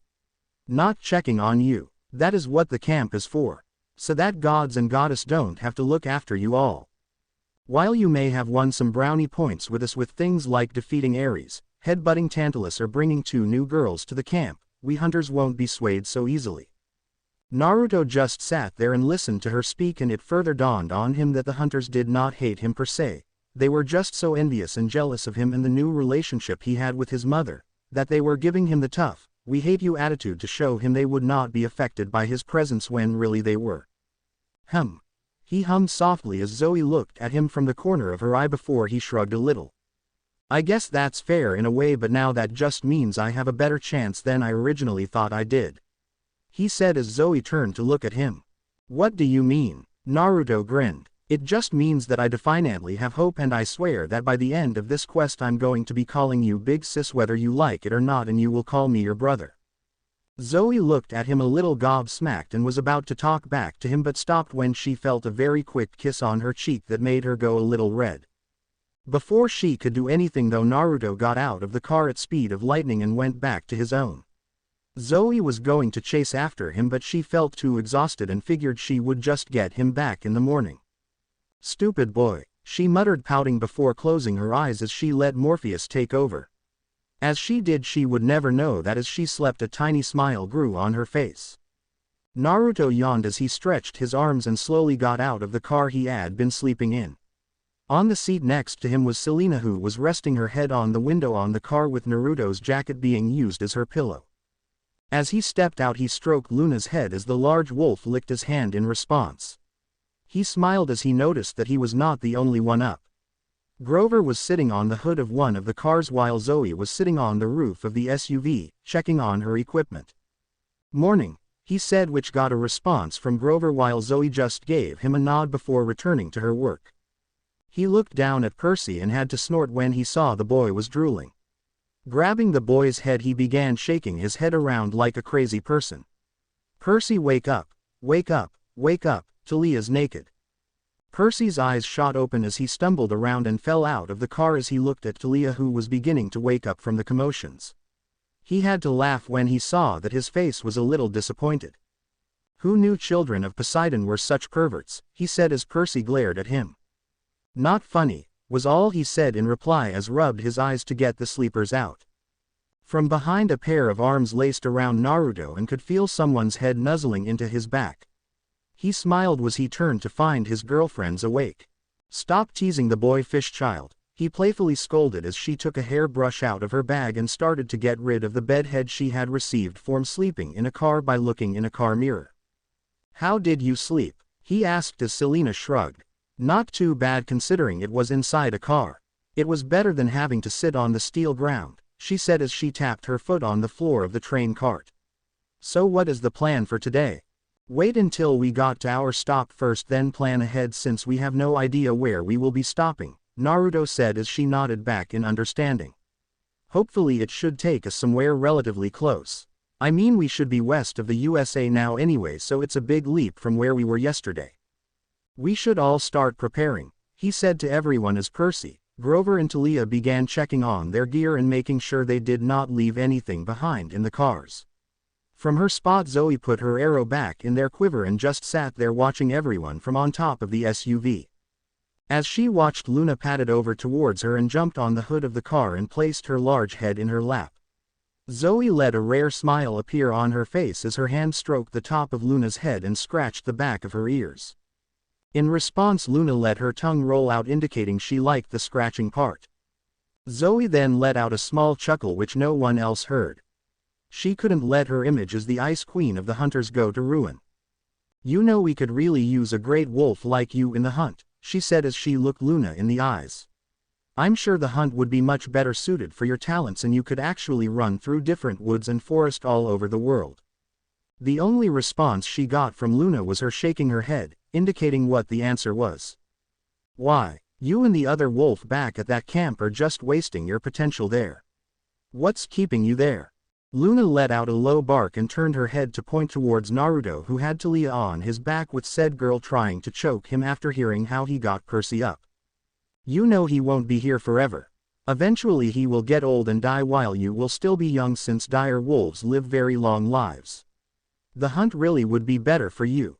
Once we save Lay Artemis we can take you in without much problem, she said, trying to push the subject again. Though as again Luna just shook her head and let out a small huff. Very well, I see there is no changing your answer. Well, if you change your mind then it's always open, Zoe muttered as Luna took her head of her lap and jumped of the SUV. She went towards Grover and took his panpipes into her mouth. The next 10 minutes everyone watched amused as Grover chased the giant wolf all around the train cart, praying to Pan that she did not bite down too hard and destroy his favorite instrument. Hour later, everyone jumped out of the train cart as they land on an old-looking train platform with no one else around. The train behind them started moving again the moment they were all off, and they all watched as it took off at great speed before it glowed yellow and completely disappeared. Thanks, Uncle Apollo, Naruto shouted to the sky, and in response the temperature went up a little. Then everyone turned around and saw that everything was covered in snow other than where the train had previously been, where the snow had all mounted. The air was cold and thin and a few of them shivered from the sudden cold. So where have we ended up? Talia asked as Percy pointed over towards a sign that was covered in snow. Sweeping it away with his hand they got their answer. Welcome to Cloudcroft, New Mexico. Wow, that did get us far, Grover said, now making them realize they were making pretty good time if they were already that far west.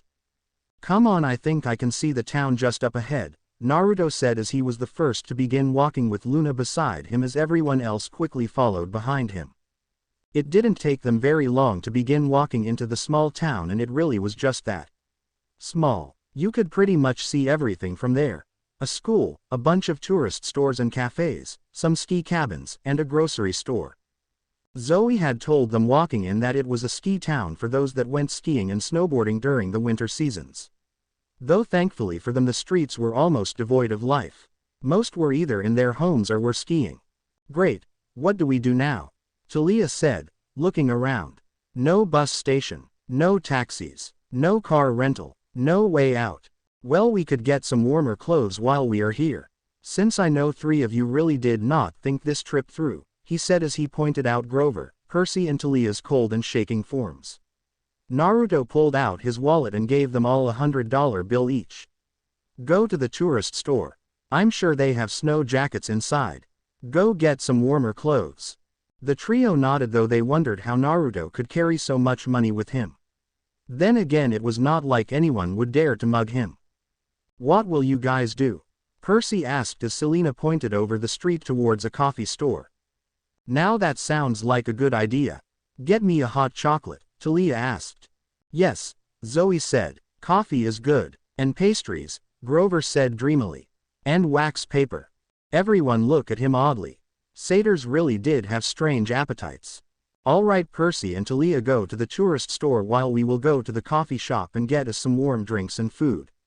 Meet back in this spot when we are done, Selena suggested, with everyone nodding. It was a sound plan. Grover, I want you to see if there is a bus or another train that might be able to take us further. Grover gave a quickly bleep before he nodded and made his way down the street. Percy and Talia huddled together and made their way to the tourist store while Naruto, Selena and Zoe walked towards the coffee store. What shall we do about Luna? Selena asked as Naruto chuckled in response. I wouldn't worry about her. She seems to be having fun, so we can leave her to it, he said as they saw that Luna was rolling around in the snow making some kind of wolf angel.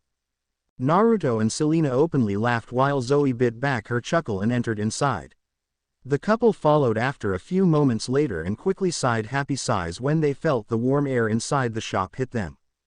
The place smelt like coffee and cinnamon, and they could see little cakes and brownies in the ovens behind the counter. Smells like heaven, Naruto said with a goofy expression on his face as went over to get their orders while Selena was looking at the pasty section. Zoe looked at the two of them before she decided to stand next to Naruto since Selena still hated her. 4 hot chocolates, 2 coffee and a box of cupcakes to go please, Naruto ordered, handing money over to the clerk. I want cinnamon in mine, Selena added. Decaf for me, Zoe muttered as the clerk nodded and went to get their orders. The trio stood at the checkout as they waited for their orders, with Selena picking at a piece of dirt that was under her nails while Naruto tapped his finger on the table. Zoe had her arms crossed and was going over the plan to save Artemis. By car it will take us around 17 hours to get to San Francisco if we pull an all-nighter and drive right there, but we don't have a car. Train will take us to too many stops, and walking at the pace with the campers will take far too long. It would be so much easier if I had the other girls. Though at least they have proven somewhat useful up to now, she thought before a thought crossed her mind. Tell me, why is the son of Poseidon still accompanying us? I thought he would have been sent back by now, she asked, making Naruto and Selena turn their heads to look at her. She still was not pleased with Percy sneaking onto their quest. The response she got was Naruto shrugging. I have come to learn that if you tell Percy not to do something, 90% of the time he will go and do it. Besides, Percy might look a little flaky, but he is a good person to have on your side. Like how? I do not see how he can benefit this quest. Well, for started, he can talk to aquatic creatures. He can use that ability to see if any of them have any clues on my mother or on the enemy. He is pretty handy with a sword, which I am sure you and the Hunt have already seen, he said, making him give him a mild glare. That, and Percy is loyal to fault. From what Annabeth told me, that's his fatal flaw. So you never have to worry about him betraying you or stabbing you in the back. He might not be the sharpest knife in the drawer, but he does have his moments. Zoe looked like she lightened up a bit, especially when she heard the loyalty part, since it reminded her of her own flaw, which coincidentally was also her loyalty to Artemis and the Hunt. She humphed and turned to look away. Well, he best not get in my way, or I will stick an arrow in thee. Stick an arrow in him, not stick an arrow in thee, Selena corrected with a smirk which made Zoe give her a glare in return. You would think after 2,000 years you would learn to speak English. I am speaking English. It's not my fault this language keeps changing every couple of centuries. Then try and keep up, unless age is finally catching up to you. Keep thy mouth shut, or I will stick an arrow where the sun doesn't shine. Let's try and leave Uncle Apollo out of this, girls, Naruto butted in, but got a glare from both of them warning him to stay out of it. He quickly took a step back and the two got in each other's faces and were sizing each other up. They were about the same body type and height. He really did not want these two to start fighting in the middle of this nice little coffee shop. You're welcome to try, slut, hag, weakling. This won't stop for a while, Naruto thought as he listened to the two of them bicker and call each other names. The hunters and children of Aphrodite really did not get along. As he turned around, he saw the guy at the checkout had returned and was looking at the scene oddly. They do this often? He asked as Naruto nodded sadly. My girlfriend, he said, pointing to Selena, and my sister.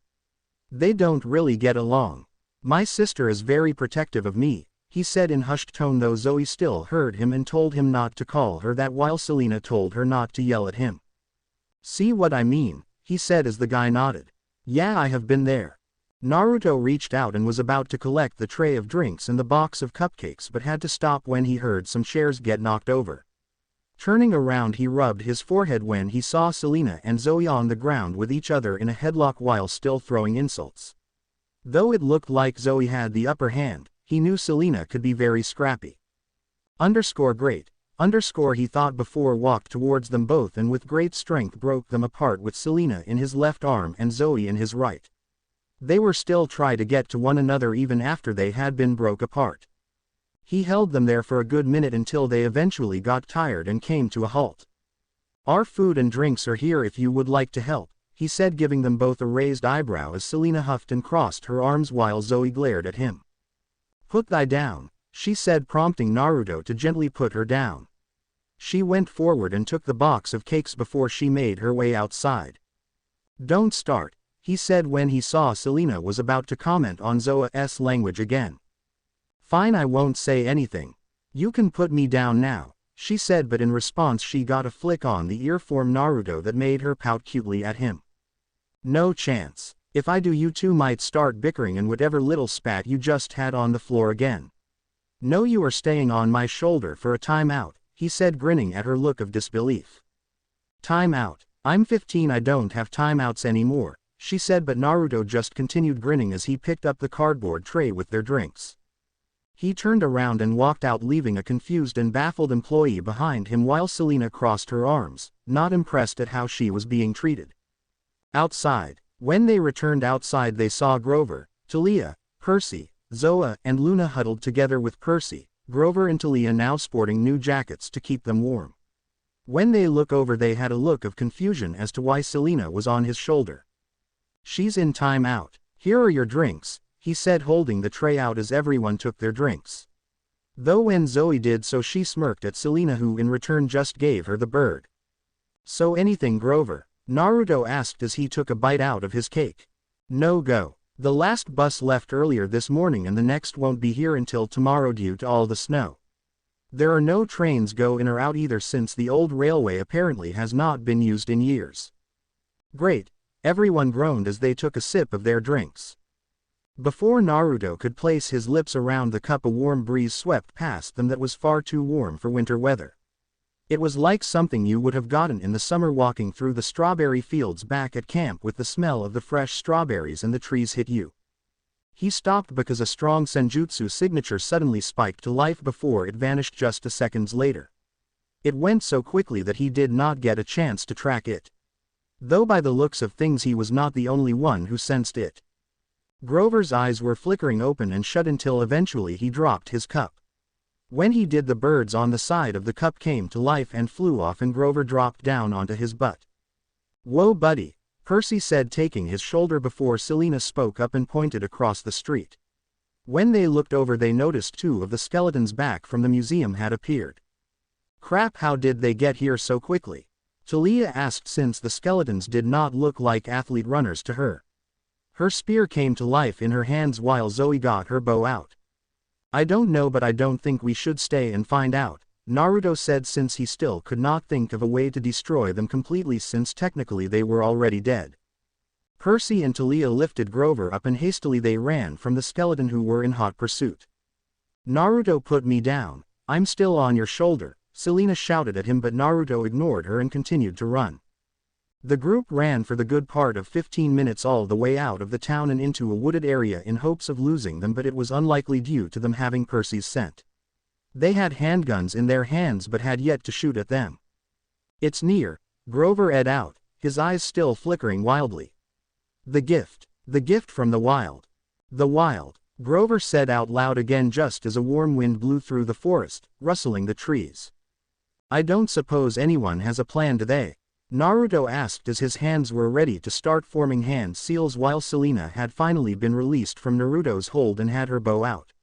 "Well, besides Grover's rambling anyway." Next to them, one of the skeleton took a shot at Percy, but the son of Poseidon saw the skeleton puts its finger on the trigger the second before it fired. He managed to jump and roll out of the way and focused on the snow around them.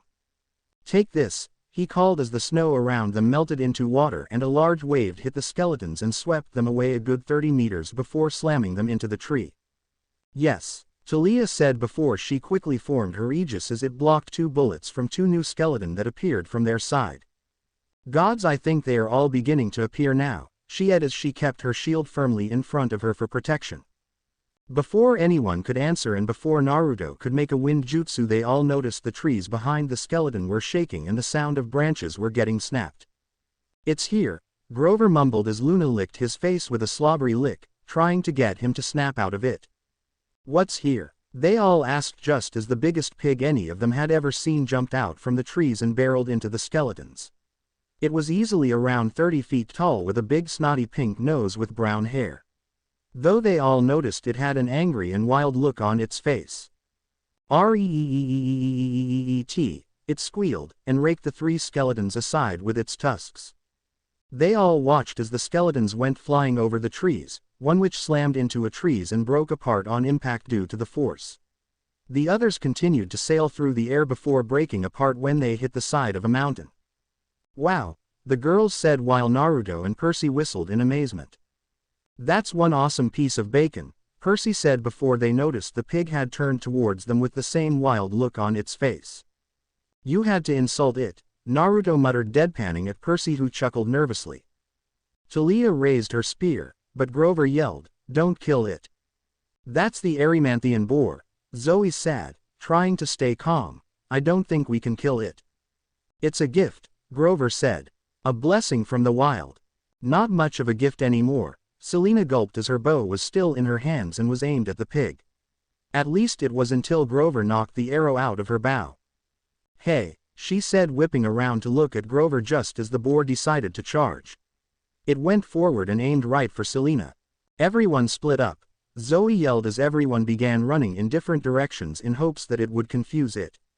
While it did seem to work for a moment, it quickly focused back on Selena and charged forward. Damn, Selena whispered as she began running as fast as she could through the forest with the boar charging after her. She could hear it thanks to its heavy steps, and despite its size she could hear it getting louder and louder. It might be large but it's very quick, she thought before she made a sharp right and began climbing one of the trees. Thanks to her training she could jump from one tree to another without the use of chakra, though she had to make sure there was something to grab hold of. As she climbed higher and higher on the new tree, she felt the boar slam into the tree and make the entire tree shake and made grip tighten to stop from falling off. The boar tried another few attempts, but the tree she climbed up on was very thick and sturdy. She prayed to whoever was listening that the tree would not go down. Just as it reared itself for another strike, Percy and Talia got its attention to get it away from Selena while Naruto and Zoe were in the trees above around them. Come on piggy, come and get me, Percy said, shaking his rear at the pig while Talia looked at him as if he had a death wish, and Zoe shook her head at the horrid display. She would never get that out of her head ever again. The boar made a grunting sound before it turned away from Selena and now began chasing Percy and Talia. As it left, Naruto went over to check Selena before the duo along with Zoe and Grover, who appeared out of a bush, looked towards the direction Percy and Talia headed off in. They are so dead, they all muttered before they chased after them. What kind of a plan was this? Talia shouted at him as she and Percy were now being chased by a 10-ton piece of bacon that had crazy eyes that was meant for killing. I don't know, I just sort of went for it so we could lead it away. Well, think of something better next time, she said, trying to slap the back of his head but kept missing due to Percy sprinting ahead every time she tried. This way, Percy said, grabbing Talia's arm as they ran along the rails of an old train track while the boar roared behind them, slipping and sliding as it tried to navigate the steep hillside. Snowy terrain was obviously not its cup of tea as it kept knocking into some trees. They ran through an old train tunnel and appeared out the other side where an old trestle bridge spanning a gorge. This way, Percy said, holding onto Talia's arms and leading them towards the bridge, though noticed that she was beginning to slow down the closer to the bridge they were getting. They looked behind them and saw the boar storm out of the tunnel. It looked around for a moment before it saw them and continued after them. Behind the boar the others appeared and did the same before following after the boar. As the two demigods ran, they suddenly made a stop when Talia yelled out in fear. Percy saw her face was very pale and her whole body was shaking as her eyes focused down in front of them. They were at the edge of the bridge, and right below them, the mountain dropped away into a snow-filled gorge about 70 feet below. When he saw it, Percy had to gulp since it was very high up, but behind them he could hear the boar getting closer. We have to jump or it will crush us, he said as Talia shook her head madly. No, I can't. It's too euro. Hi, she said as she bit her lip. Percy looked behind them again and saw it was getting closer. Making a quick decision and a very quick plan in his head, he prayed that Talia would forgive him for this as he grabbed her shield, placed it on the ground and sat on it. He then grabbed Talia and put her on his lap before he pushed them off the side and into the canyon, sliding down the cliff face on the shield like a toboggan. Ah! Talia screamed as she held onto Percy's neck for dear life while Percy had near enough gone deaf from her screaming. Above them the boar's eyes went wide and came to a very quick halt. It skidded along the top and was about to slide of the cliff until it's finally managed to grip itself and stopped just an inch away from the cliff face. Why did it stop? They all wondered behind the boar before they noticed the sheer drop on the other side. Oh no, Naruto said, seeing it first as he tried to stop, but the floor had become very icy and found himself sliding across the ground. He slammed into the back of the boar, but thankfully it didn't move. Behind you, Selena called out as she barreled into him, making the boar go a tiny bit forward. Oh, no, Zoe shouted before she too slammed into the boar, and again it nudged forward just a little, but still not enough to go off. They took an easy breath before they heard familiar screaming coming towards them. They looked over and went pale when they saw Grover sliding towards them at great speed with his arms in the air. "No, Grover!" They all shouted before Grover slammed knocked them and gave the boar the last push before the boar and the group went tumbling off the cliff side. From below them Percy found himself lying on something amazing, soft and warm. It definitely wasn't snow since it wasn't cold. He felt like he could fall asleep at any moment. "Percy," he heard as Talia's voice sounded very angry and embarrassed. Wondering why, he lifted his head up from the pillow-like object to look at Talia. When he did, he went red just like Talia's face as he realized what he was snuggling onto was none other than her chest and noticed his hands went currently groping them. Before Talia could do anything to him, they heard screaming from above them and saw the boar and their 4 companions come tumbling down the cliff. Both of them got up and jumped out of way just as the giant boar landed right where they had been sitting while their friends all landed around it. Naruto landed on his 2 feet though lost his balance and fell on his butt. Selena was half buried in snow while Zoe had her top half completely submerged snow. Grover meanwhile had somehow landed comfortably on his knees though he was shaking a bit from the fall. "Ow!" Selena muttered as she steadily stood up before laughing at Zoe, who was struggling to get out of her predicament. After a few moments she eventually got out and glared at Selena, who had an innocent look on the face. From the other side Percy was sent spiraling into the ground with a charred look on his face. "If I ever see you even looking at them I will castrate you," she said as she crossed her arms and covered her chest area, though she did have a blush on her face. "A blessing of the wild," Grover said, though he now looked agitated as he turned his attention to the boar. Zoe walked up beside him as she dusted snow out of her hair. "I agree," Zoe said.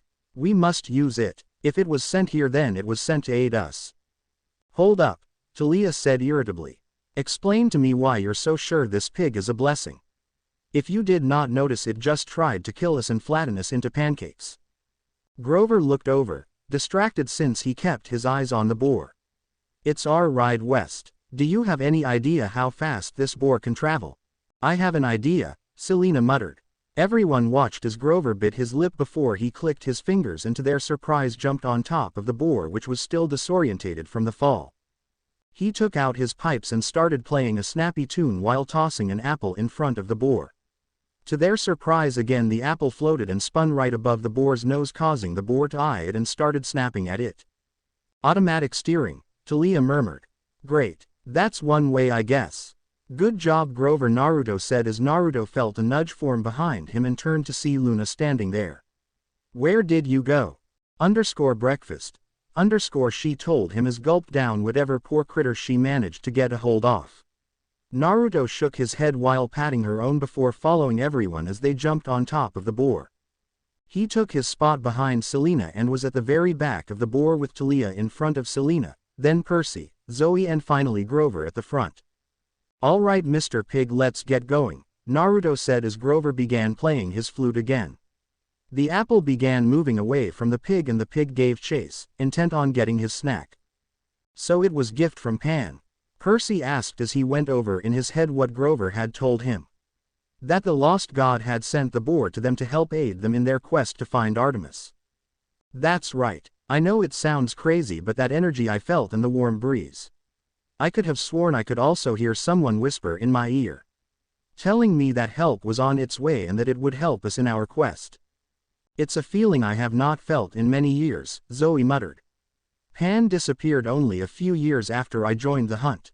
I only met him the once, but I could see he was a respectable man. It's no wonder why satyrs worship him more than they worship the Olympians." "But why now?" Talia asked as she played with her bracelet. "He's been missing for so long. Why just make contact now of all times?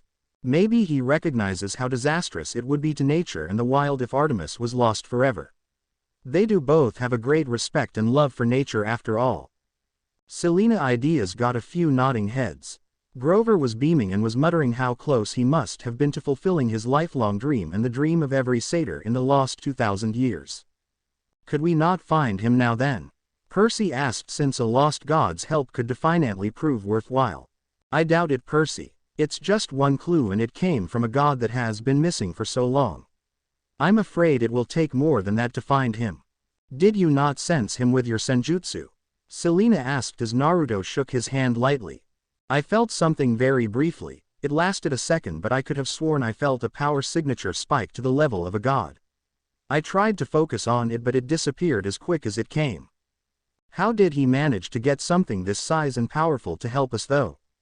Percy asked. I mean, no offense to Pan, but he was just a minor god, wasn't he, and has been missing for so long. Isn't he, Percy? He not dead or fated? Grover said with a serious tone which was very unfamiliar on him.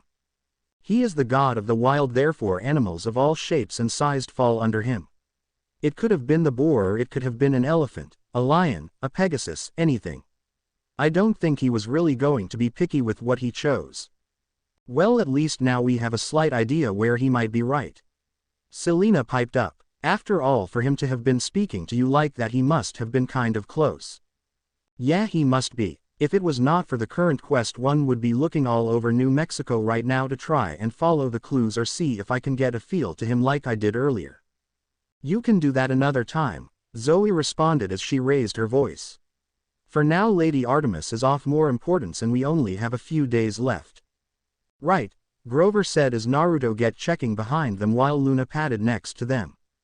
How long do you think it will take for those skeletons to find us? Talia asked as she looked behind them as well. Not for a while, Naruto answered. They did get smashed into multiple pieces, so it might take them a while to put themselves together. Plus the speed we are going at is putting plenty of distance between us.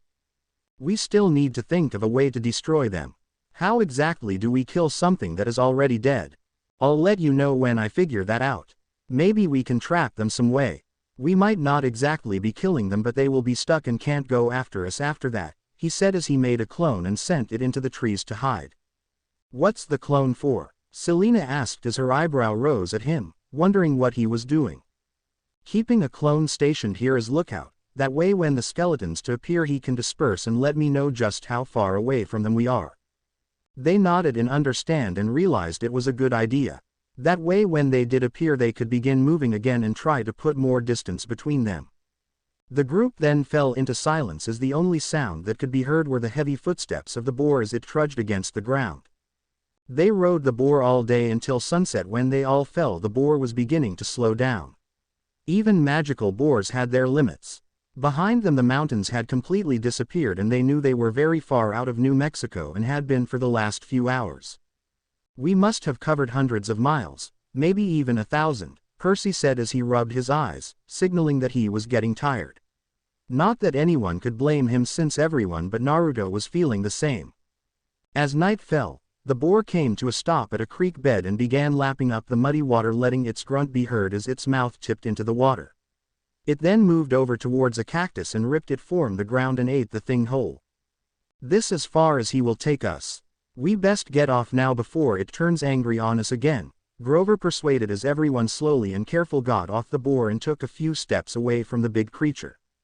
When they did, the boar finished what it was eating and then walked away back the way it came, crushing anything that was in its way. They stood there watching it leave until it eventually disappeared from sight. What now? Selena asked as Talia pointed across a small dirt road and towards a few old buildings that look ready to fall apart. A boarded-up house, a taco shop and a white stucco post office with a sign that said, Gila Claw, Arizona, hanging crooked above the door. I doubt we will find a car here, Talia mumbled as everyone nodded in agreement. The place looked ready to fall apart. I don't suppose you have another wild boar up your sleeve. Grover, who was sniffing the wind, was looking nervous. He fished out a few acorns from his pockets and threw them into the sand and began playing his pipes. They rearranged themselves in a pattern that made no sense to anyone, not even to Zoe. When he stopped playing, he leaned down to look at the acorns and had a worried expression on his face.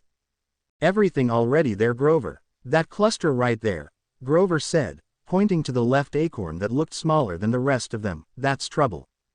A monster? Talia asked. Grover looked uneasy. I don't smell anything, which doesn't make sense. But the acorns don't lie.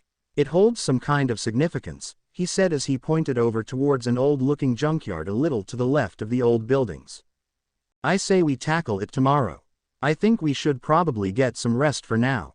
It's been a long day and my butt's killing me from sitting on that boar all day, Naruto said as everyone muttered in agreement as they rubbed their hides.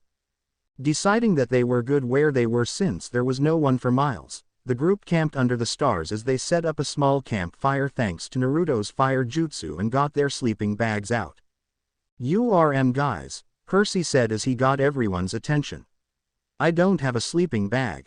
Everyone stared at him, not saying anything, remembering that he did not exactly have the right equipment with him due to joining the quest late.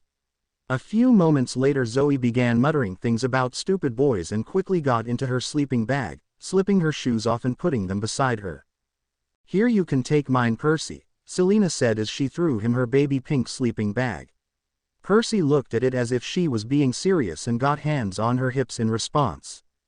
It's that or none at all, she said, making him up his pride and used the pink sleeping bag. Where are you going to sleep?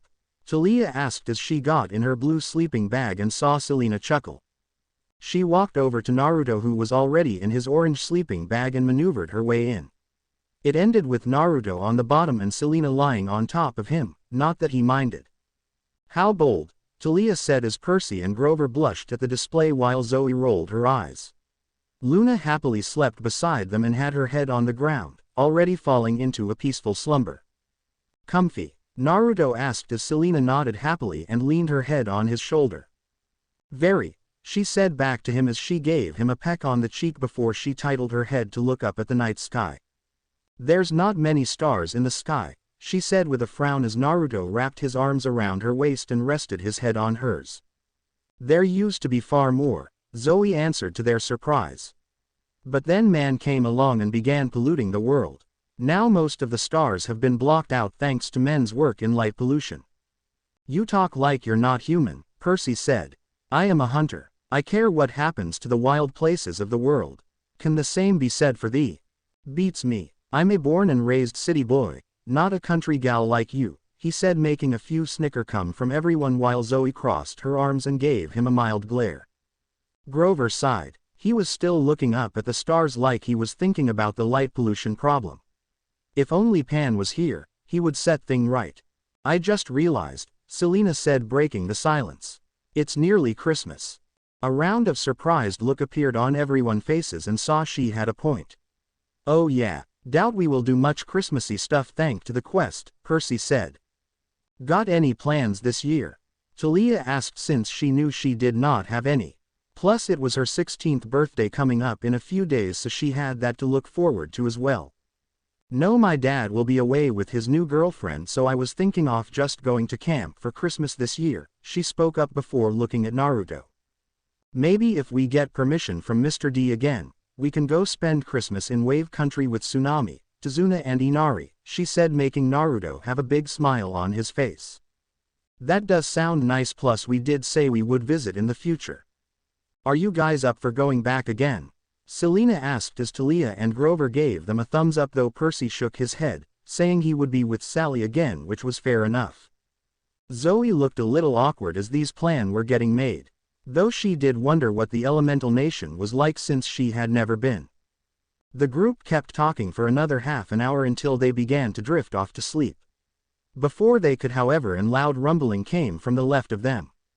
When they looked over, they saw a large limo was making their way towards them. It was easily big enough to fit an entire cabins like the Apollo or Hermes cabins together. As it pulled up, everyone got out of their sleeping bags and stood up as the door got pushed open. When it did, everyone scowled and had their weapons out as Ares stepped out of the limo and looked at them all with a bored expression. Evening, kiddies, he said as he cracked his shoulder joints. Oh great, what do you want? Asked Clown, Naruto and Percy both said while the others looked at them as if they had a death wish. In front of them, Ares scowled at them and his large sword appeared on his back. At ease, puny demigods. While I'd like to take your head for a trophy, someone wants to see you. And I never behead my enemies in front of a lady. Calling yourself a lady now? You don't really look the part, Naruto said as Ares grew red in the face.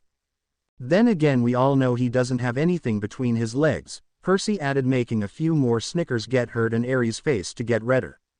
Their teasing was pissing Ares off and made the god of war draw his sword from his back. When he was about to take a swing at Percy, a delicate and girly cough could be heard from inside the limo. When he heard it, Ares calmed down a tad and slammed his fist on top of the limo, making a large dent form on the side of it. Be lucky that she is here, or I would tear you all a new one. Who is here? Talia asked. Oh, she does not want to, most of you. Particularly not her. He jutted his chin toward Zoe, who glared at him. She wants to see these two. He pointed his sword at Naruto and Selena, who each looked a little surprised and both wondering who wanted to meet them. Get inside, brats, he said. And mind your manners. She's not as forgiving of rudeness as I am. He leaned on the open door and motioned for them both to go in. They looked at each other before they took slow steps towards the limo. Ares sneered at Naruto as he walked past him while keeping his sword aimed at the others in the group, making sure they stayed where he could see him. Stepping inside, Naruto recoiled a little and scrunched up his face when a heavy dose of perfume hit him like a ton of bricks. He was used to the perfume smell due to being inside the Aphrodite cabin on multiple occasions, but this time it was a lot more pungent. He had to take a quick gasp of air from outside before he braved going completely inside. As he took his seat and waited for Selena to take her seat, he looked up and quickly felt his jaw completely drop of his face. If it was anything like a cartoon, he would have looked like a love-struck idiot. The woman in front of him was nothing short of a perfect example of a beautiful woman. She was wearing a red satin dress and her hair was curled in a cascade of ringlets. Her face was spotless and had light makeup which only enhanced her beauty, and her eyes were the light kaleidoscope. She was lightly tanned and had a beautiful smile on her face. When Selena got in, she looked towards the woman in front of her and an enormous smile appeared on her face and practically lunged forwards. Mama, she said, lunged forward and hugged the woman tightly, which got a soft and beautiful giggle in response as the now revealed Aphrodite kissed the top of her head and nuzzled into her daughter's long hair. Holy crap, that Selena mom, he thought as he watched the two embrace. Ooh, you look so beautiful.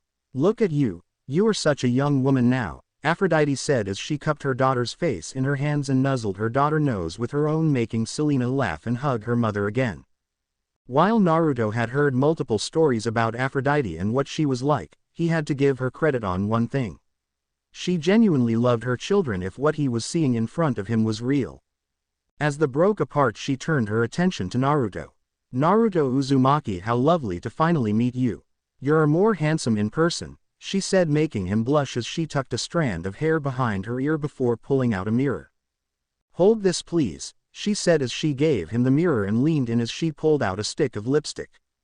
You are okay, he said as Aphrodite and Selena began talking about the color of lipstick that she was using.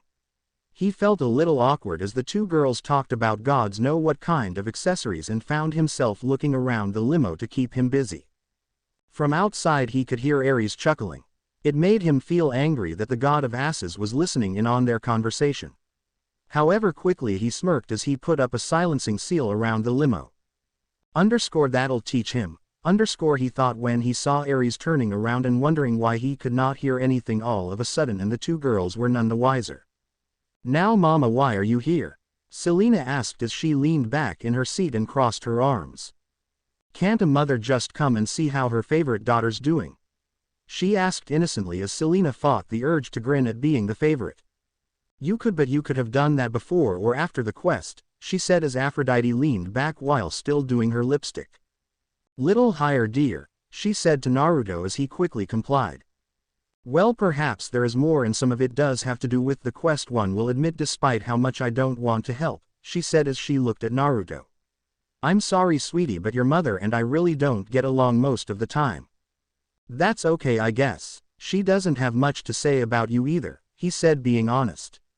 Even after I found out that you existed and that Artemis was your mother, I wanted to make peace with her since she had finally got laid. But did she accept? No, she did not. She can be very stuck up sometimes. She leaned over and pinched his cheek with her well-manicured hands. But you are just so adorable and handsome. My little Lena is so lucky that she got you before anyone else did. Though I may have helped you there. You made us fall in love. Both asked, a little frightened at what the answer would be. They hoped that Selena's mother was not the only reason they were in love with one another. Aphrodite laughed and shook her head. No dears, I just helped push you. I can't create love, I can only nurture it. It had to have been there beforehand like a crush. I just watered it like a plant and it slowly grew and bloomed. That made them relax a bit but kept up with the questions. Naruto could feel his heart pounding away in his chest. He wondered why he felt so nervous around this goddess. Was it because he was aware of the vindictive streak that his mother had told him about, or was it just because this was his girlfriend's mother? So you said you're here because of the quest?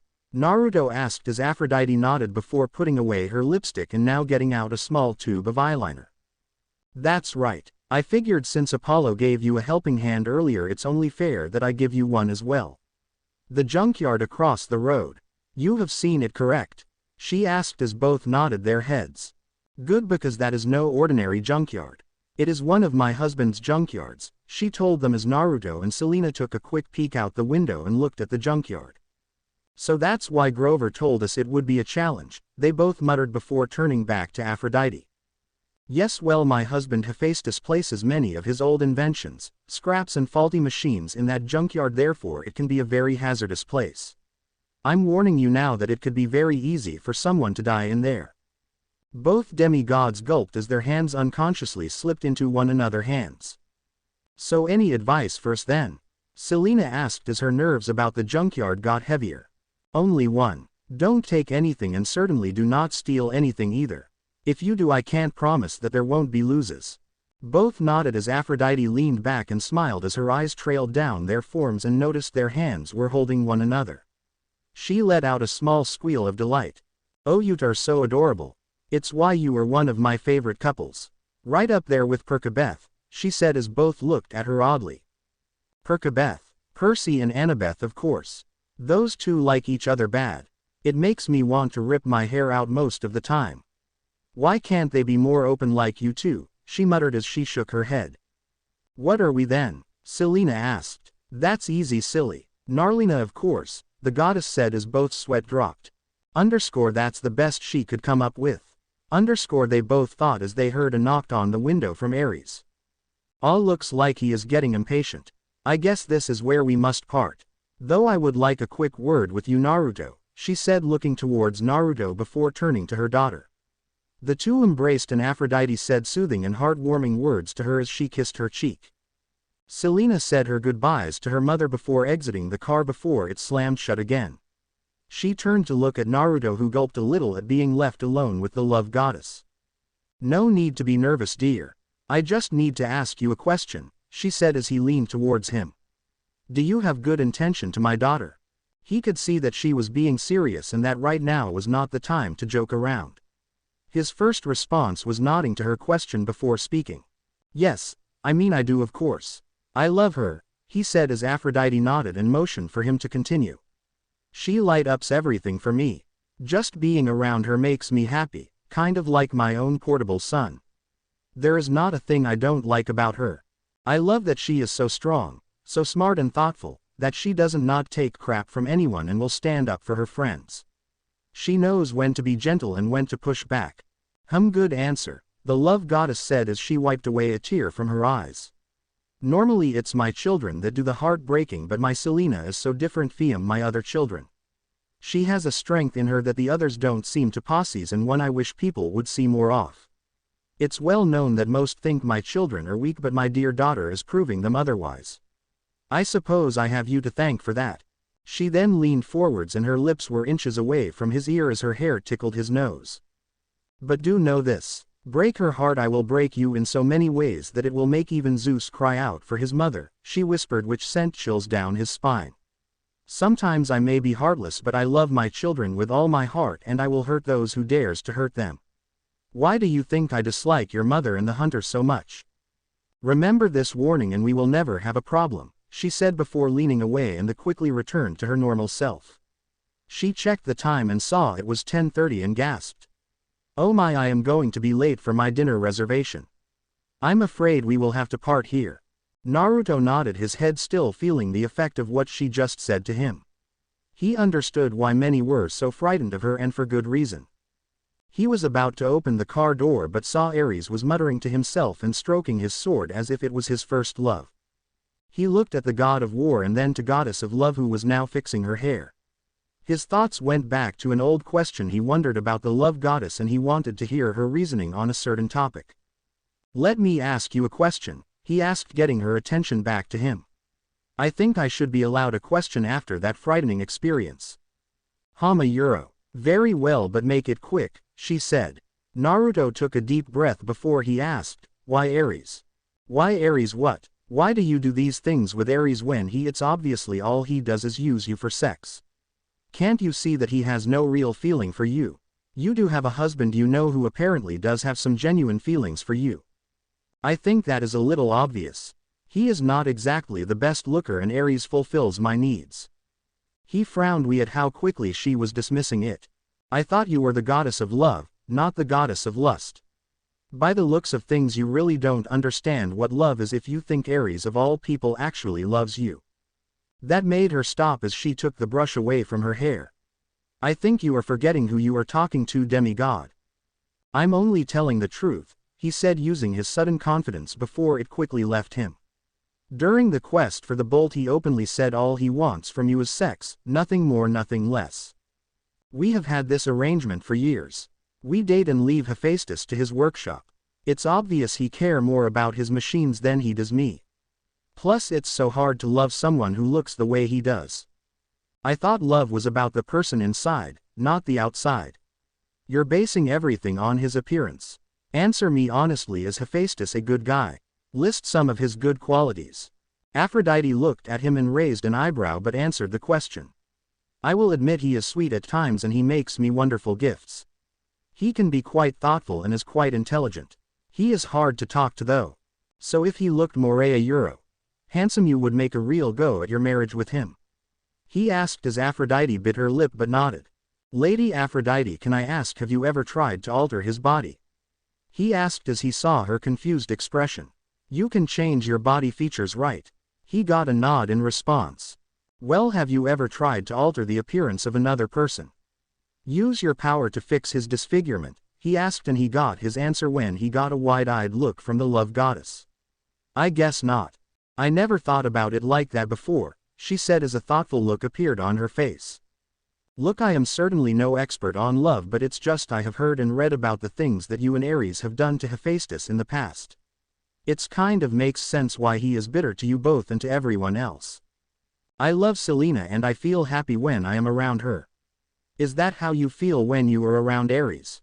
he asked before giving her a polite goodbye, a quick bow, and hastily leaving the limo. "Gods, please don't kill me," was all he was thinking as he left the limo. He turned around to look at Ares and grinned when he gave Ares the bird. In response, Ares glared and growled at him, wanting nothing more than to burn the worthless demigod into nothing but ash, but then he would have to deal with his damn family. They were too troublesome, and he learnt the hard way on multiple occasions what happened when you messed up. From inside the limo, Aphrodite bit her lip and looked out the window as thoughts raced around in her head as she contemplated over the discussion she just had with the strange demigod and daughter's boyfriend.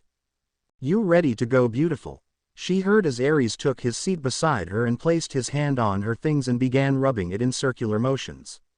"Maybe we could skip the reservations and get right to the good stuff." As he spoke, Aphrodite stared at him and thought over what Naruto had told her about Ares only using her for sex and his own personal pleasure. His grin got bigger as his other hand began to move towards one of her straps. Before he could pull it down though, a sharp whack on his hand made him recoil his hand. "Ow, what was that for?" he asked as the goddesses slapped his hand with her own. I'm not in the mood anymore. I'm going home, so you will have to go play with yourself," she said as Ares looked at her in disbelief.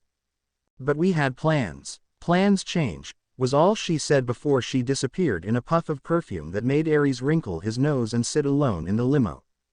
Ares sat there in silence before he growled and punched one of the door, making the door go flying off the car. "That damn brat Gain. He said something, I bet. Gods, one day I will kill that kid and that stupid family of mine won't stop me," he said as he punched a hole in the bottom of the limo before he took off in a fire-induced teleport. Back at the camp, Naruto got back into his sleeping bag and felt Selena wriggle back on top of him as she placed her head back on his chest while his arms wrapped around her waist. "What did she want to talk to you about?" Selena asked, hoping that it was nothing too bad. "So how do we get out of here?" Percy asked as Riptide was held firmly in his hands in its pen form, ready to defend himself if necessary. They woke up early due to Naruto's clone dispersing and waking Naruto up. They quickly discovered that the skeletons were making their way towards them and were only a few hours away. If they wanted to put some distance between them, then they had to get moving now. That way, Zoe said. That is west. How can you tell? Ursa Major is in the north, Naruto said, pointing to the sky, which was still covered in the night sky due to only being 4 a.m., which means that must be west. Zoe nodded her head approvingly. The bear thing? Percy asked as he looked up at the sky but couldn't see a bear in the sky. Constellations were not one of his strong points. Zoe looked offended. Show some respect. It was a bear, a worthy opponent. Guys, Grover broke in. Look. They all looked forward as they stared at the entrance of the junkyard. Piles of metal objects glinted in the moonlight. Broken heads of bronze horses, metal legs from human statues, smashed chariots, tons of shields and swords and other weapons, along with more modern stuff, like cars that gleamed gold and silver, refrigerators, washing machines, and computer monitors. Damn, that a lot of junk. Lord Hephaestus certainly doesn't get bored, does he? Talia said as they began nearing the junkyard. Is that real gold? Talia asked as she pointed to a gold-looking metal trophies sticking out of one of the piles along with a gold-looking statue of a wolf. Walking closely together with Zoe and Grover at the front, Percy and Selena in the middle and Naruto and Talia at back, they trekked in, everyone with their weapons ready in case of emergency. The piles of junk was enormous, easily the size of houses, while some were even bigger than that. There were many various weapons lying on the ground like swords, axes, scythes, bows, mace. If the Ares cabin was here, then they would have had a field day. And don't even get him started on how the Hephaestus cabin would react to seeing all of this stuff. It was an inventor's paradise. Stay together, Zoe reminded them. We can't afford to lose anyone in this place. And remember, touch but don't take.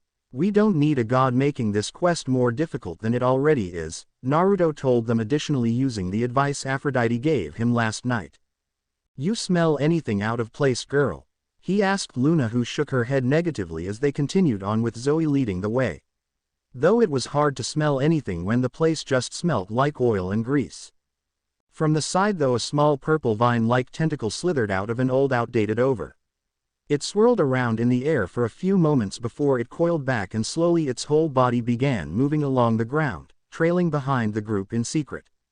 Wow, look at this, Grover said as he raced down a small hill, all the while tripping over bronze coils and golden plates that made the others wince for him. She picked up a bow that glowed silver in moonlight. A hunter's bow. Zoe leaned over and looked it over as her hand traced over it. It looks like an older model of bows that we used to use. The string was not as strong, but it could change shape, she said as she pressed down on one of the vine that decorated it. Grover yelped in surprise as the bow began to shrink, and became a hair clip shaped like a crescent moon. It's just like Percy's sword. The transformation was fine, but it was rejected due to not have the same feature as that pen of his. Once lost, it didn't come back like it was supposed to, so they were scrapped and new models were brought in. Drop it and leave it, she told him as she began to walk. But it is here for a reason. Anything thrown away in this junkyard must stay in this yard. From across the area, Naruto was leaned over a small out-used fountain with small cherubs decorating the top of it. It was made out of bronze and had old murky water inside that was barely visible. He could see small glitters at the bottoms and put his hand in.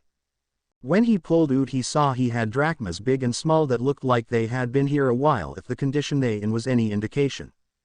But there was one coin that he did have to take a moment to recognize, since it was defiantly not a drachma. It was made of gold, but the symbols were different. Is that Latin, he thought, since he recognized a few of the words from Latin class he had back at school when Mr. Brunner was still teaching them and before the whole demigod stuff appeared. In the center of the coin was a man with wreaths around his head. He looked around the junkyard and he began to notice a few more Roman stuff that he recognized from history lesson and museum trips. An odd shield, a cracked sword, broken helmet. What's got you looking so thoughtful? Selena asked while Luna appeared beside her and looked up at Naruto with curious eyes as well.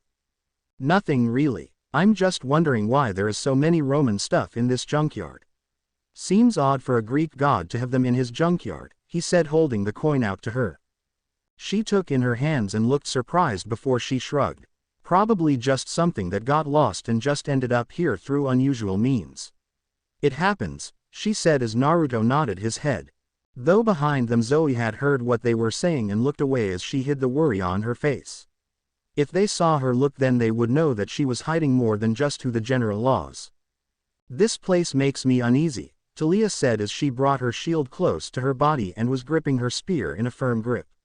The place gave her an eerie sensation that was mimicked by everyone else in the group. It felt like someone was watching them as the old broken statues looked as if they were looking at them. If it wasn't for her fear of height, then creepy statues would be next on the list of fears. You think we're going to get attacked by killer refrigerators? Percy joked and just got a hard look from Talia in return. Zoe and Naruto are right, Percy. Things get thrown away here for a reason. Now come on, let's get across the yard. As the group huddled back together after having a little look around the junkyard, they began to make their way over to the exit, which was just over some small hills made of junk. They climbed over them while trying to keep a steady balance, with the loose pieces of metals and the cracked home appliances making it difficult to maneuver at a fast pace. Above them Zoe was climbing at the front and brought her right foot onto an old baking tray, but as soon as she did, it cracked and the hunter lost her balance. Before she could let out a sound from her mouth and feel the air rushing past her as she fell, since she was around 50 feet up, she felt a strong pair of arms grab her and steady her. She looked up to see a concerned pair of blue and silver eyes. Pretty, she thought before she quickly kicked those thoughts out of her head. Thank you for catching me, she said in a hushed tone and tried to ignore the amused looks of Selena, Percy and Talia. No problem. I can't let my big sis fall to her death now, can I? He said with a fox-like grin before she ducked a swipe from her extended hand. Don't call me that, she said to him as she wriggled out of his grasp and began climbing again. Naruto only chuckled as he slowly began to crack away at the Huntress's ironclad defense and followed after her. Behind them, three of their friends were looking at them oddly. I have a weird sense of copyright Yavu, they all, though, since it reminded them of another brother and sister duo. From his palace Apollo sneezed. Whoa, someone must be talking or thinking about me. I wonder if they're hot, he said as Hermes looked at him as if he was crazy before they returned to search for their lost sister. After climbing multiple hills of junk and after a few near falls to their death, two of which belonged to a certain satyr friend of theirs, they eventually made it over the hills and found themselves looking towards the exit to the junkyard, which was about quarter of a mile away from them. Though when they began walking they all noticed that in 10 separate locations were 10 rusted and broken automatons. One was missing its right arm, another was missing a head, while another was missing its bottom half altogether. Automatons, early models by the looks of it. It's best to stay away from them, Zoe told them as the group began walking down the middle, intent on staying away from the potentially dangerous automatons. Glad that over with, Percy said as they neared the exit, until they all heard loud noises coming from behind them and the sound of metal being dropped on the ground. You just had to jinx it, didn't you? Talia said to him, puffing out her cheeks like a 10-year-old. Percy scratched the back of his head as they all turned around to see what made that loud noise. As they all turned around, they all saw the eyes of the various automatons were now all glowing as gears could be heard beginning to turn and creaking metallic sounds echoed through the junkyard. Oh, that's not good, Grover muttered as he gulped and got his flute out. Around the junkyard, the 10 automatons that were SC here turned on and came to life as their metallic limbs slowly began moving. Their heads all turned to face them and slowly began to turn their whole bodies in their direction. Who took something? We told you not to steal anything and take it out of the junkyard, Zoe said, looking at everyone with an accusing stare. Not me, Percy said as he put his hands up as everyone else did the same. Check your bodies. Make sure nothing got caught on you by accident, Naruto told them all as everyone began looking themselves over. I'm clean, Naruto said after checking himself over. Same here. I have nothing on me, Talia added as Percy and Selena said the same thing a moment later. Oh no, Grover said as everyone turned to look at him. He lifted up his hoof and they could see that on bottom was a piece of gum that had got stuck to his hoof, and on the gum was a small bronze coin. Oh, that's just bad luck, Selena muttered, knowing that it was not Grover's fault that he got a coin stuck to his hoof. It was just a very unfortunate coincidence. We run now, Zoe said, but when she turned around she cursed. Everyone looked behind them and saw a group of automatons had appeared and were blocking their path. They have us cornered, Percy told everyone as Riptide was pointed outwards towards the machines. What do we do? They look different from the ones used at camp, Talia asked as she looked over at Zoe. Aim for their chest. The light you see is the power core. Destroy that and the automatons will cease functioning. But don't let it fall on you either. It falls on you, you get crushed. Everyone stay in at least pairs and don't get separated, Naruto told them all as everyone nodded and broke into pairs while Luna growled and jumped on one of the automatons. She ripped its arm off easily with her strong jaw and threw the arm away. Her mouth then grabbed the power core and ripped it out. Do it just like Luna, Naruto said as he proudly watched Luna tear into another automaton before each group engaged a pair of automatons. Talia stood back to back with Zoe as Talia deflected a large sword away from her with her shield and parried into the automaton. Her spear cracked with lightning as she jabbed the spear towards its chest. The spear went through and the automaton ceased functioning and fell to the ground. Talia and Zoe both had to jump out of the way so that it didn't fall on them. As she rolled on the ground, Zoe took an arrow out of her quiver and began climbing one of the automatons. His hands came up the air to try and get her off, but Zoe used her superior agility to maneuver out of the way. She grabbed hold of the machine's shoulder and hoisted herself up from behind and stood on its shoulder. With the arrow in hand she jabbed the arrow into both its eyes, destroying its artificial sense of sight. In response it began to spin around madly with its arms flaying around at 50 miles an hour. Zoe jumped forward and rolled on the ground before she shot an arrow with her bow and it pierced the machine's chest. She watched it fall to the ground as she stood back to back with Talia. Keep my back covered, Grace. Back at United, they both said before engaging the other automatons that were coming forward towards them. Over with Percy and Grover. Grover was playing his flute as weeds and vines began sprouting from the ground and were tangling up the automaton's legs, causing them to stop where they were going for a few moments each time. They're getting a little too close, Grover said as he climbed up one of the junk piles. Over to his right, Percy knocked one of the swords away and ducked a punch from an automaton before slicing the leg of one of the machines. When it went down onto one knee, he stabbed it right in the chest with Riptide and toppled it over with a loud thud sound ringing through the air. Whoa, no, it's too close, he heard Grover call and looked over to see two automatons about to take a swing at Grover. As fast as he could go, Percy shot forward and cut off one of the machine's arms and watched as it fell to the ground. Not allowing the automaton to draw its over sword from its side, Percy cut off the machine's head before stabbing it right in the chest just like earlier and watched it cease to function and fall to the ground just like the others. When he turned around he went pale when he saw the other automaton take the swing at Grover, who only had a rusty old shield that he had picked up from the junk pile and used to defend himself with. Grover braced himself for impact, but instead a loud growl ripped through the air. Both Grover and Percy turned to their right and saw Luna rip through the air and sink its teeth into the automaton's neck and used enough force to force it to the ground.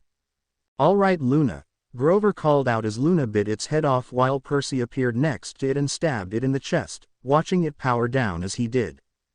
"Good girl," Percy said, patting her head as Luann just nodded her large head at him as if telling him that she was happy to do so. They heard more loud footsteps and they saw 3 more automatons appeared out of junk piles and begin to make their way towards them. "I used to like watching Terminator, but I think this is going to make me sick of it," Percy muttered before bringing Riptide up and charging forward with Luna running next to him as she tacked another automaton while Grover used its flutes to make more vines and weeds to halt their movements. As they were fighting together, Naruto parried an automaton away from him with his the Kubikiri Bacha. The sword easily blocked the strike due to its large size and Naruto managed to push it back. As the automaton stumbled he drew it high and sliced the automaton right down the middle, cutting it in half and shutting it down completely. Behind him Selena cartwheeled away from an axe-wielding automaton and kept dodging the strikes it was trying to land on her. When a heavy strike missed her she grabbed a knife from her pocket and stuck it right in the center of its chest where the light was. She then spun around on the spot and kicked the knife, pushing it further in and making the light go out. Remind you of a certain incident in a bandit camp 2 months ago? Selena asked him as they stood back to back with 3 automatons circling them. You and I have a very different memory of that day, he said, chuckling before all 3 machines went to strike at the same time. As both ducked, Naruto made hand signs and fired a large blast on wind that was strong enough to make one stumble away and fall onto a pile of junk. Turning around, he grabbed Selena's arms as said girl grinned at him. Using his strength, he spun her around as Selena brought her legs out and kicked each of them in the chest until Naruto threw her in the air. She flipped gracefully in the air before landing on one of the automaton's shoulders. She drew out her bow and fired a point-blank shot at the automaton, destroying its head as wires appeared out of it along with sparks that made her cover her eyes. She quickly jumped off its back and ran over and grabbed some rubber tubing. She hooked the tubing onto a piece of metal that was dug firmly into the ground and pulled it as the automaton walked backwards. It caught on the tubing and Selena used all her strength to keep the tubing tight as the automaton fell backward and landed with a loud thud. Naruto meanwhile easily dodged a spear jab at him as he formed a Rasengan in his hand. Moving forward, he got right up close with the machine and slammed the Rasengan into its chest. In response, the automaton went sailing through the air and slammed through a wooden fence before it exploded from the sheer power that was thrusting into it. As they walked back towards one another, Naruto and Selena both saw one more automaton heading towards them with its sword raised high above its head. Getting back to back, they both notched an arrow into their bows and fired simultaneously and watched as the 2 arrows pierced the light on its chest. The automaton ceased to function and was now stuck in the position of it coming to kill them. Around the junkyard, Zoe was on top of a small junk-made hill as she fired one last arrow into the chest of an automaton while Talia pierced it from behind with her spear. She then whacked it with her shield as it topped to the ground and fell on its front. The 2 girls took equally deep breaths as they each looked over at one another and simply gave each other a nod in thanks for watching each other's backs. A little ways away from them, Percy took Riptide out of the chest of an automaton as wiped of some oil that got sprayed over it when he stabbed it in one of its legs. Grover hopped down from the junk pile he was standing on while Luna continued to rip the downed automaton into pieces. Okay girl, I think you got him, Grover said, gently pushing Luna's head away from the automaton as a sizzling sound came from the machine. I think we got all of them, Percy said as he looked around at the 6 automatons that lay defeated, dismembered and destroyed on the ground. I think we did some pretty good work, Grover said, feeling oddly more confident now that the attacking robots had been dealt with. Luann just nodded her head in response, though wished she could remind them she took down half of them. Well, that was not exactly what would you call, Naruto said as sealed his bow back into his arm while Selena put her bow back on her back along with the arrows that she removed from the automaton. She hummed back at him before she leaned up and kissed him on the lips. Have I ever told you how sexy you look when you have just finished fighting a battle, she said, making Naruto get a big cheesy grin on his face. I think you might have mentioned it once or twice in the past, he said as he ticked her stomach, getting laughs from her as she tried to get away, but he kept his grip on her tight, not letting up for a second. Mua you meanie, she said, pouting before she leaned up and kissed him again and eased himself into her. Naruto was about to close his eyes and enjoy the kiss when from the corner of his eye he saw a purple blur creep out from behind one of the automatons. He narrowed his eyes when he saw multiple small vine-like arms appear above the automaton as it wriggled as it pushed itself up. Before he could act out, the purple enigma suddenly shot high in the air and lunged at Selena, who had her back turned to the creature. Selena, he shouted as he pushed her out of the way. He went to grab his hunting knife, but a strong grip appeared on his chest. He felt his whole body go numb and cold, like it had pins and needles in it. He could hear Selena behind him scream out his name before his vision went all blurry. Then everything went black. Selena meanwhile screaming like a banshee as she ran forward and tried to pull this thing that had leached itself to her boyfriend and tried to pull it off. When she did, thought she found it was holding onto him like life depended on it, and pulling it was like trying to move a car. It would not budge. Selena, Talia shouted as she and the others all ran over to see Selena with a scared look on her face as she was tugging on something in front of Naruto.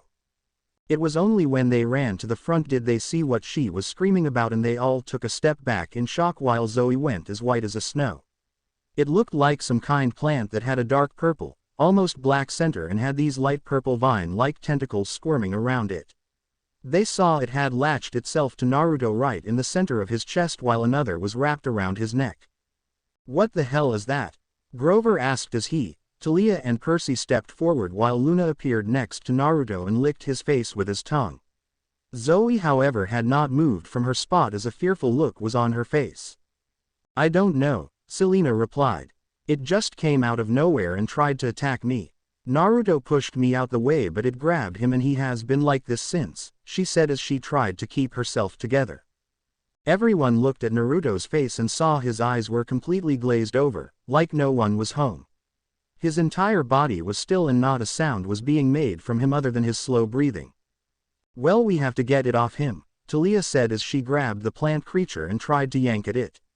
She tried for a good minute before realizing it was not coming off. "Come and help me," she said as Grover and Percy all got involved and tried to yank it off their friend but still it didn't move. "Black Mercy," Zoe said as the others turned to look at her. "That thing is the Black Mercy but I don't understand why it's here." "What the hell is a Black Mercy?" Selena asked walking up to Zoe demanding that she explain what it was. For once Zoe happily complied. "It's a plant-like creature that was created in the early days of the gods. It was used as a means of physiological torture and death. Once the plant attached itself to a host nothing can remove it other than the person it's attached to. But he is completely out of it. He's not even responding to us. How is he supposed to move?" Talia asked. "When it attaches itself to a person it put them in a dream-like state. It shows them their greatest desire, what they want most in the world and apparently it's so powerful that it feels just like reality. The only way for it to come off is for Naruto to realize that he is not in a dream. He has to wake himself up. And if he doesn't manage to do that," Grover asked dreading the answer, "then he will remain like that for the rest of his life. Eventually he will die of starvation and the creature will move on to find a new host," she said as everyone looked in horror while Selena gripped her fists tight as she tried not to cry. "Why in the world would anyone make something so horrid?" Percy asked. "Because Zeus wanted some kind of extreme punishment towards those that dared defy him and this was perfect for physiological warfare. Eventually though Hera voted that it be removed from the world and was imprisoned on Olympus. But since it's here then someone has let it out. We can't stay here," Zoe told them as she built her courage up in this rough time. "We have to leave here and continue with the quest. We can't just continue the quest with him like this." Selena roared at Zoe as said girl took a step back before steeling her nerves. "You two," she said motioning to Percy and Grover. "Pick him up and put him on Luna's back," she said as Luna stood beside Naruto. The two boys quickly picked him up and settled him on top of the large white wolf before the group began to quickly move away and leave the junkyard. Selena walked right beside Naruto as she tried to steady his body while clutching one of his hands into hers. "You have to be okay. You just have to," she whispered as the junkyard behind them disappeared and they trekked to find the nearest road. Dreamscape. He wasn't sure where he was but he knew for sure that it was not in the middle of a junkyard. "Where the heck am I?" he muttered to himself as his eyes scanned the room he was currently in. It was early morning from what he could tell and he was in a room that reminded him of the rooms back in the elemental nations. He was resting in large bed with orange and black covers and around the room was scrolls half open and books lying around on the ground. He felt his chest and looked down to see that nothing unusual or purple was attached to it which did make him feel a little better. He slowly began to sit up revealing that he was wearing a white shirt with black shorts and threw his legs to the side of the bed. He walked over towards the window and he threw the curtains open. When he did his legs nearly gave out when he saw a familiar village lying out in front of him. "I'm in Konoha," he said in shock and he took a few steps back. Oh gods, why am I here? How am I here? I was in the middle of a quest, he thought as he tripped over a pair of shorts that were lying on the ground. A loud knock could be heard from behind as well as a woman's voice but he was so shocked that he didn't notice it. The knock happened again but this time it was more forceful. "Naruto Namikaze, you better be awake," the voice said again but again Naruto took no notice of it. At least he didn't until the door to the room came sailing off and was destroyed when it hit the wall. He whipped his head around and was about to grab a kunai that was nearby, but again was left shocked when he saw who was standing at the door. His mother Artemis. "Mom?" he asked as he took in her appearance. Her hair was in a tied-up ponytail that went down to the middle of her back, and her attire was a long dress that stopped just below her shins with an apron tied on the front. That, and by her physical appearance he would have said she was in her mid-30s. "Every day I have to haul you out of bed. Honestly, you are too much like that uncle of yours," she said in a stern tone before it got wiped away when Naruto appeared in front of her and hugged the life out of her. "How are you here?" he whispered as Artemis got a soft look on her face. "Well, what's this for?" she chuckled as she returned the hug. "Never too old to cuddle your old mom, huh? But you were captured. You were being held prisoner by a titan. I was on a quest to find you." "How?" he asked as Artemis got a confused look on her face before she laughed. "You have been having more of those strange dreams again, haven't you?" she said as she flicked his nose. "Honestly, your imagination, Naruto, is too much sometimes. I wonder what goes on in that head of yours sometimes." After a moment she kissed his cheek before beginning to walk out the door. "Come on, breakfast is ready. Everyone's waiting for you," again she said as she left the room. A dream, he thought as he looked towards the bed before looking back towards the door. He then slapped himself to see if he felt anything. His answer was a stinging pain on the cheek. "What do I do? This has to be a dream, right? But why does it feel so real, and where is everyone?" he asked as a small part. Was I dreaming the whole time? He wondered to himself, but that thought just seemed crazy. Or at least it should have been. Putting on some civilian clothes, he exited the room, which he noticed said Naruto's room on it. He trekked down the stairs where the smell of pancakes tickled his nose and he could hear his mother humming in the kitchen. She turned around to see him as she pointed towards the table. "Take your normal sat, sweetie. Breakfast will be ready in a moment." He just nodded and walked towards the table. However, hallway there a small figure slammed into him and wrapped their arms around him as the sound of giggling could be heard. "Big brother is so lazy," a squeaky voice said as he looked down and saw what he could only describe as a miniature version of his mother. This little girl hugging him was no older than 7 at most and had his mother's hair and face but had his father's eyes. She wore a long yellow sundress and had a necklace of a moon around her neck. "Brother," he said, which made the little girl laugh. "Naru is funny. Sit next to me today," she said as she dragged him over and sat him next to her at the table while she held his hand and kept letting little giggles erupt from her. "You have bedhead again, sweetie," a familiar voice said when he looked over to his side and now noticed that his grandmother was sitting there with them. She looked older, maybe in her 40s, but still breathtakingly beautiful as her eyes still had her familiar warmth in them. "Gran," he said as leaned and hugged his grandmother, who happily returned the hug as she kissed the side of his head. "You're right, he is cuddly this morning," she said to Artemis, who just smiled at the exchange. "Euro, what are you doing here?" he asked as Hestia looked at him in confusion. "What do you mean? I come here every morning for breakfast. I have ever since you were born," she said in a teasing tone as she flicked his nose just like his mother had done earlier. "Breakfast is up," Artemis said as she walked in with plates of pancakes in her hands and placed them all on the table. The smell made Naruto want to melt right there and then, but stopped when he heard the back door open. When he looked over, he felt his entire body go numb and his eyes were welling up. Walking in was a man with golden hair just like him but much longer and with bang on the side and similar blue eyes. He wore the standard Jonin outfit but had a familiar white jacket with flames decorating the bottom of them. "Dad," he whispered as Minato Namikaze walked through the door with a Jonin uniform wearing Apollo walking behind him with his usual playful smile on his face. "Big sis, I'm here for breakfast," he called out as a rag appeared and covered his face courtesy of his sister. "Keep it down," she said to him before she leaned into Minato and the two shared a quick but loving kiss. "Daddy," the little girl called as she hugged her father round the waist, prompting Minato to pick her up and kissed her cheeks repeatedly. "Morning, Lato princess," he said, revealing the girl's name, which happened to be the same name as his grandmother on his mother's side. He watched as his father turned his attention to him and patted him on the head as Apollo took a seat next to Hestia and quickly dug into some pancakes.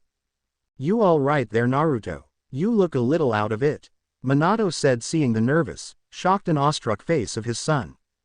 "He's fine," He had another one of those crazy dreams of his, Artemis said as took her seat at the table. Something about on a quest to save me after I was kidnapped, she said, making the adults all chuckle.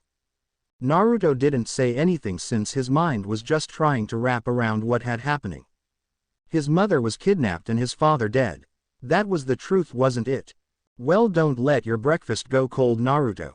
You don't want your mother kick you to the curb again, Minato teased before nervously chuckling when he saw Artemis glaring at him. As Naruto settled down, he saw everyone was looking towards him, all with smiles on their faces as they waited for his response. His new little sister was smiling at him with big innocent eyes, and his mother was giving him a beautiful smile. He felt happy. He felt at peace, more so than he had in a very long time. Picking up his fork and knife, he gave them all a small smile. Okay. The group had been walking for a good hour when the quest members finally stumbled upon a nearby road. It was only a dirt track road, but it was the best alternative they could have hoped for. We continue west. We just follow Ursa Major and eventually we should get to our destination, Zoe said as she wiped a small bead of sweat from her head. Behind her, only a few nodded to her statement as Selena was continuing to stand beside Naruto and had her hand still clutched onto his. Talia was on the other side since they needed people to keep him steady while he rode on Luna's back. The black mercy that was attached on his chest still clung tightly to him, though it was barely moving. Only an odd spasm from time to time indicated to them that the plant thing was alive. The road heads west, so we will follow along it, Zoe told them as they were about to keep moving until a bright light shined from beside them. Once the light was gone, a pickup truck lay on the road for them. Carefully and cautiously they walked towards it, and Zoe was the first to spot a note taped to the steering wheel of the car. Hopping inside, she read the note. This will help you continue west.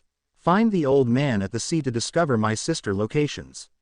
Trust in Naruto, he will survive the Black Mercy. Stay strong. Apollo. Zoe only nodded her head before she poked her head out of the car. It's a gift from Apollo. It will help us along the way, she called as everyone nodded and began to pile onto the truck. Grover got in the front with Zoe so that he could focus on his tracking spells, while Talia, Percy, Selena, Luna and the comatose Naruto got in the open back of the truck. They had to carry Naruto onto the truck and lay him sitting up, resting against the window to the front seats, while Luna kept him steady by sitting in front of him. Talia knocked on the window, signaling they were ready to go, and Zoe quickly took off down the road. Thankfully she was not out of control this time, since she recognized she needed to be more careful with Naruto in the state that he was in. Do you think he can hear us at all? Percy asked, looking over at Naruto and Selena, with said girl trying to look strong but was looking more and more broken as time went on. I don't know. I doubt it though, since this thing is apparently too powerful with its illusion. It would probably take nothing short of a god to be able to speak to him. But this is Naruto. He can get out of this, can't he? I mean, look at everything he has done so far. He can't let some plant thing be the one to take him down. Percy muttered as Selena shook her head. All those times he was prepared. This time it's not the case. We don't know if he has the strength to get out of this. Talia muttered sadly before she heard a growl come from Selena and Luna. He will get out of this. I will not let our future be reunited together by something like this. Not when we got my mother's blessing to be together. But who did send it though? If it was on Olympus, then only a god or goddess could have been the one to release it, and apparently most seemed to like Naruto. I have an idea, Percy muttered angrily as everyone looked at him. Luke. No way. There is no way Luke could have snuck onto Olympus and taken something like that without anyone knowing. He is not that stupid. He did it with the bolt, didn't he? Percy said quickly, shutting Talia up since she could not think of a comeback for that one since it was true. What about the minor gods and goddesses? Lady Hestia did say some of the minor gods and goddesses were getting restless and their allegiance to Olympus was wearing thin due to the treatment of their children and to themselves.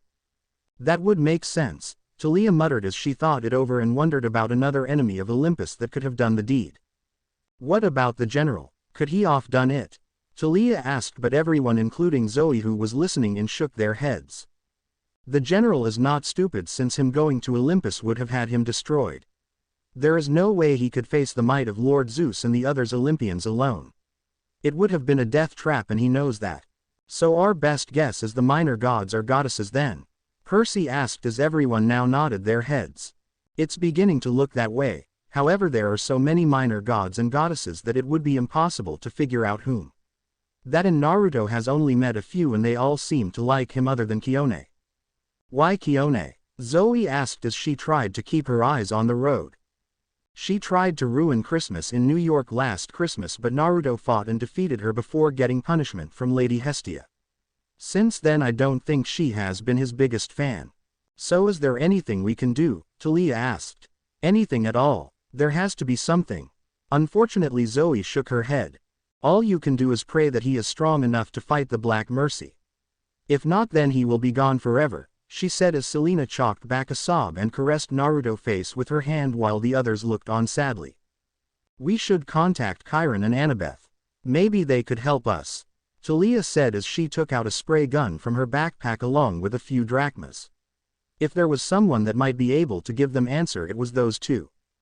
Naruto's dreamscape. Walking down the streets of Konoha was like nothing he had ever felt or expected from his old village. He was used to being hated, glared and pointed at but instead everyone smiled at him, said hello or just gave him a friendly wave. During the whole day what he thought were memories were flooding through his head as he remembered his childhood with his mother and father, the birth of his little sister, his graduation and all the mission he went on. This is so peaceful, he thought to himself. Was it really all a dream? Naruto, there you are. A voice called as he turned around to see Kakashi walking towards him with his usual Ika Ika book in his hand. Come on, everyone's waiting down at the training ground. What? Naruto asked as Kakashi grabbed his shoulders and shunshined away and reappeared at the old training field he and Team 7 used to train on. He was about to speak to Kakashi since for him it felt like 2 years since he saw him. Naruto, sensei, what took you so long? A familiar voice said as Sakura Haruno walked towards them with Sasuke Uchiha walking beside her with his arm around her. You long enough, dope, Sasuke said, but said it in an oddly cheerful voice that sounded so foreign to Naruto. You're becoming as bad as sensei. You are I guess so, he said, not sure how to answer to a cheerful Sasuke before he felt a pair of arms wrap around him from behind. He turned around this time and saw to his surprise Annabeth wearing Konoha shinobi training gear and the Konoha headband wrapped around her head. Annabeth, he said as said blonde smiled up at him. Of course, and now that I'm here you promised me training and that's just what we are going to do, she said, grabbing his hand as she led them over towards the post. Behind her he saw Percy and Talia, who were both dressed in similar clothes, each with a Konoha headband around their heads. Look, I got the rotation part right but I just can't seem to get the power, Annabeth said as Naruto turned his attention back to her and saw she had a rubber ball in her hands and was making the air inside it spin at a fast rate though never popped. Rasengan. You're trying to master the Rasengan. Of course, I have been for the last 2 weeks but I have been stuck on this part for 3 days. You said you would help me when we were at dinner last night, remember? She said as another sudden flood of memories returned to him which showed he was sitting round a table at the Akamichi barbecue restaurant and was with Annabeth, Percy, Talia, Sakura and Sasuke. Naruto was confused like hell but he saw the pleading look from Annabeth which made him cave in like many times before. Okay, let me see if I can help, he said as he watched her focus on the rubber ball. They stayed like that for the next few hours as Annabeth tried to make it pop but was still unsuccessful. She had been close on 2 occasions but each time the power just was not enough to stretch the rubber enough to make the hole. So are you excited for this afternoon? Annabeth asked as she wiped some sweat away from her head as Naruto watched Sasuke and Percy spar with Kakashi while Talia and Sakura happily chatted away. Excited for what? He asked as saw the surprise appear on her face. For what? You know what? Selena's back today from her mission today, she said as if trying to remind him. You know, been gone for 2 weeks to Snow Country, your girlfriend of a year. Ring any bells? Oh, was all he said. Selena is here too. Oh gods, I hope she has some answers. I am so confused he though. Man, you really are out of it today. That's what you get for not getting much sleep. Honestly, you need to look after yourself better, otherwise Aunt Artemis is going to give you the beating of a lifetime. Right, was all he said before he began walking away. Where are you going? She asked. I need to go see my dad, he told her before he took off at a quick speed and headed for the Hokage Tower. Hokage Tower. Naruto traveled through the tower until he arrived at his father's office. The secretary, who had been there for as long as he could remember, gave him a pleasant smile and motioned for him to go inside. Pushing the door open, Naruto looked inside to see his father sitting at his desk doing the dreaded paperwork that all Kages seemed to hate more than anything in the world. Looking up from his desk, Minato smiled at his son and motioned for him to come forward. It was still just weird to see his father. He was dead and yet here he was in front of him. Was this real? Because it sure felt like it. They had spent that breakfast talking to one another, though Naruto spent most of it just slack-jawed because he just could not believe his father was sitting across him and eating pancakes while Artemis had to help feed Leto since she got syrup all over her face. "Hey Naruto, something I can do for you?" he asked as put the pen he was using down to the side. Yeah, I think so," Naruto asked since he didn't know where to start, so he just started with something simple. "So, where is Pervy Sage and Grandma Tsunade? I haven't seen them around." In response, his father gave him a funny look as if Naruto just asked him a stupid question. "They took a vacation, remember? Since it's their 25th anniversary, they left for Hot Spring Country for a few weeks. They are back in a week. Holy shit, they're married." Though since the Tsunade he remembered would not ever have gone out with the white-haired pervert even if he was the last man of Earth. "Anything else?" he asked as he raised an eyebrow at his son. "Yeah, actually, is there anything on the Akatsuki? Like where they are, or has anyone seen them lately?" Naruto asked, wanting to get information of the rogue group since he wanted to be prepared if they showed while he was in this confused state. However, his answer from his father was the confused look on his father's face. "Akatsuki. I'm sorry Naruto, but I have never even heard of any person or group by the name of the Akatsuki. Are they some kind of team I forgot about?" he said as he picked up a chart that had lists of teams that Konoha currently had and whether they were out on missions or currently in the village. No, they are a rogue group. After the tailed beasts and want to rule the world. Like the big 9-tailed fox that you sealed into my gut," he told him, but Minato looked at him oddly and then with a worried look. He stood up and walked over to Naruto and placed a hand on his forehead. "You don't feel warm. Are you okay Naruto? You're saying stuff that does not make any sense." "What are you talking about?" Naruto said as he took a step back. "The tailed beasts, that's what they are after. How can you not know any of this?" "Naruto," Minato started, "the tailed beasts have been missing for years. The 9-tailed fox vanished nearly 20 years ago. No one has seen it since and most just assume that it somehow died. After all, nothing lasts forever." "Gone?" Naruto asked as Minato nodded his head. "Man, that dream you had must have really done a number on you. You seem a little out of it today, and I think I am beginning to agree with your mother that you need more rest. You could use that imagination of yours to write books like Jiraiya."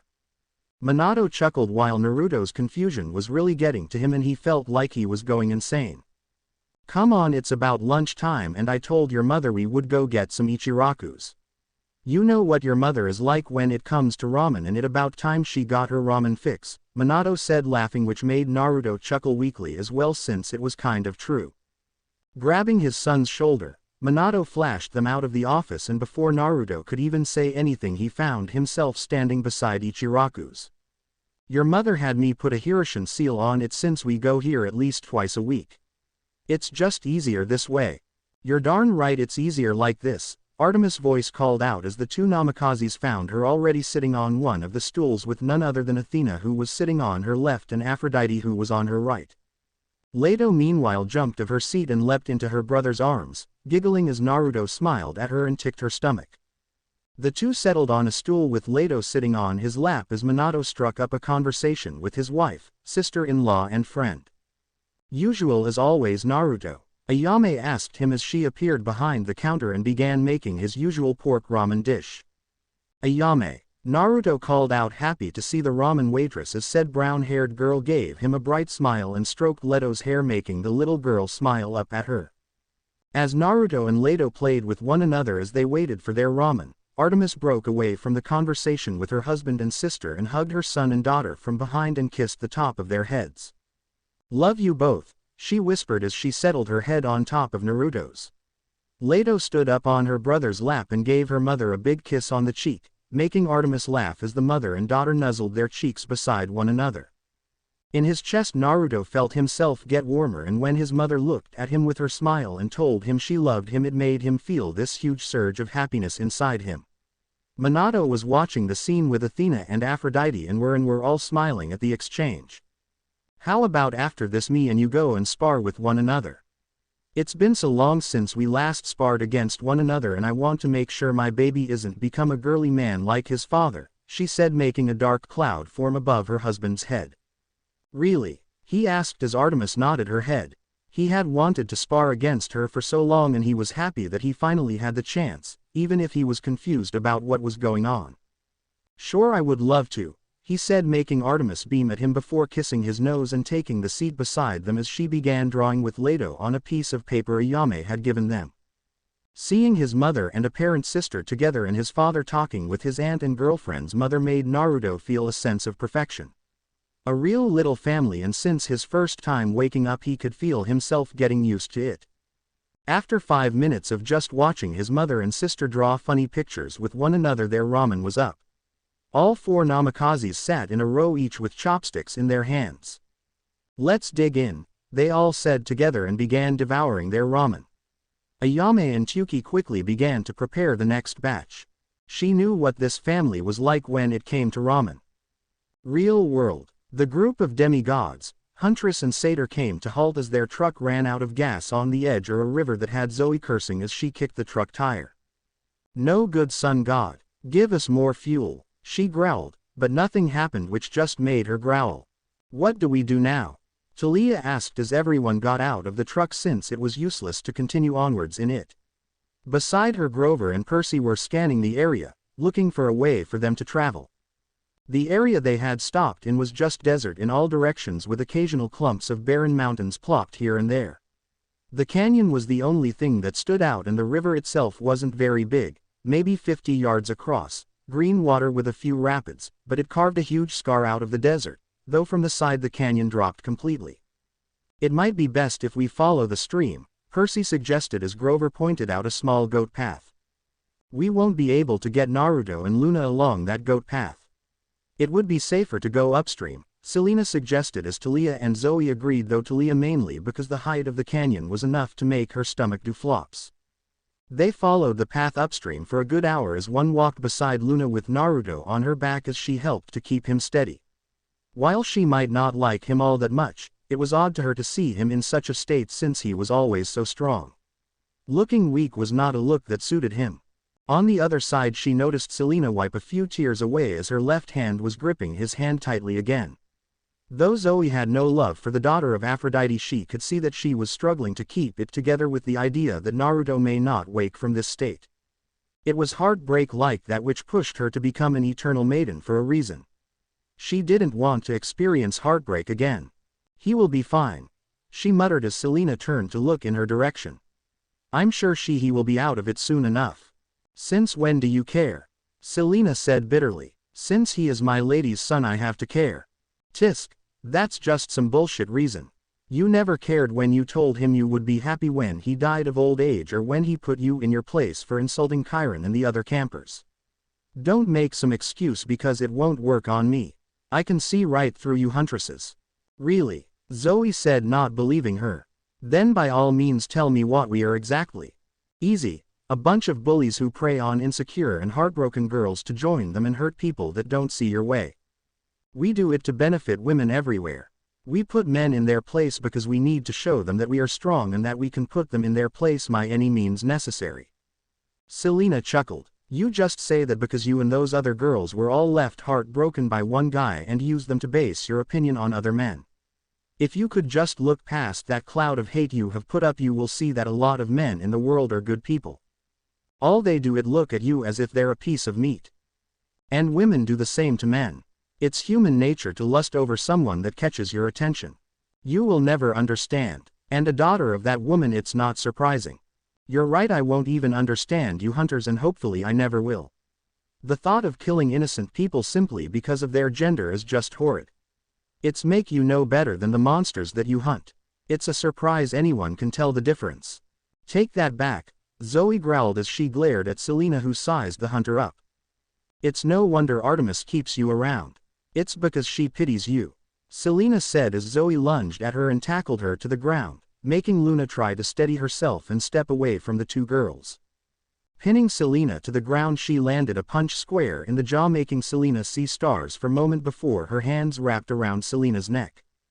Take that back, you, Zoe said as Selena gasped for air as Zoe's grip tightened on her neck.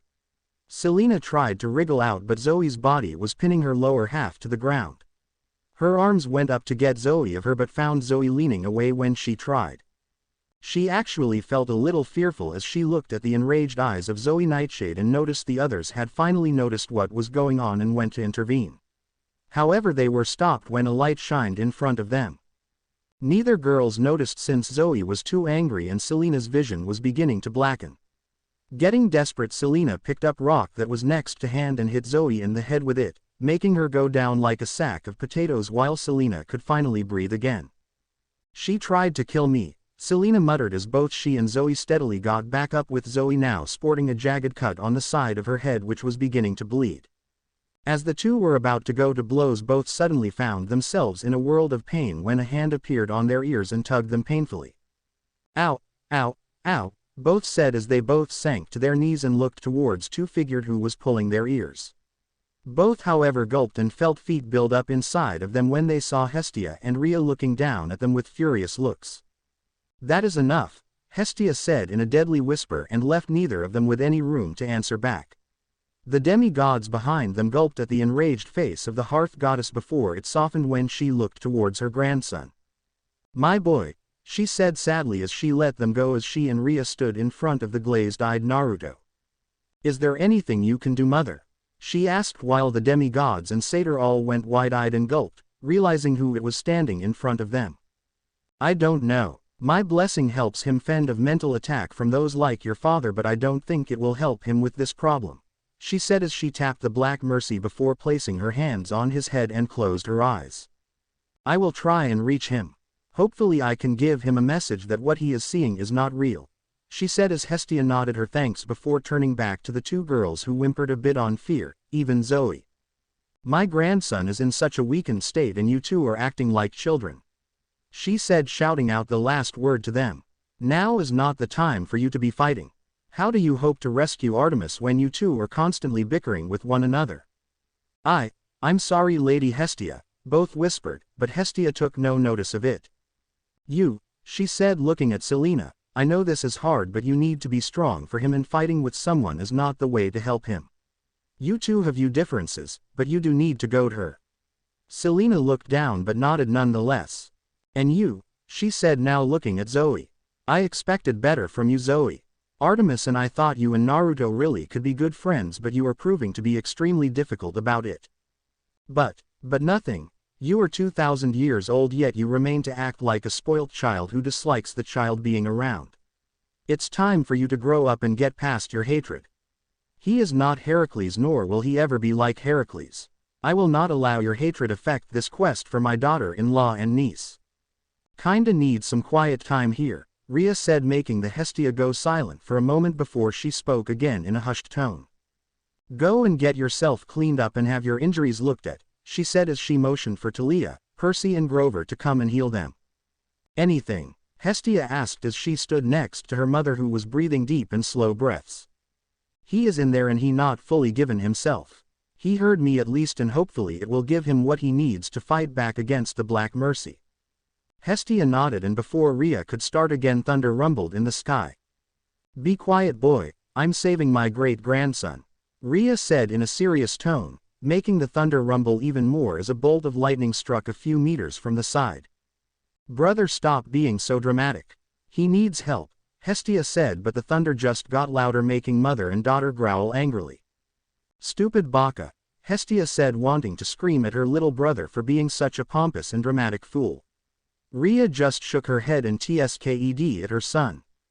We should go before he torches the entire place, Rhea said, with Hestia agreeing, but walked over to the group. Take this, she said as she handed them a jar of Greek fire. Once that thing is off him, you burn it until there's nothing left.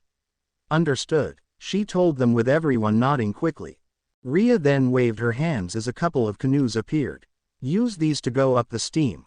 Son of Poseidon, use your water abilities to move them up the river, she said to Percy, who quickly nodded. He could do that. Good luck, Hestia said to them before she and Rhea disappeared.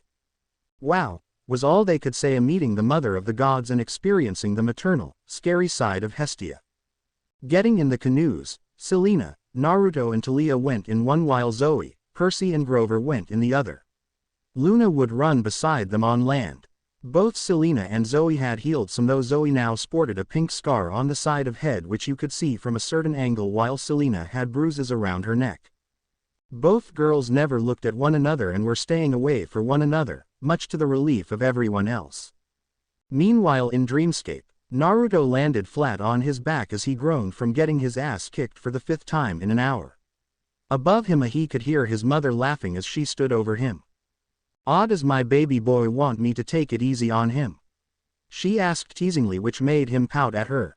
"I'm not a baby and you just got lucky," he said as he stood up and quickly delivered a swift kick towards her, only for the kick to get blocked and for Naruto to get thrown on the ground again.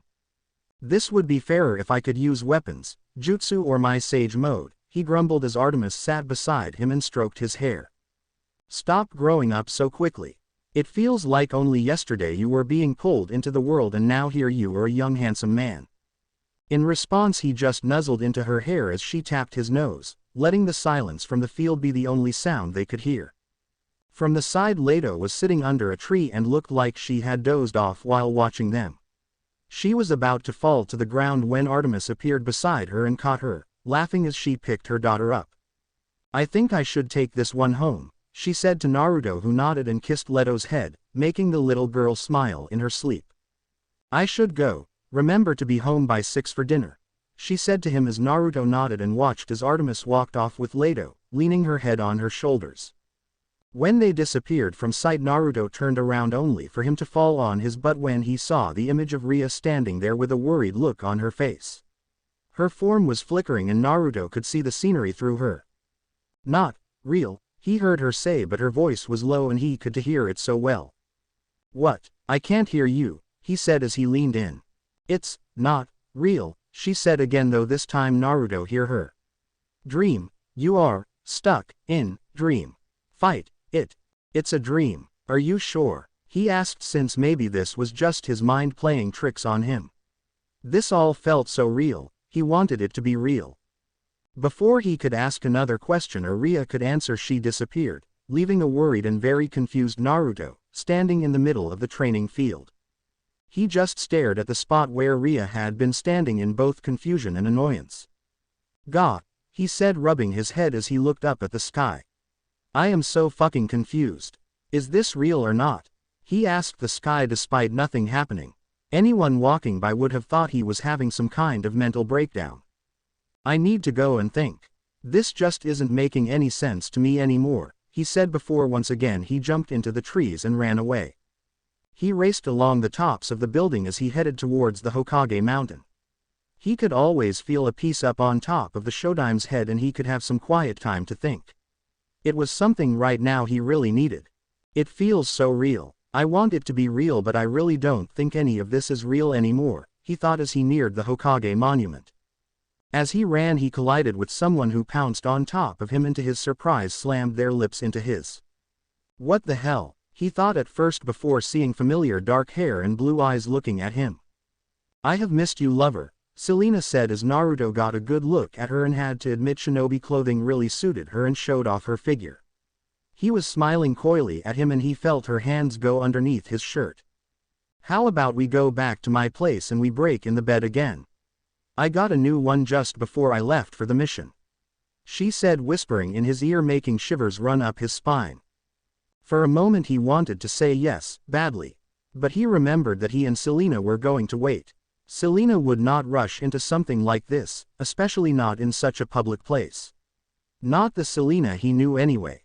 "Get off," he said as he managed to push her off him, making the girl look at him in confusion and annoyance. "What are you doing? Don't you want to claim what's your again?" he said as she acted in a way that Naruto just did not recognize her in. He took a step back and he felt his resolve get stronger and stronger. "This isn't real," he said firmly. As soon as he said it, he was surprised to find his parents, Leto, Hestia, Apollo, all the demigods from camp and the old shinobi gang all around him looking at him with happy smiles on their faces and were motioning for him to come with them. "Come on Naruto, let's go train together. Our flames of youth will burn like 1,000 suns. Hey dope, let me kick your ass again. Looking good handsome. Come over and let's have some fun. You want to go get some ramen, sweetheart? We can talk if you want. Come on little nephew, lighten up and join the party. Big brother, come and play with me. Naruto, come and give your grandmother a hug. Naruto, want me to teach you more about seals? Stop it," Naruto whispered as he held his head as the voice got louder and found the sky above him was getting darker and redder. "This isn't real. None of this is real," he kept saying over and over to himself, and to his surprise he began to feel the ground shake and a large burst of smoke appear in front of the village.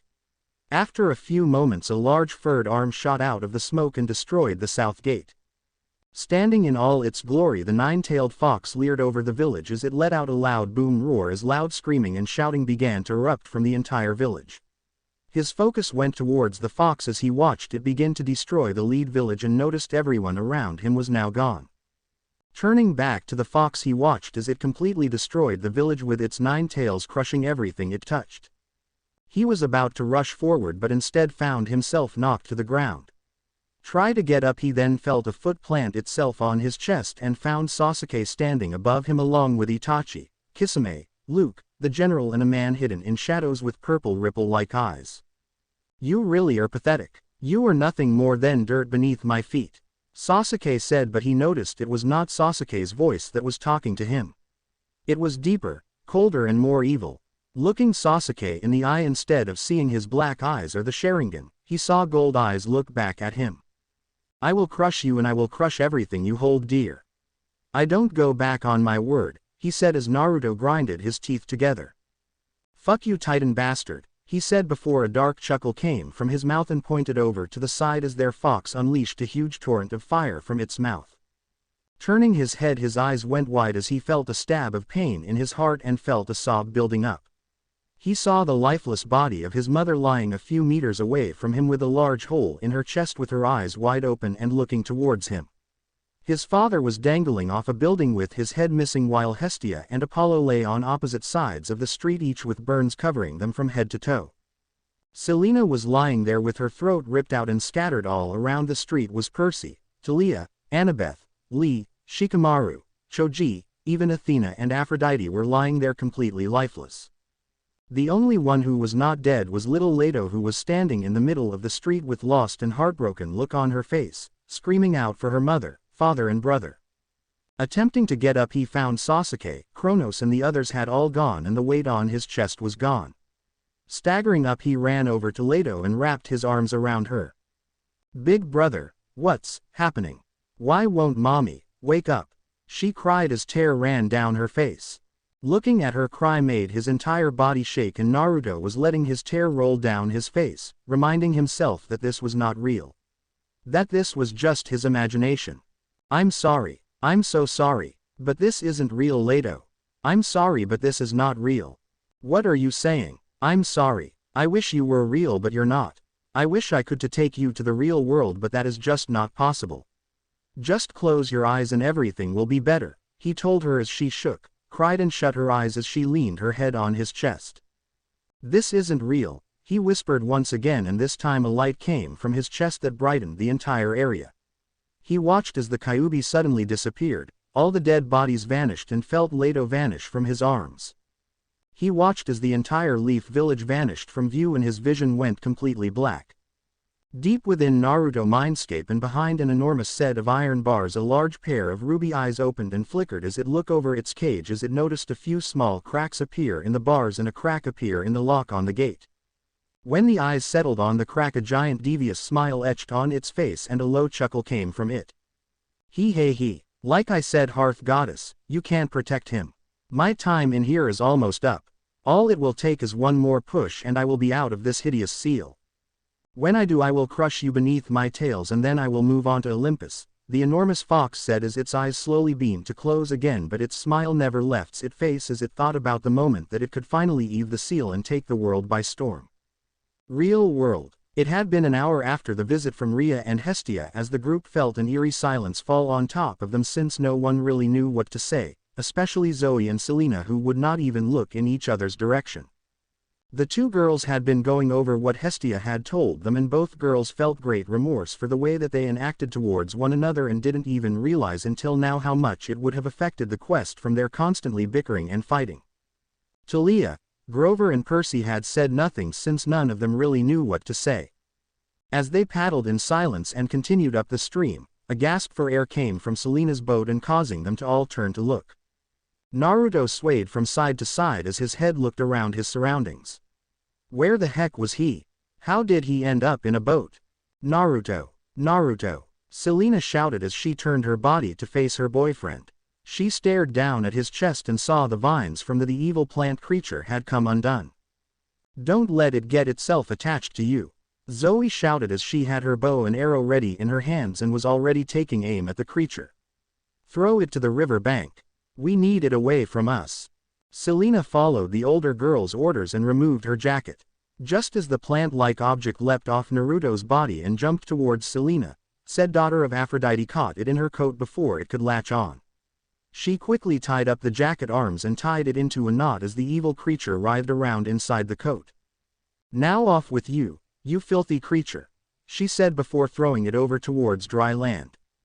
On the other boat, Zoe shot off 3 arrows into the jacket where vile noises came from the monster. After shooting a 4th one, the jacket just stopped moving and they all watched as speckles of gold dust poured out of the holes where the arrows hit. Thank the gods that's over with, Talia muttered before everyone turned their attention to their friend who was blinking rapidly. Selena kneeled down in front of him, her hands on both of his cheeks as she checked him over.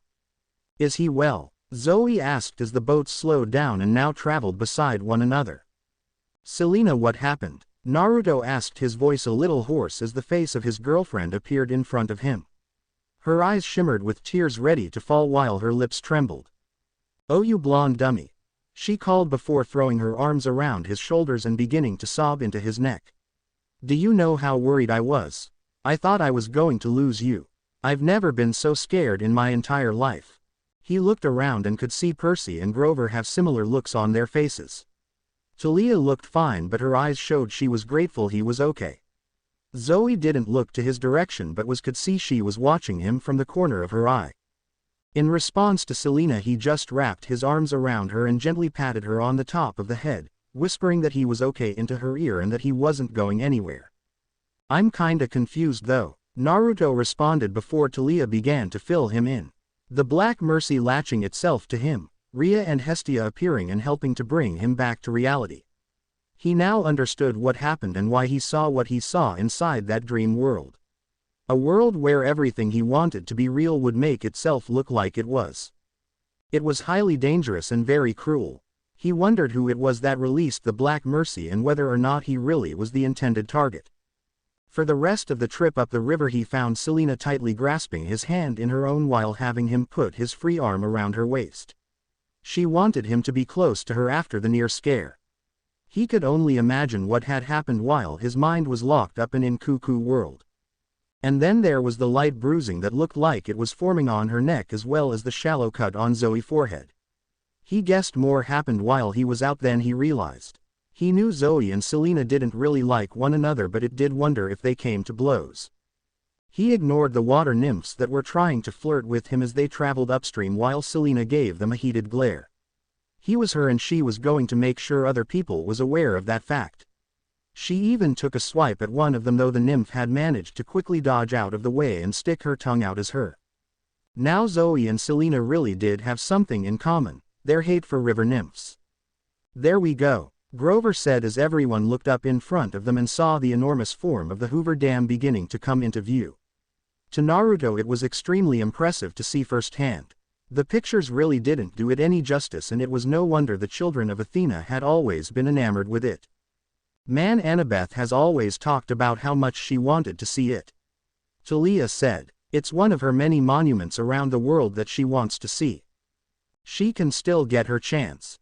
Grover added. I'm sure she will drag us here when we get back to camp and tell her we saw it. I can just see her now getting all jealous and annoyed.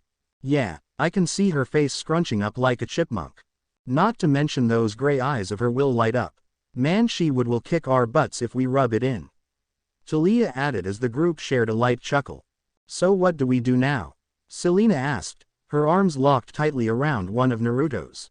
She wasn't gonna let him out of her sight now that he had finally woken up, and by the look of it Luna had the same though, since Luna was running at a pace that stayed in line with their boat.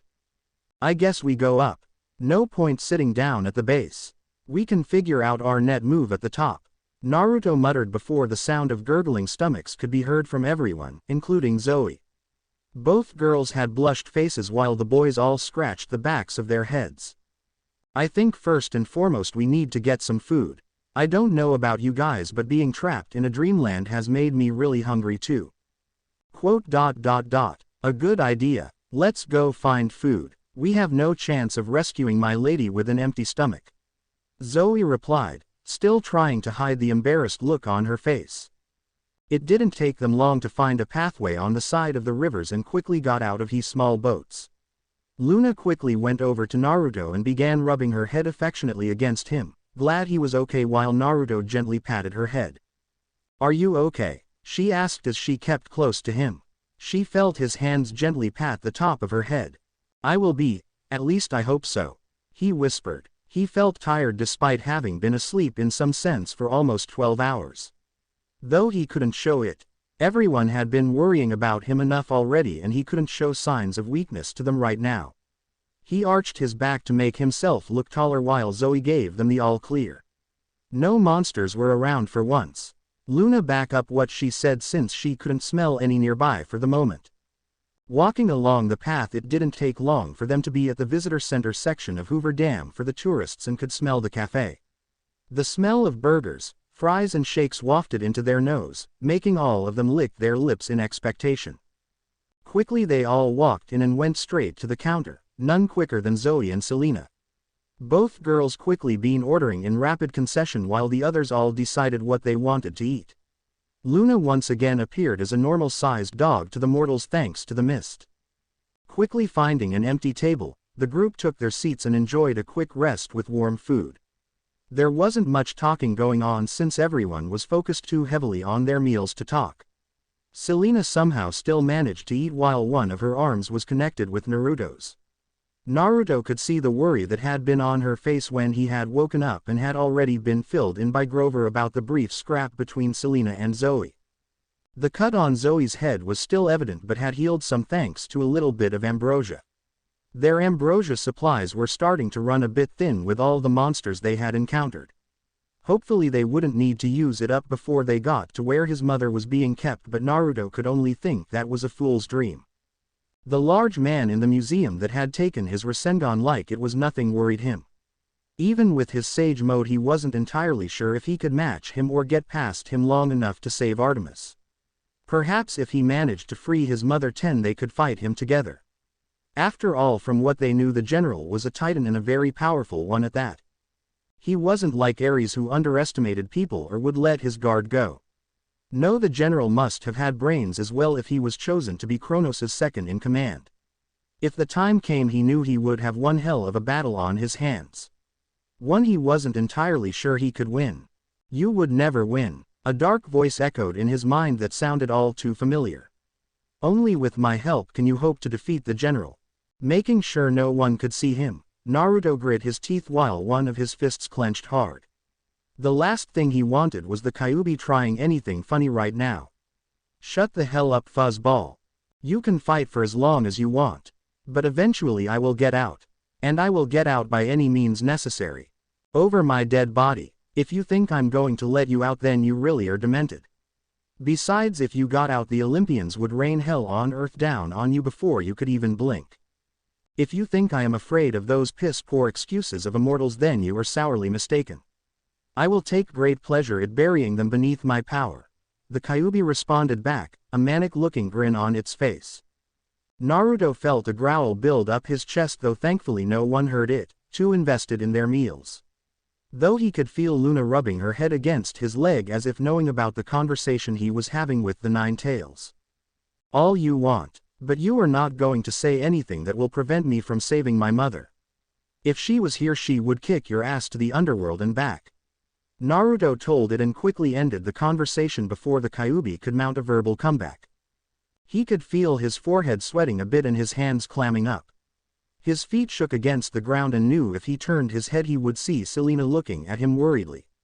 He didn't want her to constantly worry about him, even if it was her right as his girlfriend. Hey, I'm going to the bathroom, Naruto told them as he stood up. Selena stood up with him, a worried look in her eyes before he patted her arm gently. I'm fine, I'll be back in a few minutes. Okay, she nodded before he left the table, all eyes on him as he left. You think he's okay? Grover asked, taking a bite out of his vegetarian burger. Talia shook her head at his meal. How in the world could anyone eat a burger without the meat in it? It was preposterous and just made no sense. Even if he was a satyr. No, he won't be. They heard as Zoe finally took a seat at the other end of the table with a plate of fries on her tray with a pot of ketchup next to it. Immediately Selena glared at her, her pale blue eyes daggering into Zoe's own dark ones. At least not for some time. And how would you know? Because I've seen it before and I have seen what it has done to people in the past. Zoe said solemnly, placing some of the fries in her mouth and quickly devouring it like a lion devours a slab of meat. It never ends well for those inflicted to the pain of the Black Mercy. How so? Percy asked, placing some fries in his mouth while listening to Zoe. More damage has likely been done to his mind than we think. We don't know what he saw in that dreamland he was in. A many number of things could have happened. We won't know the extent of the damage until someone with knowledge on the beast is here. What kind of damage do you mean? Selena asked, her conscience getting more and more worried. His mental health most likely. Like I said, I don't have much knowledge on it, but what I do know is that there are many after effects from being torn away from the Black Mercy. Zoe told them before she went back to her meal. We will all need to keep a close eye on him. He is now the weak link to this group, whether he knows it or not. Bathroom. Walking briskly into the bathroom, Naruto went straight toward the sink and let the cold water begin to flow. He was glad no one had tried to follow him. He didn't want them seeing him as he currently was. Quickly he started splashing cold water over his face while the words of the Kyuubi continued to ring through his mind. Looking into the mirror, he looked at his reflection and saw the dark bags under his eyes. Looking at himself, he could see his skin had gone slightly pale and his hair looked like tea had lost some of its shine. All of this because someone had let loose some dark creature that put him out of commission for a short time. Why do I feel so angry? Naruto thought to himself as his hands gripped the side of the sink. The Kyuubi is doing its best to take full advantage while I'm like this. While I'm still recovering. Are these the after effects? He shouldn't have been surprised that the Nine Tails would try to release itself when he wasn't completely 100%. Despite the few meetings and conversation they had in the past, the Kyuubi made it evidently clear it wanted him dead and wanted its freedom back. That wasn't something he could allow given the destruction and power he knew it possessed. Why did you leave? A voice asked. He jumped in surprise, but his eyes went wide when he saw the small form of Leto, his younger sister in the dreamland, standing there looking at him. What are you doing here? He asked, his voice wavering as he stared at her tiny form. Across her stomach were red cuts that went deep into her body. A small trace of dried blood was covering her chin while her silver eyes stared up at him in sadness and betrayal. She wasn't supposed to be real. Why did you leave me? I thought you would protect me. His hand went to touch her shoulder, but as soon as he got close she disappeared into a dark smoke. He took a step back, looking at the spot where the little girl had been standing before he swiftly slapped himself in the face. That wasn't real. It's just my mind playing tricks on me. It's just my mind playing tricks on me. Naruto. He heard, quickly recognizing it as Selena's voice. It sounded panicked and worries, but then he could hear the sound of chairs being thrown and metal clashing against metal. He shook his head before he pushed the door open and went back into the main cafeteria. The first thing he saw was Zoe locking her blades with one of the skeleton warriors. He wondered how the hell they were able to find them so quickly. But then again they have been a thorn in our sides since they were created back at the museum. We have to get rid of them once and for all. The few mortals that had been in the cafeteria had gone left immediately, shouting that two groups of teenagers were beginning to fight in the cafeteria.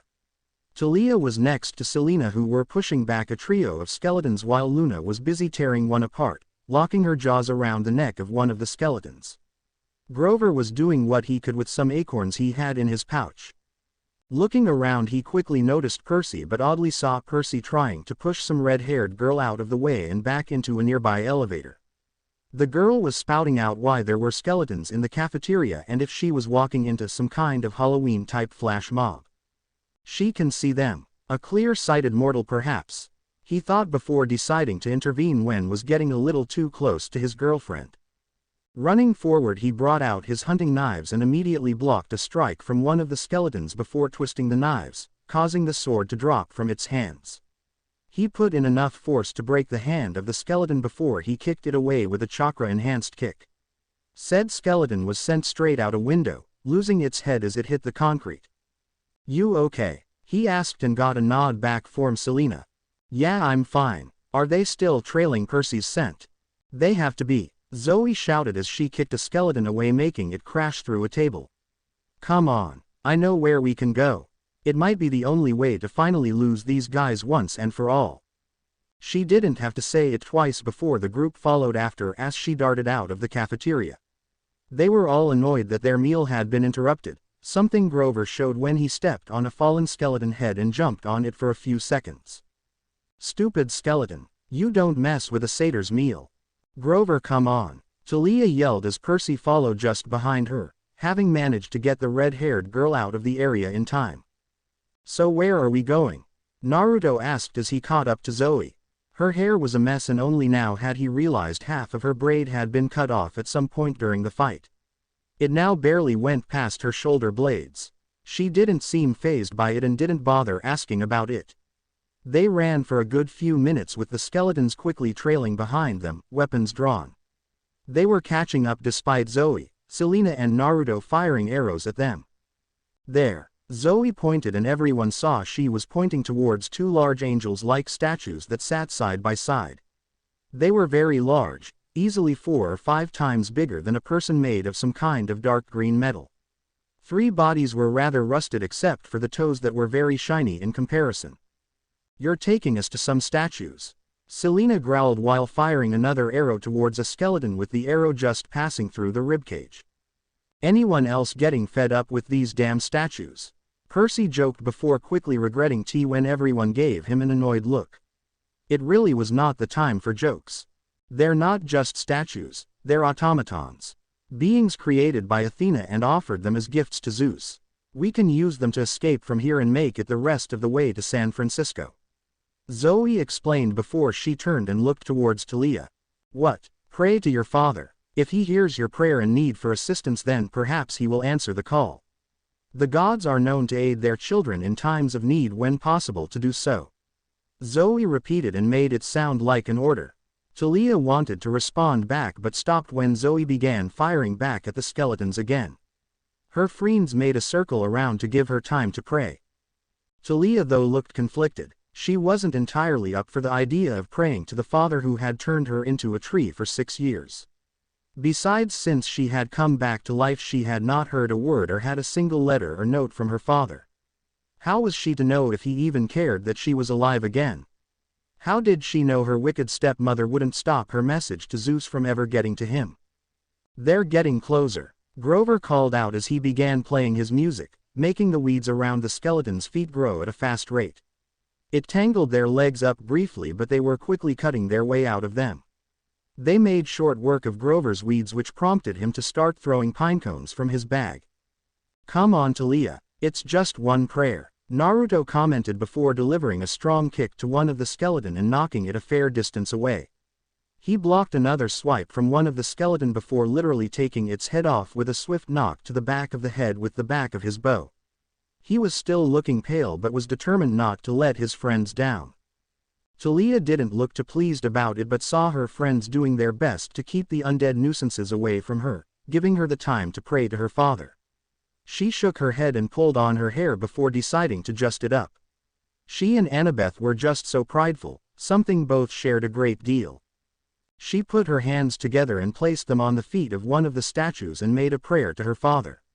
"Hey Dad, we kinda need some help here to save Artemis. Could you lend us a hand with the statues perhaps?" Nothing much happened for a minute, leading Talia to believe it hadn't worked or Zeus had decided to just ignore her. It didn't surprise her that it went unanswered. It wasn't like he gave much of a damn in the past. However, that quickly changed and her head snapped up towards the sky when a loud boom of thunder rang out overhead that made everyone stop and look up at the sky. Lightning started surging across the sky before two bolts of lightning suddenly struck the two angel statues, sparks coming off them that made everyone but Talia have to look away from. As soon as it happened, the two large pair of wings on both statues suddenly rose to life and began standing upright, stretching their bodies as if they were stretching their muscles. They took a couple of steps forward, which prompted the Huntress, demigods and satyr to quickly move away from the skeletons, whom started to back away slowly. A couple of the skeleton tried their luck and threw some spears and baton towards the large metal statues. However, as soon as they did, they all got kicked away from the statues, which sent them sailing through the air.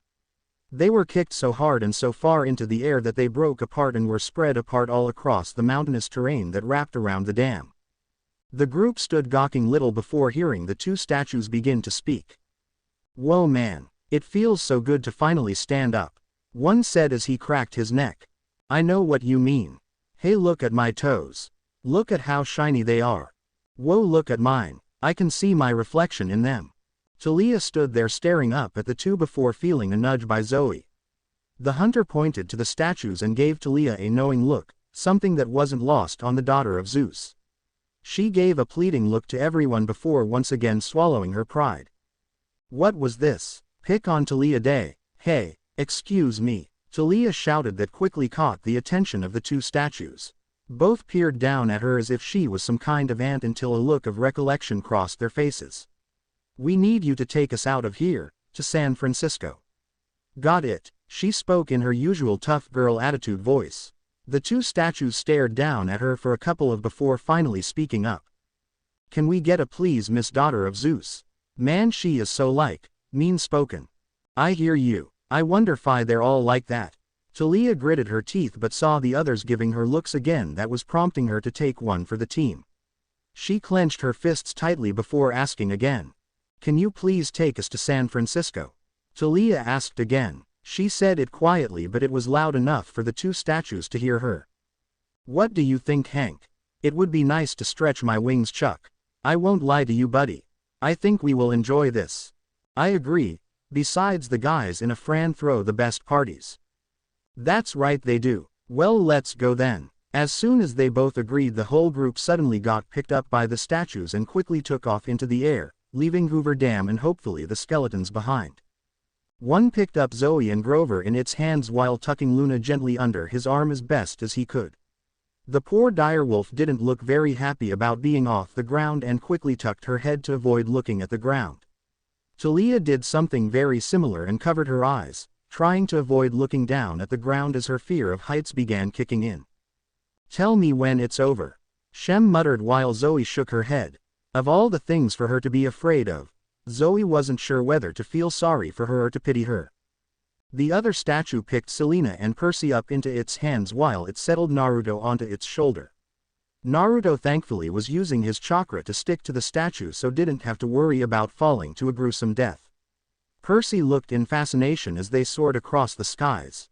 No doubt this was going to be one of the few times Percy would ever get to fly, since Zeus didn't like children of his brothers entering his domain. "The clock is ticking, boy.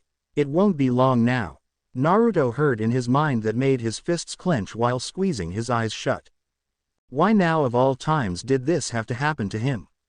The Black Mercy had obviously done something to him mentally, and he knew whatever it was had caused the Kyuubi to begin taking advantage of this. His vision was going blurry and the words from the Kyuubi kept racing through his mind and kept getting louder. It was taunting him about the things it was going to do once he was out. He gently leaned his head into his hands as tried to get the voice of the Kyuubi to stop. The after effects of the Black Mercy were once again taking effect and he could feel himself beginning to slip into unconsciousness again. He tried to fight it, the pounding in his head was taking over until eventually Naruto couldn't take any more and slipped into darkness, and off the statue with Taliah and Zoe watching as they tried to reach for him. Naruto, the end. Now we will see you in the next video.